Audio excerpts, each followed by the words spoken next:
there today. But even the Formula Libre guys are here in stronger numbers than ever. That's because that Killarney and many of us are looking forward to, especially these races. My name is Ernest Page and that is Dexter Bruce. And Dexter, we've got a full grid of Formula Libre. This is south. I think that's kind of where it's at. It's got a lot of Joburg. They got treated with a little bit of rain, you know. But a big warm welcome to them and their families for coming all the way from Joburg, from PE, from Durban. And I think our boys, the likes of Rico Barlow, Byron Mitchell, I think they're going to give it a and all the other categories, of course, welcome to the series where once again the World Duke battle. And if the studio looks slightly different today, it's because we're now sat somewhere where it's a little bit warmer. The lap of luxury. And I'm not complaining. I'm loving it. I'm not complaining. It's a little bit chilly out there today. But at the moment, the Formula Libre drivers are out on circuit.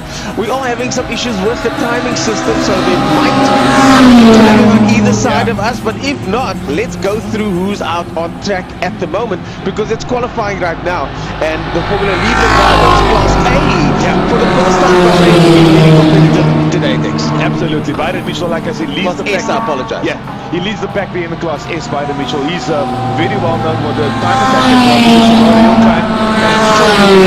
attack coming up as well. Rico Barlow coming in strong there as well, from Barlow Racing as well. Fantastic driver from both of them. And of course, this is open top, full widths. So if anybody's going to experience the wet, it's going to be them. Well, Andrew Rackstraw is back, and I've got to say, I'm a fan of Andrew Rackstraw. I'm on the Andrew Rackstraw hype train. Choo-choo. He's been doing well and managed to get a podium at the GTC races. Now, the South African Formula 1600 champion is back in a VW Formula Reynard, and that's what the Class S guys are. That's some of the fastest cars you'll see going around the circuit in the wet, those Formula Reynards. So we've got a solid grid of 5 cars in that category, where usually DJ Boyson and Byron Mitchell are fighting below. Class A, we've got Herman Krieger, JM Gerber, the Nama Biltong guys coming from all over the country, so we've got a few more guys. And then Class C is looking very, very busy. Class B, Formula M is becoming competitive. So before we get to Class C, Dex, has been flying under the radar. I didn't know that they are so active on main circuit, but now they're coming from the short circuit to the main circuit. Actually one for sale right now. Now Formula M car is basically the open top car. It's slightly smaller with a motorbike engine. 600cc. 600cc sequential gearbox, super lightweight, semi-slick tires. And you can pick them up for about 50 grand. I mean, there's one absolutely right now for sale for 50 grand. We're just waiting for the data. There we go. We got timing. So you say if you could put the timing either on this side or that side, or here in the middle somewhere, that'd be great. The Formula M cars are actually fantastic little race cars. Yes. You know, they started with short circuit. Now they're transgressing over to main circuit as well, which I think is a good entry level open. So if you're coming from karting, Ernest, yes, I think it's a great way to get going. I think so. And a friend of mine, Michael Pashut, saw them in Desi Raceway the other day. Just watch out there. Yeah. Saw them in Desi Raceway the other day. And there we go. There we go. And he was saying that it's a tempting prospect. Yeah. For under 100,000, you can get into an open wheel car and practice the basics and the techniques that can only be found on an open wheel car. So Class C, that's the busy one. That's the Formula V guys, and Lucian, Darren Liebenberg, Andre Leroux, Yandre Leroux, and here we go now. And look at that, Andrew Rackstraw at the top at the moment. Class of the field to the 129 in the wet.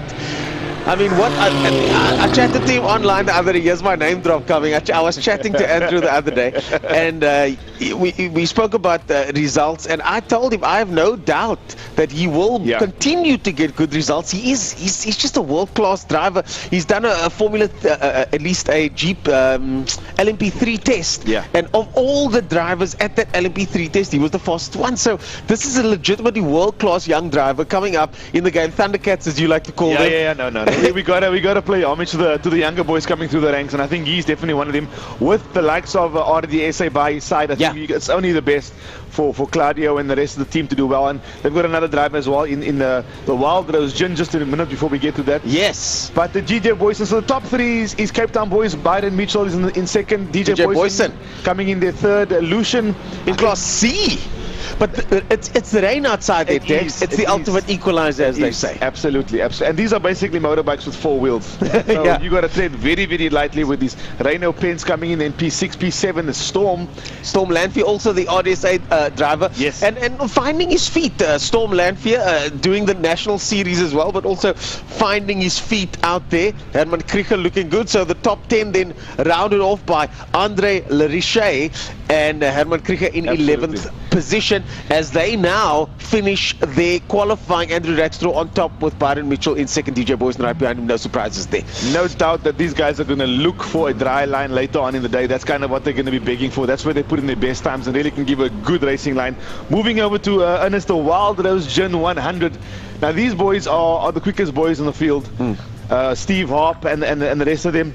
W. Bear, Gary Kieswetter, Franz Carruthers, obviously those make up the top. Have you got the sheet there? I've got the I'm sheet. looking here, I've got nothing here. I've got the sheet. Yeah, we're kind of sharing a little bit here. Okay, so I'm just going to let you rattle off the names. Yeah, I mean, pretend to know who one you're thing I talking didn't know about. about these cars was the fact that you could actually, you could have a different engine in different bodies. So in other words, you could have a BMW, Really? you know, M2, for example, because you got to go sports car. And then that means that that's one of the few series available in the country where you can do that. Yes. Because most series, including Clubman's, GTI Challenge, etc., Yeah. you've got to have the same manufacturer Absolutely. with the same engine. Absolutely, and that kind of opens it up because the 2Js of the world, the Lexus 1UZs of the world, the 3UZs of the world, those motors are readily available and they do make decent power. But you can't go and putting that into a BMW. Yeah. However, in a series like this, you absolutely can. That's why we have at the bottom of the list, you'll see there's a Lotus with a Honda powered motor. Now this has been done many times before with the Ubers. And this is now a Glenn Phillips, our resident Glenn Phillips. He's got a Lotus Elise with a Honda powered motor in sports and GTs. That thing is going to be absolute rip. Sports and GTs are very close to your heart because that's all you've been talking about for the last couple of months. Tell us. It's number one. It's number one on my page. I know that you're quite close with Steve and the guys, and it's such an appealing category, isn't it? Our friend and colleague Junaid Hamid was supposed to be driving today. Unfortunately, he's pulled out. Yeah. But he will be taking part later on in a 350Z as well. You got Lismore as well in there. Lots and lots of types of cars from the 350 GT all the way to the Malak at the front of the pack. What is so appealing to you then about this? Number one, the times are really fantastic. I think they're the quickest around there. And also it was the sort of the category that was very far-fetched in the beginning when I started coming to Killarney. It was those guys in the corner of the classroom. You don't really want to go there. But rubbing shoulders with it's the Bishop's boys. It's the Bishop's boys. You know what I mean? It's those guys. So the guys that speak Spanish. So we never got to kind of rub shoulders with them up until the last couple of 2-3 years, and that's been amazing because now. Yeah, it is a little bit of an expensive series, but you can. They always, absolutely. And this is the thing about Killarney. And jokes aside, the school fees aren't quite as expensive as Bishop's unless you're in the A-side rugby squad. I'm talking to you, Steve Humble, but Paul Jim Brewers. Yes.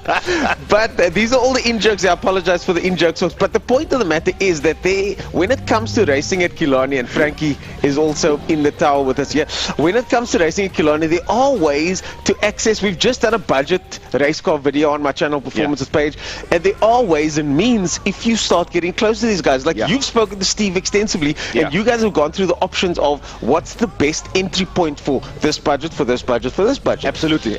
So if you take a car like a basic car, like a Lotus 7, for example, and these are Birkins, these are replicas. There are many for sale. They are. So you can pick one up with a Toyota powered motor. Toyota powered engines aren't that expensive. It's a lightweight car coming in at 750, 600 kilograms. And the reason it's so affordable, more affordable sometimes to run a Lotus than a Clubman's car is because it's so light. It's light on brakes and light on tires. Whereas the Clubman's tin top car is heavy. Heavy on tires, heavy on brakes. Yes. And that's when racing becomes expensive. Of course, okay. So from that angle, it's actually a little bit cheaper. Going up a level, yes, you can buy a car for 200 grand, but if you look at the prices of the Clubman's cars these days, Ernie, I mean, you've got a car. Those tin-top cars are quite expensive. They are quite expensive. And I've chatted to Thomas Faulkner, who just races in the Lotus Cup in Johannesburg. Yeah. And he was saying it's not that expensive to run. He's got a Mustang as well, which he also ran. A what? A Mustang. What is that? Someone just, I'm not going to say anything. Not going to say anything about Mustangs. Yeah, but yeah. Mustang is a great car, Yeah. but it's very expensive to race. Yeah. But when it comes to the Lotus, Yeah. again, it's a lightweight car. Yeah. Many options. You can run a Pinto engine, you can run a 1600 engine, 20 valve engine, whatever you want to do in there, you can. So there are options available. So yes, Sports and GT has become more accessible, especially if you know the formula. Yeah. So I wouldn't be necessarily be turned off by Sports and GT Yeah. if you are interested Yeah. in doing something along those lines. Absolutely, absolutely. And 350Z is another one.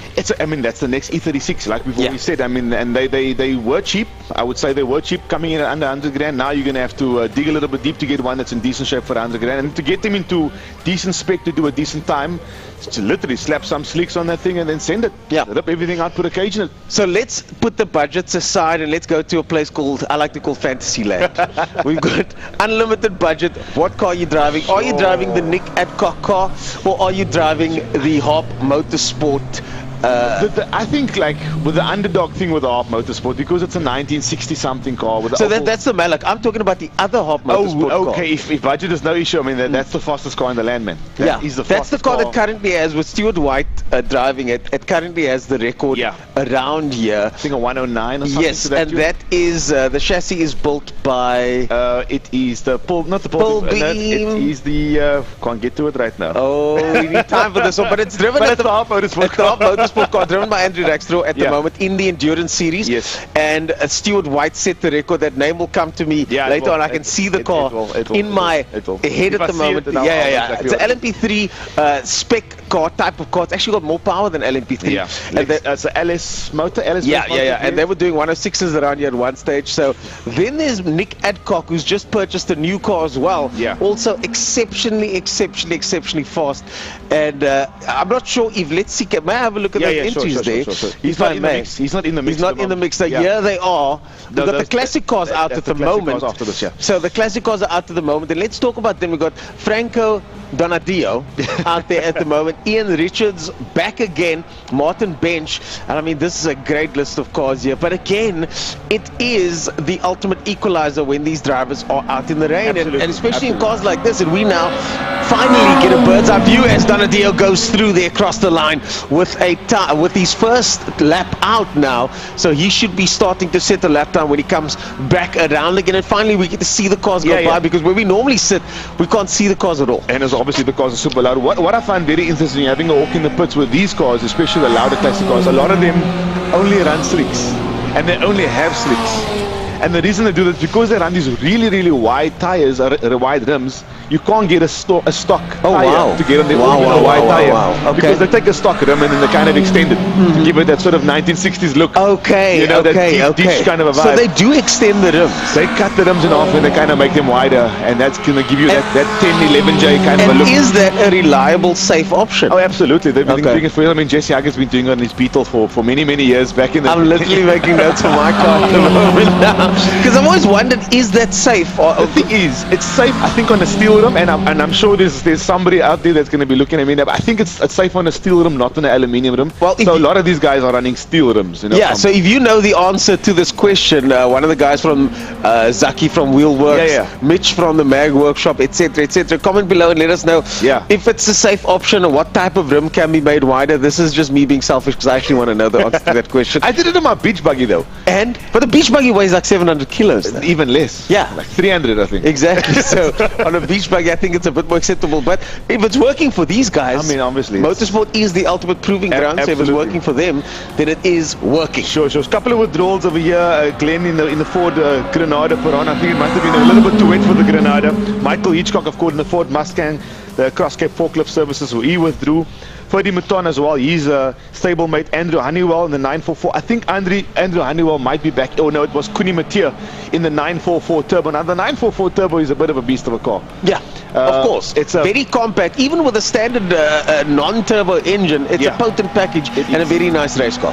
And then of course you got the 928, which is slightly bigger than that as well. I saw the 928 drive in this morning, so clearly a road legal car. From Brackenfell. Those pop-up lights in position. You know those 928 pop-up lights? The worst idea ever, Porsche, but hey. But I mean, it's a good car. It's a fantastic car. And that car sounded good though. Yeah. So again, he drove the car all the way from Brackenfell, going to race the car today, and he's going to have a good time. Oh yes. Super reliable. If you've got a car that at least can behave in the rain, you're going to have a good day. And some guys like Neon Batoya, guys like that, they actually enjoy cars on the ragged edge a little bit in the rain. As we watch some of the cars go around turn 2, slipping and sliding their way through turn 2. Today's going to be a good day. To watch motorsport when it's raining is just one of my favorite things. Franco Donadio in first place with a 140.868, 8 seconds ahead of Ian Richards at the moment. So Franco in a class of his own, but it's still early days. They've still got 5 minutes of qualifying to go, and later on the bikes will come out. We've got Abigail here joining us to chat about the bikes later on. But before we get to that, we're just going through the list here. Trevor Hutchings and Lane Hutchings competing against each other, both in Class C. Both of them currently doing 152s and 153s. Those are used to be doing 140s with the rain. I think you can discount about a 10-second of your lap time. But I mean, just having a bit of a chit-chat around Killarney. When it rains, Ernest, you've been here running in the wet. Turn 1, standing water. Where else can we expect standing water? Standing water, as you mentioned to me early this morning at 6:30, you mentioned to me turn 3 might be flooded. It does seem that there is a little bit of water over there, but they have sorted the drainage out. Killarney, in fact, and I didn't even know this until recently, have drainage ports at the bottom of the circuit.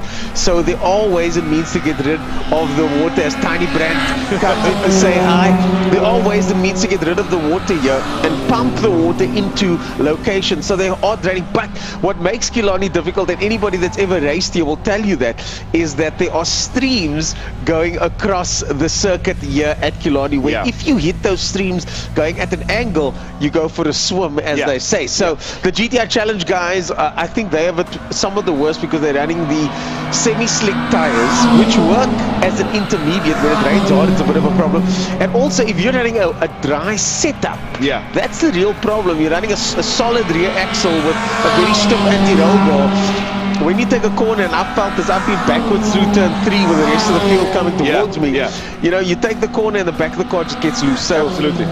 For me, the big thing that I learned recently, and something that I wish I knew before, is that you definitely should have a wet setup and you should have a dry setup. Softer always works well in the wet. I mean, same tires, just a softer setup. It's so difficult to do with these cars, and you know, obviously these are not full-time racing drivers, so we do this as a sport and as a hobby.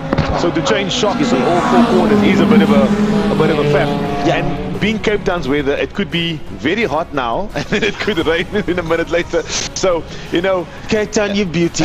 These guys are going to just sit there and make the most of it. It's already clearing up over there, and the Koppie's clear. We can see the Koppie. We can see the Koppie, so hopefully it holds up. And you know, when you hit the grass, I mean, you've explained this to me many times. When you hit the grass in the wet, you actually accelerate to go a lot faster. Turbo grass. And this is why I like having a handbrake in my car at the moment, because when you're going backwards, the brake bias is designed in such a way that 60-70% of the brakes are sometimes in the front. When you're going backwards, you now got 40-30% of the brakes in the front of the car. So a handbrake to lock up those back brakes works when you're going backwards. But if you don't have that in a normal race car with slicks, if you're in the grass, for the ride, baby, you're on for the ride. You're on for the ride, and that's why these guys are terrified of hitting what we call the turbo grass. At the moment, Franco still in the lead with a 39. Martin Bench trying to do something about it with a 46, but he is in a class of his own in that car. But again, it could be a setup thing for the rain. But it's supposed to rain all day today. It's supposed to rain all day. We got a couple of new sponsors on board, and we got the Castrol. Castrol came on board, and I think that is such an amazing. They've got such deep roots in motorsport. I mean, all over the world. I'm a glug glug from our side. Or was that Cecil? That was Cecil. Oops. That was Castrol. That was a terrible product placement. I was looking at the Ferrari with the guy, you know, the little boy. That was let's try again. Can of the best. Yes. That's it. That's it. So Castrol. I mean, this is now the place where we're sitting in is now called the Castrol Tower. Oh yes, indeed. And I think that's such a good name. Turn 2 is now called. So when I think of Castrol, and I'm not thinking of the wrong car, I think of the Castrol Toyotas. Search Damsel. Come on. I mean, we think of the rally cars, the heritage. Castrol really does have, jokes aside, has got a massive entrenchment into South African motorsport. I spent some time with the Castrol team at the hill climb, And it's so good to finally see Castrol now coming into motorsport in such a grassroots way to support South African motorsport, Cape Townian motorsport specifically. So expect more commentary about the Castrol Corner Turn 2 now. Yeah, and obviously, like, you know, with the bikes as well, they've been involved with bikes many, many years.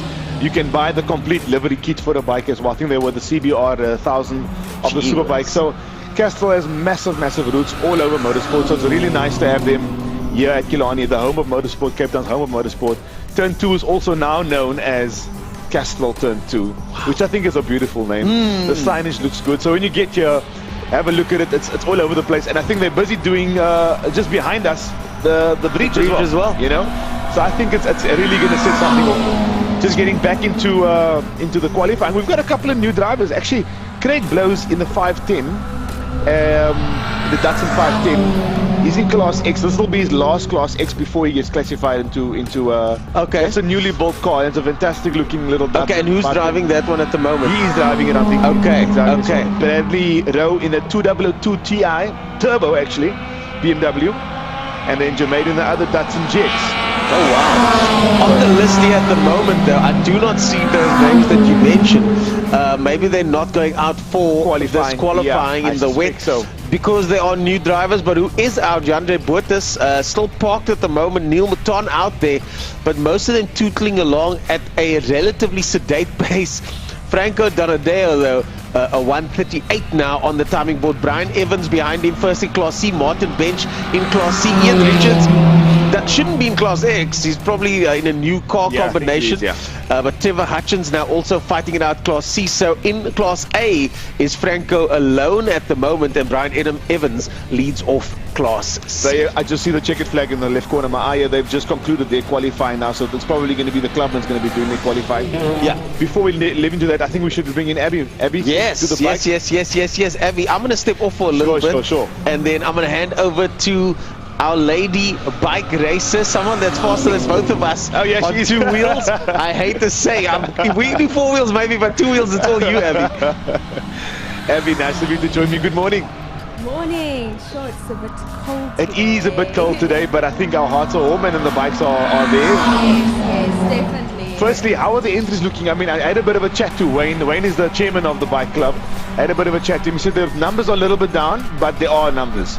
Yes, so we have the clubmen sitting out. Okay. So you'll see a lot of the clubmen riders are actually racing 600s or 650s.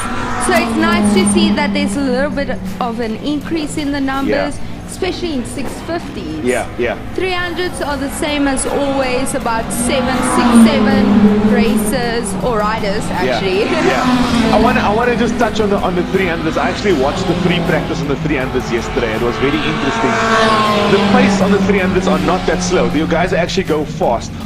Just give me sort of a ballpark figure as to what kind of a speed you guys do down the back straight over here. So we normally do about 200, just under 200, depending on how much horsepower your bike has, obviously. Right. So you can go anywhere between 190 and 210. That's really fast. Down the back straight. And how wide is the tire? That's a 300. Yes. So we have, I think it's 160 millimeters wide. Okay, so you're running a 160 tire. Okay, and that's actually super fast. I was watching Nicholas Hutchins going through turn 3, and I actually want to have a bit of an interview with him later if I can.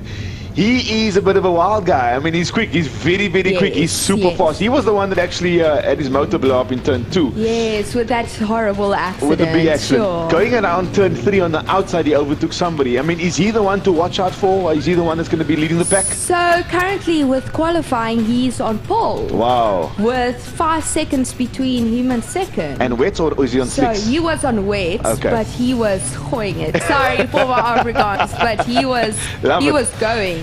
Because he went down to 25. 20, wow. No, yes. 25's in the wet. That's seriously. Wait. No, 32. Sorry, 32s. I had to think. I'm thinking of the 600s now. So normally on a dry track, 300s do about 127s, 128s. up to 130s, and then the 650s go down to 119s. Wow, that's still very, very fast. So it's very fast. So on a bike in the wet, we've had this discussion off camera a little bit earlier. Like obviously for us, we don't ride bikes. Well, I mean we ride not on the racetrack, on the road, but I mean, what is it like? And can you put your knee out? Do you get into the power a lot later? What is the vibe? So if you're riding on slicks, normal dry tires, you cannot get on the gas at all throughout the corner, otherwise your back tire just spins out, causing high sides left, right and center.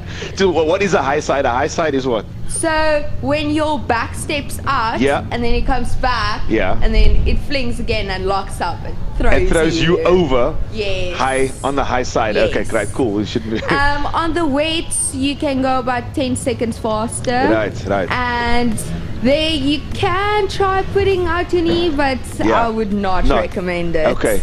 Yeah, so there you can get on the gas a bit earlier than if you were on slicks, but still not as early as you would in the drive. Right. So everybody's going to be taking it basically very gingerly around the corner, roll onto the power, nice and easy, and so avoid standing water is obviously vital, you know. The key is just to be as gentle as possible throughout the corner. Not make any erratic moves. Sure. Just be as smooth as possible and let it flow. And then find your comfort zone. So you'll feel it sliding and then you'll be like, okay, that's where I should stay. With the car, when the car slides, you kind of balance the car. But when the bike starts sliding, do you balance your body or do you balance the throttle? What do you? Is it a combination? So it's a combination of both. Like the major thing is just to keep your bike upright, and then that would help stabilize it with the shock and everything. Okay, cool. Wow. Yes. So getting to the 600s or the 650s. Yes. Who's the guy to watch on the 650s? So we definitely have Jamie Hall and Nicholas Hutchings. It's going to be a tough one there. As we can see. And then we have like less faster riders behind them who's a bit wary of the weights. But the top would definitely be Nicholas Hutchings and Jamie Hall. Absolutely. And moving up a class. And then we have in the 600s, we'll have Slade van der Kerk, absolutely, Tristan Pinard, and Jason Lineker. Wow. So we know them as the top guys, the hooligans, But so that will be a tight race. And then we have Malcolm Rapson in between those three on the 1000. And fastest accountant in the Western Cape. So we have Kewan sitting out this race. Jonas and Lance. Lance will also be in the top, now that I think of it. In qualifying, he went out on slicks, so he didn't do as great. But he's still third on the grid. Okay, well, coming off a crash after, I think, 2 races ago, he is obviously on the road to recovery, getting his groove back. I'm sure it takes a little bit of time to find the groove and know where you need to be. So hopefully he has his groove back and he can be up there with Nicholas and Jamie Hall. Absolutely. And yourself, are you sorted? Are you ready to go? Yes. So 300s, we have Raymond Alexander in first, me in second, and then we have Adrian in third. Okay. So that's going to be a tight battle as we're all going to be on slicks. Oh no, we're all going to be on weights. Okay, you guys moving a wall. That's the way to do it. It's going to be a tough one. That's the way to do it. Because Raymond, let me tell you, he's a demon on slicks. He's a demon on weights. It's going to be insane. Well, so it's definitely something to watch. I'm sure you're going to give us a little bit of the interview later. Good luck to you. Thank you. All the best. Hope the weight doesn't bite you. All the black stuff. Or keep it upright at least. Yes, all the luck to all the other races. Yes, thanks, Abs. That's our resident biker, Abby. Can I rejoin? You can rejoin. Big shoes to fill as Abby exits frame. And the bikes are hectic, bro. It's not my bike. I'll leave it to the professionals over there. I was just looking at the screen now, and we are basically in the corner like this. Yeah. Okay, for those that are watching. And then the rest is the track. Okay. And there are new cameras on the track now as well. Yeah, there are new cameras on the track. It looks really good out there. And they can also see the timing now as Chiara van Niekerk leads us off. Imad Modak, Cody Albert, Shane Smith, Marco Retta, Jess Huggett, Quincy Swanepoel. The list goes on. Gavin Surf, the list goes on and on. And these are many familiar names to the club and sport. Let's just quickly, before we bring on Frankie, let's quickly idle on Gavin Surf. Gavin Surf hasn't been on the track for a while. I mean, he was the chairman for the club for a while as well, and he can pedal a car in anything. We've seen him do the all-tar with no panels on the car. We've seen him do every single race. He's got a BMW. I think this time around he's in the Golf. Fantastic driver, and a very exciting driver to watch. Indeed, especially in these conditions, and the Clubbins guys are not going to be holding back today as we wait for the first couple of times to pop up. And when those times pop up, we're going to call in Frankie, and Frankie will handle. I'm going to make way for you. Let us know what's happening here as Frankie Yunus joins us, our commentator from the tower upstairs. Once you hear the name, you'll know exactly what I'm talking about. As Imad Modak crosses the line with the 131, sets the tone and the benchmark. Frankie, welcome to the studio.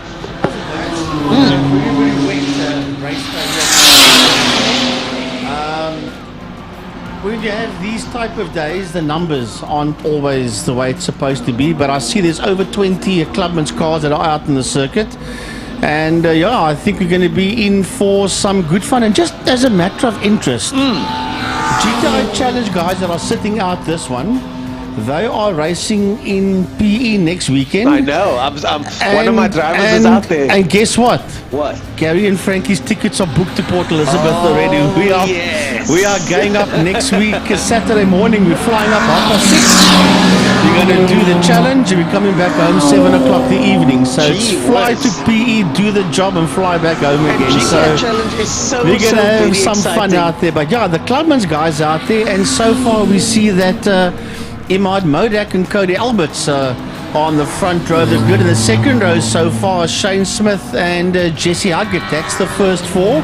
Yeah, I wonder what tyres these guys are running out well, there. They will all be on the wet weather tyre. Okay. The regulation wet weather tyre for the Clubman's guys. But it's good to see that still over 20 of them are on track, even though the weather is a little bit suspect. Yeah, but the weird thing is it hasn't rained hard since this morning. It was raining hard through the night. Hard rain is expected today. What are your thoughts based on what you've seen here before? What do you think the weather's going to play out like today? And I know we're just looking into the crystal ball at this stage. Look, it all depends on the amount of water that falls, because I know that in turn 5 in Fostrom, rivers tend to run down the circuit because it's slightly banked. And then also, as I look out the window, as the guys go through the kink, there is also a tendency to have a little river run through the kink as well. There. As we look out the window, that looks somebody like Cody has left the circuit. We'll have a look and see the moment it gets going again. It is tough to see from here. Yeah, and I know that on your guys' screen you're probably shouting at us, that's so-and-so. It looks like it's better. Yeah, it's hard to judge from here. But I should have brought up my binoculars with today. In the interceptor corner as well, there's little rivers. Yes. So to answer the question is, all depending on the amount of water that falls, will determine the amount of water that runs across the circuit. But I'm sure the marshals, as usual, will have all that sorted out. So we don't have too much. So that's one of the jetters there that has gone off. Doesn't look like Jesse Huggett's jet, and it's not Cody Alberts. He's still out there going very fast. 131 for Imad Modak, 129 now for Imad Modak. Just snatches the 129. The track is clearly getting a little bit more grippy with Cody Alberts in second place in Class A there with a 132.149. So that's going to be an interesting front row. Shane Smith with a 133, Jesse Huggett 34, Gavin Surf 37. The rest following on as Cody Alberts clocks another 132 to put him in the front row at the moment. Also love it to see Charles Opperman make a return again. He's been away for a while. He's done one race meeting since his return and back again. And then Chiara van Niekerk currently sitting out there in 10th, now 11th position. and she had a birthday this week. Happy birthday, Kiara. Hope you had a good and wonderful time. And what a way to celebrate your birthday by going racing. Always, yeah. She had a birthday the week, and then Cedric Berger out in that 14th position. And Marco Retto is doing very, very well. This is a guy that raced the BMW at Cape Drivers Oval Track, and he also raced at the Vescus Oval in Saldanha. Oh yes, and Mega Oval in Worcester as well. So he's an established oval track racer, dirt and tar, and he's made the transition from oval track racing to main circuit racing. Vescus is one that I've never been to, but I've heard such good things about the Vescus Oval. You've obviously been there before. I have been there before. It's a lovely racetrack. Remember, the track was closed for about 17 years. Oh wow. And then it got reopened again, and they've done tons and tons of work on that racetrack. It's probably one of the most awesome dirt oval tracks in the country, together with Mega Oval. But look, I think all our dirt tracks nationwide is good, but Vescus is something I'd love to go exceptional. drive up there. I'd love to just take my car up there and just go have some fun. I've spoken to some of the guys and they said that's totally possible.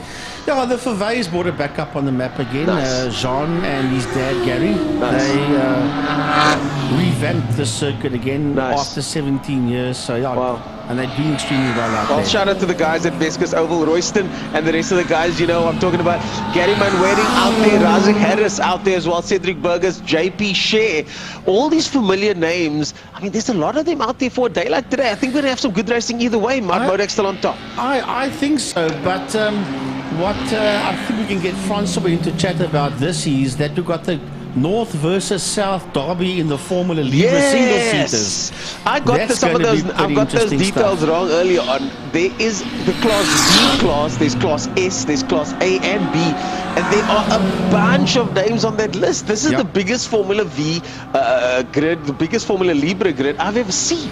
Yeah, and then also saw on the grid Lieutenant Colonel Alan Meyer, who's Air Force officer. Wow. And I don't know if he's on retirement or yet. I think he might be, but he loves his motor racing. And I know him from back in the day from Air Force headquarters in Pretoria.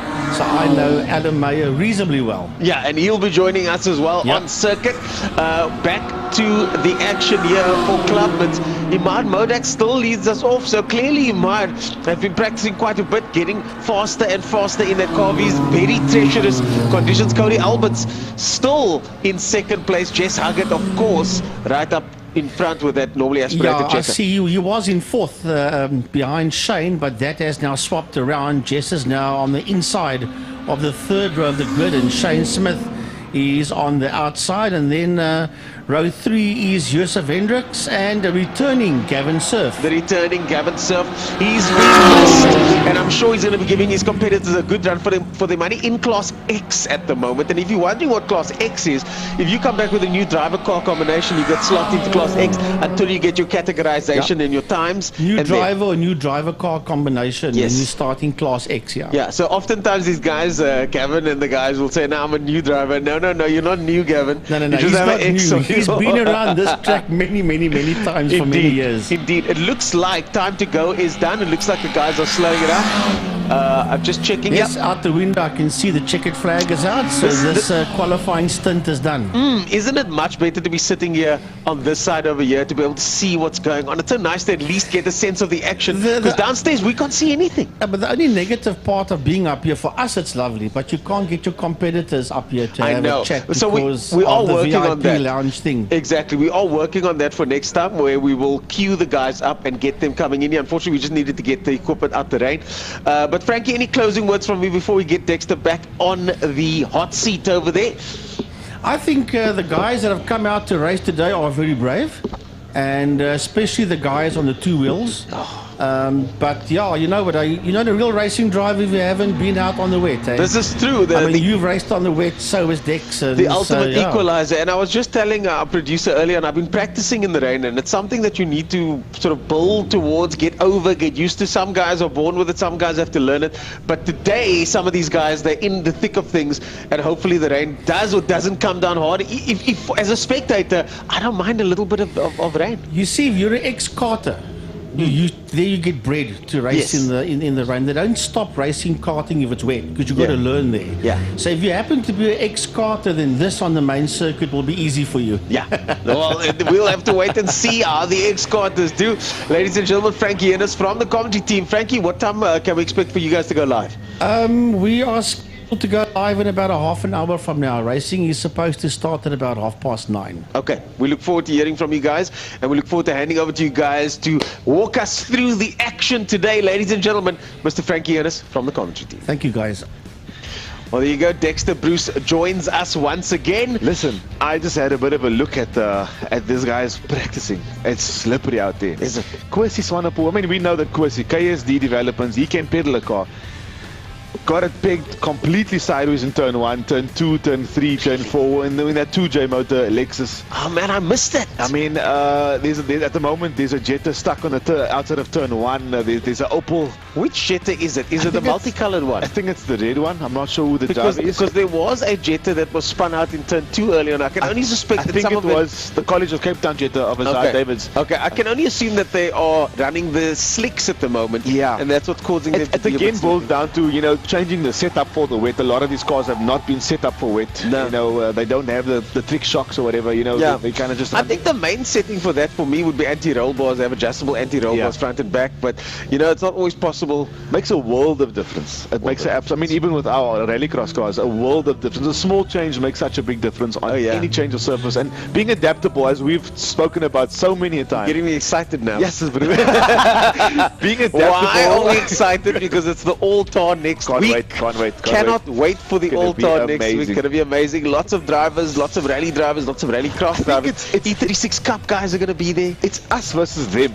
I know. I love it. It's not north versus south. Because the thing about it is when you were in school, and you were in school, into school was the one that you would look forward to. Also beat That's the move, because it's because you must know how to chase the gun and you must impress them, you know what I mean, right? You got to win your class. So it's basically the South African Cape Town boys versus the Cape Town boys. It's the rally guys versus the track guys. The race of champions. The RSC. So next weekend, Saturday, the 5th of August, All-Star Rally. Very Right exciting. here, we actually race through the pits. I know.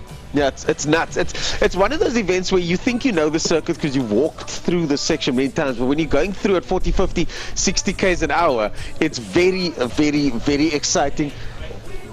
Yeah, no walls getting broken this time. Guys do tend to go through the wall. And someone that's chirping us off screen, Dex, I'm going to hand him over to you now because he's not going to stop chirping over here.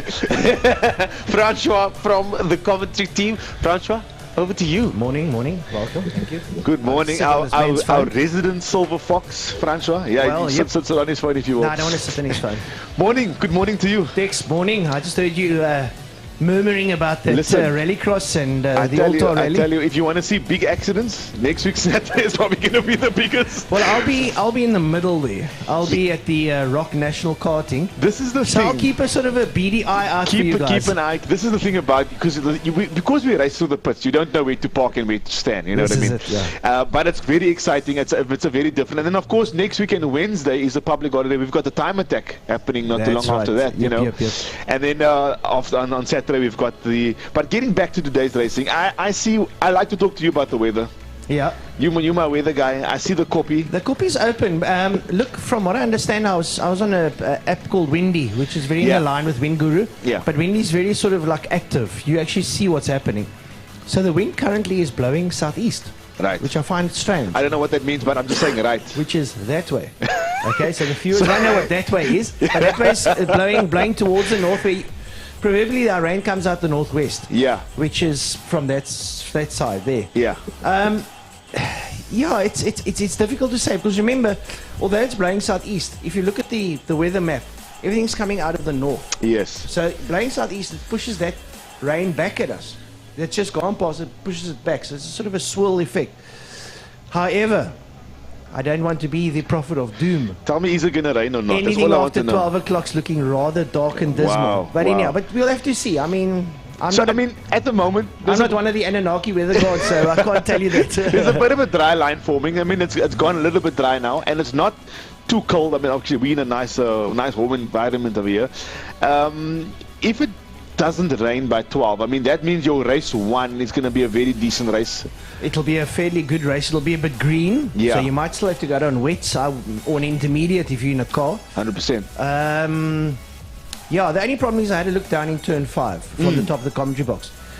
There's a little bit of a pool lying down there. Right, the cars are going through and washing the water. Yeah. And I don't think that the marshals can sweep it because it's the way that the track lies. Sure. So it's rather a large body of water. However, if you're a clever driver and you can use the right line, come to the inside of 5, just brake a bit early, tuck the corner, and try and get out of there quickly without spinning and So previously I've seen, like, when it comes to the wets, we know that the Masters, and I think we can touch on the Fabio Bertani and the boys, the Pirelli Master boys, they rear-wheel drive, high power, Ford Mustangs. Yeah, the APV puts out about 550 kilowatts. Plenty, and it doesn't weigh much. Fiberglass body, Owen Ashley designed body. Yeah. I mean, that for me is probably going to be one of the most exciting, because they are the GTI Challenge boys from Sea Point. Yeah. You know what I mean? Yes, the Clifton, the Sea Point, and the Constantia boys, yeah. And the Wine Farm boys. So I mean, it's going to be quite interesting to watch them go.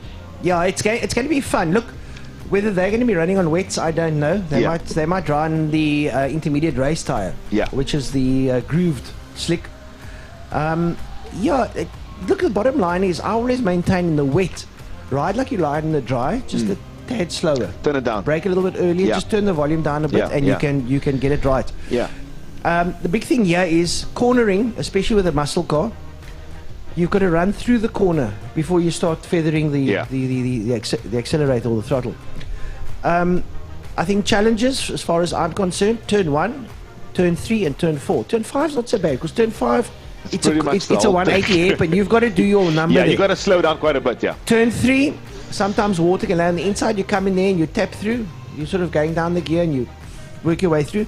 And if you bite that water, there's a wall waiting for you on the other side. So this is the thing about driving in the rain, is that it's the high-speed corners are the ones to watch out for, because you feel the level of grip and you get confident as it goes on. This is the thing. The low-speed corners, you kind of can avoid it, you know. Yeah. But the high-speed stuff, I mean, turn 1, I've just literally seen off camera now Kwesi Swanepoel go into turn 1. So, and Kwesi Swanepoel can pedal. He knows his way around a car. And we know he can handle a car. He can handle a car, you know. Going there sideways, but again, this is qualifying. This is kind of them finding the level of grip. Where is that level of limit, and then just dialing it back from there. I do exactly the same thing. Is that I find where the car doesn't want to be, and I just turn it down from there and kind of keep it there. Well, you will soon know once you go out there in your, say, first lap or something. You feel, oh, here's a twitch. Yeah. As you say, sometimes there could be a slight dry line. You might pick the dry line. Sure. But as we know, there's probably most corners here, probably about 3 of the corners on Killarney. You can't tuck it in too much because it closes up when you exit. And if you exit and it spins out, you touch the grass. Bye. You're gonna accelerate on the grass. And we know. So I mean, that's the car side of things. Let's go on to the bikes. I mean, now it gets a lot more complicated. Look, the bikes, the Super Twin Cup and the 300 guys, a lot of them will be on wets. Yeah. Now that is nice for them because they come off the short circuit. They short circuit racing guys. They know what it's like to ride in the wet. Yeah. They've done it before. Yeah, the speed is just a little bit more because of the length of the straights that you're doing. Yeah. So I think the question there is maybe just an earlier braking line, maybe a wider braking line. Yeah. So that you can sort of go into the corner easy. You don't want to tuck it in and let the front tuck in on you because then it's going to go. Yeah. You're going to wash and you're going to put it down. You're not going to enjoy that. Yeah. Yeah, that's not going to be nice. I think the guys that I fear for, and I know most of them will be on wets, and I spoke to some of them here yesterday afternoon. I came down, is the Superbike guys. On wets. The likes of the Malcolm Rabsons, I believe Kieran Sneyman's not in today. Slade will be out there. Yeah. Look, we're going to keep an eye on Jason Lineker because we know he's a little bit of a wet specialist. Yes. Typical Pommy boy. They always got this, it's in their blood. And I saw him the last time in the wet, he just pedaled away from everyone, which is nice to watch. It's so good. Again, it's also a confidence issue. Yeah. Do you have the confidence to ride the wet like you ride a dry? Because that in essence is what you must do. I was actually watching a little YouTube video clip the other day about qualifying in SPK 2 years ago. Take Nakagami. Yeah. On that 1,000 Honda in the wet. I thought he was going to eyesight about 20 times. But he comes out and it's sideways and it's this way. I mean, but it's confidence. The biker guys have that different mentality to a lot of the car guys. I mean, I'm going to say almost all of them, you know. And if you look at even Rossi, for example, he's as old as he is. He's a seasoned rider. But he keeps pushing the envelope with the wet, you know. It's absolutely amazing. So, balls to the wall does really apply to them. It's kind of where they're at. Even though, with the car guy, when we crash, we kind of turn it and take our time to get back into it. But with a biker, they get up immediately. Immediately they get back into it, and the fear level is very different. Very true, very true. Look, I think the big thing here is that, like I've mentioned, it's a confidence level. If you run out of that pit lane and you think, oh, that's it, your race is done. Yeah. But if you go out there, like I'm going to have fun, and this is, then you're there. I mean, you've been on the car, been on bikes and cars. If it's wet, I sometimes have fun because I think, I can maybe tuck it in here, I can let it slide a bit. But you got to have the confidence. Sure. If you don't have the confidence level, then you shouldn't even be out there. Absolutely. And the confidence thing is the fun factor. Yeah. And well, just quickly before we go, sports and GTs. I mean, you like the sports and GTs. I like it. How's it going to be out there for them a little bit, and who are we looking to watch? I don't see Nick Adcock on the list anymore. No, I think sports and GT is going to be a Porsche affair. You reckon? Full-on Porsche affair. Gary Keith-Sweater. Gary's there. Davio Bear's there. What about the Lotus? That Lotus Exige, I don't know if it's going to be. It's very temperamental. It is. You're quite right about that. There's something about that car that's temperamental. It goes out of practice at qualies, and when it comes to race, plug. And I mean, Glenn Phillips is the pilot. I mean, he knows his way around the car. He's been around you many times. It's definitely a car issue, not a driver issue. Yeah, it's a car issue. There's something there that's very temperamental. What it is, I don't know. I haven't had the opportunity to converse with him about it. Yeah. But it seems to be a car issue. There's something that's very temperamental. The Paul Beam, the Mallock should be up there with P1, P2? I don't think we'll see the Mallock out there today. Steve Humble says he doesn't feel like taking a bath. And I mean literally a bath. Do you know the thing about, I sat in the car. That car, the driver sits quite far and high back. Yeah. And I'm sure you're 100% right. When it's wet, he gets all the water from both the rear wheels. It lies inside. Washing over and the front wheels washing into his face. That's the only thing with the open wheeler.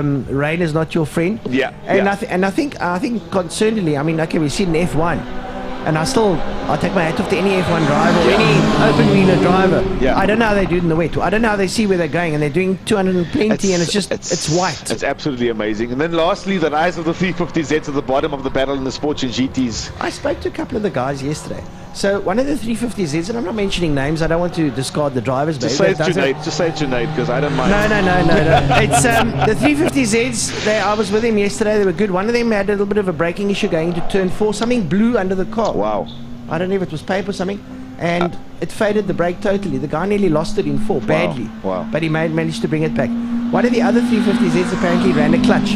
It was slipping horribly, even when it came into pit lane. Wow. So a clutch job at a 350, you got to pull the motor. We know how that is. Come on. I don't know if the guys did it. I don't know, but they're out there. For me, the problem is they're big girls, you know, and they need to be handled with a little bit of different care, you know. And we had this discussion where the next E36 is coming through the ranks, but the parts aren't that readily available as what we think they are compared to like sort of the BMWs. However, they do handle really well. And when they do go wrong, it gets quite expensive pretty quickly. It gets very expensive. The nice thing about a 350Z or a Nissan 6, we know that from the differential to the gearbox to the motor, it's bulletproof. Yeah. When something breaks, it goes big. We know this from Nissan. Nissan is bulletproof. We know you can pedal that thing, you can ride it to the limit. Yeah. That is where the GTR emanated from, the 350Z. Yes. All that technology from the 350Z lies in the GTR. Yeah. The GTR is just basically a very well-breathed motor. But the 350Z is a very, very good car to race. I can just see through the camera lens over there, Mr. Wayne Wilson smiling at you right now, because he's a stalwart for Nissan. But he knows that I ride Nissan. I drive it hard. Listen, thank you very much. This is our resident Silver Fox.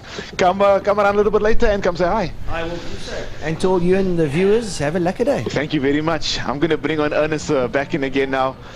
What a wealth of knowledge. Yes, my head is exploding with weather, Ernest. Oh yeah, with the getting the full updates, yeah. The copy, the wind direction. He was talking about the north, south, east. I know.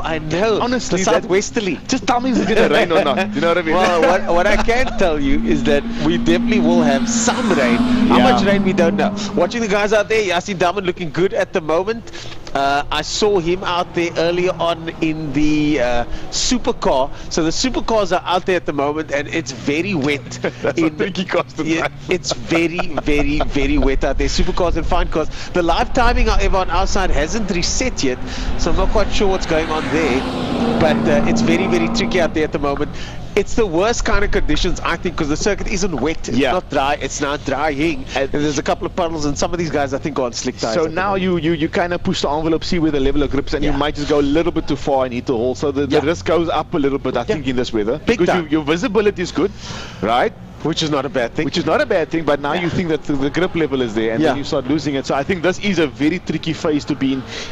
He did mention to me that our resident weather guru, that by 12 o'clock expect the downfall. So here's the thing, if you're out there and you want to make your way to Killarney, I think now is the best time to come. Watching the qualifying, watching race one, come grab a burger, a brekkie. And the thing is, you don't have to stand out in the cold. You can stand there by the lounge over there. There's shelter by the lounge. They've just redone that, actually. The lounge is open, and there's a nice little spot there to get something to eat. I might go get some breakfast after this. No, so there are places and means to stay warm here at the circuit. And also, you can park your car on the mound on top there. I Come did check that it out. yesterday, man. I think it was the first time I did it, actually. And I like it. The mount thing was, I thought the bucky couldn't go up there, but it actually went up there okay. Just engage 4 high. Lock. There we go. You know Sort it out. Well, we've got more, or at least one more guest to chat to before we wind the show down, and we'll be bringing him on. Soon. We've got two. We've got Tiny coming in first. Okay, so Tiny's going to join us first. I'll handle the last two guests' decks. You guys can clearly see why they call him Tiny. Morning. Morning. How's it going? It's the big guy joining us here in the booth. You're going to be upstairs for the commentary later on. What are you most looking forward to today, Tiny? And what can the viewers look forward to? Well, I'm going to have a busy day today. Usually in these conditions, you have to have eyes in front of you and behind your head as well, because quite tricky conditions. And looking for the key areas, turn 5, turn 3, and on the exit of turn 4 here with a couple of standing waters can be a bit of an issue. But it seems the conditions seem to be getting a bit better. Still a wet circuit, so guys are going to have to play around with the tire pressures, I think. Yeah, they're definitely going to have to play around with tire pressure. A lot of them, that's all they can play around with. There's not much setup changes to be done. So that's what they're going to be doing. But from your perspective, which corners here are the ones that the drivers at the moment, especially in these drying conditions, have to look out for? Is it the kink where the stream runs across? Is it turn 1 going far through that fast sweep over there? Where do you think the guys have the danger zones that they've got to watch out for today? I think actually the kink. I think if you think back a couple of meetings ago, Clinton Basadin had actually posted it on his Facebook. That. He actually, and he lost save of the year. That was definitely the save of the year. We thought, there's a tire wall coming straight at you, and he just kept it cool, calm, and collected, and he just kept his foot flat, and. That's what a front wheel drive does. If you get it sideways, you just keep your foot flat, everything, and just let the car do the work. And it was great car control as well, because he didn't panic while it was happening. He was just trying to get the car back onto the circuit, which he did. Slotted back into position. I think he lost one position, and then off he went again. That's it, as I said, turn 3, and I think turn 5. I see just as you get into your braking line, I see there's a bit of standing water there as well. So I think the guys will be braking a bit earlier. But always in these conditions, something to look at for is especially like in the clubmans or the lower classes. You actually will see a couple of guys maybe on the grid higher than usual. Yes. Your turbocharged cars, everything, the power to weight ratio, you'll get an 1800 or maybe a 2-litre Golf, maybe in between like the front runners. You might have them like in the top 8 or top 10 on the grid. So it's going to be interesting. And if the weather stays the way it does now, I think we're in for a good meeting. But if it rains, it's going to throw a cat among the pigeons. Oh yeah. So you guys have a few extra cameras upstairs now. We've been tweaking the system to make the viewing experience more pleasurable. I'm sure that must be better for you guys as well, to have a little bit more eyes on the circuit when you're commentating. Yeah, no, for sure, definitely. I think as well, having Gary doing a little bit of camera work there for us as well, and following with the commentary, gives the guys at home also a better perspective of the different racing corners. Yeah, and so on. we've been listening to the comments, we've been listening to the people giving input about the cameras, and these are the things that we're actively working on to make the viewing experience better, isn't it? Yeah, for sure. And credit to Steamer Rhodes and the guys doing a superb job. And I've seen a couple of extra cameras which he actually put up, and it's pretty good. So I think the guys are in for a very good session today. And I hope the guys enjoy the production. Oh, it's going to be a fantastic day today of racing. That was Tiny joining us from the commentary booth. Any closing words from you, Tiny? Because we're about to go racing. We are about 8 minutes out. Looks like it. The Formula Libre guys are going to be getting ready very shortly to go racing.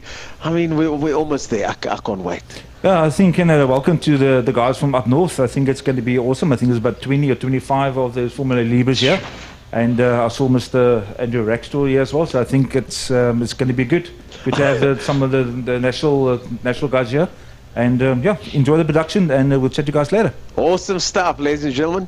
Tiny from the commentary booth making his way out. And then we've got Abby coming back. Abby, I understand that you are unfortunately starting at the back of the grid for this next race. Oh man, what's the plan now going forward at the back of the grid? So we have a rule because all the bikes have a weight limit, and unfortunately after qualifying you have to go weigh your bike, and I did not weigh my bike, unfortunately. So I'm very sad about it. But most of all, it's just I'ma keep it smooth. I'ma just go for it, make safe passes, watch how it's going, and then maybe in race 2 just push it a bit harder to get those points. I like that. Keep it smooth, make safe passes. These drying conditions for you, you've now fitted the wets. Yes. Now it's drying. What time are you guys out today? So we're going out at 11:30, and hopefully it rains a bit. So especially with this track. Yesterday you were hoping it wouldn't rain. Today you're hoping for the rain. Killarney does that. Killarney throws some curveballs, doesn't it? So the thing is, changing to dry tires is a mission and a half, because you have to take everything off, you have to change your tires, put it on the rims, and then put it on. So it can't be done last minute. You have to plan it out. So I'm hoping I can stick to wets for the whole day. Hopefully the cars don't dry up the track that much. It's completely dry at the moment. The wind's pumping. We got the southeaster going, and we're about 6 minutes away or so from the racing commencing. I see we still might have some more qualifying happening at the moment. Unfortunately, our live timing has been messing around a little bit today, folks, so we apologize for that. But we do have extra cameras as we see one of the supercars get pulled out there. Is that Yasin Daman? That looks like Yasin over there. Solid time from him earlier on, but unfortunately now getting towed across the line to the pit lane area where the guys park at the back here in those Formula cars, those Opel powered supercars, very fast cars. Who else do we need to watch out for when it comes to bikes today? Is all the qualifying for the bikes done, or the bikes all ready to go for racing? What's the story with that? So all the qualifying was done yesterday, and it was raining, so most of the people were on wets and then others were on slicks, so it's a bit dicey. You can see that some of the faster guys from previous races are more at the back because they were on slicks, and then you can see like slower guys more in the front. So it all depended on what you chose, whether you stuck to slicks or if you went to wets. So yeah, so it just depends, really. So other than Abigail Bosson, who else should we be looking out for out there on the circuit? So definitely Slade van Niekerk. Okay. He's currently on pole for 600s. Malcolm Rapson. Slade van Niekerk and Malcolm Rapson were doing identical times yesterday in qualifying. And the one's on 1000s, the other one's on 600s. So it's going to be a tough battle there. Tough battles. And then we have 650s. We have Nicholas, who literally left Hutchins. everyone behind. He is quite fast. Dexter mentioned him earlier on as well. Nicholas Hutchins is legitimately fast on a bike. He is, and he's grown so much. I know him since he started racing, and he literally grew so much, and he's literally going to blow everyone away. Oh, strong words there. Abigail, before we let you go, what goes on with the mindset of someone like Nicholas Hutchins? I mean, you've got a unique insight into where he's at right now. He's been the fastest running up until this point. What do you think his mindset is going into the race? So I think his mindset is just going for it, just flat out hoping for the best. I've heard that's his attitude. Yes. I've heard that's very wild, very hard, racing very fast, fun to watch, I'm sure. It is, because basically he just hopes. Or so it looks like that. Well, he just hopes and prays and just hoys it. Well, it looks like the classic cars are hoping and praying as they tootle around at the moment, trying to keep those cars nice and dry and safe. That will be I think, the final qualifying out there. That's the fine cars out there at the moment. So they'll be finishing off their qualifying. And Abigail, thanks so much for joining us. You will be doing interviews for us later as well. So racers, if you do see Abigail coming towards you with a microphone, don't hide, run away like you do from me. Speak to the lovely lady and give her all the inside scoop. Abby, thanks for chatting to us. No problem. See you guys. See you later, ladies and gentlemen. Abigail Boston, one of the bike racers. Shame, it's such a so cool nice, eh? I know. Now Such you a gotta cool deal twist. with this horrible dude. I know. Such a cool twist, though, to have a bike racer that is so ladylike. Yeah, no, I know. Because they normally come, you know, that they walk in their leathers, they think they're all cool with their arm Power pads and Rangers. stuff. Power Rangers in their uniform. The usual. Wayne was here by us early on. Shout out to Wayne, one of the bike racers. As the sun starts to pop up over the top here at Killarney Raceway, it does seem to be that for the first time this morning the sun is out, so we can expect the track to be drying a little bit as the fine cars make their way around. And the supercars were out earlier on, supercars and fine cars, but it does look like they are once again out. And this is classic cars, if I'm not mistaken. I think this is the classic cars, yeah. We're under 2 minutes Our to go. timing is just not synced at the moment, unfortunately, so we apologize if we're getting the numbers and the names wrong. Yes, Dave Alexander, Di Dugmore, and Chris Champion make their way through, and the only 3 cars on circuit at the moment flying past the start line. So again, if you guys are at home and you guys want to make your way, I think it is a good spot to come. The track is drying out. There is a bit of a sun peeking through. Well, there are dry spots. There are places where you can go and punch out that we did. And there's nothing like Brian in the rain. We Cape Townians. This is what we do. And if you don't want to, I mean, honestly, there's a wonderful, there's a couple of restaurants over here. And like I just mentioned earlier, Killarney has just spent a fair bit of chunk of change on the restaurant just behind us. That's by the Uber Pits, the new pit facility. What have they done? They've enclosed the whole front area with the, sort of this glass. Really? This glass facade. So you can actually sit and you can have a table meal looking at the main street. I think that's fantastic. So they've really done they put a bit of money to that. So if you want to come check that out, come grab a lunch. I think it's a cool spot to come grab a lunch. The problem is that when you get to the track, sometimes it's very loud. Glass is a very good sound absorbent. Oh, like we found out today. So I think if you're going to grab a meal, that's a great spot to come and still have a decent conversation while watching the racing. And the food is actually not that bad. All this talk about food has got me feeling like breakfast. But you know what else is on the menu, folks? Good racing, and that's exactly why we're here today at Killarney Raceway. We are a few seconds out from turning it over to the gentleman up in the tower. We hear the engine starting, we hear the cars buzzing around. Ladies and gentlemen, we are about to go racing. This is the Power Series at Killarney. That is Dexter Bruce. My name is Otis Page, and you're watching the Power Series. Over to the commentators. Enjoy the racing.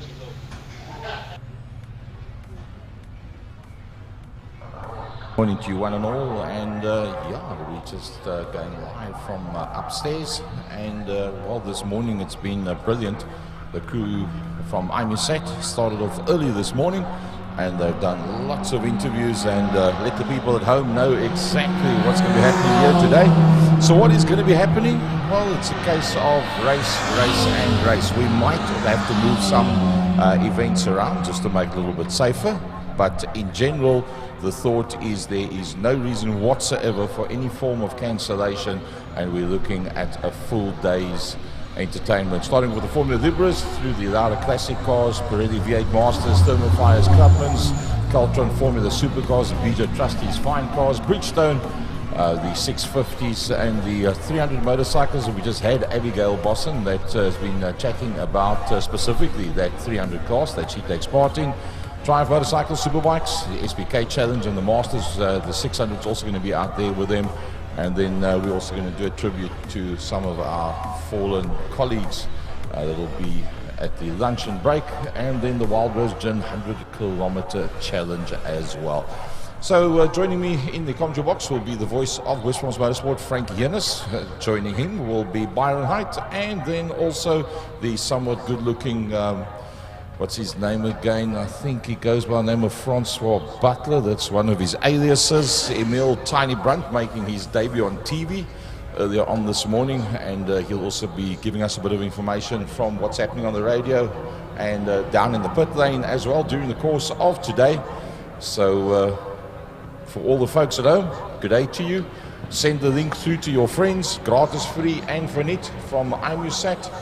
It's all sorted out. All you've got to do is just click in for the folks at home, and we're A for away. And then a big thanks to Smile on 90.4. They are our official media sponsor, as well as, I think it's probably the 10th year in a row, Wingfield Motors, that's been with us through thick and thin, through COVID, through everything. And then also the City of Cape Town coming on board big time in the last couple of years and making sure that we've got an extended lease and making it possible for us to give a service to the local community as well. So enough from my side. We're on the last of the qualifying. It's Caltron Formula Supercars and BJ Trustee Fine Cars. There's 6 of them that have gone out on circuit. That is the last of the qualifying. So to the voice of West Bromwich Motorsport, Frankie Yennis, good day to you. Gary, good day to the entire commentary team and the people out there, the folks at home watching this production. And we want to welcome a new sponsor on board. We want to welcome a new sponsor that is on board, and that is Castrol. We want to say hi, hello, welcome, and a big thanks to Castrol. They partly sponsor the bridge, they sponsor Turn 2 Quarry Corner, and they sponsor the race control building. So we can basically say, Byron, we come to you from the Castrol commentary box on top of the Castrol Tower. A name, Frankie, that is synonymous.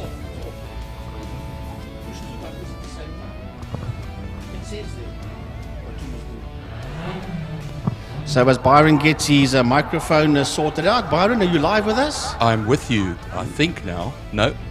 So we've got to figure out what's going on with one of those mics.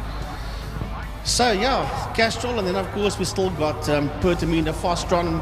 We've got King Tony Tools that sponsors the bridge, and then Interceptor that sponsors Turn 3, and of course Malmesbury Sweep that is now known as Sadel Sweep or Sadel van der Merwe Sweep. So big thanks to all of those people, and especially Wingfield Motors that's been involved for 10 years at the Western Province Motor Club.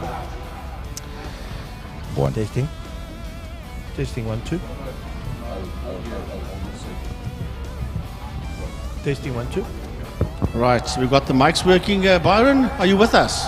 I think I am. Yes, I hear you. Oh, now I can hear myself too. We've got the mics sorted out. Just what I wanted to say earlier on, Frankie, a big welcome back to Castrol, because Castrol is a name that is synonymous with motorsport, not only here in South Africa, but worldwide as well. Those Castrol colours are just identifiable over the years and everything. So thank you, welcome back. Welcome everybody who's come to Killarney today. Welcome everybody that's on the live stream as well. And talking about Castrol, remember the touring cars back in the day? We had the Castrol Toyota Sprinters out there that was racing.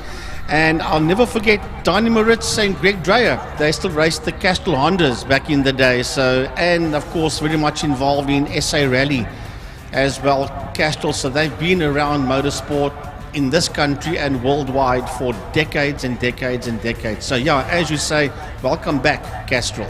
Well, talking about welcoming, Frankie, we got a lot of guests today to welcome down to Cape Town. I'm sorry we couldn't give you better weather, but we're going to have fun nonetheless. Of course, a lot of Formula Libre is going to be out there today. We were talking about 30 odd cars entered for today's event. There are a lot of them in the Joubert pits at the moment and in the old pit lane. I see Kelly Fletcher is running up to the line in the Formula V, a big Formula V contingent in this Formula Libre class today. But a lot of up-country visitors. You can see them coming out for their first race of the day, which will take place over 10 racing laps. We've had now the last of the qualifying sessions, the Cultron Formula Supercars and Bijou Trustees Fine Cars. We'll see them a little bit later on. But a full day's racing today, and a lovely ray of sunshine coming out now as well. And the big conversation just before going out onto the track, of course, would be what tyres are you on, tyre pressures, disconnecting the anti-roll bar to get a little bit more flow through the corners on the wet track. Just make the car a little bit more flexible in these tricky conditions. I see Zayna Munson is waiting and ready in the Repsol Lantis, one of our local campaigners in the Formula V class. And like I say, we'll also be moving on to the Lauda Classic cars right after that as well for the first half of our program today at the Power Series at Killarney. Yeah, the Libras, I think it's the first time ever that we got more than 20 odd Formula Libre cars out on a racetrack. And it is a North versus South derby, if you can call it that. The guys from the northern racing regions of South Africa taking on the might and the power of Cape Town of Western Province Motor Club, Killarney International. And an interesting entry that I saw is Andrew Rackstraw. He is out there. Where was Andy ever going to miss this one? That's for sure. And I think Mr. Rackstraw and Mr. Mitchell is going to have a massive, massive fight out there in Class S. No, I think we're going to have some lovely battles up there in the Formula Vs and Formula Libras. Frankie and I were speaking to a former racer, Ashfaq Dawood, earlier on, and this is to become a regular thing where some of our Cape Townians will go up country to go and race at Killarney. So we'll have North versus South all over South Africa, and here they come out of the pits now, a whole gaggle of single-seater racing cars. If you are a single-seater fan, this is for you. Thank you for joining us on IMUSAT and the few people that have braved the weather to come to Killarney on the embankment and in the stands. Well, I never. This looks like a Formula One show. Look at all those Liqui Moly cars rolling out onto the circuit. There are at least 4 or 5 of these cars sponsored by Liqui Moly. We always used to say Liqui Moly, but I was led to believe that it's actually pronounced Liqui Moly. There aren't 2 L's there. And that's our young lady racer from up north that's got problems out there with that motor car of hers. Number 44. That's the 44 car, yes. And, that is Chloe Stewart. Chloe Stewart, yes. And apparently, according to what I found out downstairs, this young lady is only 14 years old. And she races that car. She had problems this morning in turn 5 in Fostron. She had issues with the car and she stopped the car there, I was told. And let's hope that they can get that 44 car out on a circuit. It's stuck on the exit of pit lane. And she didn't come all this way to have this car pushed back in the pits, which is exactly what they're doing. So let's hope that her crew can get that car sorted out. Yeah, it's a Formula M Kawasaki that they'll be pushing back to the pit lane. So it's great to have more Formula M cars in the field as well. But hopefully she can get that car going and join the grid. She was due to start in 30th position. But Frankie, as far as I know, I think it's the year of your 15th birthday you're allowed to start racing on the main circuit.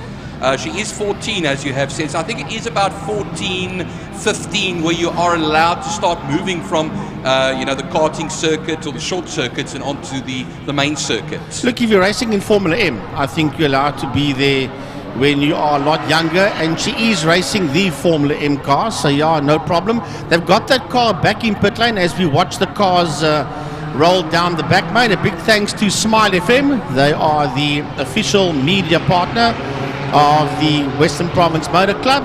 And then also a massive thanks. We were saying thanks to the sponsors early on, to the city of Cape Town for hopping aboard here and backing Killarney International Raceway and the Western Province Motor Club. And it has been confirmed that Chloe Stewart will be a pit lane starter. Well, that's fine, as long as you can get out on track. That's the most important thing at the end of the day. Yeah, she runs in Class B with the Kawasaki motor, as you were saying, Byron. So the cars are now beginning to line up on the grid. And you can bet your bottom dollar that between Andrew Rackstraw, Byron Mitchell and DJ Boyson, they should occupy 3 of the first 4 positions. Here comes the race driver SA car of Andrew Rackstraw. He'll be in pole position. And where is Mr. Mitchell? He should be at least on second pole for Dolphin Engineering, Durant Motorsport. And wow, here comes Storm Lanfear for Race Driver SA, and on his outside is DJ Boyson. What a first 2 rows of the grid. For Reynolds, 2-litre VW motors in these cars, the former Formula Volkswagens, as we have the rest now coming into position. There is Hayden Elwood in the Swift, designed to look like, livery to look like the old Jordan 191 Formula 1 car from over 22 years ago. There is Liebenberg coming in his Formula M with the Kawasaki ER6 engine in that, revving up to 14,000 RPM that he takes it to. And then here now come our Liqui Moly cars. Some of our visitors will pull into position, like it's Rackstraw, Mitchell, Boyson, and then we also have Lanfear in there as well. Reino Pence a little bit further back. I'll just try and get some of the names over here of our up-country visitors, so please excuse me if I miss out there. Lucian Ramchanda. Ramchanda, okay. And then Jean-Andre Leroux, that's the other 27 Liqui Moly car out there. So we are about to go racing shortly. We will wait for the light to go. Have a look at this. Have you in your life, Byron, seen so many single-seaters at Killarney International? It looks like an IndyCar racing grid as you watch them all the way down.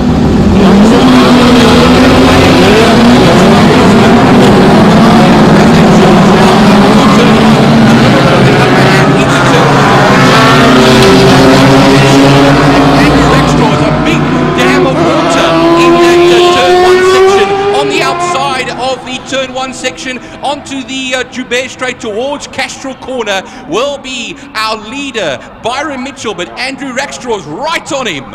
Right, then we've got Storm Lanfear sitting there on the outside of DJ Boyson. Then it looks like it might be the 27 car of Leroux that's coming through there. That's sitting there in that 4th position. That's the first of the Liqui Moly cars as they work their way through the kink and race towards turn 3 Interceptor corner. Oh, Rackstraw's all over the back of Mitchell there, Frankie. You'll see they all got a good, decent start. Looks like all 30 of them are out there at the moment. They're going through turn 3 at the moment. All the filtering through that section. We'll be able to pick up shortly who is where a little further down the field as the leaders go down the back straight and then towards the Pertamina Fastron, turn 5, and there's lots of water down that section, Frankie, towards the braking zone. Yeah, I'm watching them as they make their way around. To the folks at home, just bear with us. We're trying to get our cameras sorted out as the leaders are making their way through that dams of water under the Castrol Bridge. They come racing now down towards turn 1, and it is Rackstraw that is right in there, and that car is moving around into turn 1 as they plough through that dams of water. The 2 of them are side by side, Byron, as they race towards Castrol Corner. They're going hell for leather, Frankie, because they leave everybody out behind. Rackstraw leads the way now into Castrol Corner, turn 2. They've left behind Storm Lanfear in 3rd position. DJ Boyson is in 4th position. Ramchanda is the 2nd place, first place in Class C ahead of Reino Pence. That's who he'll be fending off from at the present moment. And then it's Jean-Andre Leroux that sits in there as well. That's a group of 3 that's heading into turn 2 right now. And Leroux sits on the outside of Pence. It's a Ramchanda that leads him out. Then there's another that's making its way into turn 2 now. He's got his nose ahead there of Darren Liebenberg as they work their way around. But the leaders are working their way down the back main, Byron, into turn number 5, splashing their way there into Pertamina Fastron. Well, going into turn 3, Frankie, it's LaRue, the number 27 car, that finds himself ahead of Liebenberg at the moment. He's only a half a second the last time off of Reino Pens. That is the battle at the moment for Class C, which Ramchander currently leads at the moment by over a second from Reino Pens. Looking at there, Sean Lariche leads the Formula V class and will actually be ahead of Zane Humphries by 2.5 seconds, as here we have 8 laps left to go, including the one we are currently on. 122.513 by Andrew Rackstraw. That's the quickest time. That shows you what conditions are like out there, because normally these guys run 110, 111s. So they're about, 10 seconds, Byron, slower than the normal quickest times around here due to the track conditions. Well, Rackstraw has extended the gap over Mitchell by over 2 seconds. Francois Butler just saying into my ear, yeah, that man Rackstraw, that's a karting wet specialist, that. And it shows in leaps and bounds now as they go towards the back straight. They'll be coming up to some, lapping some cars. And Byron Mitchell as well, also an ex-karter. Look at the mud on the side of the circuit there, Frankie. If anybody had to go through that, that would be trouble. So the guys have to be with yellow flags waving down in turn 5. Has somebody gone off the circuit? In that water, in that section of the circuit, I don't see. I think somebody might be. I have to see and keep you going. It's Sean Lariche. Sean Lariche is out of the race at turn 5. No, that's under Lariche, not Sean. Under Lariche. That's in the 18 car. He is out of that one. We just saw him. There's yellow flags waving. There's trouble in turn number 1 as well. He's trying to pick up Lariche there. I don't see anything visually out the window for now, but there was yellow flags. I think some of them might have just got off and then rejoined again. It's a lovely little battle coming into well, it's actually sort of Lanfear lapping cars in that third place of his. He finds himself now quite a bit of time ahead of DJ Boyson. Ramchander is the one in 5th position at the moment. He's leading Class C. Looking a little bit further down on his own in Class A is Krieger, and Herman Krieger, that's the Speed RMO8, and then Ken Fletcher will be split by that Zayna Munson leading the Formula V class at the moment. Right, so I'm trying to pick up the leaders. They're going down the back straight. They're heading towards a turn 5. Right, we've got the cameras sorted out now, so we had still not sorted out, so we'll just continue with the commentary. We do apologize for that. The leaders will be coming towards us shortly, Byron, as we wait for them to come splashing out of Pertamina Fastron. It's coming across the line again, Darren Liebenberg, and just looking at the time between the two it's only about 3 seconds. Mayer coming across the line, I would say, in 7th position at the moment. 57 machine, 6 laps left to go, including the one here at the moment. Rackstraw 1.2 seconds ahead of Lanfear, and then we still have Mitchell, then Lanfear a further 18 seconds back.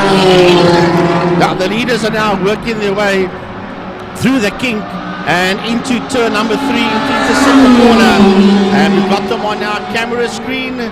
We'll have a look and see. Yep, there they go through into the second corner, making their way up the Tigerberg straight towards turn 4. That's Saddle Sweep, and that is Andrew Rackstraw, and right on his KC is a Byron Mitchell. Rackstraw is the quickest man out there with 123.513 as the two of them race down the back straight, Byron, towards turn 5 in Fastron corner. Looking much drier down Tigerberg straight, turn 4 section, Super Saddle Sweep. Frankie, double weight yellows in turn 5, Pertamina Fastron. It was 1.2 seconds between Rackstraw and Mitchell the last time around. Let's see how close it is between the two of them, and it looks like, is that one of Reino Pence? That has pulled off the circuit. I have to see, it's a bit of a dangerous spot, Frankie. I can tell you, Rackstraw's out the race. He spun it in turn number 4. Tiny were just telling us now that the leader has spun the car in turn 4, unless it's another number 40. Remember that we do have drivers from up north, but I can guarantee what I see out my commentary box window, the 40 car is still in the lead. It has not spun out, so that was incorrect. Matter of fact, right behind him, going through the king towards interceptor corner, is Byron Mitchell. So Andrew Rackstraw definitely in this race. Yeah, I think they may have picked up. There's a car parked on the Tigerberg straight, Frankie, on the grass. There's yellow flags waving in that section. We'll have to pick up who that car is, but we'll just check it when they come around, and that car gets going again onto the circuit. Luckily it had a gap to try and join again, but there's a car parked on the outside of turn 1, so yellow flags will be waving down in turn 1 as well. Holes hook, and that Formula GTI will surely get going once again. There are 5 laps left to go in this race. The wind has come up, Frankie, which is good for the track drying over here. The sun is out, and our leaders come across the line. Byron Mitchell, a 1:23.86. He's closed up the gap to half a second to Andrew Rackstraw. So this race is far from over at the moment, with 4 laps left to go. Right, 4 more laps left to go. So right now out there, we've got Rackstraw and Byron Mitchell, 1:20.386. He's the quickest man out there, sitting in that second position. As we have a look at all these upcountry drivers working their way through the kink and into an interceptor corner. Absolutely amazing to have all these drivers. There's the Liqui Moly cars going through your picture now, and lovely to have these people from the northern regions racing here at Killarney International. Yellow flags are still before turn 4, Frankie, so we'll have to see maybe on the exit of turn 4 somebody is stuck at that section. Don't see it at the moment now. They'll be coming around, and then it will be 3 more laps left to go. Half a second between Rackstraw and Mitchell. Could they get ever so much closer? Yellow flags, double weight yellows waving in turn 5 per meter fast run. Look at the gaggle of cars going through the section there. Look at Andrew Rackstraw and Byron Mitchell. They're being held up by the back markers. Yeah, I'm watching that. They were just racing through. There's 2 cars that you see standing out there. One is Andre Lariche. Another one will try and pick up the ladies. But now our leaders are well down the main straight. How do you thread the needle through this as they race down towards turn 1? Into holes they go, and the leaders are circumnavigating their way between all of these cars in very tricky conditions. As you see those Liqui Moly cars right there with each other. Number 7 has come off of the circuit on the Tigerberg straight and has come right back on. I think that's 27 of LaRue, who was running in 5th position. I speak under correction there, but let me tell you one thing, Frankie, in these type of conditions you need radar to get through this. And now look at the 0.2 of a second that was costed to Rackstraw through the traffic. Well, absolutely brilliant stuff out there as they work their way down the back main. All these cars are trying to find the leaders. They should be going down the back straight. Yes, they are. Down the back main they go. Racing down towards turn number 5, towards Fast Run Corner. That's race driver SA, Andrew Rackstraw. That sits out there in P1, Dolphin Engineering. Andrew Run Motorsport, Byron Mitchell, sitting right there behind him as they work their way out of Fast Run Corner. And there's a couple of back markers ahead of them as they work their way towards the Castrol Bridge. Yeah, we spoke about Cyril Somerville, I think the 61 car that is parked at that particular point on the circuit and brought out the double wave yellows. But now it is 2 more laps left to go. It is 0.4 of a second in it between Andrew Rackstraw and Byron Mitchell, both ex-karters, both real talents as they go now onto through the kink. I think they went now, and I'm going to think no, they're going into turn 2. Excuse me, Frankie points it out very nicely for me. But look at this, nose to tail, 1 and a bit laps left to go, Frankie. Yeah, through the exit of the first sector into the second sector, they work their way now into turn number 3. The interceptor, shoe where they go, busy making their way past back markers as they head up towards turn 4. That's saddle sweep. They cut and carve their way through those back markers. Turn 4, that's a double right-hander you can see there. That is saddle sweep. Now down the back main they go. They're just dissecting these back markers. Kelly Fletcher, he's one of them that just gets torn apart by them as they pick up this whole group of back markers. I remember these guys either do race Extreme Festival or have raced. Look at that, they're getting involved there. with all those other slower cars. Blue flags waving as they come around to start their final lap. A real bit of spray coming up there as well from the slight river coming across the circuit at that particular point, but the final lap has been started. Now nose to tail, it's 0.3 of a second between Andrew Rexall, number 40, who is currently leading, from Byron Mitchell, the number S21 car. They are both in the same class and for the overall as they now start this final lap. Right, working their way now, nose to tail, out of turn number 2, out of Castell corner they come now, and they going to put a lap on Boyson.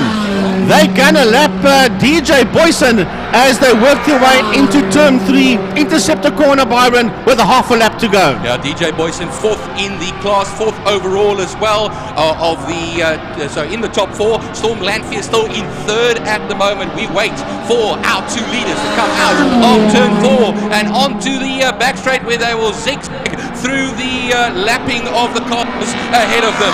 Now they come down towards turn 5. Pertamina Fastron, it's Byron Mitchell's probably his last chance to make any sort of a move over here, and Rackstraw holds the inside line, keeps the apex. They'll fire their way out. Remember, you cannot overtake. You got the yellow flag because of those cars that are off there, so the way they are will be the way they're in, unless there's a lunge at the end. But it's going to be Andrew Rackstraw across the line from Mitchell in that 2nd position, and there was a 1/10 of a second between the 2 of them at the checkered flag. And a fastest lap of a 1:19.161, Frankie, as well on that last lap. That's how close it was. I did forget about the yellow flag situation in turn 5. That basically meant no passing under any circumstances over there. So that means Byron Mitchell will have to make do with 2nd position. Oh, somebody went spinning off the circuit. Oh! Yeah, that is 2 cars there. Well, turn 5 has claimed 4 casualties as DJ Boyson finishes, but he is a lap down, remember? So we're waiting for Storm Lanphier to finish for Race Driver SA in that 3rd position, and here he comes towards the line now, and Lanphier comes home 3rd overall and 3rd in class.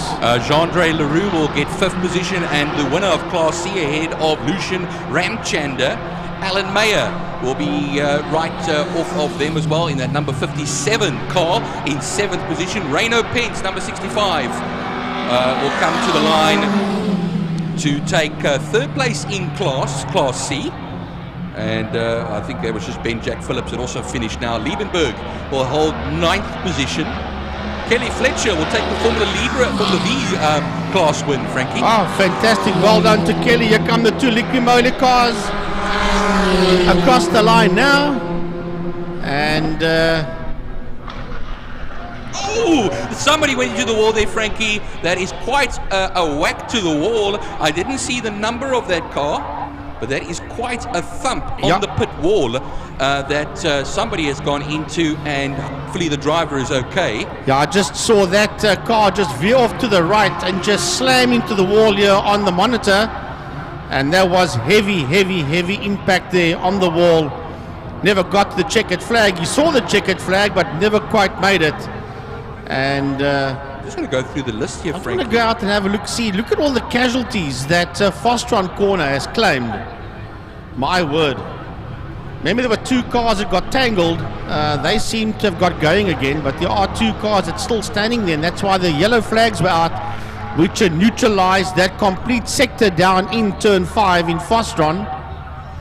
The only one who hasn't registered a finish, Frankie, is Charlton Tomp in the Formula M. That is in 20th position. Everybody else has got a checkered flag next to their name. Well, let's try and go as we try and figure this out. Who won what? Class S was won by Rackstraw, Mitchell, Lanphier and Boyson, even though he was a lap down. Then Class C was won by Jean-Andre Leroux from Lucian Ramchander. Class A was won by Lieutenant Colonel Alan Mayer, that finished there 7th overall, but 1st in class. Formula V's was won by Kelly Fletcher, and then Class B was won by the 36 car, and that is Ludovicus Gerber. I'm pleased to mention, Frankie, the driver of that car that is parked up against the wall has vacated, he's disembarked his single-seater, and he's out of the single-seater, so that's good news over there. That's the most important thing, the driver. That car is absolutely trashed. Yeah, look at the monitor, look at that rear wing as well of that car, Byron. That is a total mess that's standing up against that wall there. And I don't quite know if they're going to get that thing sorted out for the second race of the day. I'd like to think so, but reality says I doubt that very much. It's a bit of a tough ask, Frankie. I think what actually happened over here, he just went into the wall, and the back end as well just came around and thumped the wall. That's why the rear wing of that Formula N is askew. And, well, luckily, driver out of the car, but he's not going to be very happy at seeing his race machine in the state that it currently is.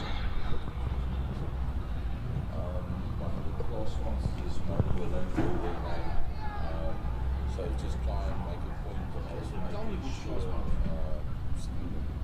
thermal fires. So I said, but we mentioned the same number of times all the classes when they come out. Yeah. So the club is right. The other day saying everybody,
just a little bit of a delay for a car that needs to be recovered on the main straight in front of the Old Pit complex.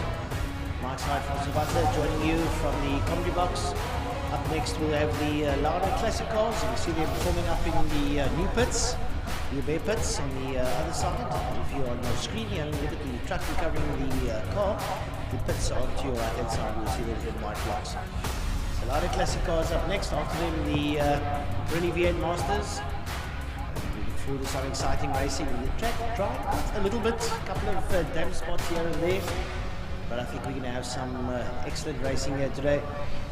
And I must admit the weather playing its part. I'm having a look out towards the northwest. The southeaster blowing a little bit. We can have a look at the flags. We see southeaster blowing, and it's lifting the cloud cover, which means that we are effectively not having any precipitation around us at the moment. So that is a promising sign, and I think for my two-wheeled friends even more of a promising sign that they can have possibly a little bit of dry lines to ride on. Well, just a little recovery taking place there, and we'll have a look, see what happens there. Right, so not to mention today our sponsors: Smile, 90.4, Wingfield Motors, Castrol has now come on board in turn 2, now Castrol Corner and a little bit of the Castrol Bridge together with the City of Cape Town.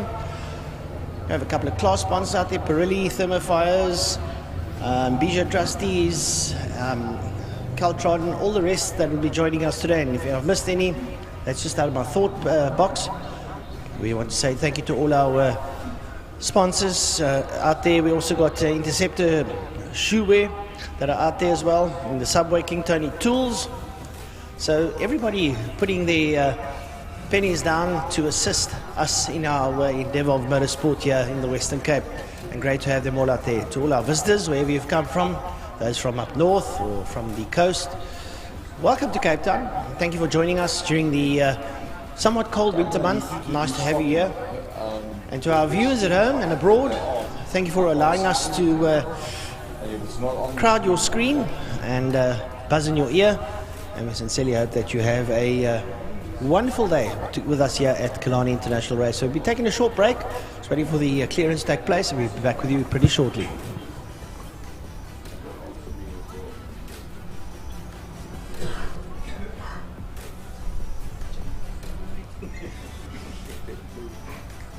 Anybody know why Winfield is not included on the sponsors list?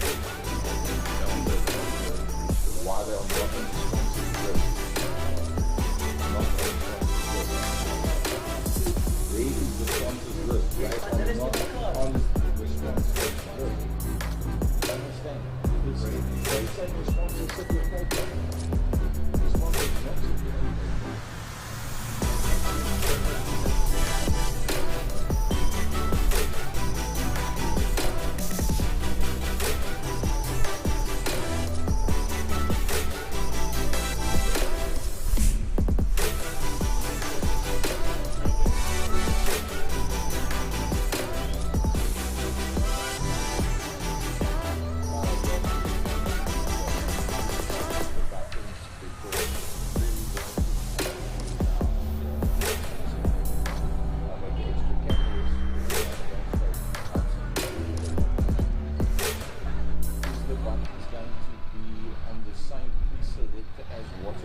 Or is it going to be different?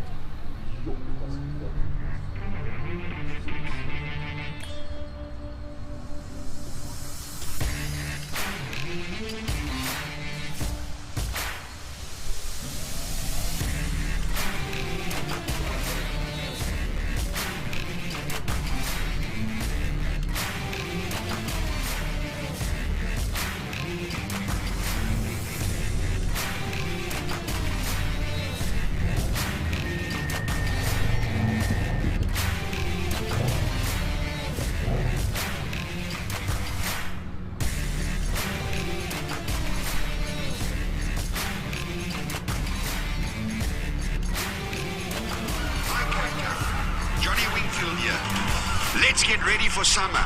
With over 1,000 hot Wingfield vehicles to choose from, we'll assist you with all your vehicle expectations and requirements. We are the professionals.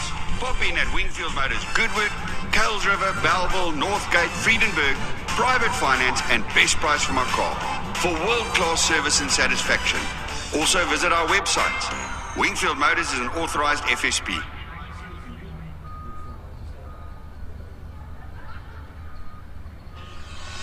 Here's to the hard workers, the steady, the strong, and the bold. For the brave, the courageous, and the dedicated, the honorable ones. For the builders, the fixers, and the makers, who go beyond measure, so the ones they love have all they deserve.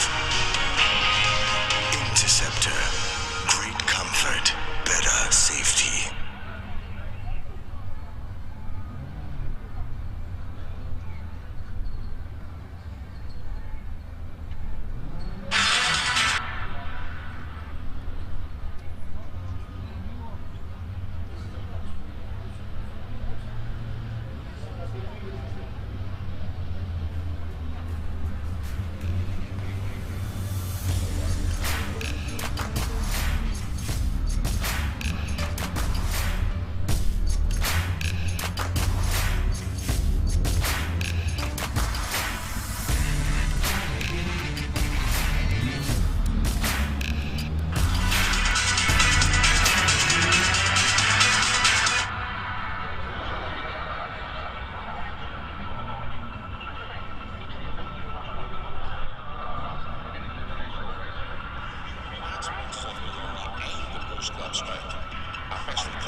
I try not to.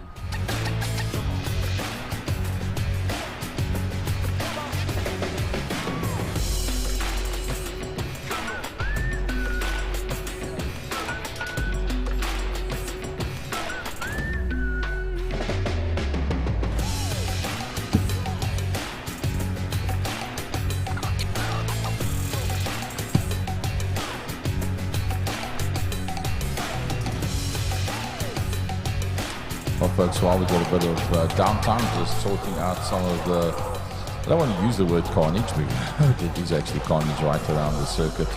A big thanks to all of our sponsors. A big thumbs up to City of Cape Town, pretty much coming on board and being a real backbone to Killarney International Raceway alongside Wingfield Motors. I think they in their 10th year already back-to-back sponsorship of Killarney International Raceway.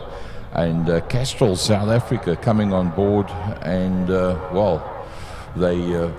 we now have the Castrol Tower, we have the Castrol spinning pitch, and we have Castrol sponsoring turn 2 as well. So a big welcome back to them. Interceptor corner is turn number 3, Sorrel Sweep turn number 4, and then Fastron, the sponsor of turn number 5, and then King Tony Tools, quality stuff there, King Tony Tools, the sponsor of the Subway. So to all of those and all our class sponsors as well, a big thanks to all of you guys for coming on board Killarney International for 2023.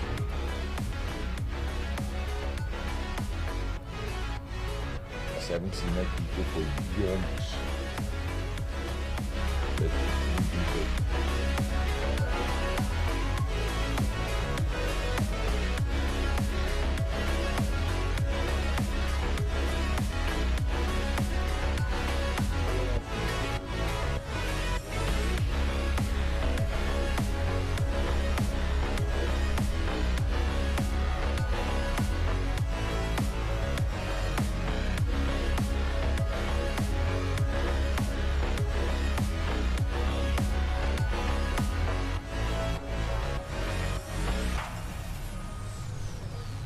I'm going to test quickly.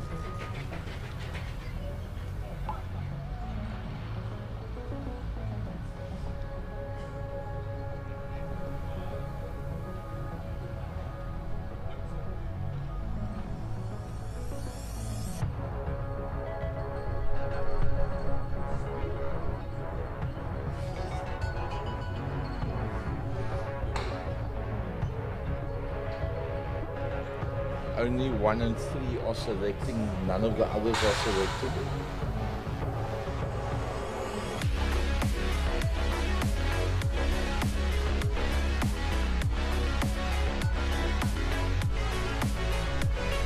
Right, folks, just to break the silence, they say, we just want to run through the calendar a little bit. Don't forget, next weekend here at Killarney International Raceway on the karting circuit there in the middle will be the SA Rock National for the karters. So if you can pop down to the karting circuit and watch the youngsters in the Rock National karting, you'll surely be hosting that one.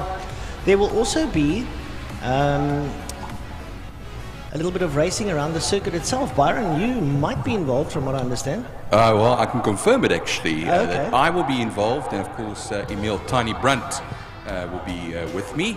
Okay. And we'll be taking you through the Tarmac Rally, which is the All-Tar or Tarmac Rally, whichever they want to call it this year. Sorry, well, I know one year we called it the Tarmac Rally, but traditionally it's the All-Tar Rally. Yeah.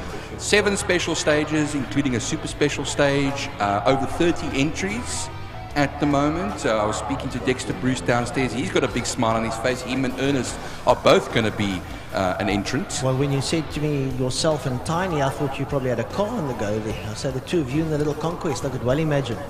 Sure, that'll be something, and let me tell you one thing. I don't know, Tiny must drive. I think he's faster than I am, so I'll read the notes out.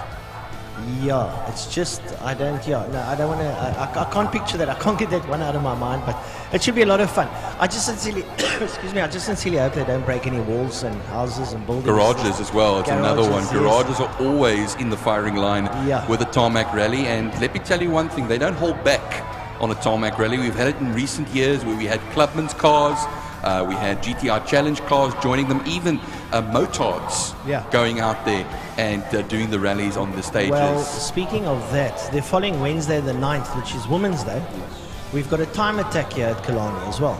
So that's actually quite fun. That's sort of half the circuit with a couple of little special jinxes and things in between. Who goes the fastest, and it is in all the separate classes.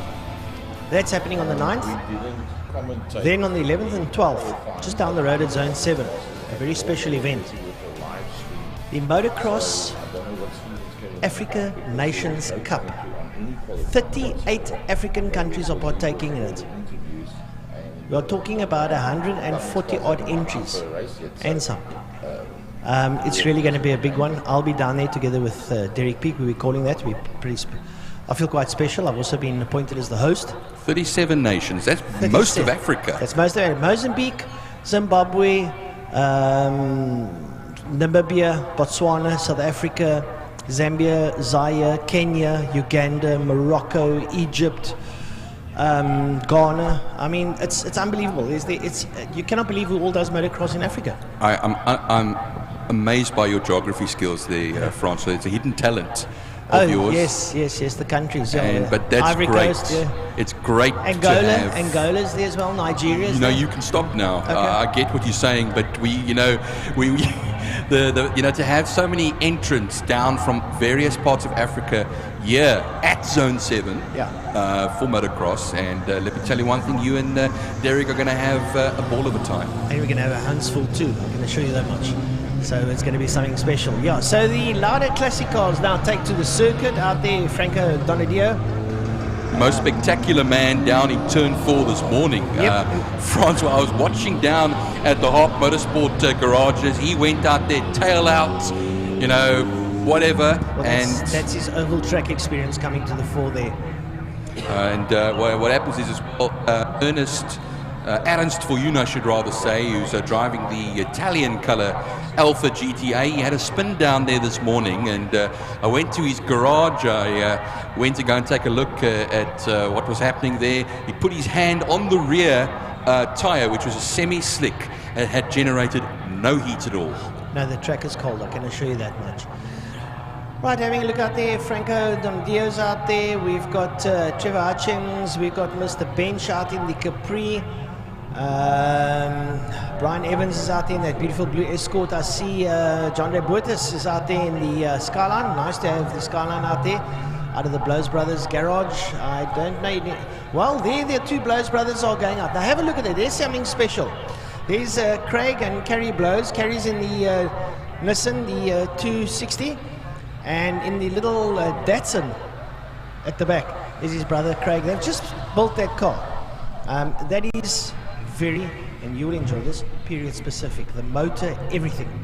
It is, and it's been all over Facebook for the last how many weeks. Kerry Blows has been putting everything on, counting down the days of when they're going to be coming to Killarney. They had a video on with the car started up, the Datsun started up, and running quite nicely. So it's good to see them out there.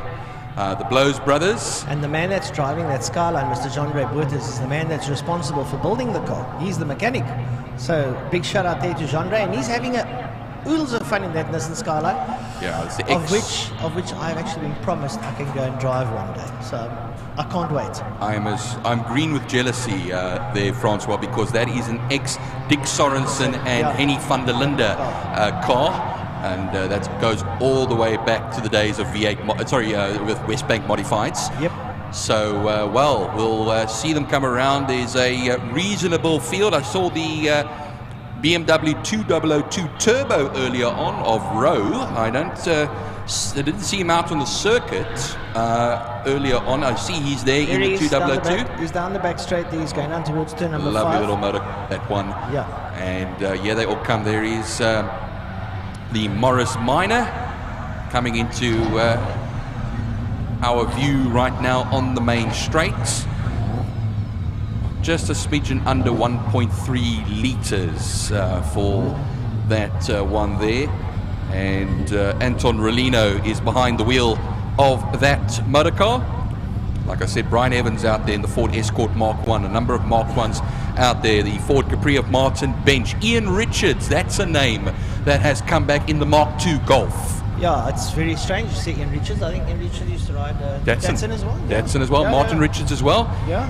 He always used to fly down from Joburg to come and race at Killarney. There's Aris Fortuna pulling into position. There's Neil Maton, the two Alfa Romeos, one behind the other. The CRX there, the Honda CRX, and that is James Mateer, who drives all the way out from Stellenbosch in that car to come and race it here at Killarney. Well, we're getting a bit of driver acknowledgement from down here on pit lane. Trevor Hutchings out there, Franco Donadio's out there, Brian Evans in that beautifully turned out Mark 1 Escort. I mean, inside, outside, upside, downside. It's just brilliant. Nice to have Ian Richards there. We've got Wynand there as well in the Anglia, and Wynand's been very quick in that Anglia of late. So then we've got Lane in the Golf there further back. Yeah, Lane was having a bit of trouble earlier on the semi-slick.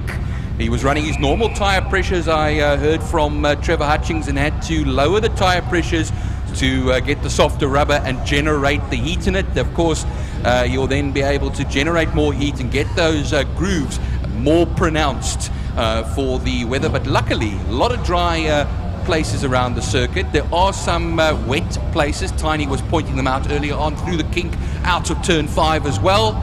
So a lot of fun and games ahead here, Francois, as they move off of the grid, and the Renault Triber takes them around as the safety car today. The trusty Triber, driven by none other than the man who is in his element today, Phil the Dolphin Herald. Yeah, Phil filling in for a man who we unfortunately miss, and that is Mr. Dave Milan, who has recently passed on. So on the front row of the grid there, we've got Franco Donadio. Next to him we've got looks like Brian Evans is there, and then we've got looks like Trevor Hutchings. Then we've got Martin Bench is out there, Ian Richards is there, we've got Wynand Nell in there with the Anglia, Bruce Evan Taplet, Lane Hutchings, Anton Rolino is out there, Aaron Svillion, he's in the little Alpha GT Junior. And then we got James Mattia in that little Honda, and then Neil Baton in the Alpha. Then we got Dave Riley in the little Beetle. Up behind him, Jean-Ray Bourtis in the Nissan Skyline. In the Datsun 260Z, Carrie Blows, and then in the normal Datsun, well, I won't say it's a Triple S, it's just a 160. Is Gary Blows, and then we've got who else in there? I see this, we were talking about Rowe earlier on, the 202 TII Turbo. And 8 racing laps it will be, Francois, as they come around. There's that box-shaped Beamer that's in there as well. I just want to pick up the name. I just don't see the name of who's in that box-shaped Beamer. There was... Pelé. I think it's Pelé that's in that car. Okay, but also, Tiny was just telling me over my shoulder here as well for Ian Richards, his first time racing a front-wheel drive. Yep, he's always been rear-wheel drive Datsun, as we know, him and his brother. So, we'll have to see how that goes. So the tribe has taken them down our proverbial back straight at Killarney.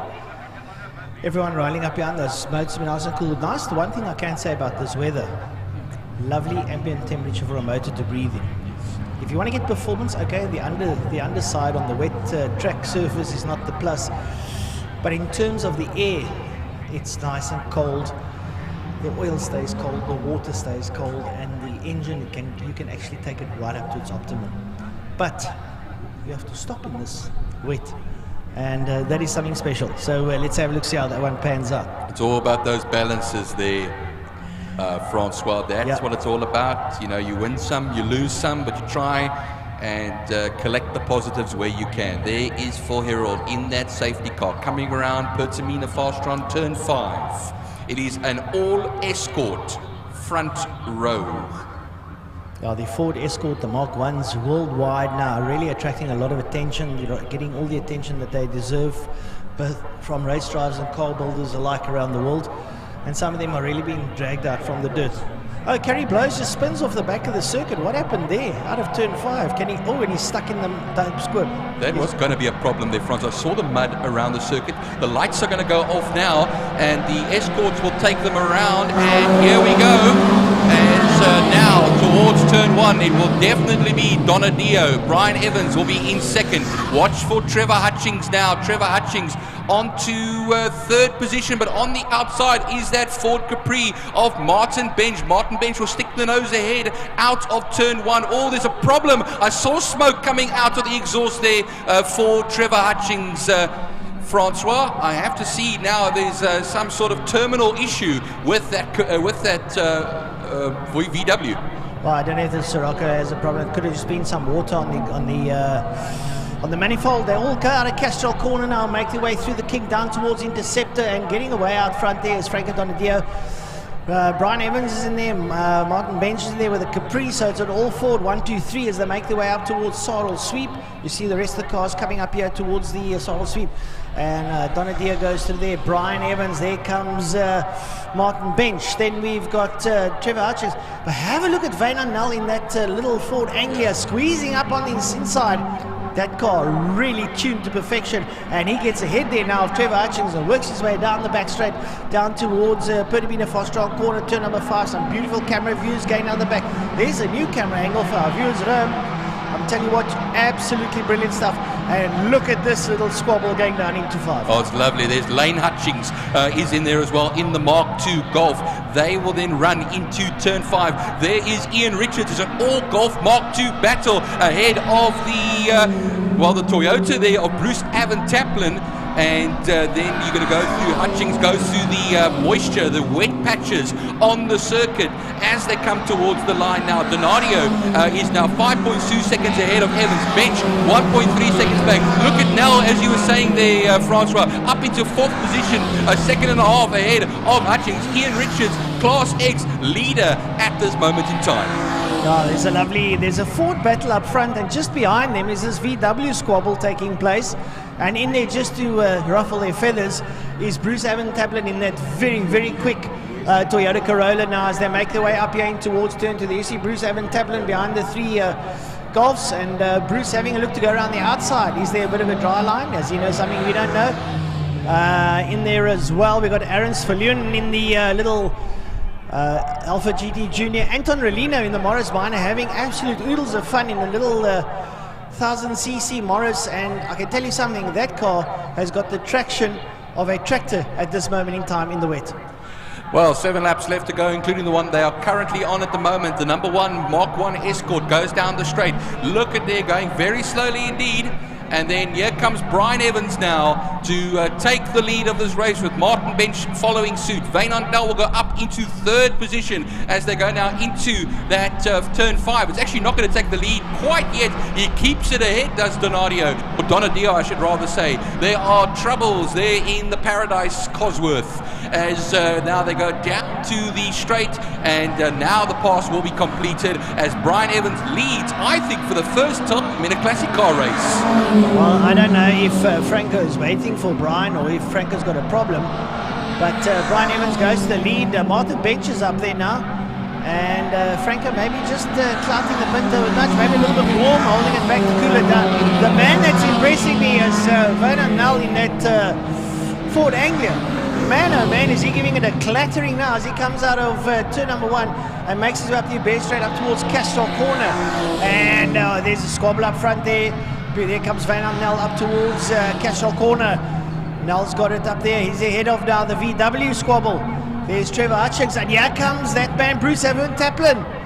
Taplin once again around the outside. Oh, and Lane Hutchings gets it sideways. He gets the whole back end step out of Bruce, takes big advantage of it, coming around the outside, diving into the kick, and he's going in search now of Trevor Hutchings. Yeah, Lane a bit on a knife's edge there as well. It was all a question of tyres earlier on, but I think his old man Trevor is on a slick tyre possibly. He was going to run the wets, and we have a car stopped on the straight.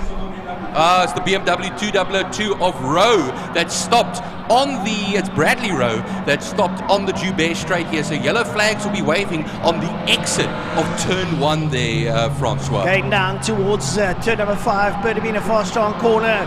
It's Bruce Avan Taplin having a total squabble here with Trevor Hutchings as they work their way down. Avan Taplin, is around the outside, tends to hold a little bit of upper-hand, and he's got ahead there of Hutchings.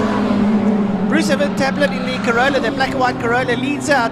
That's the old Frankie's Corolla. Trevor Hutchings behind him, then it's Lane Hutchings, then it's Ian Richards. They work their way up towards us. Behind them there is Ian Richards, and Aaron Svalun in the GT Junior. Aaron Svalun doing a great job over here on the back of that group at the moment. Ian Richards is now battling it out with his fellow Mark to golf of Lane Hutchings, who's keeping it on the black stuff. I can tell you that much. Going a bit wide, and the wind is coming up as well here, Francois. That will help dry out the circuit, but also the crosswind in the corners, especially through turn 1, can cause quite a bit of problems. Yeah, we see pictures in Castrol Corner. There's Bruce Van Tappelen leading out there. There's Trevor Hutchings, Lane Hutchings, Richards, and up behind him there, Aaron Viljoen in the GT Junior. They're having, I think this is where the race is at the moment, is these 5 cars as they work their way through there. And Anton Relina getting a bit of a spin coming out of 2 out of picture. Coming up towards turn number 4, Sarl sweep there. Bruce Van Tappelen leads out there. There's Trevor Hutchings, Lane right up behind him. Richards pushes in there. And so to Aaron Viljoen. I think Aaron's got this GT Junior nicely sorted out for this race as they make their way. And now you see off picture there on the side of the track, all the water lying there, so it's so damp, and you don't want the wheel to touch the grass, because you touch the grass, you've lost it out there. Craig blows on the outside, getting used to it, gets a bit of lights flashing in from behind. Hell, you've got to have bum and seat on, you've got to get a bit of race experience, and it's his first time out there. It's a Class X car. Class X, of course, remember, Francois, new driver-car combination. He's getting the experience, and he's completing the laps. That's the important thing. There is still a lot of water along that side out of turn 5, Francois. Donadio back in the lead of this race, 3.4 seconds ahead of Evans. The thought was from Tiny as well that he was actually running on wet tyres and cooling the tyres as much as he can, and then getting the lead right back now. There goes the Donadio Escort Mark 1 through turn 2 now, Castrol turn, and then Brian Evans will be a little further back, and in the same section will be Martin Bench, all forward, 1, 2, 3. Well, there we see Brian Evans going through Martin Bench, coming through the Ford Capri. They make their way up the Tigerwood straight up towards Sarl sweep. The double right-hander, Franco Donadio's leading out. Brian Evans, that beautiful blue and silver Escort, then Martin Bench, and then Wynand Nel coming in that Anglia just blows my mind. I don't know what motor's in there, but he's got it going. And then Bruce Van Tappelen leading this big squabble here with Lane Hutchings. Ian Richards is there too. Then Lane Hutchings is the head of him. Then it's Trevor Hutchings, and then it's going to be that man. Sorry, just believe me, Aaron Viljoen, sorry, in the Alpha. Let me tell you one thing, France. We're taking a look at Wynand Nel, who's in that 4th place at the moment, a 38.535 the last time around. Bruce Van Tappelen, who is 5.8 seconds further back, a 37.969. So we're talking about 0.6 of a second quicker on the last lap from Bruce Van Tappelen, with 3 laps left to go, or 3 and a bit left for Bruce Van Tappelen. Can he catch him by the end of the race and get a very well-deserved 4th place? Both Wynand Nel and Bruce Van Tappelen putting in some great drives here. Well, having a look at Wynand Nel come past the commentary box, and I can tell you something. You see Bruce Van Tappelen, Richards going through together there with Hutchings. Wynand Nel is peddling that little Anglia. They're going to make their way up now towards turn number 2 at Castrol Corner, as we see them roll around there out of turn 1. Holes and going up towards, there's your man Wynand Nel in the Anglia. But look how far back Bruce Van Tappelen is in the Corolla. But the Bruce knows his Corolla, that's why he's driving so well. Have a look at Richards now up on the inside of Lane Hutchings. Richards is showing he's got racecraft. Lane comes back at him up on the inside. Have a look at this side by side. If you can do it, I can do it better. But they're going down side by side. Interceptor Richards looks like he's got a better. They heat a little bit of water. Holds back Lane. Francois, Lane got held back there in the water. Yeah, I saw it. He had a little bit of aquaplane going there. Richards taking full advantage out there. But Lane's coming back. He's giving it its all. Have a look behind him. Aaron Viljoen and Trevor Hutchings also in a nice squabble, making their way up the Tigerberg Straight up towards Sarl sweep. I just got to remind Ian here, Francois, that that young Lane over there, that's an accomplished rallycrosser there. Don't count him out over there. And a bit of aquaplaning. That rallycross experience came into good use over there. Look at how they go down the back straight now towards turn 5, Pertamina Fastron. In the slipstream, it is for Lane Hutchings. He'll go on the outside for turn 5. Pertamina Fastron will not make it work, and they are still right on the back of Bruce Van Tappelen there, who's not having a great time. A 138.529 compared to the 136.917 for Wynand Nel, his fastest lap of the race. Well, I can tell you something for nothing. I think we only got 2 laps to go. Wynand Nel is closing up on the back of Martin Bench. And Brian Evans going up towards Castrol Corner. Brian Evans and Franco Donadio are side by side. I think Franco has got a little bit of a mechanical issue with that car sounding a little bit whiny as it went past here early on. So I don't know if there's perhaps a bit of a differential issue. So coming up there now, we have Bruce Van Taplin ahead there of Lane Hutchings, who's now pulled away from Richards. So they're working through. There's Craig Blows going up towards turn 4. He's a bit slow, but here comes Brian Evans ahead there of Franco Donadio. And then right up behind them there is Martin Bench and then Wynand Nel. And he's closing Wynand Nel on Wynand Nel's closing on Bench, that's what I said. Yeah, Wynand Nel is closing down and he's got a lap and a bit to go. That angler is absolutely on rails at the moment as they go down the back straight. There we go, and once again Franco pulls ahead. I told him now that he's got to wind his diff, and he says, I don't care, I'm just going to give it a slap down towards 5. Works his way out of 5. There's Brian Evans up behind him. When they come up towards the line, they'll start their final and a bit of sprinkles, looks like it is now. You can see on the window here, Francois, not persistent or any significant rain, but that could change things if that gets any harder. 1 lap left to go as the leaders come across the lap. Franco Donadio, a 32.871, his fastest lap of the race, and 3 seconds faster than Brian Evans the last time now around, as it looked like Martin Bench could close up the gap, but he's a further 7.5 seconds back in the Ford Capri. Coming up here towards the line here is Franco Donadio. He works his way through with a Mark 1 escort up behind him. Brian Evans negotiating a slow marker. That's Neil Mouton in the Alpha. He's got to work his way around him. And there's Martin Bench. He's in the Ford Capri. A lovely turn at Capri, that one. Down into the center corner. Your leader now, Franco Donadio, working his way through with Brian Evans. Martin Bench trying his utmost now. There's that Taro BM going through. They're coming up the Tigerberg sweep, and Donadio fishtailing the back end of that escort into the Saddle sweep. And apparently there's a problem down in turn 5. We'll pick it up as they go through. And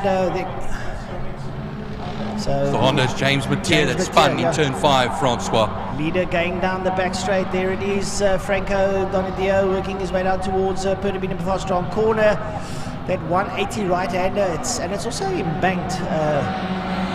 So you can get a little bit of traction going there. You can see Franco just winding that escort up, making his way up towards the line. The checkered flag should be waiting for him as we have an illegal peak out of the commentary box. And yes, it is indeed.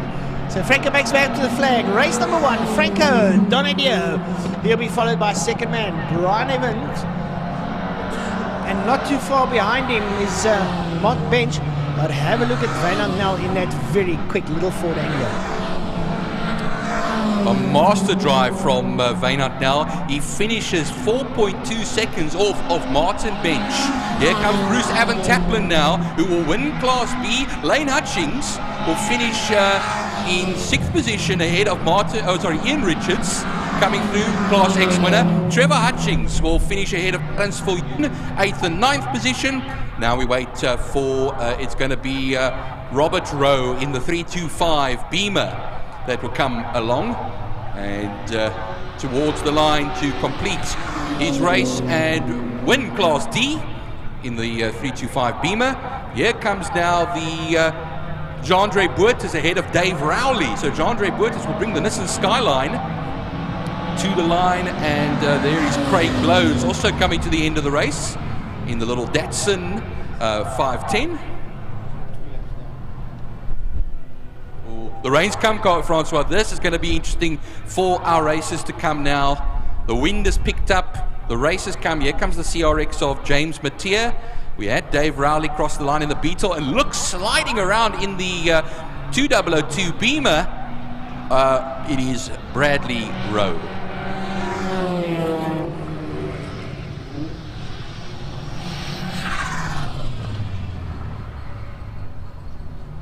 So that is the Lauda Classic Cars Race 1 run.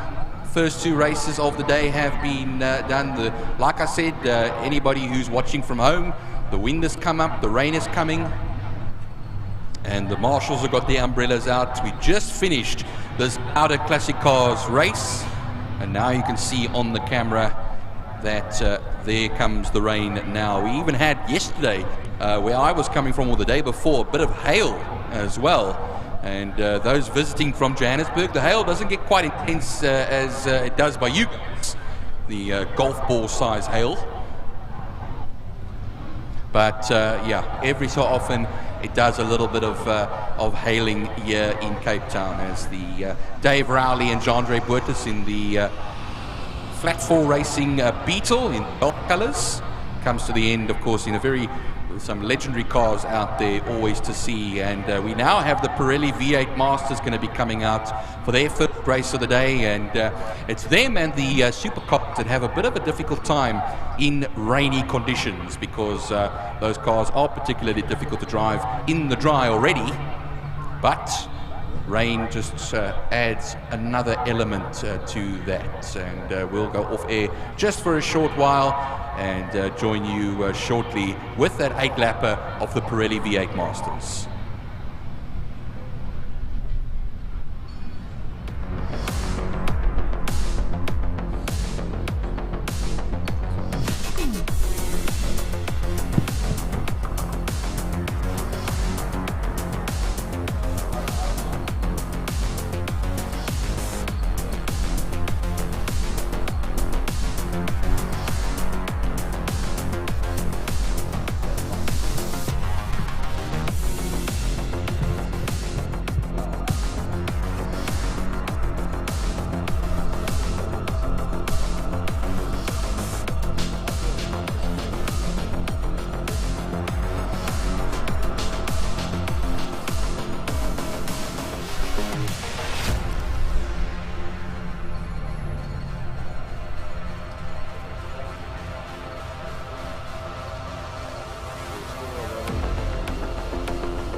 Well, for the folks at home, there you can see on the replay already before the lights went off, there was a trouble out there. That was one of the Datsun 250Z of Kerry Blows that had trouble out there. And that was even before the lights went off, as the Lauda Classic cars rolled towards the start-finish line.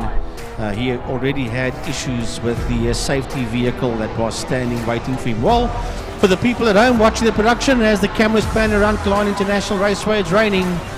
I can tell you this, it's raining pretty hard. You can see it for yourself on your TV screens or computer monitors at home, as the Pirelli V8 Masters roll out onto the circuit for their opening race. There's plenty ponies under the bonnets of those cars, and this is exactly what they don't need. As the cars work their way through the dams in the pit lane, water spraying everywhere in pit lane as the Pirelli V8 Masters work their way out onto the circuit. Only 11 cars entered, and I hope that all 11 of them are out there on track.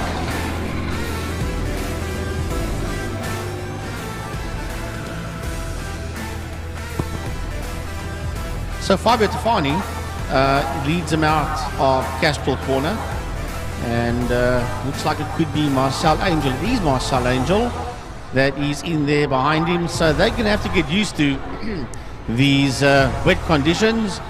A big thanks to all our sponsors. Castrol, the new company on board, make a return to motorsport. They've got their name on the bridge, but they sponsor Turn 2, they sponsor the tower, and they also sponsor the spinning pitch as well, which doubles up as pits for short circuit and for Cape L drivers as well. So a big thanks there to Castrol. Interceptor Shoewear, they sponsor Turn 3. The bridge is sponsored by King Tony Tools, the main straight by the Porsche Club, and then of course turn number 5 is sponsored by Fostron. And a big thanks as well to the City of Cape Town and to Wingfield Motors. 10 years Wingfield Motors, a big thanks. And then the media partner of Killarney, of the WPMC, Smile FM, a big thank you to all of you, as well as all our class sponsors. And this class V8 Masters out on track is sponsored by Pirelli Tires.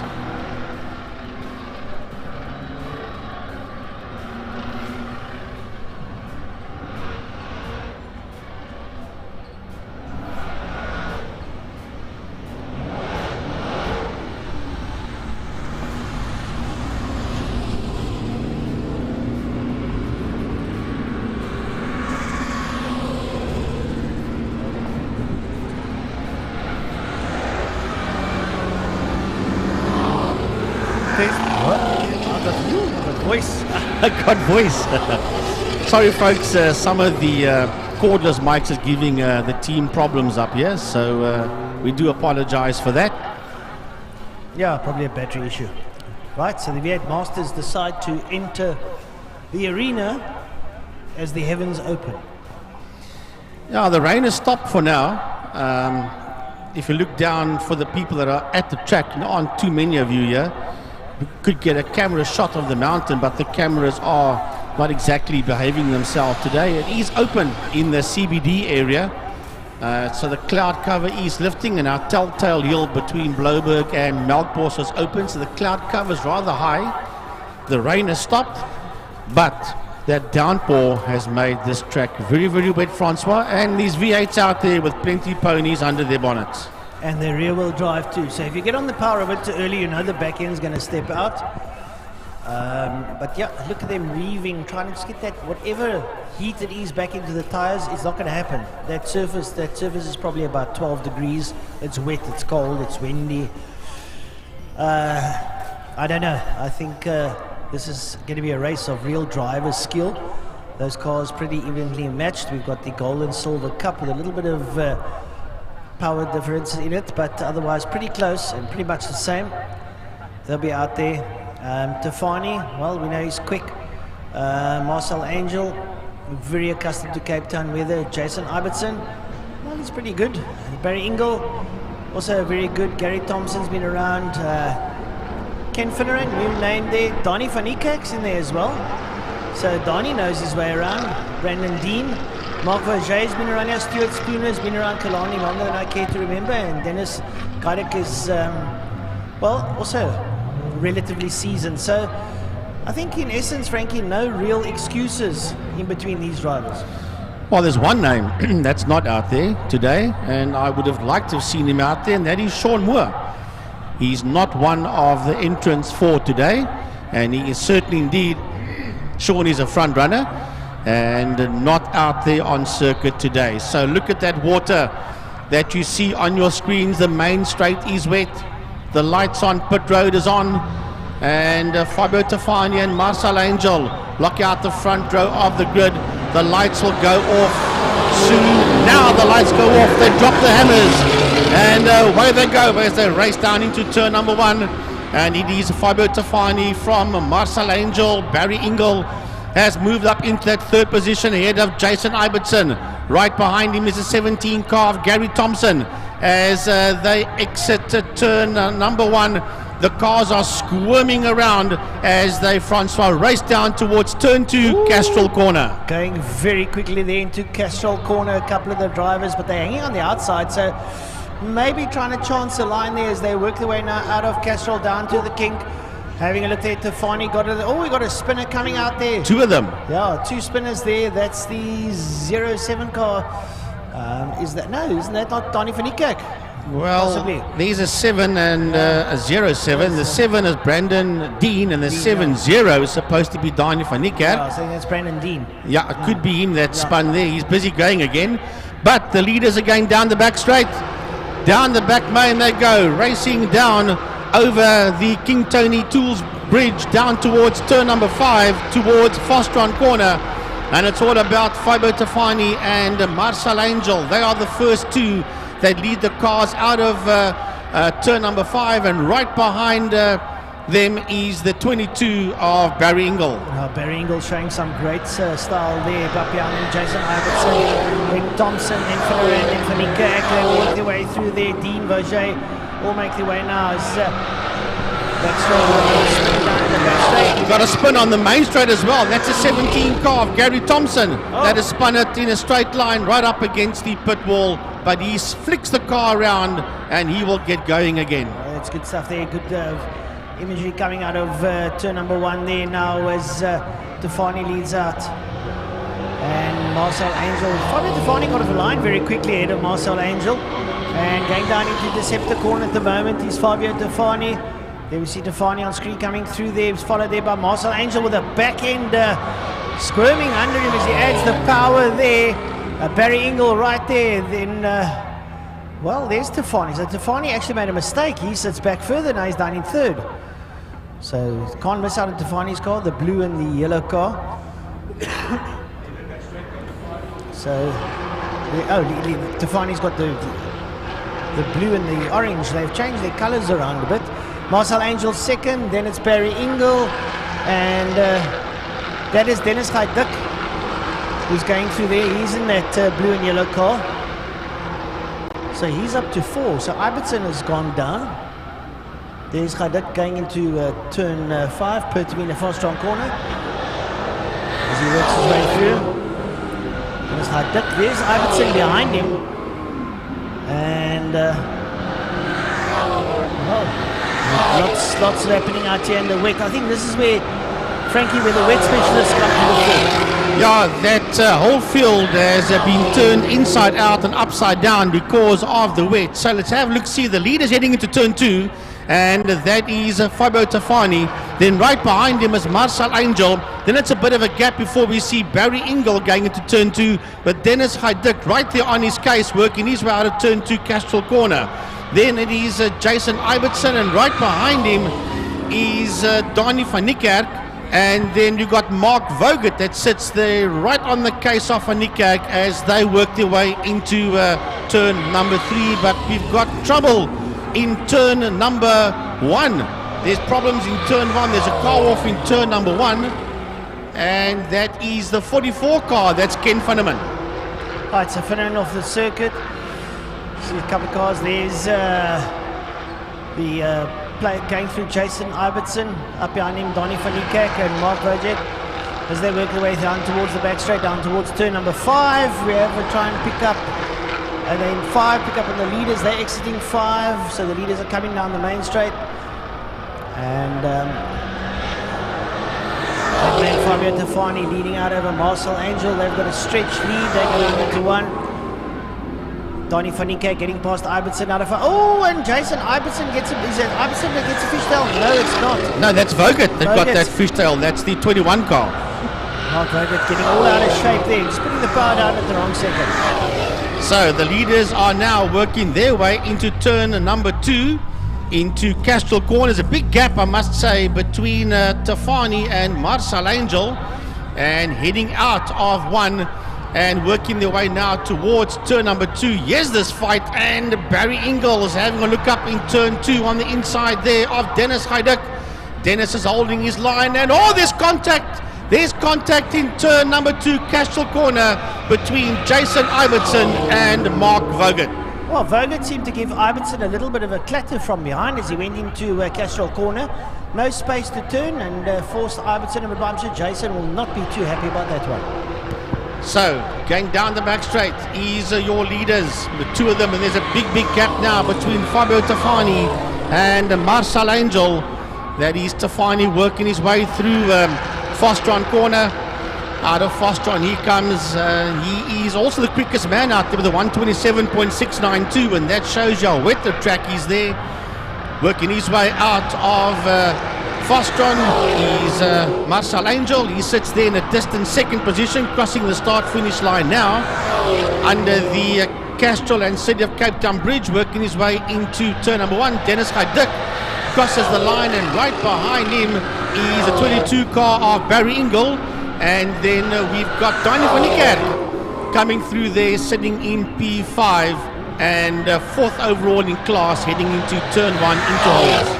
Well, going into turn 1, Donnie van Niekerk holding his head there, chasing the back end there of Hajduk and Ingle.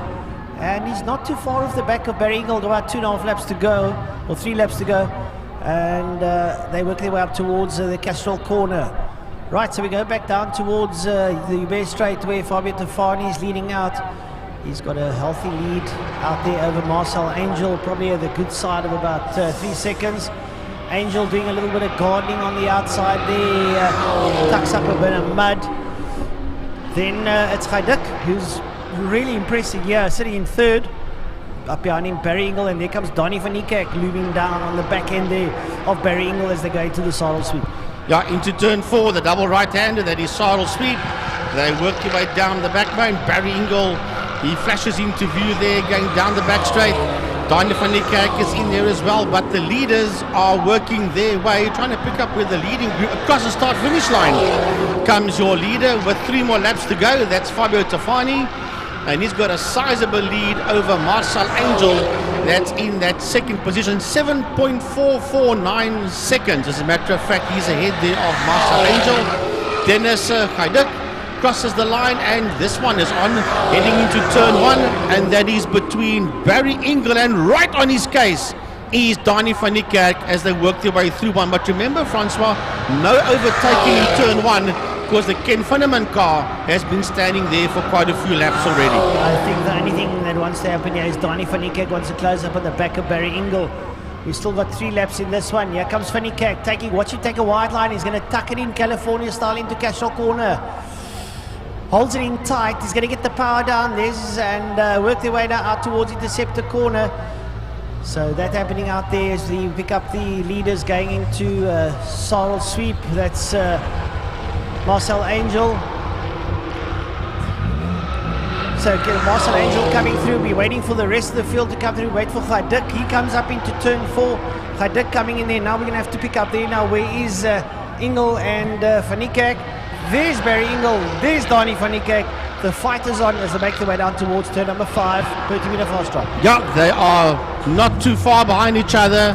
The 22 car and the 7-0 heading into turn number 5 into Fostron corner, but the leader making his way into turn number 1, and that is Fabio Tafani, and 6.5 seconds ahead of Marcel Angel at the start-finish line. Dennis Haiduk working his way into turn 1 as well.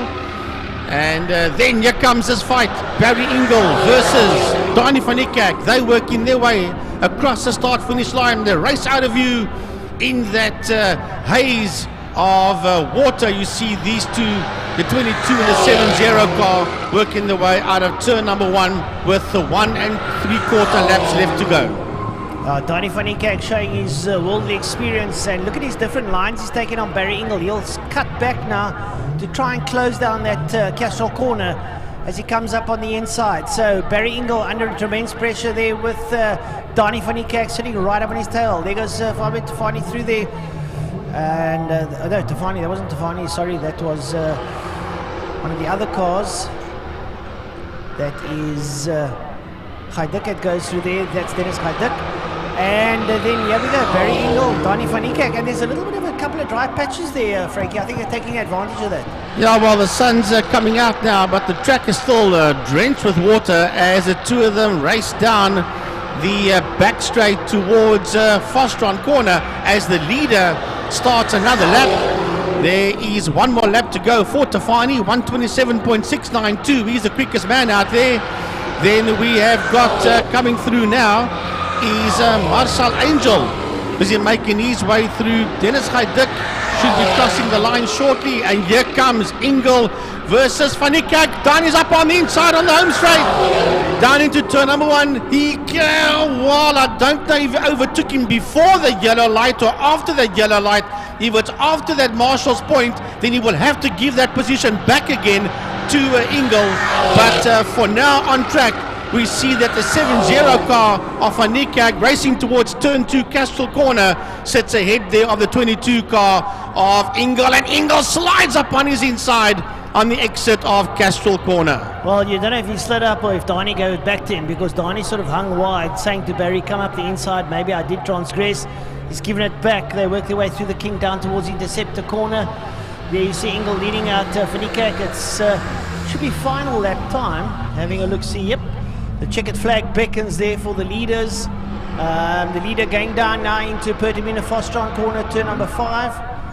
And there you see Marcel Angel leading in. And coming out of 5 now is your leader. There he is. And that is Fabio Tafani, a man who's very accustomed to taking V8 Masters. Crosses the line for the checkered flag. There you see the checkered flag be waving. We'll wait for second place man Marcel Angel from Angel Autohouse. He crosses the line. Then Dennis Haiduk, who's done a sterling job, comes over in 3rd place. But what is happening here behind them? Frankie, bring him line. Yeah, here they come. That's 2 back markers crossing the line, and side by side they're going to be, and it's going to be van Niekerk that gets to the line ahead of Ingle 600ths of a second, 0.0067 between Van Niekerk and Barry Ingle for P4 and 5 out on circuit. So here comes Jason Iverson to the line.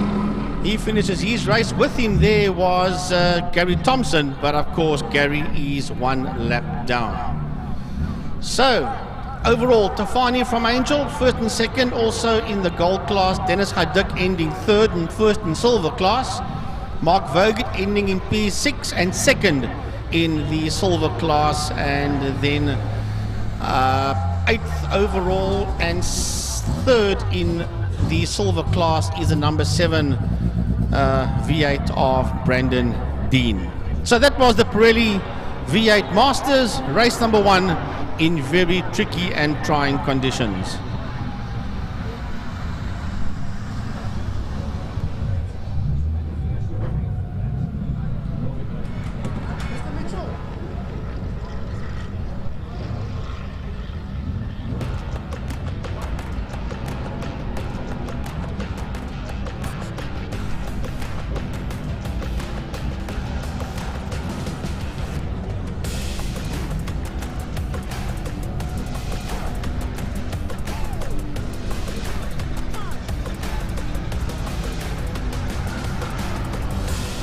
Right, there we see a replay of a trouble there in turn number 2 in Castrol Corner, and that was a 07 car. That was Brandon Dean that had trouble out there, and he and Stuart Spooner, for the folks at home watching the production, they were the 2 cars that you see that spun there in turn 2 in Castrol Corner, and the safety vehicle was out there just behind them as well, pirouetting. Remember, the track, well, it still is wet, but it was very, very wet then when we saw Brandon Dean and Stuart Spooner, those 2 cars. That's the 3rd time we see the same replay of the 55 and the 07 Spooner and the 07 car of Dean. So coming up next will be the Thermofires Clubman's Regional Saloon Cars race number 1.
Well, we have a guest up in the commentary box over here, a man who was racing earlier on in the Formula Libre class, I should rather say. It's Byron Mitchell.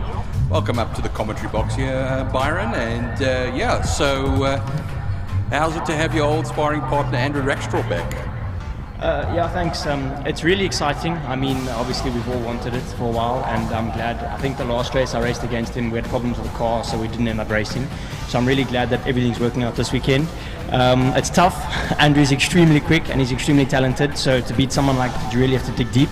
I mean, the first race went well. It's extremely tough with all the back markers, obviously, and the track conditions constantly changing. But yeah, we'll see. Otherwise, all good. You finished about a 1/10 of a second, I think, off of Andrew in the first race, a 10-lapper. Where do you go to for the second race over here now? You said to earlier on that you're just hoping it doesn't rain again. So obviously, I think my car at the moment works extremely well on the dry track conditions. I was testing a little bit yesterday with it in the last practice, and it felt extremely good on a cool dry track. So I'm kind of hoping that it does dry up a bit, because I think it's going to give us a slightly better advantage. But you know, that depends on what happens up there. But other than that, I think it's extremely close between us, so race 2 should be interesting, but obviously just have to make sure that both our cars come out of it in one piece, because there is a tough field of cars this weekend. I see also the wind is picking up quite a bit as well. How much does that affect you guys, especially the single seaters coming into a race where the wind is picked up and you have crosswinds through places like turn 1 and turn 5? So I find with the VW, the toughest place is the exit or the mid-entry to exit of turn 4, because you have that whole gust of wind coming down the back straight, and it catches you as you're trying to come through that second apex of turn 4. And then towards the entry of turn 3, sometimes it's also tricky, but other than that, I think the slipstream is going to be good if the wind picks up. So that's also one advantage. The great thing as well, you've been doing a lot of racing this year. You were at the Knights of Samola Hill Climb, but you're also doing the Endurance Series as well. And of what I understand, you are going to Port Elizabeth, Kuberga, to go and race the Juno in the near future. Yeah, so we're racing the Juno in PE next weekend, and that's going to be exciting. We've spent a long time preparing that car now for this race, and we hope we've ironed out all the little issues. So we're going to see what it can do there. But I think the main thing for us is just staying alive, because obviously for the 9 hour at the end of the Killarney, we obviously want to try to do our best in front of the home crowd. But we'll see. I think a big question I think a lot of us are asking as well, I know you having tons of fun in the Reynard. When are we going to see you in a Formula V again? Because I think that's when you can really have some good fun. So I actually raced the V last race because we recently sold my national V to James Beaumont. I don't know if you saw him driving there. So I think it was a mutual decision between my family that we kind of want to move on. And if anything ever does come up that I want to race a V race, I'm sure Kelly won't mind letting me sit in her car, and maybe she'll drive the VW. Who knows? That'll be quite interesting. I think it'll be quite a treat for her actually. Yeah, it would be, but it would also be very good. All right, Byron Mitchell, all the best for race 2. And we're going to be moving on to good man over here, Frankie. Now, I want to ask Byron one more question before we go away. Byron, enjoying the iRacing for Durant Motorsport? That one had to come up. There was no ways that I wasn't going to ask you that. You guys are having a good draw out in the GT3 series and also the Clio Cup. What happened on Saturday when you were Wednesday when you were in the Ford Spec Racer, and we noticed you were flashing on, and then you came out one lap behind everybody? So crazy enough, I actually plugged my headset in to charge it, and my whole game crashed. And that we were meant to climb onto the grid, so I had to restart my whole computer and that. Anyway, but I was in Discord with the guys, and they said to us they didn't mind, so I was just having a bit of a blast with them, having some fun. It was a fun race, but the second race you were in there. But GT3 series going pretty well. It's going well. Our team's leading 1-2 at the moment in championship with 2 rounds to go, so we're in a strong position. But we'll see. I know that it's very tough. The level of competition is extremely high in the GT3 series this year, and it's good. It pushes everybody beyond their limits, which I think is it's a good thing. So we'll see how it goes. Right, Byron, thanks a million, the man of Dolphin Motorsport, and then for iRacing, it's Durant. Thanks, but have a good one out there in your second outing.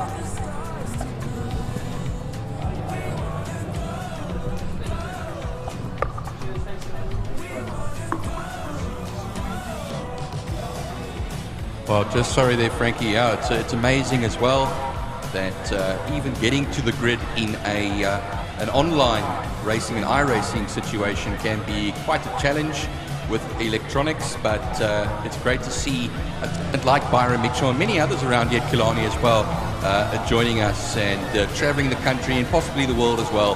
But we'll be handing over now to Frankie Hennis and Gary Fleming over here. Eye in the sky, the great controller, and he will be taking us along with Frankie through the Thermo Fires Clubman Saloons race. Right, here we go as the cars begin to work their way up onto the grid, and I was on air this morning with Ernest Page and with Dexter Bruce, and watching them from the floor below the commentary box while they were busy out there qualifying. And Imad Modak did the quickest time. He was on pole position with Cody Albert's second pole, followed by Jess Huggett and Shane Smith.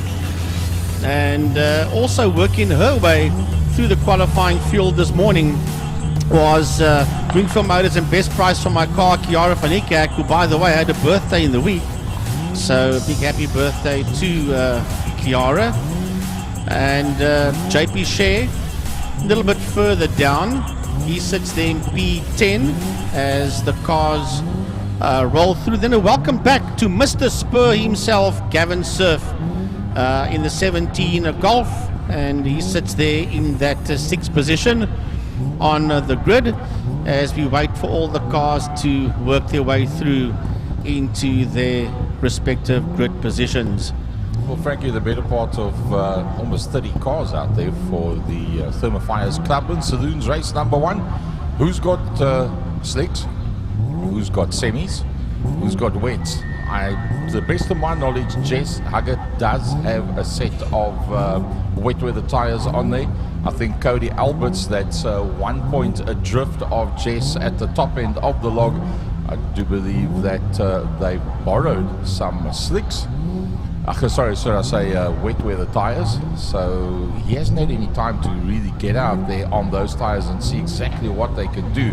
So I think it's going to be very much tiptoe down into turn number 1. But then again, you always have a guy that's had a bit of practice, he's got the wet weathers on, he's confident, and he wants to make up a whole heap of ground right at the beginning.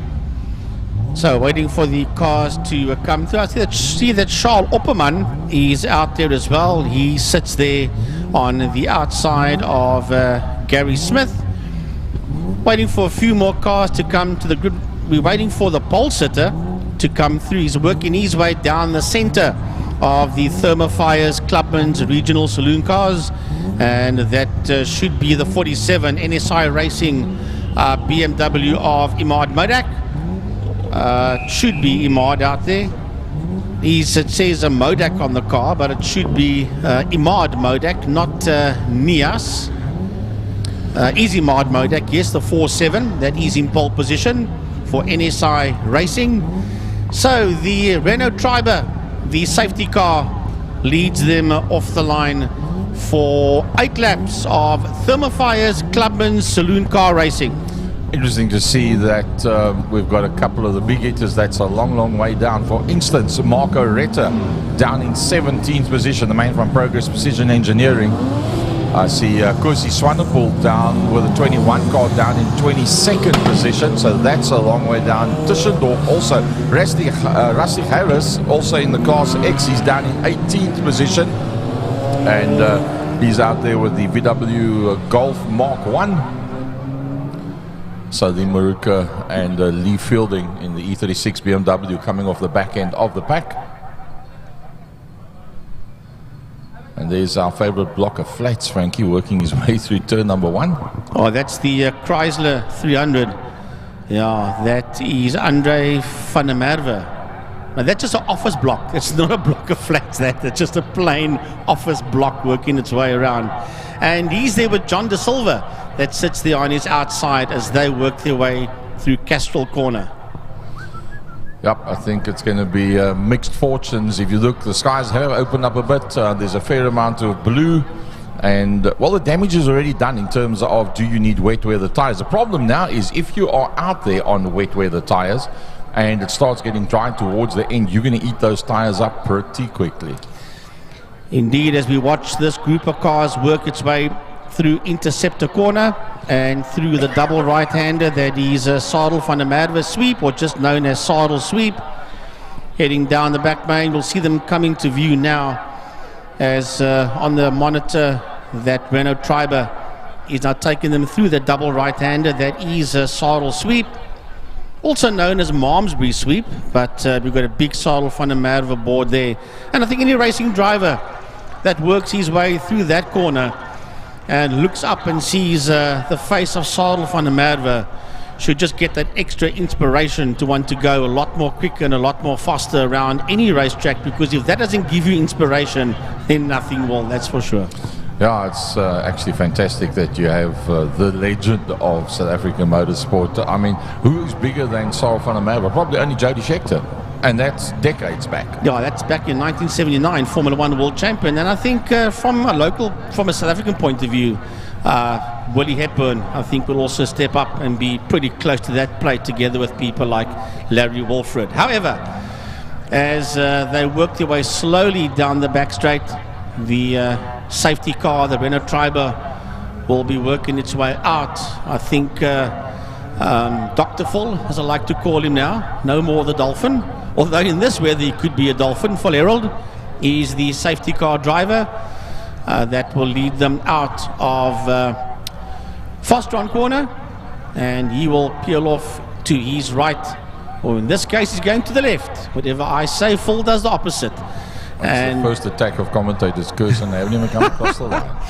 Right, heading towards the City of Cape Town Bridge, Wingfield Motors and Castrol. We are about to go green for race 1. Thermofires, saloon cars, clubmans. Here we go. Well, from what we can see, it looks like about the front 6 cars are definitely all on wet weather tyres. Well, who's going to get the best grip going down to turn number 1? It's anybody's game as they work their way down towards turn number 1. Will everybody get in and out of 1? We're about to find out. Through turn 1 they go now. I'm looking at the monitor and out the window all at the same time. Everybody's going to just tiptoe out of the only left-hander. That is turn 1 out of holes, and make it out of holes pretty safely indeed. And diving through there is Imad Modak. Modak has got the lead. Looks like there's a spinner. Yes, there's a car pirouetting on the inside of the exit of turn number 1 out of holes. However, through the kink now, racing towards Interceptor. It is Imad Modak with Cody Alberts, Jesse Huggett. That's the top 3 that is working the way out of Interceptor. Then Shane Smith is in that 4th position, and they're trying to break away there from the rest of the field that's been led there by Yusuf Hendricks. Well, so far so good for just about everybody out there. Oh, a couple of sideways coming out of the corner, out of Interceptor corner. But our leaders already starting to work their way down the back main. And this will be the first time that they're going to do 200 plus on wet tar, going down into 5. Down into turn 5 they go into a Fostron corner. That back straight isn't exactly straight. It has got a bit of a curve onto it as they work their way out of a Fostron corner. It's Imad Modak, they leads it from Cody Albert, second from Jesse Huggett, then it's Shane Smith, then it's Yusuf Hendricks, behind him is Gavin Surf, then it is Gary Smith, and Gary Smith has been challenged here, and he gets overtaken by Daniel Kutsia as they race down into turn number 1. Yep, everybody made it through pretty safely. I must say it's actually quite impressive that everybody has managed to do this. So down towards turn number 2, the new Castrol signage up there on that corner. Jesse Huggett holding on to that 3rd. Remember, there's just 1 point between Jesse Huggett at the front end of Class A and Cody Alberts gets it all sideways. He looks in the mirror, he sees Jesse Huggett, and he knows he's got to get the hammer down. And as we watch this group of cars work their way through Interceptor corner, I saw that go. We've got a trouble. Oh, that is Chrissy Swanepoel. There's 2 cars that's pulled off there. Swanepoel is one of them. That's a 21 car, and I saw somebody just go to the right, that little escape road. I'm not sure, I just picked up the tail end of that car, but it definitely looks like it's a 21 Subaru of Swanepoel. We've got another spinner here in turn 2. There's 2 cars off in turn 2. One of them I can tell you is the Golf of John De Silva, and the other one is a Jetta that has rejoined, and De Silva rejoins now as well. So down the back straight they race, but the leader is heading towards the start-finish line, and that is Imad Modak with Cody Alberts in that 2nd position. Then it's a bit of a gap before we see Shane Smith. Right there with Shane Smith is Daniel Kutsia, Yusuf Hendricks, Jess Huggett, then Mr. Spur himself, Gavin Surf coming through, Gary Smith crossing the line, and then it is Charles Opperman. Mike went dead there for a moment as they work their way through turn 1. We've lost all telemetry up here in the commentary box, so if you folks at home can hear us, we'll continue with the commentating, but the telemetry's gone dead. Out of Castle corner, Jess Huggett, he's busy working his way through. Jess gets his nose ahead of Yusuf Hendricks as they work their way through the kink and race down towards Interceptor corner. So Huggett's got his nose ahead of Hendricks. Behind them is Gavin Surf, followed there by Gary Smith and Charles Opperman. Kiara van Niekerk is in there. That's a 2 lady races, Kiara van Niekerk, and behind her the BMW is Mia Bench. as they exit turn number 3, Interceptor corner. But down the back main, looks like our telemetry is coming back again, folks. So for you at home, you would have lost everything. I don't know if you can hear us, but the folks around the track will still be able to hear us. As Imad Modak comes across the line to start another lap. Looks like we are back again. So the leader is working his way out of turn 1, out of holes. And then Cody Albert will be working his way into holes. Right, folks, we welcome you back again. I'm sure you were stressing about losing us. Here comes Shane Smith. Behind him is Daniel Kutsia working out of 1. Then we've got Jess Huggett. And behind Jesse Huggett is Joseph Hendricks. So that's a group of cars that's working its way out of turn 1, out of Holzhoek, up the Joubert Straight towards turn 2 Castrol. And through Castrol Corner they go now, Gary. That is Daniel Kutsia. There is Jess Huggett. And just behind him you saw Joseph Hendricks. Yeah, it's pretty interesting the way this one's played itself out, because Imad Modak is not only the fastest man out there, he leads them out very, very handsomely. Imad Modak on his way down the back main, and he leads out from Cody Alberts. He's got the fastest lap. There's still 5 laps to go as the leader works his way down towards turn number 5.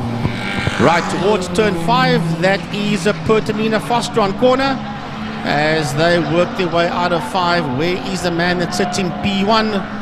There he comes out of 5. I'm looking at the monitor there. That's De Silva that's crossing the line. Here he comes across the line now with 4 more laps to go and a 126.404 for Imad Modak.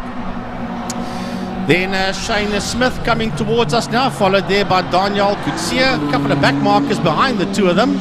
Then Jess Huggett, and behind him is Joseph Hendricks. The two of them working their way out of 5, out of Fostron corner. Here comes Huggett. Across the line, followed there by Hendricks. And then a bit of a gap before we see Gavin Cerf and Gary Smith heading down into turn number 1. However, working their way now towards a turn 3 Interceptor. That is your leading car. That is Imad Modak. He's got a back marker ahead of him in a Jetta 5. And there he goes through your shot. And then we've got a couple more cars coming through there now. And there is Cody Albert. That's a man that sits in that 2nd position, followed there by Shane Smith. And behind Shane Smith, we have got Daniel Kutsia going through your shot there. And then we've got a back marker. Then Jess Huggett, right on his case, is a Joseph Hendricks. That's the two of them that's working through the double right-hander. That is Cyril Sweet. Down in the back main they go. I see the slower car moving across to the side of the circuit, trying to stay completely out of the way as the frequent flyers in the Thermo Fires Clubman's race number 1 for the day. Jesse Huggett going one-on-one down towards turn number 5. Trouble in turn 2. Gary, one of the cars just spun there, but he recovered the circuit again on the exit of 2. He seems to be okay. With 3 laps to go, including the one that we are on. We have a look at the cars. That's Kiara Fanikak who just went through your shot there. The leaders are working their way around. There's 2 lady racers out there, as a matter of fact. One is Kiara Fanikak in the Golf. The other one in the BMW is Mia Bench. So 2 lady racers out here in the Thermo Fires, the Clubman's regional saloon cars. As you watch the cars work their way down the back straight. And I'm trying to pick up with the leader, which is watching the monitor now.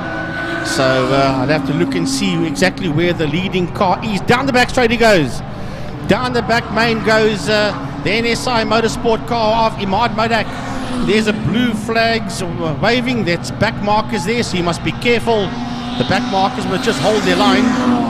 And he'll work his way through as Modak makes his way out of Fostron corner.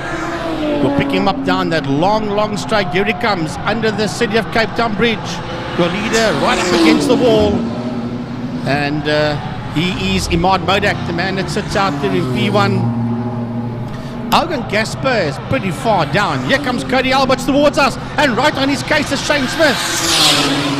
As they head into turn number 1. Smith sits there on the outside. of Alberts as they work their way into Holzoek. And it is Cody Alberts that holds the line coming out of Holzoek, and entering Holzoek now is Daniel Kutsia. So the fight is still on, Gary, with approaching 1.5 laps to go. Well, if you take it that Class A battle is for honours between Cody Alberts and Jesse Huggett. And, well, at this stage of the fight, it is all about Cody Alberts that's got the upper hand in terms of points in this race number 1 for Thermo Fires Clubmans. Yeah, they come out of interceptor corner. They are side by side, I should have say nose to tail, with 2 cars ahead of them. That is the Chrysler of Van der Merwe. And then behind Van der Merwe, you see Alberts and Smith. Okay, well, there's a car off. I cannot see it. The television's hidden behind the other one. So there's a car that is off there in turn number 4. Can't set out the window neither. So down the back straight they go.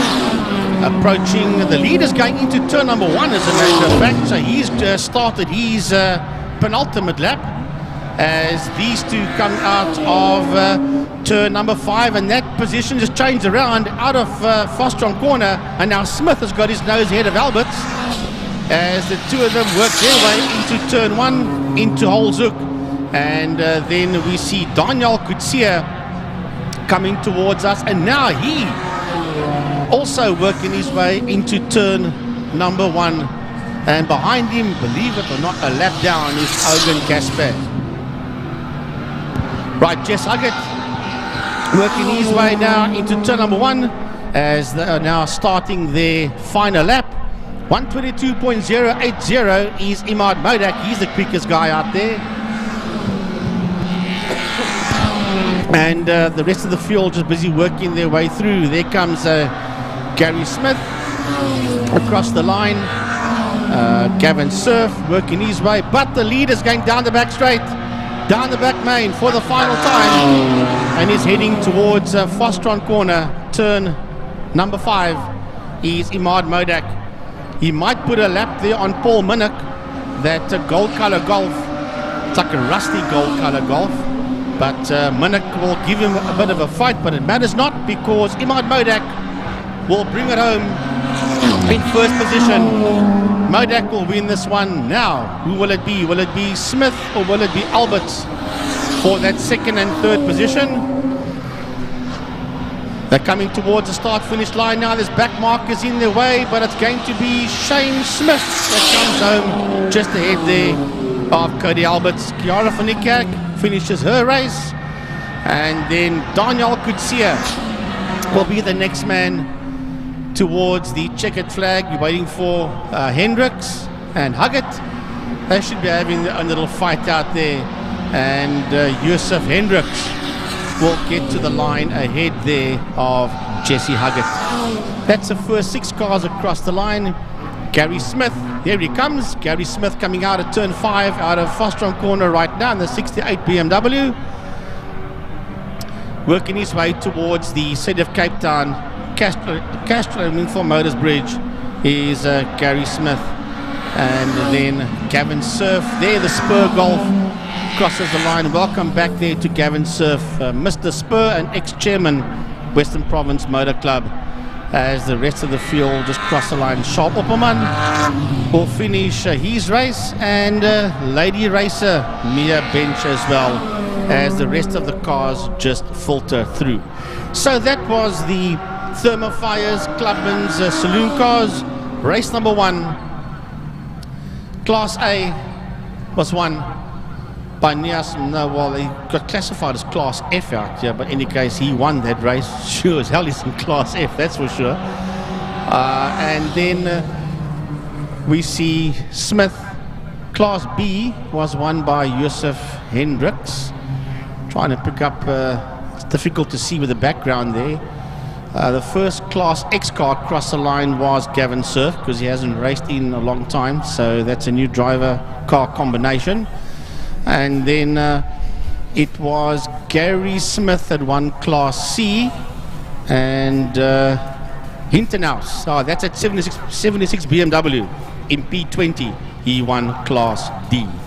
So that is the Thermo Fires Clubman Saloon Cars race 1 under the belt.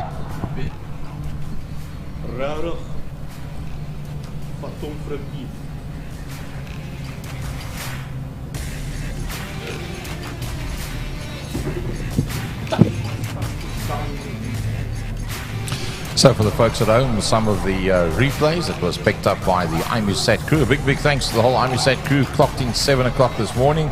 Get everything sorted out for us. We had a bit of a problem with the cameras earlier on, but with the rain and the wind, to be expected, I suppose.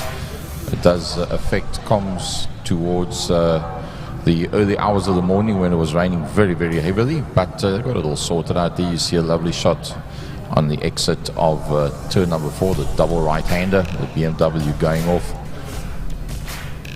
And that was the exit of turn number 1, right at the beginning. Lap number 1, turn number 1 on the exit. Everybody made it through, barring 1. So it was actually quite a good turn of speed that the whole pack had on a rather wet surface.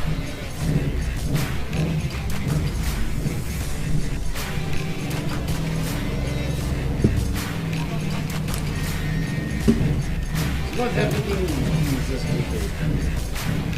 Hello, sweet Caroline. Talk to my head. I'm going to sit next to him on the aeroplane next Saturday.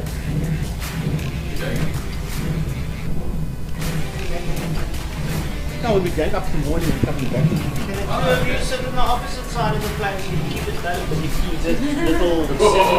Otherwise you will fly to... but we're going to 3 places at once. Hi Cape Town, Johnny Wingfield here.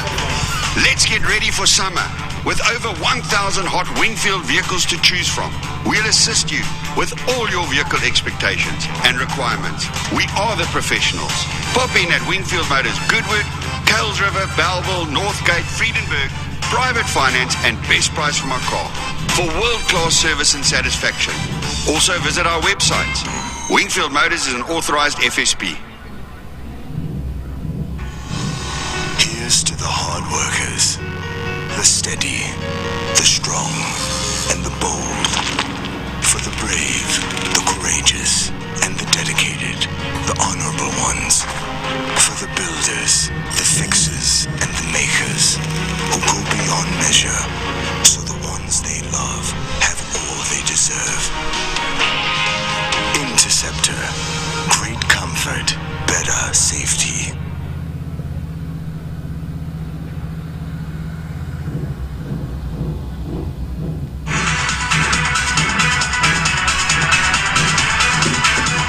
The Porsche Club in Cape Town has its home right here at Killarney. In fact, it's the only Porsche Club in the world to have a clubhouse at an international racetrack. We are proud sponsors of Killarney and the Porsche Club Straight. Our passionate club members and their families regularly attend our race meetings. If you own a Porsche, come and visit us at the Porsche Club and we will let you know what fantastic events we have on offer. The Porsche Club, the best car club in Cape Town.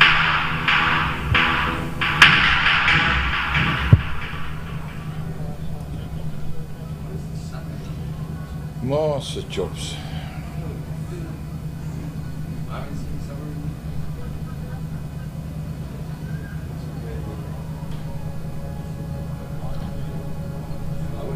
Okay guys, they're still picking up us.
So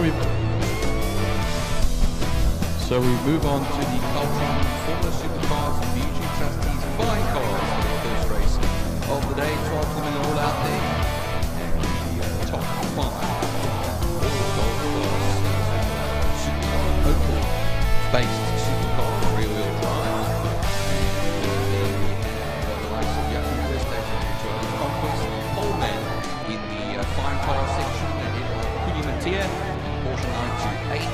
Robert Toscano, Chris Champion, with Toscano in his MX-5 and the GT MGB of Chris Champion, Guy Dugmore in 10th in the Austin Healey Sprites, Dave Alexander in the Morgan, and then Roger Lewis in the MGA. I'm just going to take you through the supercars. And that will be Andrew Moffat on pole position with Glenn Phillips in second alongside him. And that was a 6 or 4/10 of a second difference in practice. Kyle Halleck in third position. Yassine Darman will be sharing that row with him. And then will be Craig Hugh, the last of the supercars, in fifth position. Then I said, of course, I mentioned the fine cars, Westhuizen and Mateer. Robert Toscano, Chris Champion, and then the Austin Healey Frog-Eyed Sprite of Di Dugmore in there as well. You'll see that little yellowy type car that will be coming out there. That will be the Austin Healey Sprite, also known as the Frog-Eyed Sprite. And then Dave Alexander Morgan, +8, and then the MGA of trusty Roger Lewis, the man with number 1 on his car. Number 1 always signifies the champion. So that's what he is. There's 12 of them out there in all. And the wind has come up quite a bit. You can hear it howling. The rain is gone for now. And that will help dry out any wet track that is still there, which we had quite a bit of. But it's an 8-lap race. I see the Renault Triber safety car has taken them off the grid. Just checking my mic works. The sound's been loud. But we're in. We're back to the cord mics as the supercars take off. Yeah, so try and generate as much heat into those tyres as possible now. And just stamp on the brakes. You want to get into that first turn, have enough temperatures generated. Of course, warming the tyres up warms the wheel up, which in turn will warm the brakes up. Actually, brakes will warm the rims, and then of course the tyres heat up quite nicely over here. So down the straight they go, the Joubert Straight. All 5 at the front are supercars. Craig Hugh will round them off.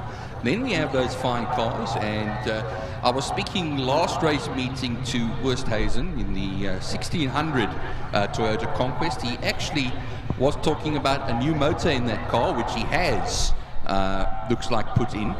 He was having a little bit of a smoking motor and needed to get a new unit in the front of that Conquest. It looks like he has. He's ahead of that V8 928.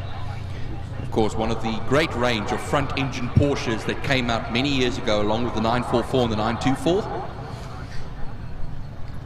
And then don't count out the MX-5 of Robert Toscano, who is a former champion in the fine car section. That MX-5 has been campaigning for many years, longer than I care to remember. But yep, so a very incomparable class here. We've got the supercars, then we've got the fine cars. The fine cars is a very indifferent mix. So we'll have to see how they do.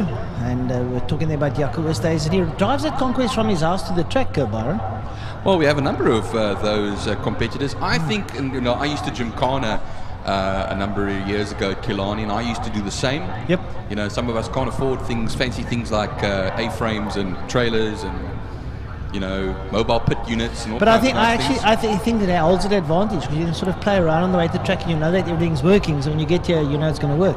I remember speaking to some of the older guys. If you go back in the past, the late Brian Peake and all of them talked about driving. He drove his Dauphine in the 50s to the track and would race it against the Beetles and so on, and take a race win, put your trophy on your seat next to you, and head on home. There, why not? Right, so they supercars on their way up towards the line. They're going to be waiting for the lights, and we'll get the show on the road. Their first heat of the day. They've got so much of a dry track there out there for them, so let's have a look, see how they do. They come up towards the line, they wait for the lights to go off now as they make their way towards us. The lights go off, and Moffat pulls away with Glenn Phillips, Kyle Halleck, Yassine Darmon and Craig Hume in there, and they make their way down towards turn number 1. Well, here come our fine cars now, the Bijou Trustees fine cars to be exact, and we go for turn 1, and on the outside of turn 1 it's going to be Mattia in the Porsche. Will he be able to make his way past the Conquest? No, the Conquest will hold that inside line, come out of turn 1 and onto the Joubert Straight, and just struggling to hang on there for a moment is the MX-5 of Robert Toscano. Well, it looks like Moffat's pulled away there from Glenn Phillips. So they make their way down in towards Interceptor Corner, and well, they make their way through there now. The field getting spread out already, and Phillips in there, Kyle Halleck, Yassine Darmon and Craig Hume all work their way through. Yeah, they come up towards us. It looks like it's Moffat, Phillips, then it's going to be looks like Darmon, Halleck, and then Hume, as they all make their way down now, the back straight down towards Pertamina Fostron Corner. Nice high speed there. You see the track drying out a little bit, a couple of dry patches. So the braking point might be a little bit later going into Pertamina Fostron Corner, turn number 5. Yeah, you'll just see on the outside of turn 5 on the apron, on the runoff tarmac, there is a bit of moisture, and then coming out of turn 5 there's still those little bits of rivers, not quite rivers anymore, but coming streams, you could say, coming across the track. And now towards the line will come our Glenn Phillips first in the Opel Supercar, Andrew Moffat, and then Yassine Darmon, Carl Halleck, and the fifth of the cars is Craig Hume. But the big one, of course, now is the battle in the fine cars class. Jaco Westhuizen still keeps it ahead of Kuni Mattia at the moment. Right, so the supercars into Castro Corner. Glenn Phillips head there of Andrew Moffat. They've pulled away a little bit there from Yassine Darmon, has been hounded there by Carl Halleck. A little bit further back there is Craig Hume. Into Castro Corner, Halleck is pretty familiar with that part of the circuit. Used to race short circuit motorcycles. Now finds himself in a supercar. He works his way down through turn number 3 into Interceptor Corner now, and the leaders coming up the Tigerberg straight up towards Super Van Sweep. And still Glenn Phillips in the red Opel Supercar leads out there of Andrew Moffat. Moffat's usually used to be staying in the lead. Yassine Darmon coming here, and he's got Kyle Halleck up behind him there with that bright coloured car. Not too far behind Craig Hume. So it's the 5 supercars battling it out there, and up behind them the fine cars. The supercar drivers, in my mind, will be very happy that it's not as wet as it was earlier on. These cars are particularly difficult already to drive in the dry, and remember a number of years ago, and Frankie has mentioned it as well, that Jess Huggett said you basically have about a second or two's worth of reaction time before something really goes into, you become a passenger. So they are now in slightly drier conditions, coming across the line, a 1:12.909 for Glenn Phillips, and he finds himself 1.2 seconds ahead of Andrew Moffat. And look at the gap that they have ahead of Yassine Darmon already, Francois. Yassine Darmon is only half a second ahead of Kyle Halleck at the moment. You had me worried when you said Glenn Phillips did a 1:12. It's actually a 1:32. Yeah, I know, it's the writing. I thought Glenn Phillips found something in that car that no one's ever found. I only click now, I can tell you that much. That'll be a heck of a lap. I tell you what, but Glenn Phillips nonetheless pedaling along merrily there in a 1:32. He's followed there by Moffat in a 1:33. Darmon does a 1:40. Halleck's a 1:40, and Craig Hume a 1:43.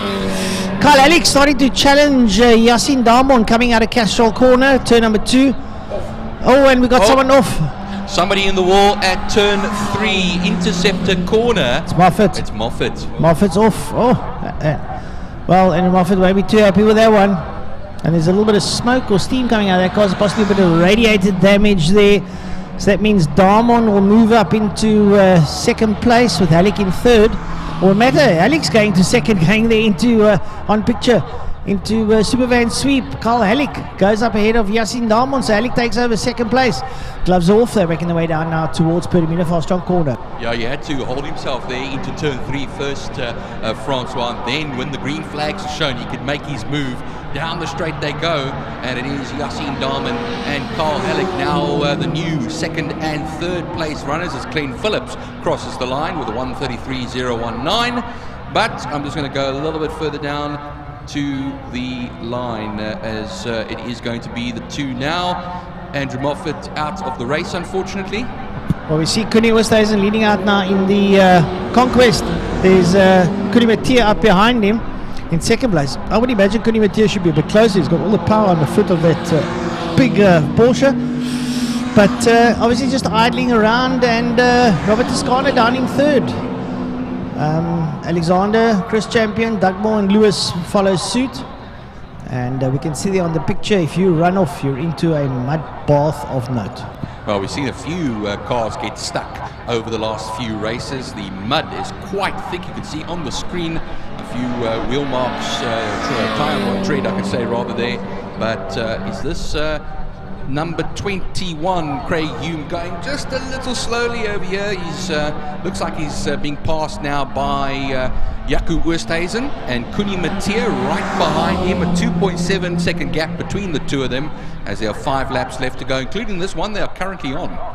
Well, I can tell you something for nothing. Glenn Phillips has absolutely rocketed away. There he comes out of turn number 5 now, put him in the fast strong corner.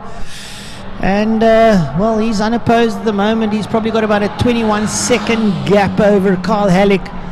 So Glenn Phillips will take this one quite easily. Carl Halleck, I've heard, is slowing, unfortunately. So it could be, unfortunately, curtains for Carl Halleck. We'll have to keep an eye out on him. But I thought I saw that something was wrong over there as well. Number 31, Carl Halleck, who was running in second position, could be losing that out now to Yasin Well, Darmon. he's disappeared. There he's ambling down the back straight very slowly. Yasin Darmon now in second place. That means Craig Hume, by virtue of default, goes up to third.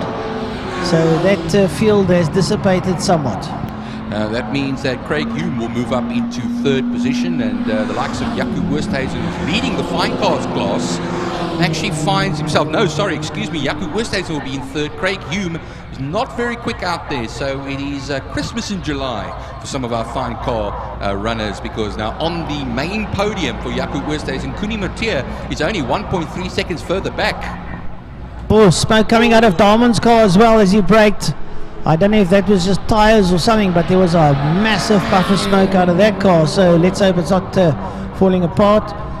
We go down into turn number 5. We see Glenn Phillips down there. He's all in his own sim. He can actually pull off, light up a smoke, finish it, get back in and carry on and still be in the lead. That's the amount how far he is ahead. And well, he's coming up towards the line to cross over. A few of the fine cars come through, the likes of Dugmore and Lewis. And Phillips over the line. So Phillips has got 3 laps left, 3 laps to go. And well, he can basically just take a tour around the track. I don't think he'll be opposed anytime soon. He goes past the MGB GT of Di Dugmore. The next man that he will get past there will be the Morgan of Dave Alexander that I see is a little further down there as well. Yeah, so Dave Alexander down in turn 5 for the viewers there. Yasin Darmon still holding on to his car, so the smoke was proverbially tire smoke. There we see Kuni Oosthuizen and Kuni Matia. Kuni Matia getting a bit closer to us. He's got the grunt to get past the Conquest. I don't know why he's just labouring that Porsche, maybe leaving the best till last. He sits right up there behind him. And well, Kuni Oosthuizen probably merging that little Conquest to stay ahead there in the wet. Well, just take a look at the gap between them. It's much closer than it looks at the moment. And they're going now down the Joubert straight towards turn 2. Another lock up there for Yasin Darman in that turn 2 Castrol corner section. He goes a bit wide, and that's allowing those 2 fine cars right behind him to catch up. I think there could be a major problem with that Yasin Darman Opel supercar into the Interceptor corner section. Now they won't make a move here.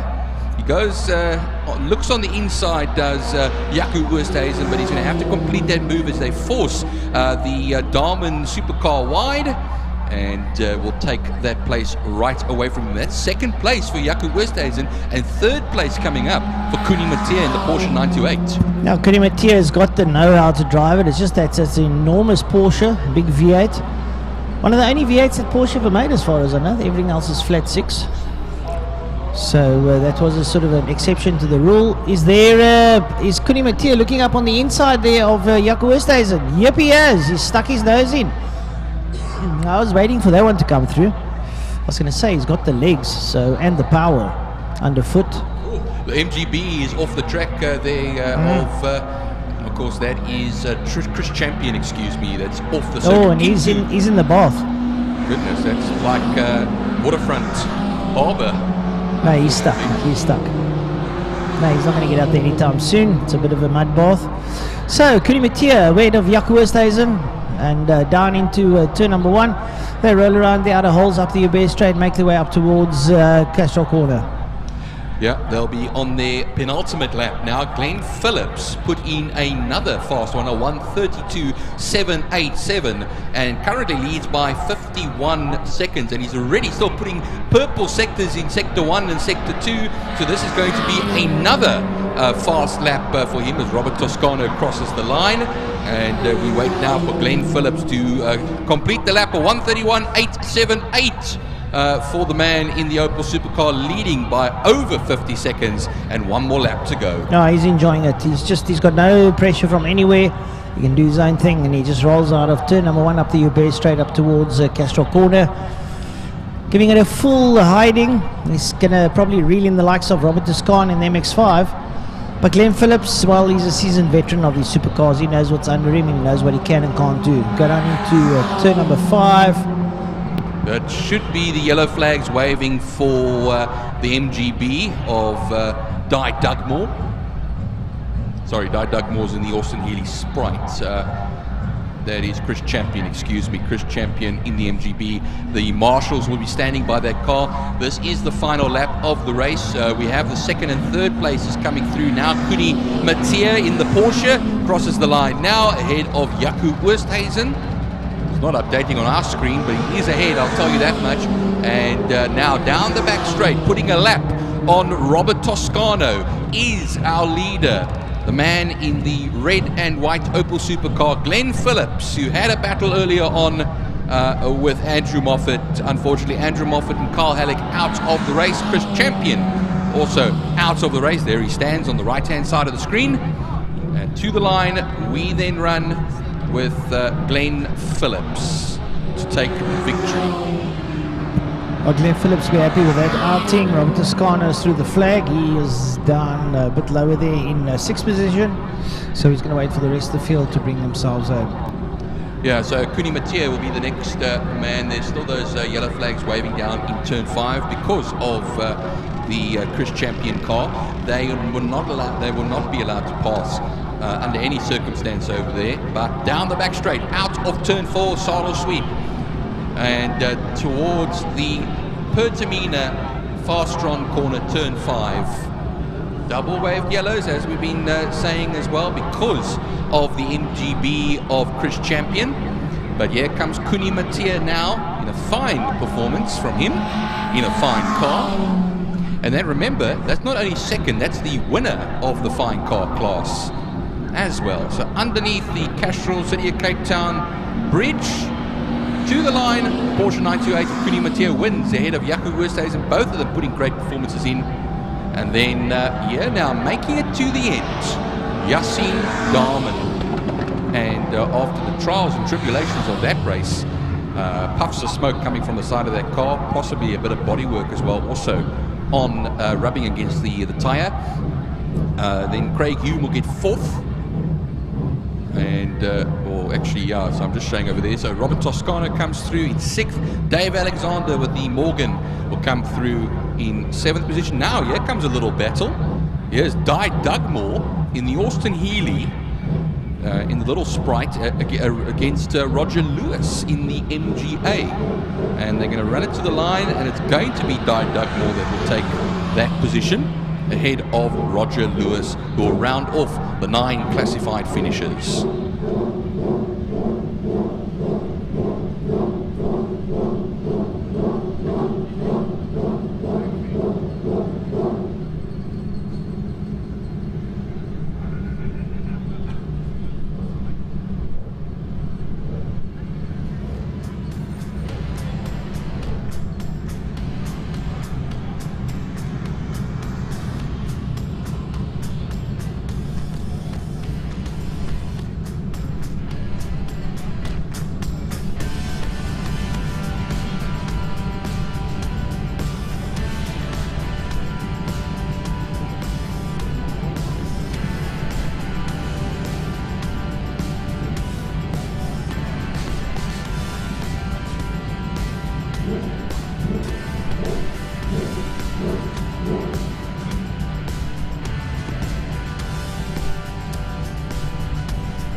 Oh, just another shot there of the MGB going to the mud and unable to get out. That's Andrew Moffat. Look at the thump on that wall at Interceptor that he got over there, and luckily he got out of that. So we show a few more replays, show them a few times.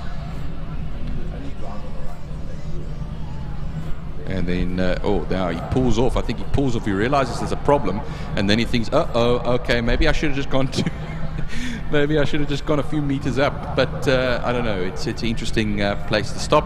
There's a lot of standing water around the circuit as far as the off-track sections are concerned, and our good old Killarney cleanup crews will get him out of the way in no time.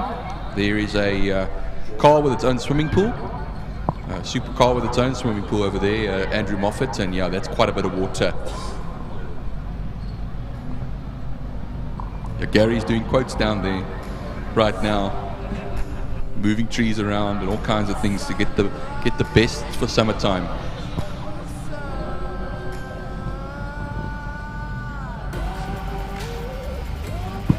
Once again, I just want to commend our Killarney cleanup crews and marshals. They come out in the sunshine, in the rain like this as well. We all sit here or stand here in nice sheltered areas. They go out and brave the wind and the elements, and they will be using that Nissan Navara to pull. Whoa, look at that. Quite a bit of damage done to the right-hand front side of that car and the whole bodywork.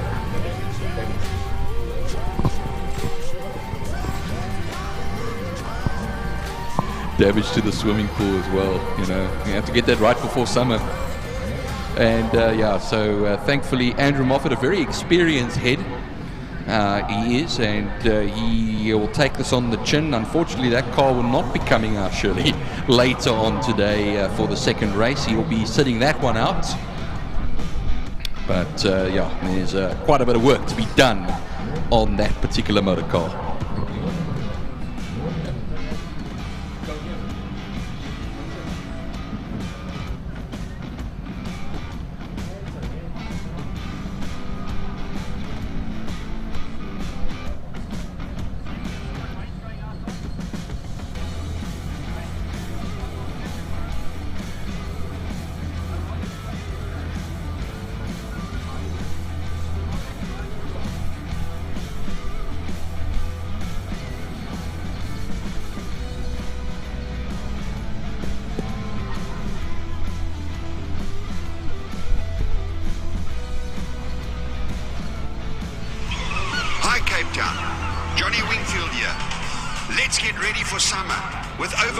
Hot Wingfield vehicles to choose from.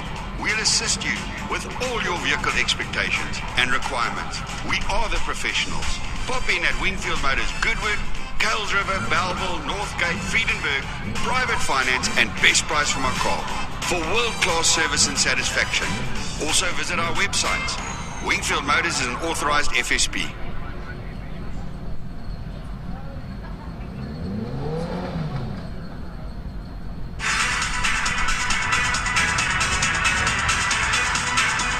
The Porsche Club in Cape Town has its home right here at Killarney.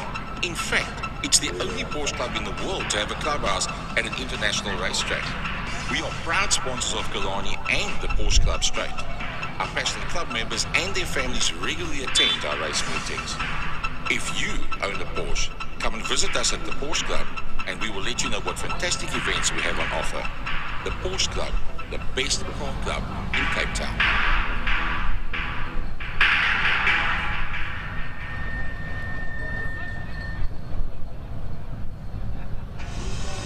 Here's to the hard workers, the steady, the strong, and the bold. For the brave, the courageous, and the dedicated, the honorable ones. For the builders, the fixers, and the makers, who go beyond measure, so the ones they love have all they deserve. Interceptor, great comfort, better safety.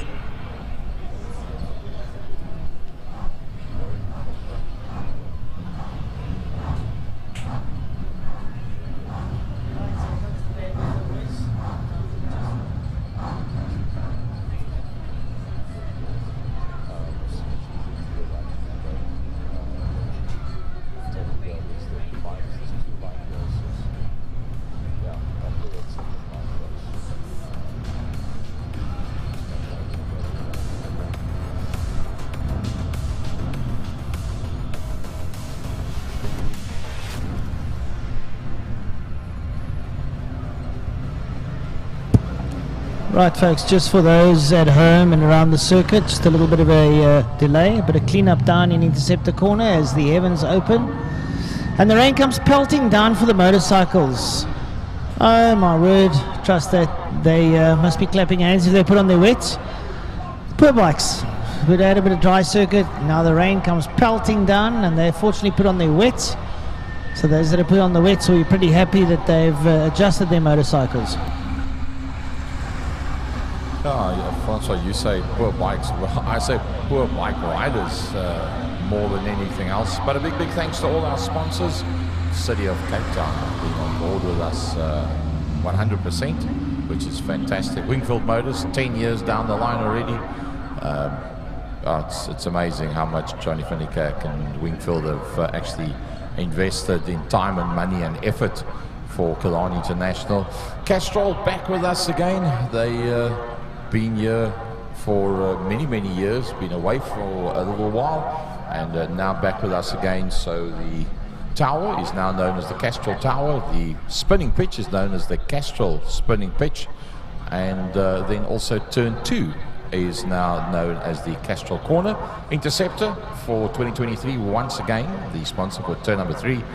Soul Sweep, well, that's just purely iconic.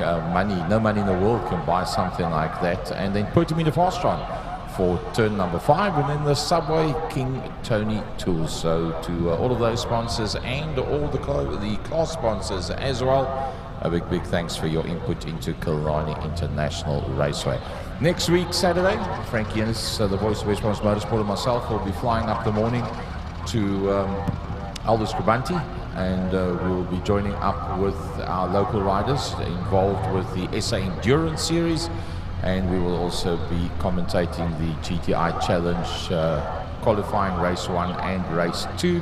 There's all of 21 of the cars that are going up that's already entered, and that'll be next week Saturday at Aldous Krabanti. And to the best of my knowledge, that'll be going out live as well. So for the GTI Challenge fundies, you'll be able to watch that one alongside the SA Endurance Series from Aldous Krabanti next week Saturday. Can I jump in there, Gary? Next Saturday, Rock National Series here at Killarney for the karters. Yes, Francois, tell us a bit about that. Oh, so they were pretty busy practicing on the karting circuit at the moment. I can see the mini rocks and the junior rocks and all them out there. They're busy practicing, and they will, for as far as my knowledge goes, will also be live streamed. So those karting fundies, you can watch some karting online, and yours truly will be calling that one. So we actually quite lucky at Killarney, Rock Nationals and Rotax Masks Nationals at Killarney 2023. Very, very, very. And then, we've karting is great. We have some great names in that karting as well, that also are involved in some of the bigger, disciplines, should I say, like GTC, etc. But then a week later, on the 11th and 12th, down at Zone 7, the Motocross of African Nations, on the 11th and the 12th of August. So that's happening. Frankie, looks like we've got an international commentator amongst us.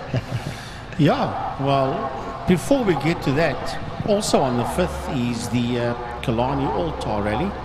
And it's the only rally that is hosted and presented by the Western Province Motor Club. All other rallies and gymkhanas is done by Witzenberg Motor Club, and this is the only rally that is hosted and presented by the WPMC.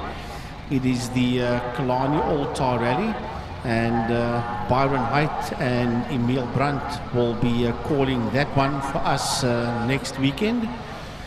And that's going to be pretty interesting. And then we've got that national, that Motocross MX International a week later. And also on the Saturday of that, we've got the following round, if the weather holds up, of the Killarney Rallycross that will be happening as well on Saturday, the 12th of August. So with the bikes coming up, Bridgestone 650s, 300s, the 650s, and there's 14 of them that are due to go out and brave the conditions. And somebody that knows a whole heap about motorbikes and how to stay on top of them, Shante, good morning to you. So Shante, tell us, you've been pretty much involved with driver training here at Killarney International for an extended period of time now. For the folks that are not on Paul Simons' little group, Paul at wpmc.co.za, that get all the necessary information, how exactly does the whole thing work with driver training for motorcycles at Killarney? It's not on. Thank you, Gary. For at Killarney, we do it on the little go-kart track on every Monday with the guys there. And you get some one-on-one training with someone that's been on the track for quite a long time. But we also teach the guys from start to finish, from learning to ride and getting confident on the motorcycle and taking you out to learn the corners and all those stuff. It's a lot of fun. So, okay, say one of your trainees was going to be going out in these conditions. What would you say, apart from stay safe, keep the bike underneath you, it's much more fun? What guidance can you give a person on a surface like this? Ouch, it's a tough one, because this weather is so unpredictable. But then the sun's out a little bit, then the wind's coming up, then the track's being dried up by the cars, then it's raining again.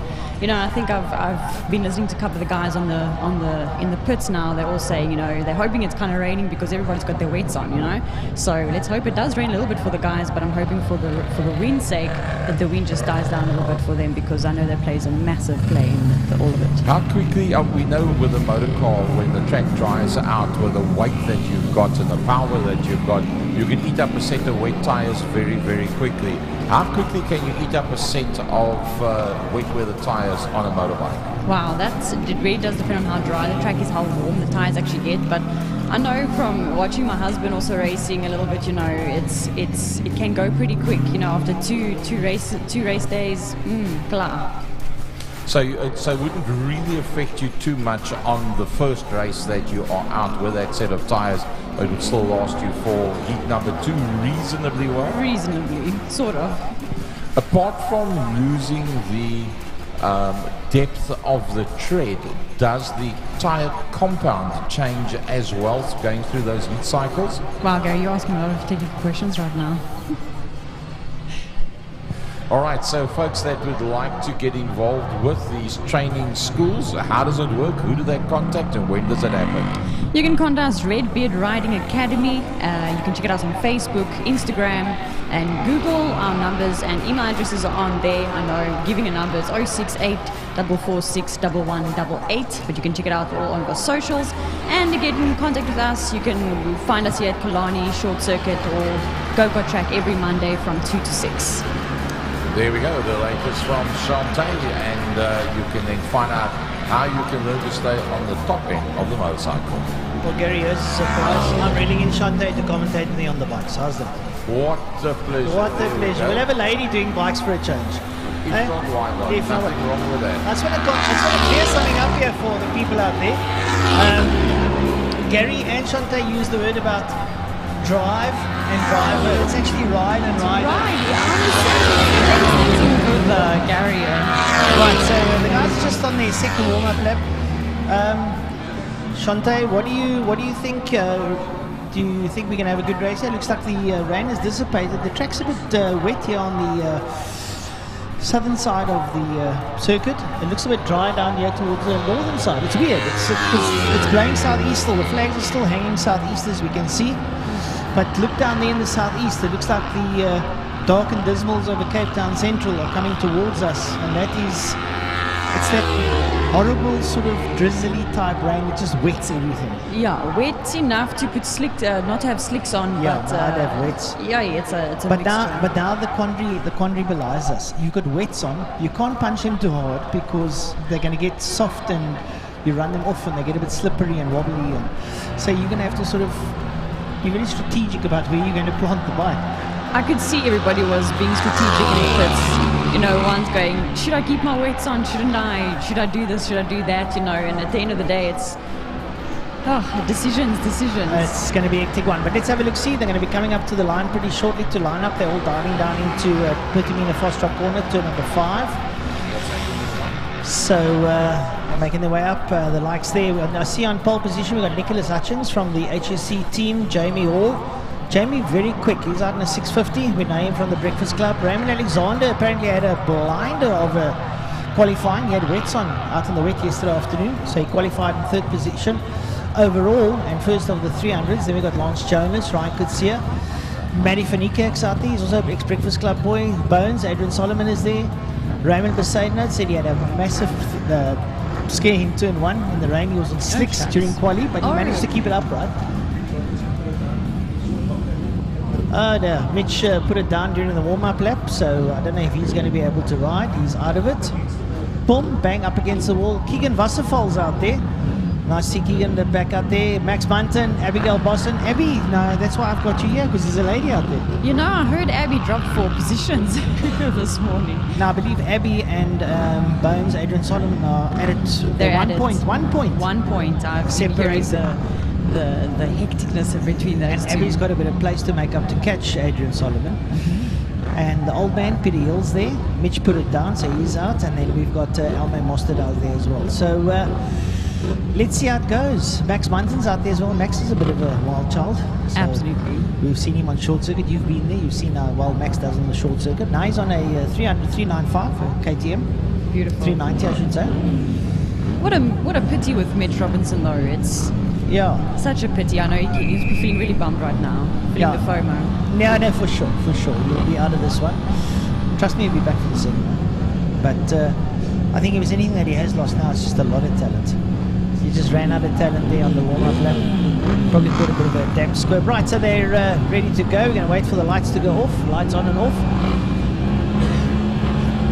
This flu is tasted. Right, the lights on, the lights off, and away they go. They all dive down towards turn number 1, Hole's corner. Try and see who picked up at the whole shot there, and they're diving in there. Who's it? It's Nicholas Hutchins. Yes, the HSC bike. It rolls in there, and who's up behind him? We'll have to wait and see. We pick it up now. They're rolling up the Uber straight up towards Castrol corner.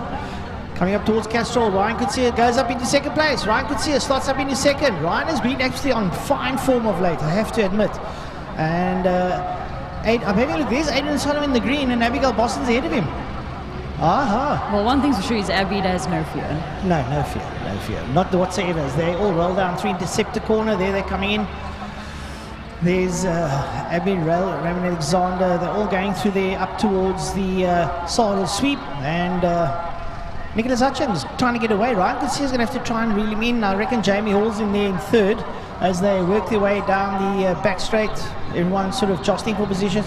There you can see the dry patch. You see, this is where they're going to get the bite. But that's where you've got to be careful that you're not going to run off those wets if you're on wets. And Nicholas Hutchins leading out down into Pertamina Fostrong corner, turn number 5. Hutchins leads out. There's Ryan Coetzee. Looks like Jamie Hall's up behind him. Lance Jonas is in there. And Ryan Coetzee has been doing fantastically well of late. Shante, I don't know what you think. I think you've been following the boys. Absolutely. I mean, in comparison to last year now, he's really come up the mark a lot. No, doing exceptionally well now as they come down into turn number 1. It's Hutchins, Coetzee, Jamie Hall, Lance Jonas. Then it's Fanika coming in there, Maddie Fanika, then Adrian Solomon again of Abigail Bosson. Ooh, that's going to be a real blinder of a race today. They're 1 point apart, and Solomon leading out of Boston Championship by 1 point. And if there's any time that's a good time to make up points, it's on a day like this that's so indifferent. And you know, the weather, this definitely separates the, I want to say the boys from the girls, but I mean, it's really, this weather brings out a whole nother gameplay, and I see there's a bit of sand on the track there. Is it? No, that's the Drizzt compound for the oil. The oil, yeah, it soaks it up. It's environment friendly. That's the nice thing about it. And when it actually goes down, it dries immediately. So you don't get any effect underfoot, as they would say. One tire in this instance. But yeah, so it's great stuff happening there. The leaders now making their way down towards turn number 5, Pertamina Fostron. There's Nicholas Hutchins. He's got a fair lead over Ryan Coetzee. Jamie Hall hounding the back of Coetzee now as they work their way down towards turn number 5. There's Hutchins. He goes in. You see him taking a nice quiet line, just keeping it upright. When you ride in the wet, it's more keeping the bike upright, but you sort of get off just to pull it around, because you're going to pull it down, it's going to leave you. So you want to keep the bike and bring it around. Jamie Hall looking pretty hot shot there. Lance Jonas there in picture. Lance be having fun. He likes the wet. Up behind him, Maddie Fanikak, and then it's Adrian Solomon and Abigail Bosson. Let's have a look at that difference in time. 1.5 seconds. There goes Solomon. And there comes Abby now. So there we come through. And going through there now. That's all the lead riders going through. Abigail Bosson and them. And they're working their way out of Jamie Hall going in. That should be Jonas. And then Fanikak. Bike off in turn 1. Okay, well, there's a bike off in turn 1, but the rider seems okay. We'll try and pick up who that is. Nicholas Hutchins in the wet, putting in a 1:29. Not too shabby. It's incredible, and he's pulling a massive gap. Yeah, he's making sure he stays ahead there. And, well, it's not too bad. Ryan Coetzee doing well. He's getting a bit away from Jamie Hall, as you can see on screen, working their way down the back straight down towards turn number 5. Have a look at the line that they take. You see they're all hammering for that like little bit of wet line there. The wet line. Yeah, you don't want to come in because it's dry and the wet's not going to get worn out. There's Lance Jonas up behind him. Now you see they come back on the inside because this is where it's wet. This is where the wets are going well. Right, it's very wet at the end of this hairpin. Yeah. It's really, really wet. And then they go back out and then they go through that little streams running across, and that helps to cool the tyres down a little bit. There we see now Ryan Coetzee in picture, lying second, up behind Nicholas Hutchins. Coetzee crosses the line. Jamie Hall still pursuing him as hard as he can. Not too far behind is Lance Jonas. And then they're coming out is Maddie Fanikak, and up behind him is Bones, Adrian Solomon, and there's Abigail Boston not too far behind. So Abby is giving it a close. Raymond Alexander that's through there. But Alexander must be lapped. He must be a lap down. No, he's a lap down. Yeah, I recognize the leathers in the bike that Raymond was there. So he's down, up behind him is Adrian Solomon. So we got that one sorted out. And yesterday Raymond Alexander was so great, and now look where he sits down. No, you know, the weather definitely plays a different effect, you know, depending on the time that you've got on for the day. Well, we're looking, no, it's actually updated. Raymond Alexander is now, in fact, in 5th place. Oh, Nicholas Hutchins has put it down. Nicholas Hutchins has put it down in turn 1.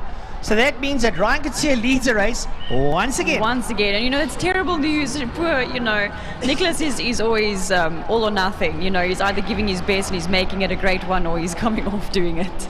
Yeah, I know, but I tell you what, Ryan Coetzee must be rubbing his hands in glee, but he's got to stay ahead there of Jamie Hall, and Jamie is absolutely no slouch whatsoever. He'll be pushing him to the bitter end. There's Ryan going in, there's Jamie up behind him. And we know Jamie is, like Ryan, is a light-framed lad, and they're pretty quick and nimble on the machine as they work their way now out of Perdamina Fastron. And they seem to have pulled away a bit from Lance Jonas. Right, so here they come. Here's Ryan Coetzee leading out. He'll cross the line in P1. Then it's Jamie Hall. There we're going to see, there comes Lance Jonas. Jonas in third. Let's have a look-see as they cross the line. Lance Jonas gets through. Right, here we go. There's Matthew van Niekerk. There's Raymond Alexander. Then we're going to have Adrian Solomons. There's Solomons. There's Abby. Abby's coming. She's coming. Watch him. Yeah, I know. Well, we've got 4 laps to go. So Abby's got time to work her magic. And she's looking very comfortable. Watch her here coming to turn 1 now. Watch her line. She comes in and then, boom, works it in nicely. Have you ever looked there when they're coming out of 1? All the water lying there. That is a lot of water. And I'm pretty sure they're all happy that they've got their wets on today. Yeah, no, for sure. Right, so we look up at the Tiger Book straight away. Try and pick up who's coming towards us. Is this Ryan Coetzee? Yep, it's Ryan. Ryan coming in first. There's Matthew van Niekerk. Oh, sorry, Jamie Hall. Jamie Hall sitting right up behind him. And Lance Jonas in a very lonely third place. There's a massive gap between second place and third and fourth. And in fourth place here is Matty van Niekerk, and he's been followed there by Raymond Alexander as we go down towards turn number 5. Right, turn 5, there we go. Coetzee goes in. Jamie Hall there. Ryan Coetzee riding a very, very solid race at this moment in time. When he crosses the line, we'll have 3 laps to go. So all he's really got to do is just keep it upright, I reckon. Yeah, his pace is really great, and he's keeping that gap between himself and Jamie Hall at the moment. But I think Jamie Hall is giving all he's got to just keep the pace. Right, coming towards us now is Lance Jonas in the Suzuki. He crosses the line. He's in P3. The lonely rider. Yeah, and Matty van Niekerk here in P4.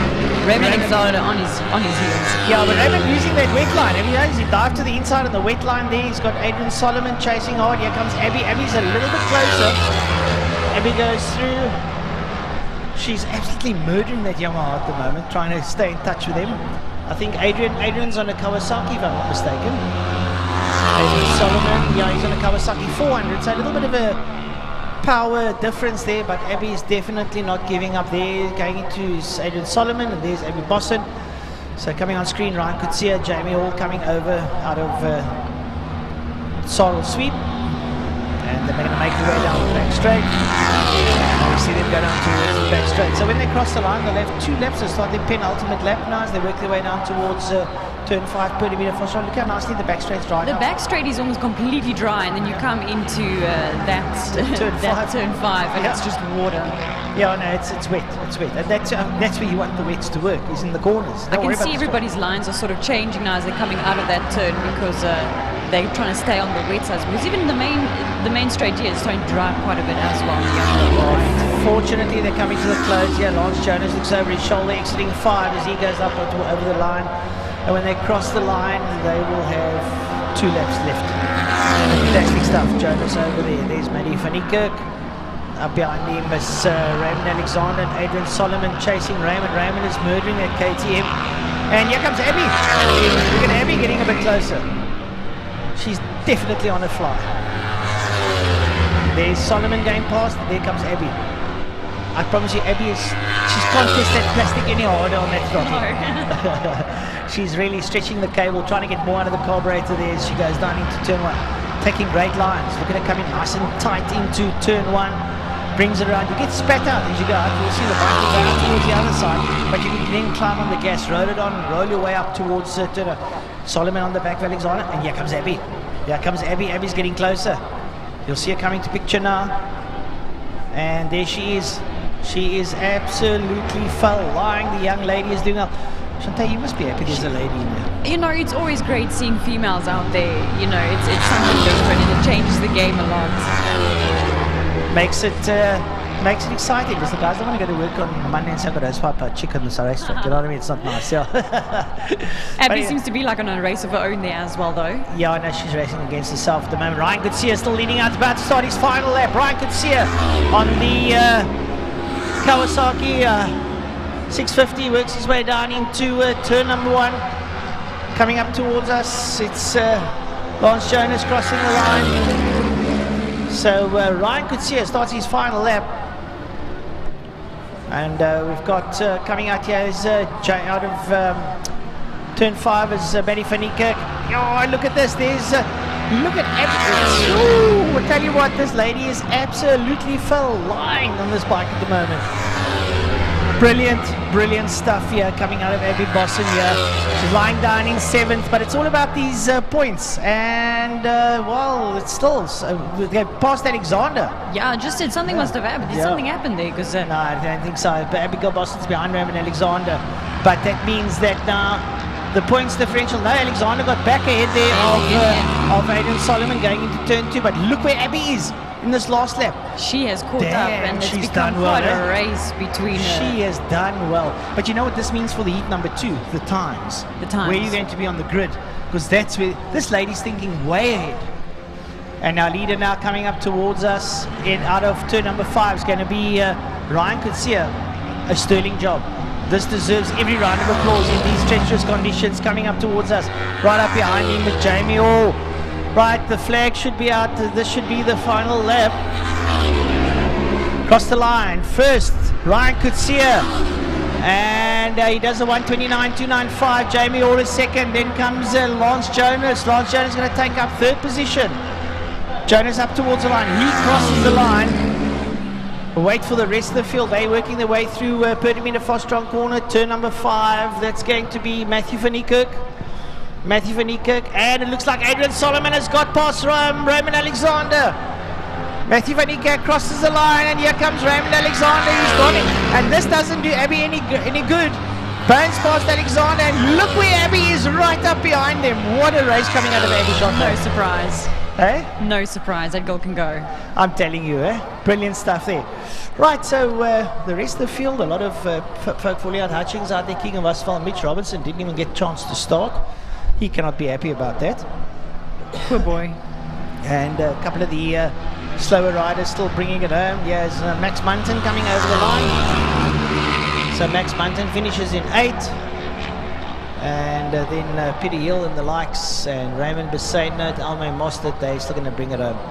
But yeah, I thought that was a pretty... That was a race and a half. It was, well, given the conditions, Shante. I mean, you know, not forget about who's who. We know who's who in the zoo, yeah. But the conditions was the determining factor. Absolutely, and you know what, and despite the conditions, there were still some battles going on here. Brilliant stuff, yeah, I know, for sure. And everybody enjoying themselves immensely. I'd just like to see the points table. That's what I'd like to see. Absolutely. Who's who, who's where. But thanks for joining us. No, thank you guys. It's been a blast. The folks can catch you on YoStars, yeah? Absolutely. Every morning. Every morning, Every morning, yeah. 6 to 8 a.m. 6 to 8, she's the breakfast lady. I'll wake you up. Oh, that's what I need, a good wake-up call there. As I'm having my coffee, stick on the laptop. Ah, there's Shante. Great stuff. Thanks for joining us. Thank you. Have a great one.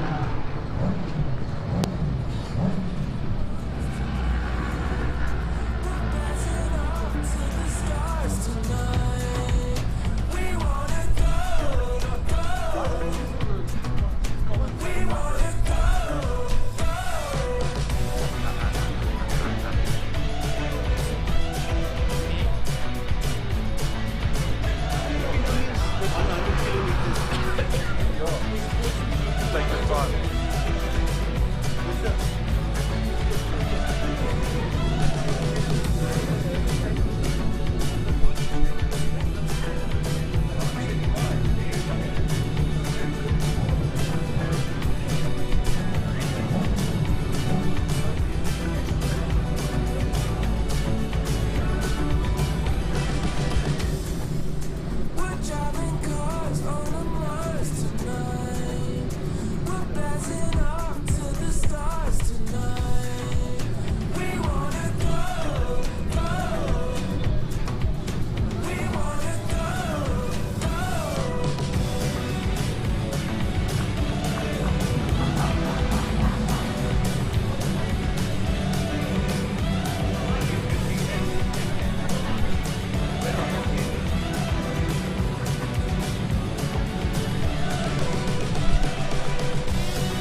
Well, very tricky times here because, well, there's drops on the windows, the wind is coming up, and the riders, the bikes are all on slicks.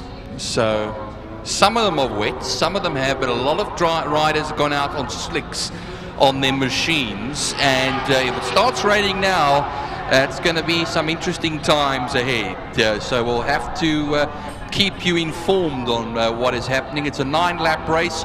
It is the Triumph Superbike Challenge and the Masters, as well as some of the 600s as well. We'll see who's all there as far as 600s are concerned. I can see Tristan Pinar in there as a 600, Jason Lineker in there as well as a 600, and then the rest, actually Slade van Niekerk also on the ZX6 as well. Yeah, so that shows you why it's quite mixed up, why you see sometimes a 600 ahead of 1,000, but it is going to be Slade van Niekerk on pole position. He got pole position by 0.3 of a second over Malcolm Rapson. They'll be sharing with Jason Lineker. That's Kawasaki, Suzuki, Honda, and all together. Right down there on the line, we've got Quinton Weening on the Yamaha. He's on the 85 machine, and a boy that's becoming very quick. Jason Lineker on the 93 Honda 600. Malcolm Rapson, quickest accountant in Africa, and I know it's getting off the sock, but he's sitting on P2. Your pole sitter on a 600 is Slade van Niekerk. There he comes on the 111 Project 60 racing machine. He's on the 600. Is that a Kawasaki? Indeed it is, a ZX6R. So, but what catches the eye is down in P11 on the 6th row is a man by the name of Kieran Steyman. They're all on wets as well, Francois, on a drying track. Yep. Just to note.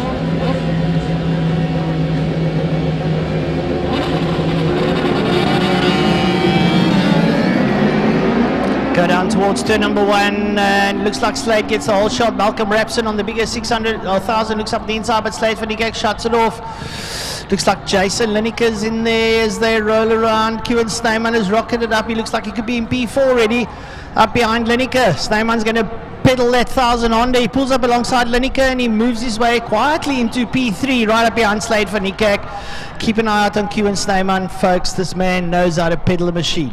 They go through Castrol, a good clean start from everybody. Now through the kink, they will then run down to turn 3, Interceptor corner, and the first of 9 laps is underway. Watch out there for that Honda in there as well. Jason Lineker in that section. A number of Hondas in the field, but we'll be moving now towards turn 4, super saddle sweep here, and then onto the back straight now. Open up onto the back straight and then run it down to Pertamina Fastron as the droplets fall on the windows here in the commentary box. Well, I think the bikers have gauged it right. Here comes the rain. You can see it coming out of Cape Town. I spoke to Shantae about the precipitation over Cape Town. The southeasters bringing it towards us. It looks pretty hefty as it comes towards us. Malcolm Rapson leads out. Kewan Snyman comes through. There's a rider, there's a bike that's unfortunately failed on the straight. That looks like that looks to me like a State Fanikak. It is. State Fanikak, yeah. Malcolm Rapson with Kewan Snyman right up behind him now. And well, Snyman chasing up towards Castrol Corner, up behind Rapson. Yeah, Rapson leads the way, 9/10 of a second across the lap from Kewan Snyman on now the it's 0 Fireblade. tenths. Yeah. They're right up behind each other. Look at that Snyman right up the tailgate there of Malcolm Rapson. Rapson on the Suzuki 1000 and Kewan Snyman on a rather old CBR 1000R, but very well prepared by Kewan as they make their way now through Interceptor Corner. Coming through there now, Jason Lineker. Up behind him, probably the likes of Brad Bosworth, Frosty there, Quinton Weening, then Tristan Pienaar, Johnny. Is that Jonathan Schwerin out there? No, it can't be. Jonathan Schwerin is out there. Yeah, he's in the Superbikes. Yeah, Johnny Schwerin also on the one of the thousands. And Snyman takes the lead. Snyman takes the lead going down to turn 5. Kewan Snyman from the back of the grid within 2 laps finds himself in the front.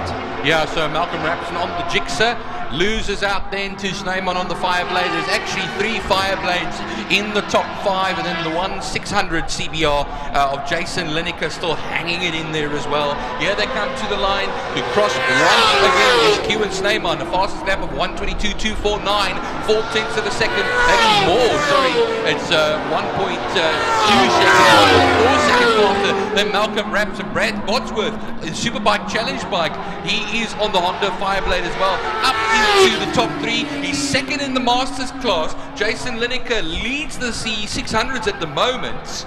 And then Daniel Frost second in the class. It was Slade van Niekerk that exited the race on lap 1, Francois. He was punching the air over there, disappointed. Well, I see Brad Bosworth lighting up the CBR 1000, but right up behind him is a baby blade. It's a CBR 600. That's Jason Lineker.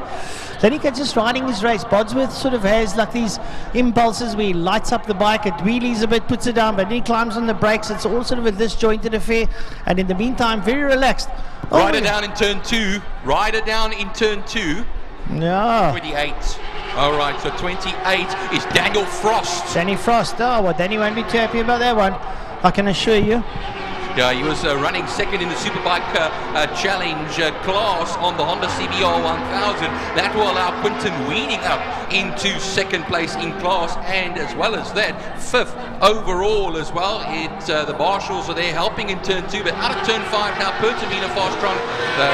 A lot of them come along now. Kewan Snyman crosses the line once again, leads the way, but he leads by 1.5 seconds over Malcolm Rapson, who's not only second, but the leader of the Masters class section, and then 5.8 seconds ahead of Bradley Bosworth. Well, going through there now over the line, it's Jason Lineker up behind him, Quinton Weening, then Tristan Pienaar. So having a look there, there's still a bike down, and it's a bit unfortunate. Daniel Frost out there. Right, there's your guys going through in turn number 2. That's looks like it was Malcolm Rapson. He's up behind Kewan Snyman. They're going out of Interceptor Corner now. They make their way up towards Saddle Sweep. Now that part of the circuit's still pretty dry. It's wet surface, but it's dry-ish.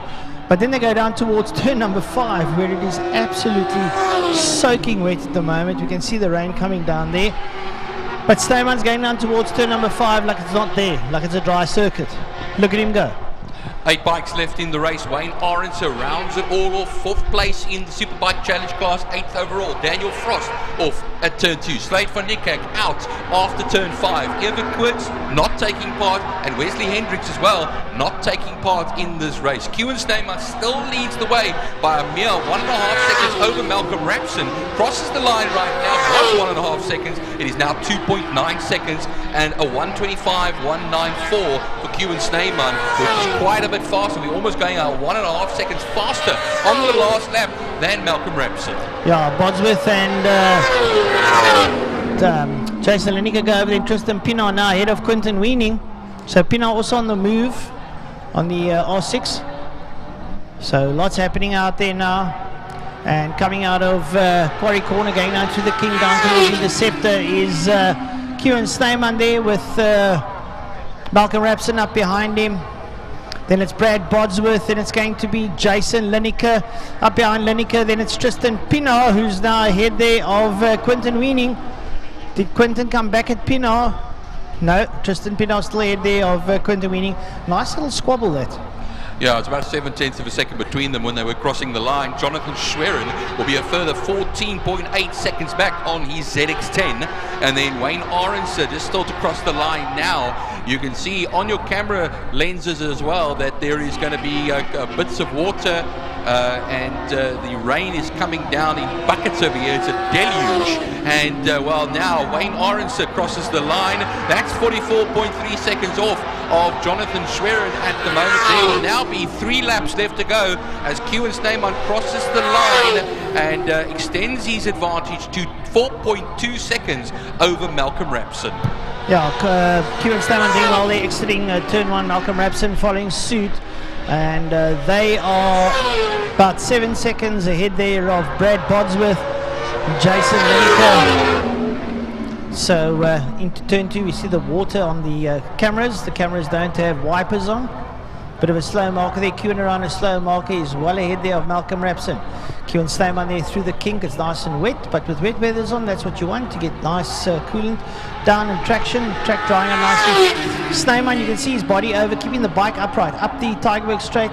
There's Rapson. There's a slow marker, then Rapson coming through. They make their way up the Tigerberg straight up towards Sarl Sweep. And Rapson works his way through already. Snyman ahead, working his way down the back straight. So Snyman's got this one tied up nicely. He's not going to be caught in time soon. You can see on your screens, folks, the rain pelting down here at Killarney. And the bikers, I want to say something here, Byron. When bikers operate in this weather, these are true grit bikers. They're out to race. They want to race no matter what. Show their mettle. And someone who is showing his mettle, and it's polished as well. Kewan Snyman absolutely flying in the wet.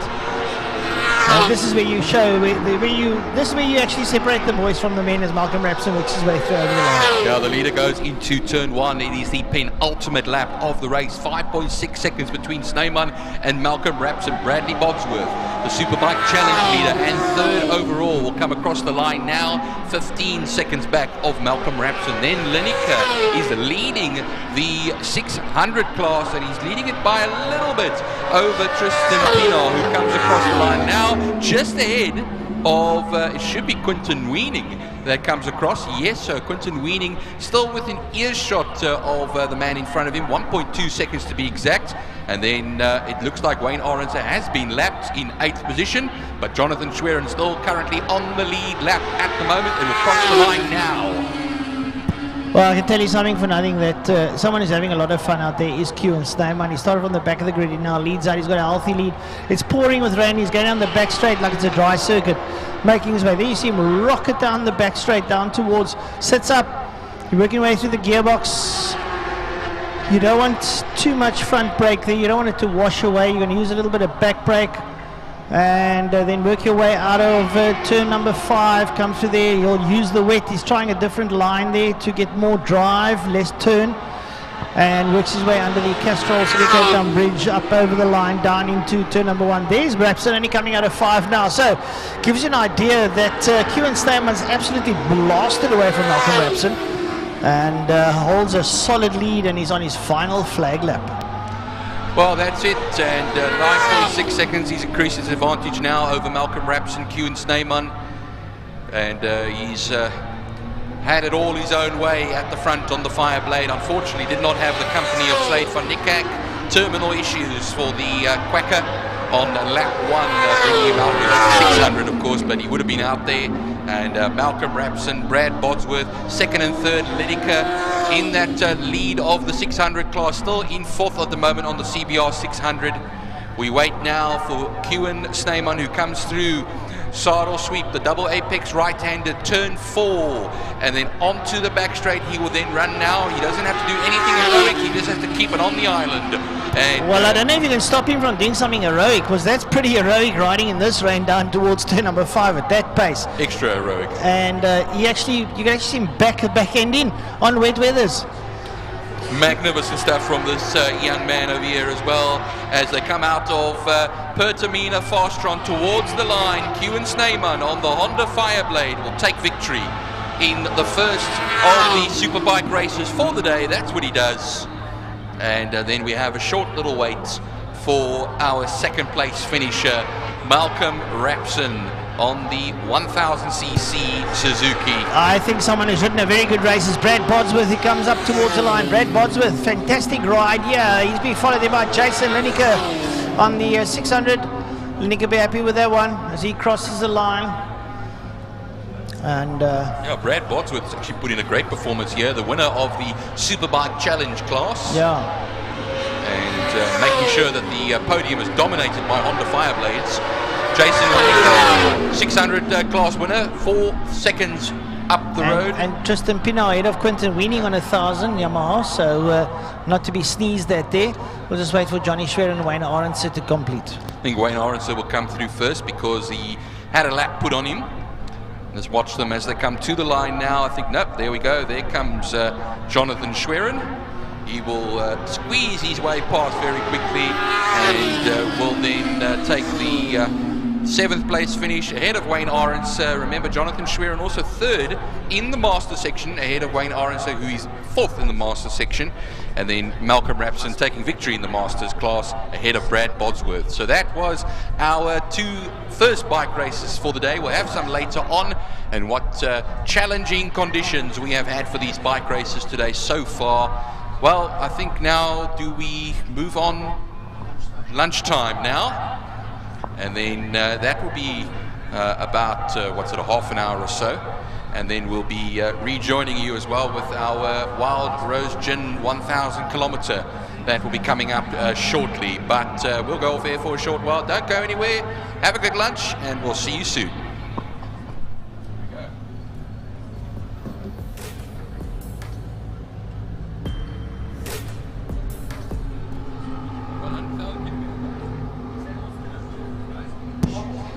Right, just a quick shout out to a chap who I think is here today. Didn't ride because there's no Clubman's motorcycles. Gerard Frey. I'll go to you, but I believe that your father passed away early in the week. So you're not riding, but our condolences to you, buddy, and sincerely hope that all's well at home. And I know what it feels like. Keep up the good work, boy. So we'll see you back on the bike.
wait for the cars to stop on the line. And this is becoming a monthly situation that before 2020 you'd have one of these tributes maybe a year, maybe two a year. But since that time has passed, virtually every race event you've got to say goodbye to loved ones that has been part of Killarney International Raceway since basically forever. And we want to have a minute's silence for three people today: Dave Milan, Johan JB Pretorius, and Alan Russo. Byron will be joining me on this one. Dave Milan.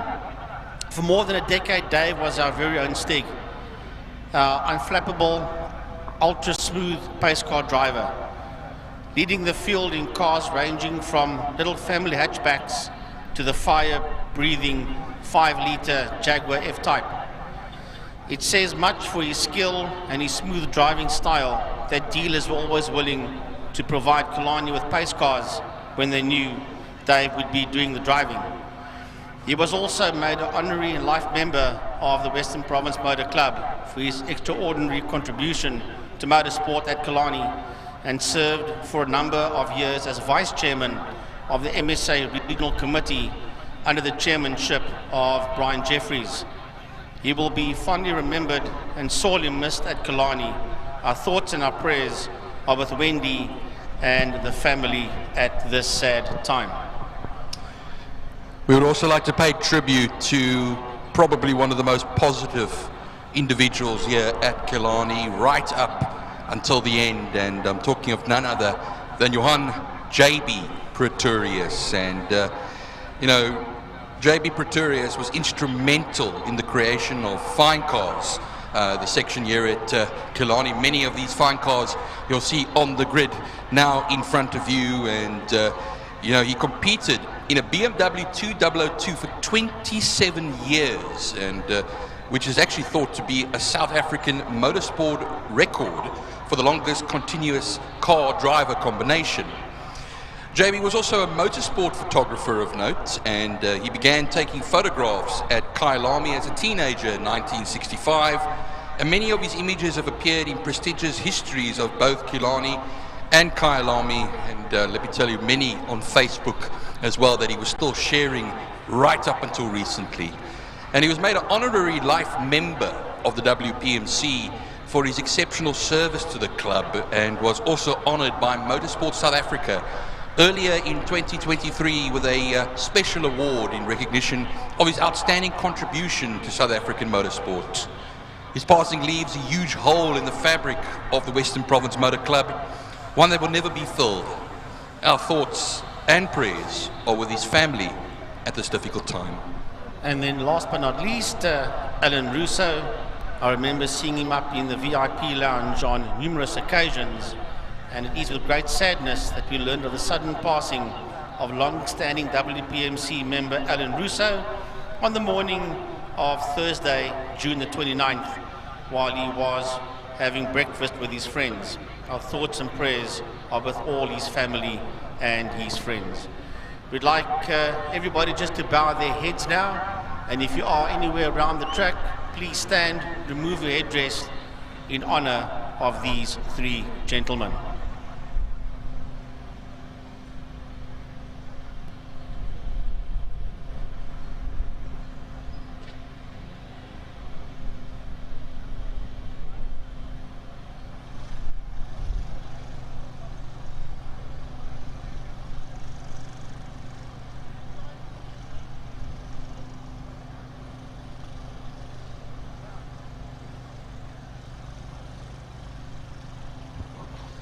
Thanks everyone. May their souls rest in peace.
Right, folks, all the people around the racetrack, and this is just the parade lap. Remember that Johan used to race in the fine car section, Byron, which is a section that you enjoy a heck of a lot.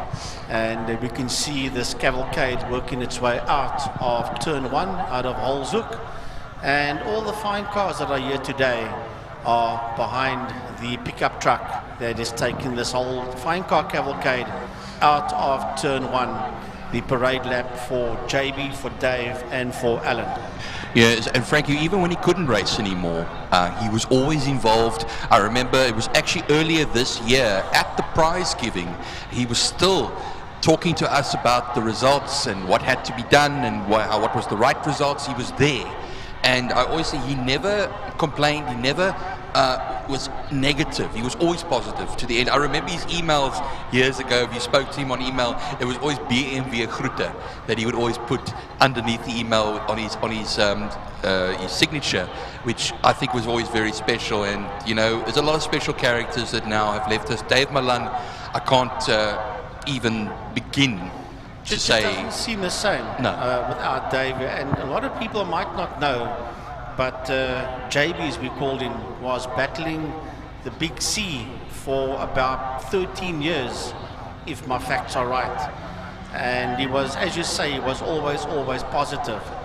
But just from our side, for you people around the track, when this fine car cavalcade comes past, I know there are not too many people here today because of the weather, which we can understand, but just stand when they work their way past you in respect of Dave, Johan, and Alan. Thank you.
and a fitting tribute by the team in the tower to Dave, Milan, and JB.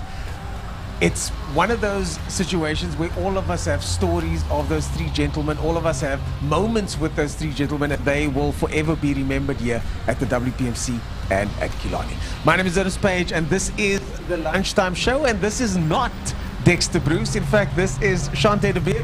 Shante, we bumped into each other here in the commentary booth overlooking the circuit.